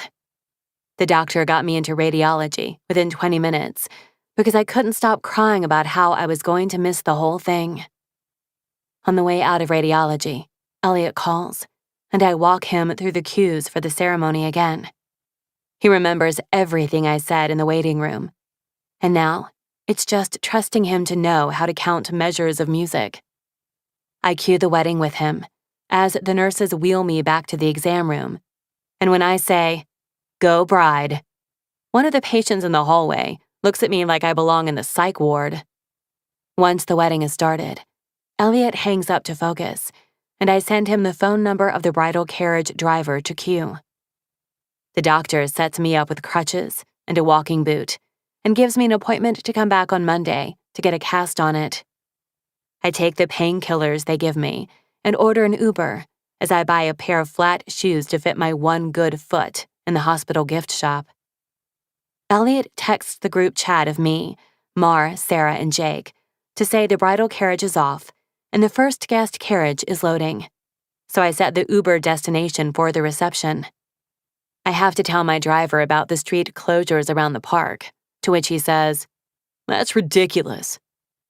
"It's a wedding, I think," I say innocently. "What genius thought of this?" I press my lips shut and stare out my window as he follows the detour signs. He drives up the side street to drop me at the back entrance, where the caterers entered. He helps me get on my crutches, so I'll forgive him the remarks. As I'm navigating stepping up to the curb, B's van pulls up to the front, about 20 yards away. I take a fortifying breath, knowing I'm likely to end up on TLC in my boot and crutches. The two cameramen and the sound guy jump out, grabbing their equipment and scurrying to be inside when the first guests arrive. I'm just reaching for the back door when B jumps out of the driver's seat and the passenger door opens to reveal Whitney Harrison. My breath stops. She's dressed in her pale blue Stella McCartney, her favorite for interviews or important weddings. She has an iPad in one hand and a Bluetooth in an ear. She's talking quickly with B, nodding and looking over the venue with laser-focused concentration. She looks like the wedding planner.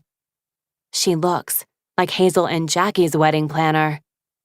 I told her not to come, and she came anyway. I'm trying to catch my breath as my thoughts tumble around my head.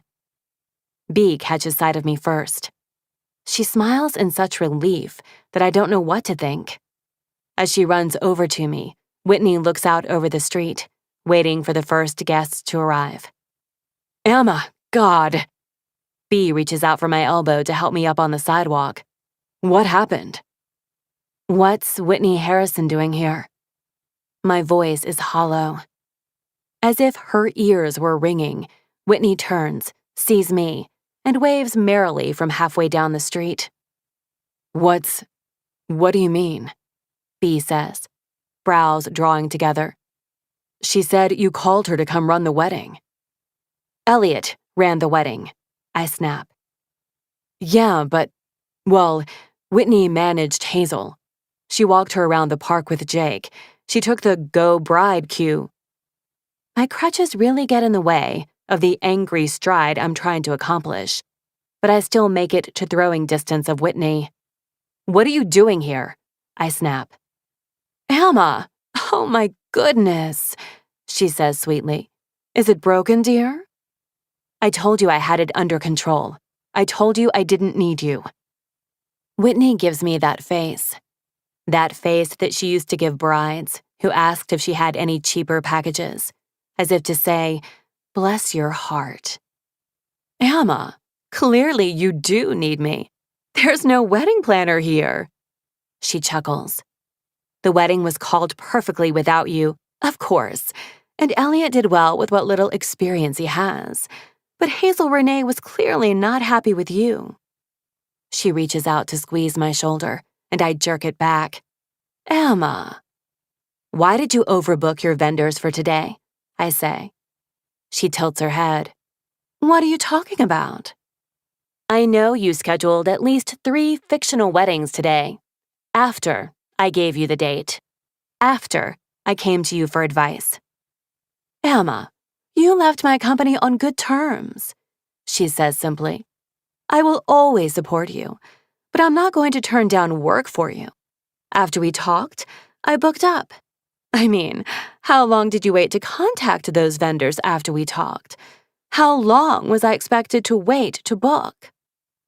Acid in my stomach burns up to my throat. "What happened to those 3 weddings then? You only have one later today. That's what you told me." They canceled. She shrugs, like it's easy. Things change. One day, when you start working in as high of a volume as I do, you'll see 3 weddings cancel just like that. She snaps. I don't believe her. I have Elliot's voice ringing in my ear from years ago, telling me that she copied my designs, that she underpaid me.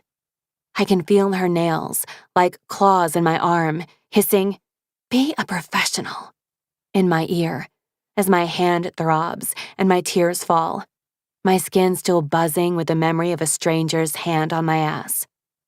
A clarity washes over me, warm and focused. You're right, I say softly. One day, I'll know what it's like to have 4 weddings in one day. One day, I'll understand what it's like to book up so quickly that I forget the conversation I had 2 days ago. I nod, a smile curling my lips. Because I'm coming, Whitney. I'm on my way up, and nothing you do to sabotage my business is going to stop me. I'm worth 10 of you. I've always been worth 10 of you, and you were right to fear me moving in on your market. Something shifts behind her cool blue eyes. I step into her, ignoring the pain that lances up my leg, and say, "Now, back the fuck away from my wedding." Whitney's lips are tight, her gaze cold, but I'm not afraid of her anymore. I hear the click of horse hooves as the first carriages approach. It's only now that I see one of Bee's cameras pointed at the 2 of us. She leans into me, and her teeth click over her consonants. You think you can speak to me like that? I made you. How many clients have I sent your way just for you to repay me like this? You think you're moving in on my market? My market? I've been working nationally while you've been slutting it up at bachelorette parties and flirting with my vendors just to get the same discounts. My jaw drops. A laugh bursts from my throat. I don't know what's funnier, that you think San Francisco and Lake Tahoe qualify as nationally, or that you think you're the only wedding planner who gets industry discounts. Bye, Whitney. I have a reception to run. Her claws reach out, snatching my arm. Don't walk away from me, you ungrateful bitch. I get to see the moment Whitney realizes we're being filmed. It is, by far, the greatest moment of my life. She goes pale underneath her concealer, and her neck snaps to the cameraman, inching closer to us. She's speechless. I place a condescending hand on her shoulder, like she always did to me. Whitney, come on. Be a professional. She seethes, steam practically spouting from her ears. She spins on her heel and marches into the street just as the first horse arrives. Whitney jumps back, screeches, and the horse rears on its hind legs. I gasp, slapping my hand over my mouth. She scurries out of its way in just enough time, but the carriage driver has to soothe the horse. As soon as the shock has passed, and I realize how comical that really was, I turn over my shoulder to Nick, the camera guy. Did you get that? I say with a smile. He nods, smirking. I take a deep breath and paste on a smile to greet the first guests, apologizing for that moment with the horse. Bee is still standing on the sidewalk, grinning from ear to ear. So, you probably can't use that footage, huh? I say. She won't sign a waiver now. She already signed a waiver. Bee's lips twitch. At the bridal boutique, when she approached me about being interviewed. I blink at her. You interviewed her? What did she say? Bee steps closer. She said that you worked under her. She taught you everything you know. And that you were too inexperienced for a wedding of this magnitude. Heat flushes my cheeks. My teeth grind together. So, Bee continues, I'm just imagining how great that will be, juxtaposed with what just happened here. She beams at me.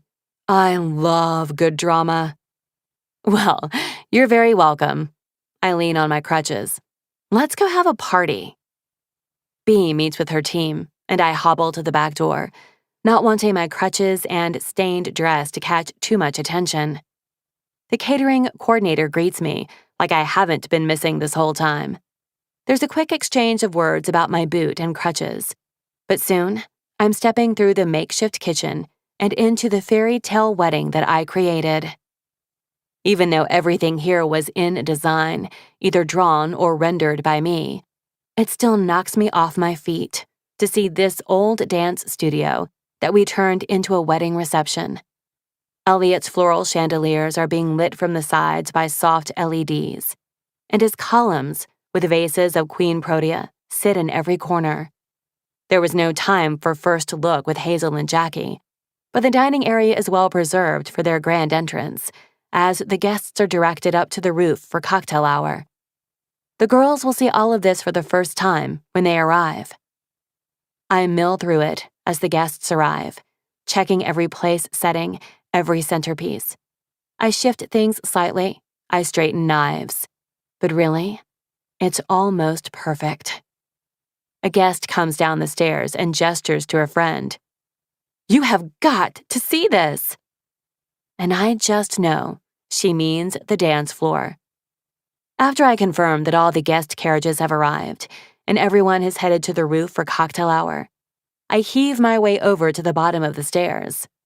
I shake my head at the stair lift that we installed to meet ADA standards. I sigh and push the button for the chair to come down to me, chuckling at how things had turned out. When I'm at the top of the stairs and back on my crutches, I get to see the rooftop for the first time since Thursday. It's absolutely remarkable. The guests step over Elliot's gorgeous dance floor tentatively, as if afraid to walk on it. Some of them point down to it, nodding to their friends, taking pictures. The cocktail tables are set perfectly, and the boxwood lining the sides of the rooftop brighten everything up. I see the canapes being rotated, and the guests giving orgasm eyes after the first bite. I see the second bar line just as full as the first, and I pat myself on the back for knowing my Hollywood winos. And I also see an antique tub holding craft beer, displayed on God knows what, but it's 3 feet tall and perfect, with a tablecloth thrown over it. And next to it, Jackie's mom is placing a proud hand on the side, showing it off to whoever will listen. "Basin," I huff under my breath. And that's when I finally see Mar. She's standing in the corner, eyes flitting over everything, like she's cataloging the places she could have missed something. Her gaze lands on me and she jumps. She rushes over to me on her long legs and sweeps me into her arms. "Emma, you did it, babe. You're killing this." "You did it." She pulls back from me. "You did all of this." At that moment, the wedding announcer takes the mic. "Ladies and gentlemen, please turn your attention to the entrance. The happy couple are almost here." The crowd titters. I frown at my watch. "Already?" "Yep," Mar says. "Elliot kept us on time." As the bridesmaids finally make it upstairs, I get to see the wow on their faces as they emerge into the autumn air. Bee and her crew are cataloging every moment. Not 5 minutes later, I hear Jackie scream from below, and before I can be concerned, Hazel starts laughing. I wish I could be down there with them to see their reaction to the once bat-infested, abandoned dump I remade for them, but I know Bee is getting it. "Emma." I turn, and there's Laura Gilbert. My heart jumps. "Senator, thank you so much for your help today with the permits." She waves her hand. "Not at all, and call me Laura." "I absolutely will not." She continues. "I am so blown away by this. I mean, I adored my wedding, but this is clearly your forte. I'm so glad I pushed Jackie toward hiring you." "Me too," I say with a smile. "I was honored that you did." "Well," she leans in conspiratorially, "I couldn't let that wicked witch have all the fun." I'm about to tell her she'll enjoy what the filmmakers caught when she says, "And I was happy to see you and Elliot working together again. You go so well together." My voice is stuck in my throat. "In business, I mean," she says. When she winks, I think I pass out for a few seconds. Then the announcer is tapping the mic again. "For the first time as a couple, please welcome Hazel Renee and Jackie Nguyen." I refocus my attention and let Laura Gilbert slip away through the crowd. The guests whoop and yell. Jackie and Hazel run upstairs. Jackie is already sobbing, and her friends and family laugh, like this is to be expected. I wonder if she cried throughout the entire ceremony. I'll have to ask someone. Hazel is speechless on the threshold. I see her take in everything, holding on to her bride and beaming. She goes off script when she gestures for the announcer to hand her the mic. She drags Jackie up onto the dance floor to stand center. "I just have to say, I know I'm not supposed to speak yet," Hazel says. The crowd laughs. Jackie sobs. "But our wedding planner wouldn't let us see this for the last 2 months. You don't want to know what was here when we last saw the place. So I hope that explains why Jackie can't get a hold of herself." There's polite laughter, but none of it is louder than Jackie's whimper. Jackie brushes her eyelashes and then gasps. "My grandpa's tub." My foot throbs in gratitude. Hazel continues. "And our wedding planner is really the brains behind this. She created this from nothing. She's been out of commission today, unfortunately." Jackie jerks. She's pointing at me. "Emma's here." And suddenly I'm crying and waving and hobbling forward. Jackie and Hazel cross the room to me and both hug me. It's a tornado of questions and answers and gratitude and joy. And I'm so swept up in it that I'm surprised I even notice Elliot entering the rooftop from the door, looking for a place to just rest his feet for 10 minutes. He looks haggard, never having changed into nicer clothes from this morning, and dirty in the way that he makes look good. He catches sight of me at the edge of the platform with Hazel and Jackie. His eyes slide to the boot, and he glares. It seems I'm in trouble. I get the announcer to continue, inviting the guests to get drinks at the bar, find their table numbers on the seating chart, and then head downstairs to their tables. I encourage Jackie and Hazel to take a few more minutes up here and then start moving themselves back downstairs to the head table. I snap for the photography team to catch every moment. Once everyone is cleared from the rooftop, I take the chair lift down and set up in a corner where I can see the whole room. Mar gladly hands over the walkie-talkie and goes to grab me a chair. I put the earpiece in, press the talk button, and say, "Emma's on headset." Jake's voice comes quickly. "Oh, thank God." "Sarah, how is the rose garden? Is George almost done packing up?" "Who is George?" she asks lazily. I take a deep breath, reminding myself I can't kill her until the wedding is done. "He is the rental coordinator?" When she doesn't respond to that, I say, "Large, red hair, 50s.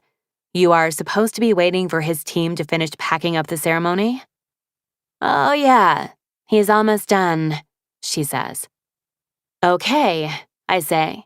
"I need Jake to meet with Vince and the horses to make sure we're all squared away. Jake, you'll need to dismantle the arches. I'll send Mar with you." Mar groans and then reluctantly nods. "I can go. Let Mar stay." Elliot's voice. I search for him in the crowd, but I can't find him. "Perfect, thank you. I could use Mar's feet. You'll let me know if you have an issue breaking down the floral arches?" "Yup." I turn to Mar and say off walkie, "Can you do a round for me and check to make sure we're not slowing down on canapes?" Once she's gone, I say into the walkie, "I'm back in action. You all did amazing work today. I think the brides are crazy happy, and it's all thanks to you." The next hour goes like all receptions do, in a blur. The food is ready to come out on time, but the guests hover near the downstairs bar. So we hold for 15 minutes and give the bartenders a spiel to say about dinner starting soon. After the third server stops me to ask how I hurt myself, I ditch the crutches and hobble on my boot. There's a chord situation with the live band, and the bassist is seconds away from running to Guitar Center when someone taps me on the shoulder. Do you need a 1/4-inch cable? I look up, a broad chest, to a stern-looking, dark-haired guy in a black leather jacket. His lashes are long, and his jaw is perfectly chiseled. Whoa. Yes?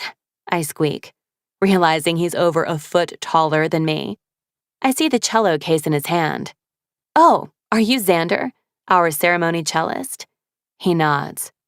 I heard my assistant ask you to keep an eye on things earlier. Thank you so much for that. We had a really important errand and we would never usually ask. Sure. I wait for him to say more, but it's possible I've found someone who speaks less than Elliot. So, you have a cable?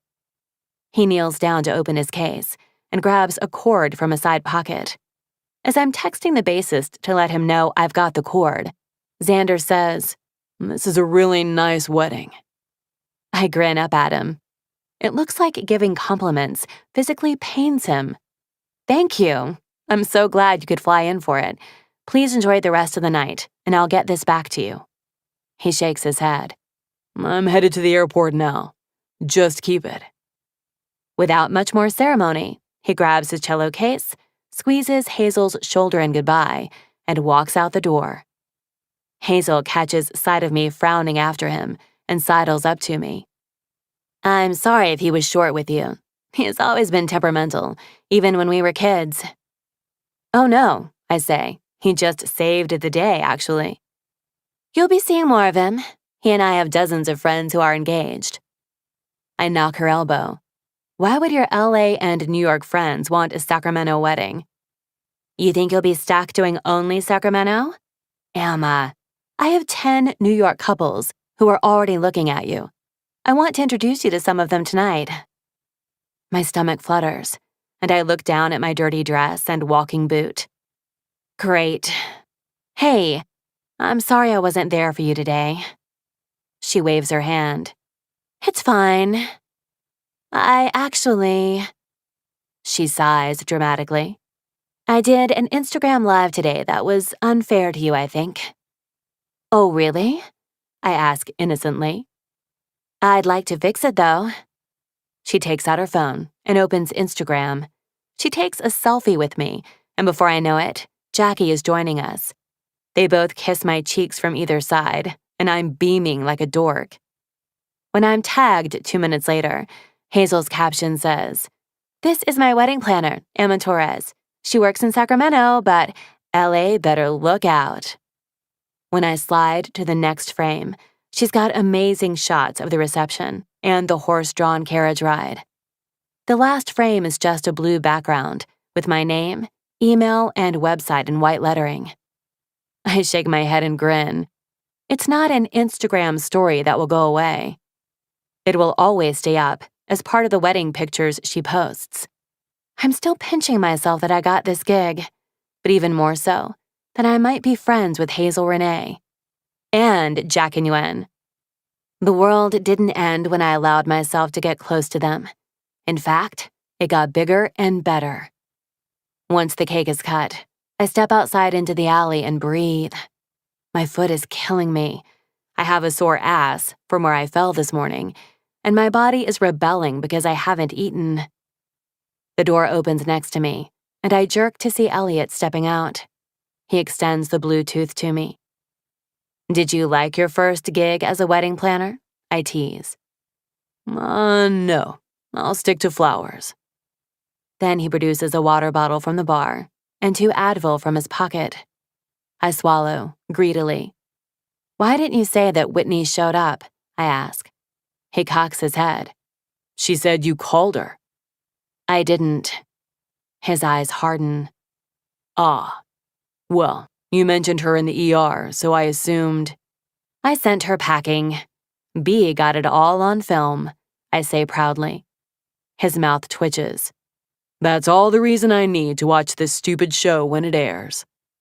I smile at him. Thank you for today. And not just today.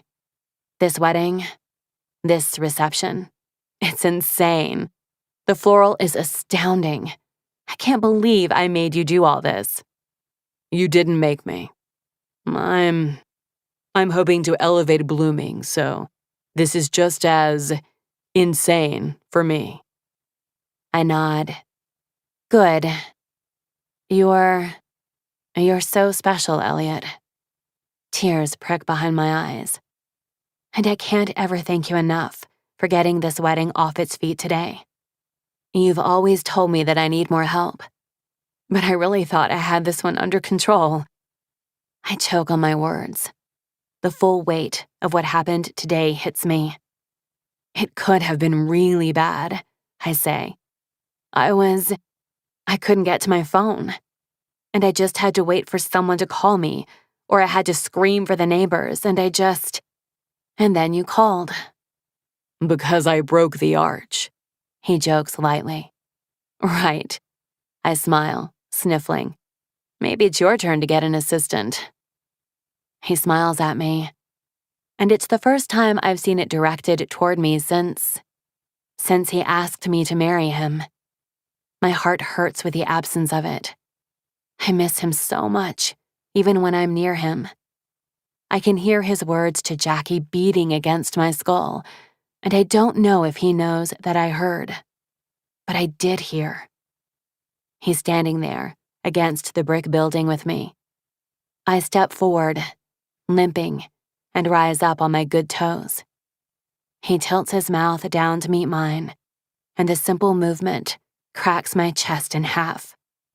I sob against his lips for a moment, threading my hands into his hair. His arms wrap around my back, and I can feel his hands searching for the ends of my hair like they used to. But my hair's cut short now. I press myself against him, and it all fits again.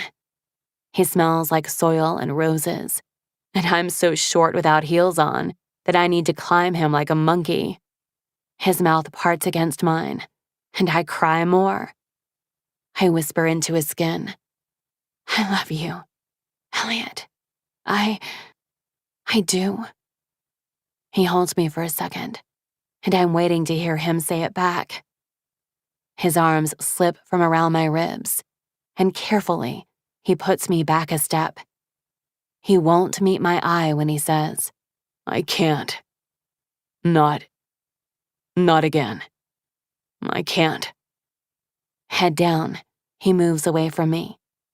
He disappears around the corner, walking down the alley. I try to follow him. I call his name once. He doesn't turn back. 30. Amma. 2 years, 9 months, 1 week, and 1 day ago. New Year's Eve. My feet carry me off the dance floor and away from him. I have the urge to keep running until I'm in a different country. But I find a closet in an abandoned hallway, and that will do just fine. A call is beeping in my Bluetooth, and I know it's him. I rip it out and stuff it in my pack. Once the door is shut behind me, I lean back, inhaling the scent of bleach and cleaning products. Marry me. His voice is still so clear in my mind. I can see his dark eyes when I close my own, staring at me like a painting he wants to look at for the rest of his life. He ruined it. With 2 words, he set it on fire. Pressing the heels of my hands into my eyes, I focus on taking deep breaths. Or maybe it was me. Maybe I'm the problem. Maybe there are next steps that are obvious to everyone but me. What's the next step then, Emma? What did I expect? I suppose I expected us to outgrow each other soon. 6 months is a long time. I suppose I was waiting for it to end, like all things do. But he's right about a lot. I was planning for the future. I was okay with tangling him up in my life forever. not expecting an ending. My throat is tight, and my fingernails scratch at it. A voice from outside the closet makes me jump. What's wrong? I recognize Laura Gilbert's voice, and I slap my hand to my mouth. Does she know I'm in here? I press my ear to the door. I saw you dancing with Emma, Laura continues. You make a fine couple. We're not. Elliot. I jerk back from the door. My heart is pounding so loudly that I know they'll hear me soon. I didn't see him follow me off the dance floor, but now, here he is. That's fine, Laura says. You work together after all. It sounds cold, minimizing. It's exactly what I said to him. I stare at the door, knowing Elliot is on the other side of it. I press my palm to it, half wishing to swing it open to be with him. There's nothing for a while. I lean close, waiting to see if they're still there. A strange hum, a rumble. It's an echo of Elliot's laugh, only hollow. He breathes deeply, and I hear the air catch in his throat. Sadness rattles out of him. I freeze, listening to something so private, something he hasn't given to me yet, despite the many times I've cried in frustration to him. He gasps for air, and I allow myself to do the same. Maybe it doesn't have to be this way. He said nothing had to change. It could be unsaid. But I would always know it in my heart. I would always know that he cried when I told him no, that he found a quiet hallway and wept. He sniffs, and I hear him compose himself. He clears his throat, and his heavy footfalls move away. My hand reaches for the doorknob to go after him, and it drops. I don't even know what I would say if I went after him. I don't want anything to change, and he does. Wouldn't we be in the same position? My chest aches. I feel like there's a muscle overworked between my ribs, tugging and refusing to stretch. I wipe my eyes and sneak out of the closet, crossing quickly to the exit and out into the street. I get to my car, and before I can overthink it, I'm driving home, ditching the wedding, ditching the cleanup. I'll come back when it's over. But for right now, I need to get away from him. I turn onto my street, and my car slows. Do I really need to get away? I second-guess everything from the last 30 minutes. What would have changed? Yes, things could end. Yes, it may be a terrible decision. But is it any different from right now? If I'm opposed to marriage, does that mean I'm also opposed to being together for as long as we both shall live? Forever with Elliot feels different from any other kind of forever I've thought of. It feels soft and inviting. It feels like warm baths and Sunday mornings and flowers with perfect-shaped petals. But I still don't want to bind us together based on these feelings, changeable and erratic feelings. I could ask him if I could have forever without a white dress and a piece of paper. My car stops, and just as I'm turning the wheel to flip it around and run back, I see my mother's car parked in front of my house. Curious, I pull forward and park behind her. She waves and gets out of her car as I do the same. "Mom, what's wrong?" She smiles, and there's something missing. "Bob and I," shaking her head. She knows she doesn't need to say more. "Why?" I ask, suddenly needing to know. I've never asked in the past, but I'm desperate to hear her tell me what ends a relationship. She shrugs. "We're going different directions, and it's easier to get ahead of it before it goes too far." I think of the direction Elliot is going, and the way I want to be parallel to it. The space I wanted to carve out for myself in his life, in his work, in his shop. How all of it is gone now. I nod, pretending to understand. And what does that mean? Well, Bob wanted to start house hunting outside of California. I didn't, she says. There's no need for one of us to sacrifice what we want now, when it will all just come apart one day. Sacrifice. Either we go back how it was, and Elliot sacrifices, or we get married. And I do. When things end, I ask, is it you who ends them, or them? It depends. Today it was me. She grabs her overnight bag out of the car. Why do you ask? I stand in the middle of the street, my keys still tight in my hand.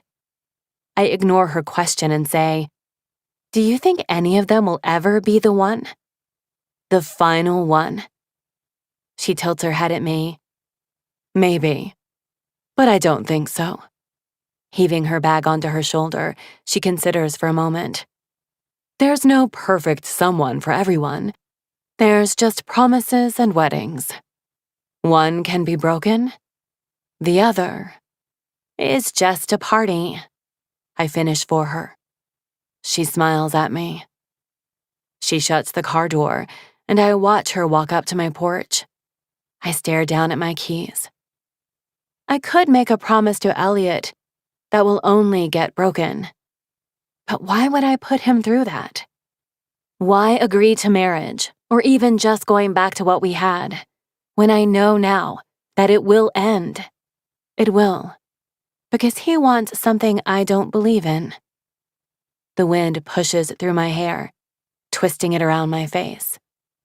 Why begin when it will end? I pocket my car keys and follow my mother up to my door. I text my assistants at the Sutter Club that I can't come back. 31. Emma. The day after the wedding.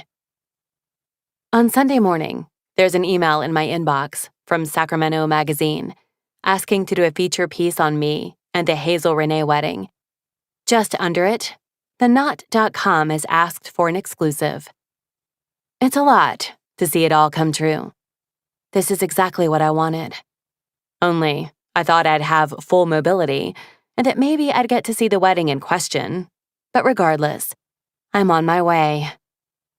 I just never thought I'd be curled up the next morning, wishing I hadn't kissed Elliot Bloom. That my one regret would be Elliot. Again. There's a knock on my door at 9 a.m., and I let Mar in with her box of donuts. She's chatty and excitable, reliving all the wonderful things from yesterday. Can I hire you on? I ask, interrupting her. Photography will always be your main purpose, but can I give you an assistant job? Mar shrugs. You know, I really liked yesterday, but I don't think it's my thing. She smiles at me over her coffee cup. Bud Shake, on the other hand? No. I close my eyes. Yes, Emma, he's obsessed with this whole thing. Think of you when you were young. Didn't you do stupid shit in your first years? A white handkerchief flashes in my mind, the sting of bruised knuckles. I know I did. Give him a chance to grow out of his jackrabbit anxiety stage, Mar says. It'll be good for you to have an eager kid just itching to run to CVS for you. I nod, chewing my chocolate old-fashioned. So, what did you promise Michael to get him to come help yesterday? No. She sets her mug down. You think I came over here to tell you to hire Jake and complain about my ex? No. I want to know what you and Elliot are up to. Nothing, I say.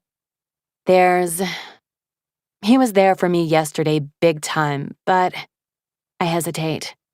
But there's no ugly part of me that Mar hasn't seen. I kissed him, and he ran. Her eyes widen before she can catch herself. She picks her mug up again. Okay, that's okay. She sips, trying to keep it in. So that's actually what you did, essentially. No, he proposed last time. And what did that kiss mean? If not a proposal, Emma.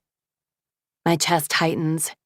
It reminds me of his mother's wedding, when he asked where I thought we were headed, if not marriage. Because, Mar continues, I know you didn't kiss him just to hook up again. And I know you're smart enough to know he's not going to want to just pick back up. Am I? I drop my head in my hands. Am I smart enough?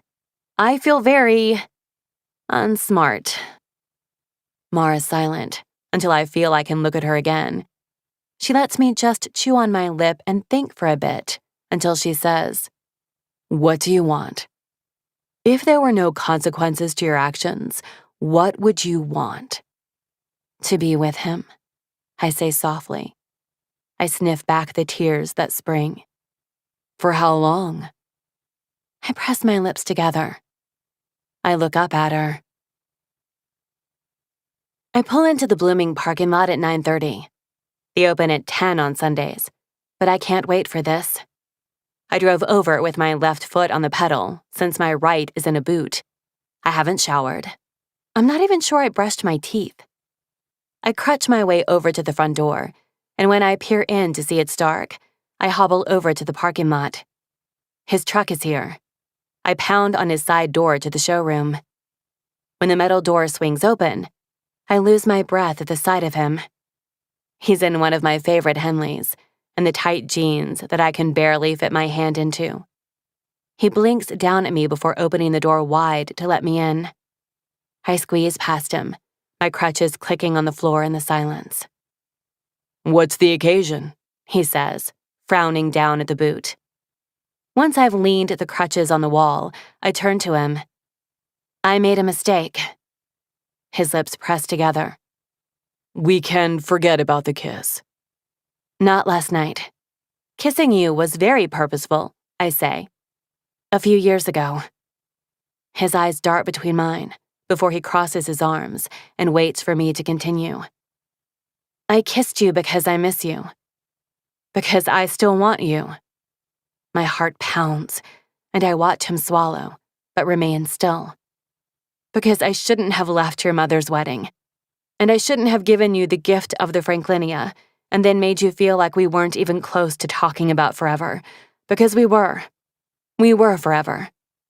I just didn't want a marriage. He stares down at the workbench, the old weathered one that feels like him in this studio of bright fluorescents and white walls. You told me, and I didn't hear it, he says. It was my fault. It wasn't. I step forward on my good leg, and he reaches out quickly to steady me. He wraps his fingers under my elbow, and I place my hand over them. I wasn't ready. You were my first relationship, and I've grown up knowing that you don't only get one. But I only want one. He slips his hand from my skin, and before he can run, before he can say anything, I tuck my bad leg behind me, and I kneel onto my right knee. I look up at him from the floor of the back room, where we used to make love, from the place I first fell in love with not only his work, but him. And I say, I only want you. And I'm ready now. I can't read his face. My eyes are pricking, and he's getting blurry.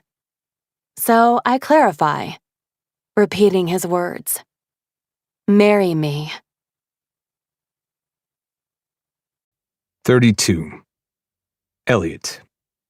Now. It's been 2 years, 9 months, 1 week, and 3 days since we've been in this back room alone together like this, and all the memories flooded in with her when she crossed the threshold. I stare at her, on one knee, 1 foot in walking boot, and her eyes hopeful. I can still feel the press of her mouth against mine from last night, the way she clung to me. I couldn't sleep last night with the ghost of it hanging on to me. Marry me.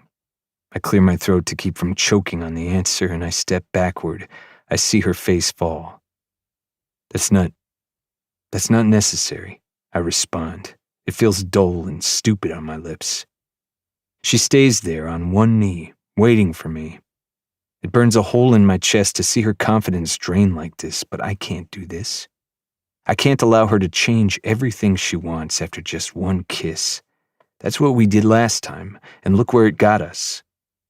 Emma loves big gestures. It's the wedding planner in her. I think of the email about the Franklinia tree, how she just wanted to give me something, and in return I took too much. There's a piece of my chest that's fighting to slot back into place, hearing that she still wants me and hoping. But Emma doesn't want to get married. She's still on the ground, so I kneel down and grip her elbows to help her stand. But she stops me and keeps me on the ground with her. Not necessary, she repeats. What does that mean? Her eyes are wet. I can smell her hair from this close. It's not. I shake my head, gazing at a place beyond her ear. You don't need to do all this. I feel her fingers push into my shoulders, her eyes wide and almost scared. I heard you talking to Jackie. You tried to mute, but you didn't. Fucking Bluetooth. My mind hurries to remember all I said. Things about not ever falling out of love, about needing to feel useful to her, and tallying the days, waking up in the morning and counting every moment backward. 3 years, 4 months, 2 weeks, and 2 days since our first kiss. 3 years, 2 months, and 2 days since I first slept over. 2 years, 9 months, 1 week, and 1 day since I made a huge mistake. I look into her eyes, praying she doesn't know what I meant. Suddenly she looks away from me. Right, she says. It was someone else. Sorry, I got confused, but we can forget this. I'm still trying to mentally catch up to her when she starts to push to her feet. I help her up, ready to make sure she understands. Emma. Can we work together again? She says quickly. I get now that we won't be together, but the work we do is too amazing, Elliot, and I don't think I can lose it again. A puff of air bursts out of me. I run a hand through my hair and try not to laugh at her. You're never done working. I smile and shake my head. You just proposed to me and pivoted so quickly to business. I watch her try to figure out if that's a good thing or a bad thing, and can't help the feeling that we're inching closer to it, to the moment. She needs me again. She wants me again, and I've never stopped loving her. I want to say it, but the last time I did, it was for me, not for her. She looks away, and I watch her fingers run absently over the indents of my initials carved into the work table. She taps them. You know, this table doesn't go with anything now, she says softly. You should upgrade. I couldn't get rid of it. Memories rise, hers spread over the table, rose petals sticking to her skin as she tugged my hair to get me closer to her. 3 years, 2 months, and 5 days ago. Her eyes meet mine, and I know she's remembering the same. I don't look away, trying to show her that I kept it for the memories of her, that I could never get rid of a piece of her. Who were you talking about to Jackie? She asks, whispering. Her gaze flickers over my face. I step forward and reach out to brush my fingers over her jaw. She leans into me. Someone I met 5 years, 4 months, 3 weeks, and 5 days ago. A sob breaks from her chest. She brings her hand up to cover her mouth, but I grab her wrist and pull her closer, dragging her face to mine. This time, when we kiss, it doesn't feel like goodbye, or a mistake, or something to overthink in the morning. It's just starting. 33. Emma. Now. This time, when we kiss, I focus on the taste of him. The way he threads his fingers through my shorter hair, as if he learned his lesson yesterday about reaching up my back for the tendrils that aren't there anymore. The way his arm wraps around my waist and lifts, trying to keep my weight off my foot for me.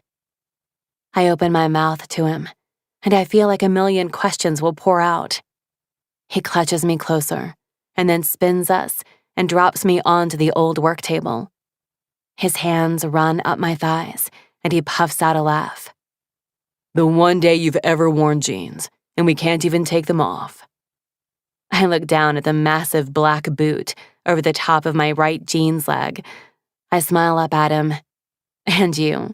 Did you wear these jeans today for any particular reason? I reach forward and rub my hand over the front of him. I didn't expect you, he says. Didn't you? I kiss him, pressing my chest into his and reaching forward for his Henley. I roll it up his stomach and whisper, "Let me see the new one." My hand travels up toward his left pec, where I'd seen the ink creeping toward his collar. He freezes and stutters out, I don't. I have to see it. Please? What is it? I push the sweater up and reveal a red pearl, an amaryllis. Its petals bloom out, covering his heart. The stem vines up to his shoulder. I can't breathe. Amaryllis? I ask. But it's not extinct. He runs a hand through his hair, and I can tell that I was never supposed to find out about this.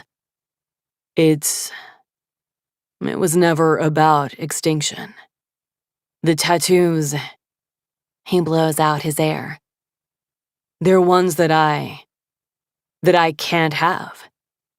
Ones that can't be used in arrangements, can't be kept in the shop. He looks up to me. Ones that are likely to disappear before I can love them. I take a shuddering breath. My fingers trace the edges of the red pearl petals. I lower my face and kiss the ink like I used to. His stomach tightens like it used to. You're a sap, Elliot Bloom, I whisper into his skin. A laugh bubbles from his chest. Yeah, I am. He pushes my hair out of my eyes. I'm not going to marry you. I blink at him and swallow. Okay. I'm gonna date the shit out of you, though. Batting back my smile, I look up at him through my lashes, just like he hates. He leans in to kiss me again, dropping his hands on my knees.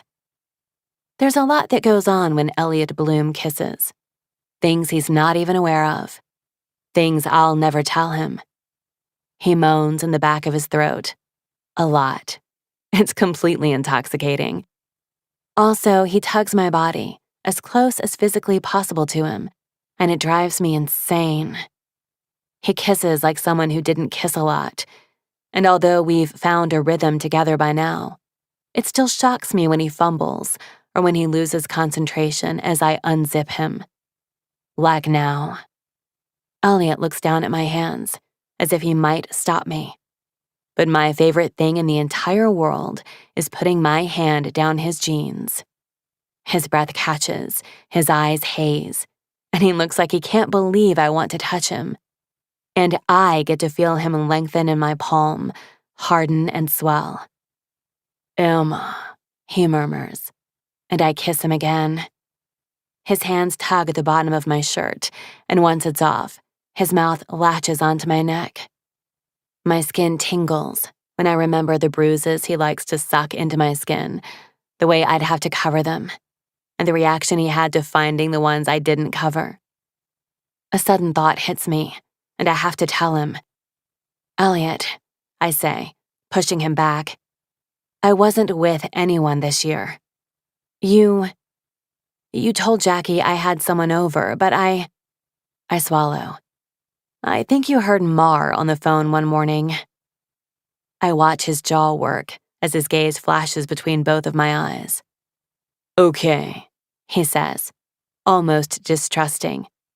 It's okay, though, if you were. I wasn't. I wasn't able to.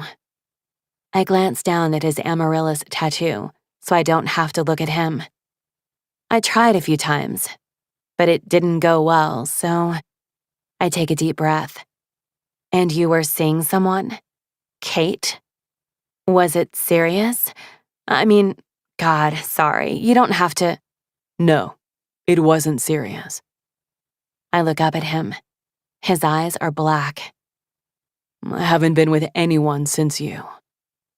I'm on the verge of bursting into tears when he wraps his fingers under my knees and tugs until I'm on my back on the work table. He's quick to unbutton my jeans, shucking them down my legs. I'm out of breath, completely floored by my own emotions. He rips off my one shoe, pulls my jeans off one leg, and places a hand on my stomach to hold me down as his full lips drop over the lace covering my center. I gasp, slapping a hand to my mouth. Ugh. His fingers tug the lace to the side, and then his tongue is on me again. And just like it did years ago, my brain leaves my body. I'm hardly aware of my jeans dangling from one leg. I can't even keep my eyes open as his mouth moves over me, kissing and licking and sucking. I miss you, I mutter to the ceiling. I'm right here. The vibration of his voice curls my knees to my chest, and he quickly presses my thighs open, spreading me wide for him. I start heaving for air as his tongue dips inside of me, and the moaning starts from his throat. I have never come as quickly with anyone as I have with him. It's not just the size of him. It's moments like this, when he takes his time, driving me crazy until I pop like a cork. I slap my hands down on the sides of the workbench. Did you think about this when you worked on this table? His answer is quick. Every time. My thighs shake. I'm cresting the ridge that he always rockets me toward. It was the worst professional decision of my life, he says, to keep the table.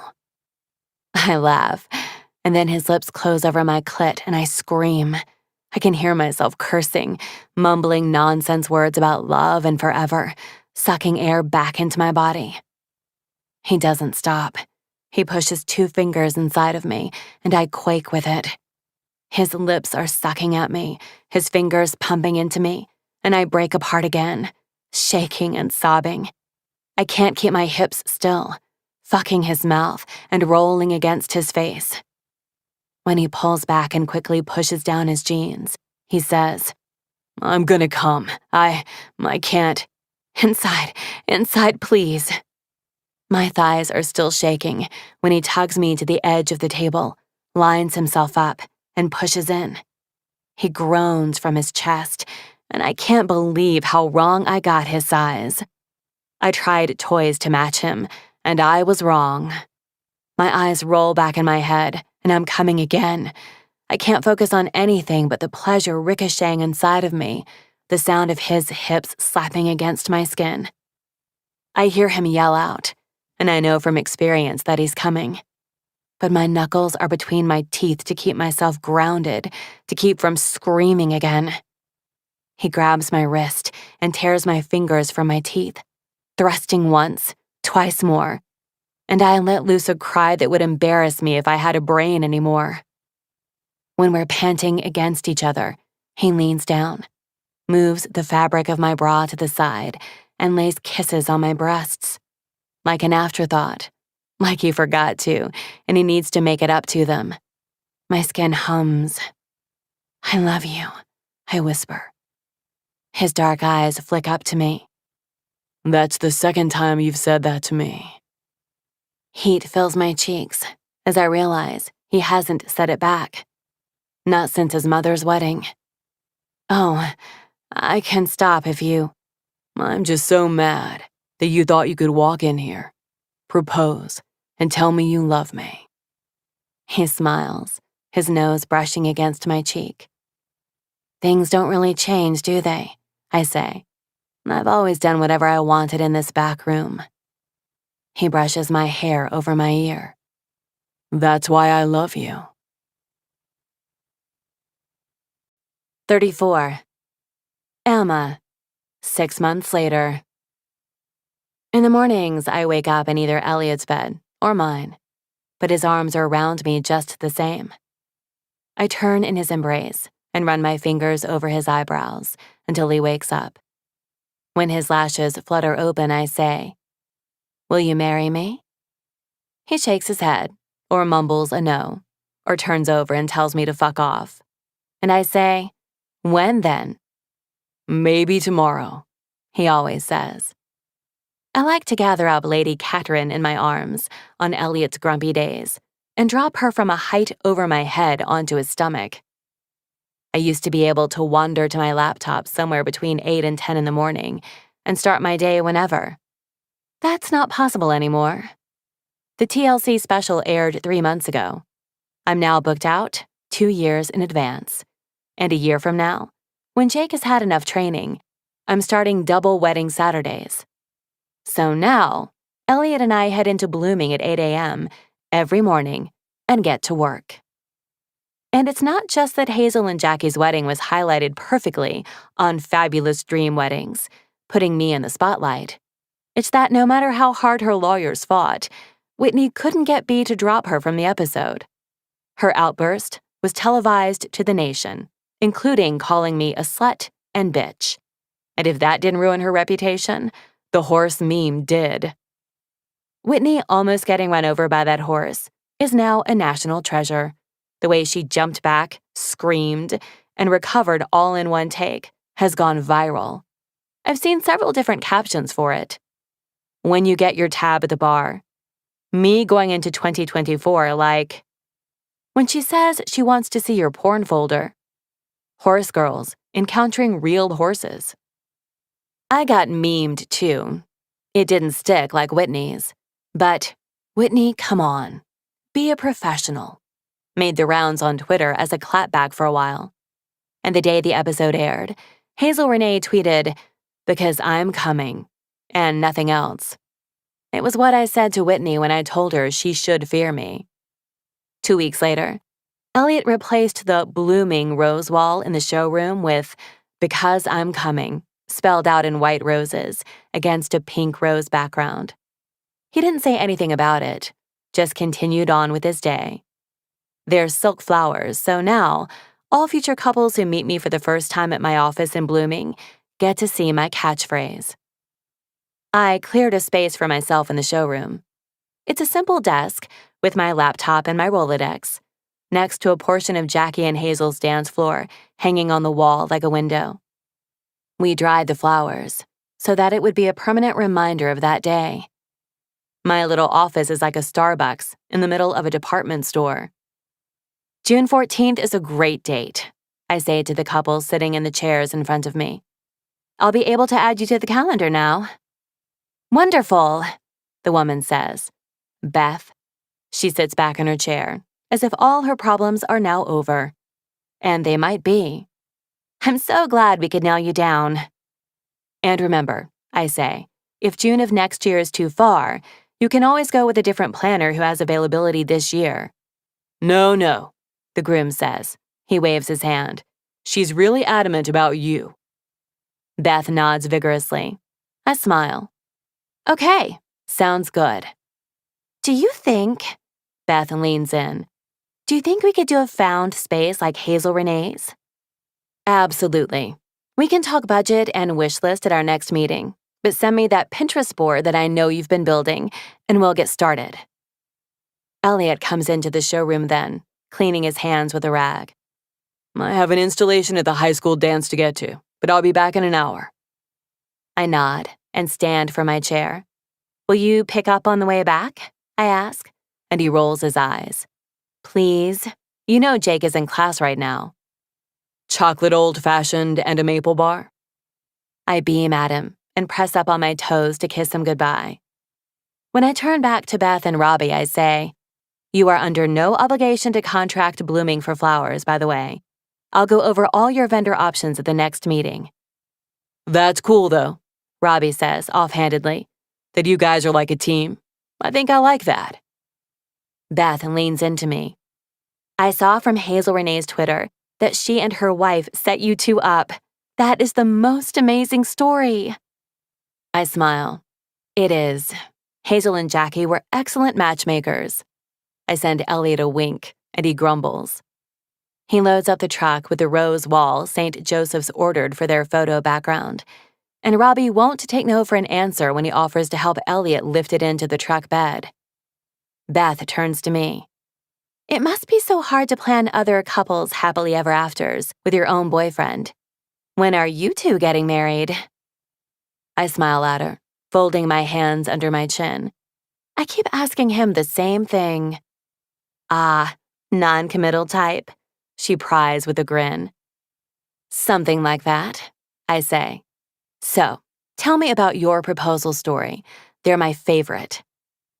As Beth tells me everything I need to know to make her wedding the perfect day, I realize it's a pretty good one.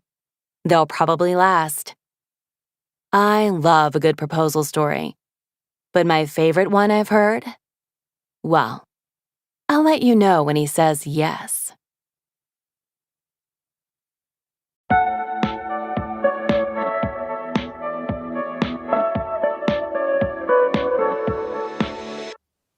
I'm in the backseat watching you drive me crazy. This has been a Hachette audio production of Forget Me Not, written by Julie Soto, read by Callie Dalton and Teddy Hamilton, produced by Michelle Figueroa and Elgin Productions, post-production by Elgin Productions.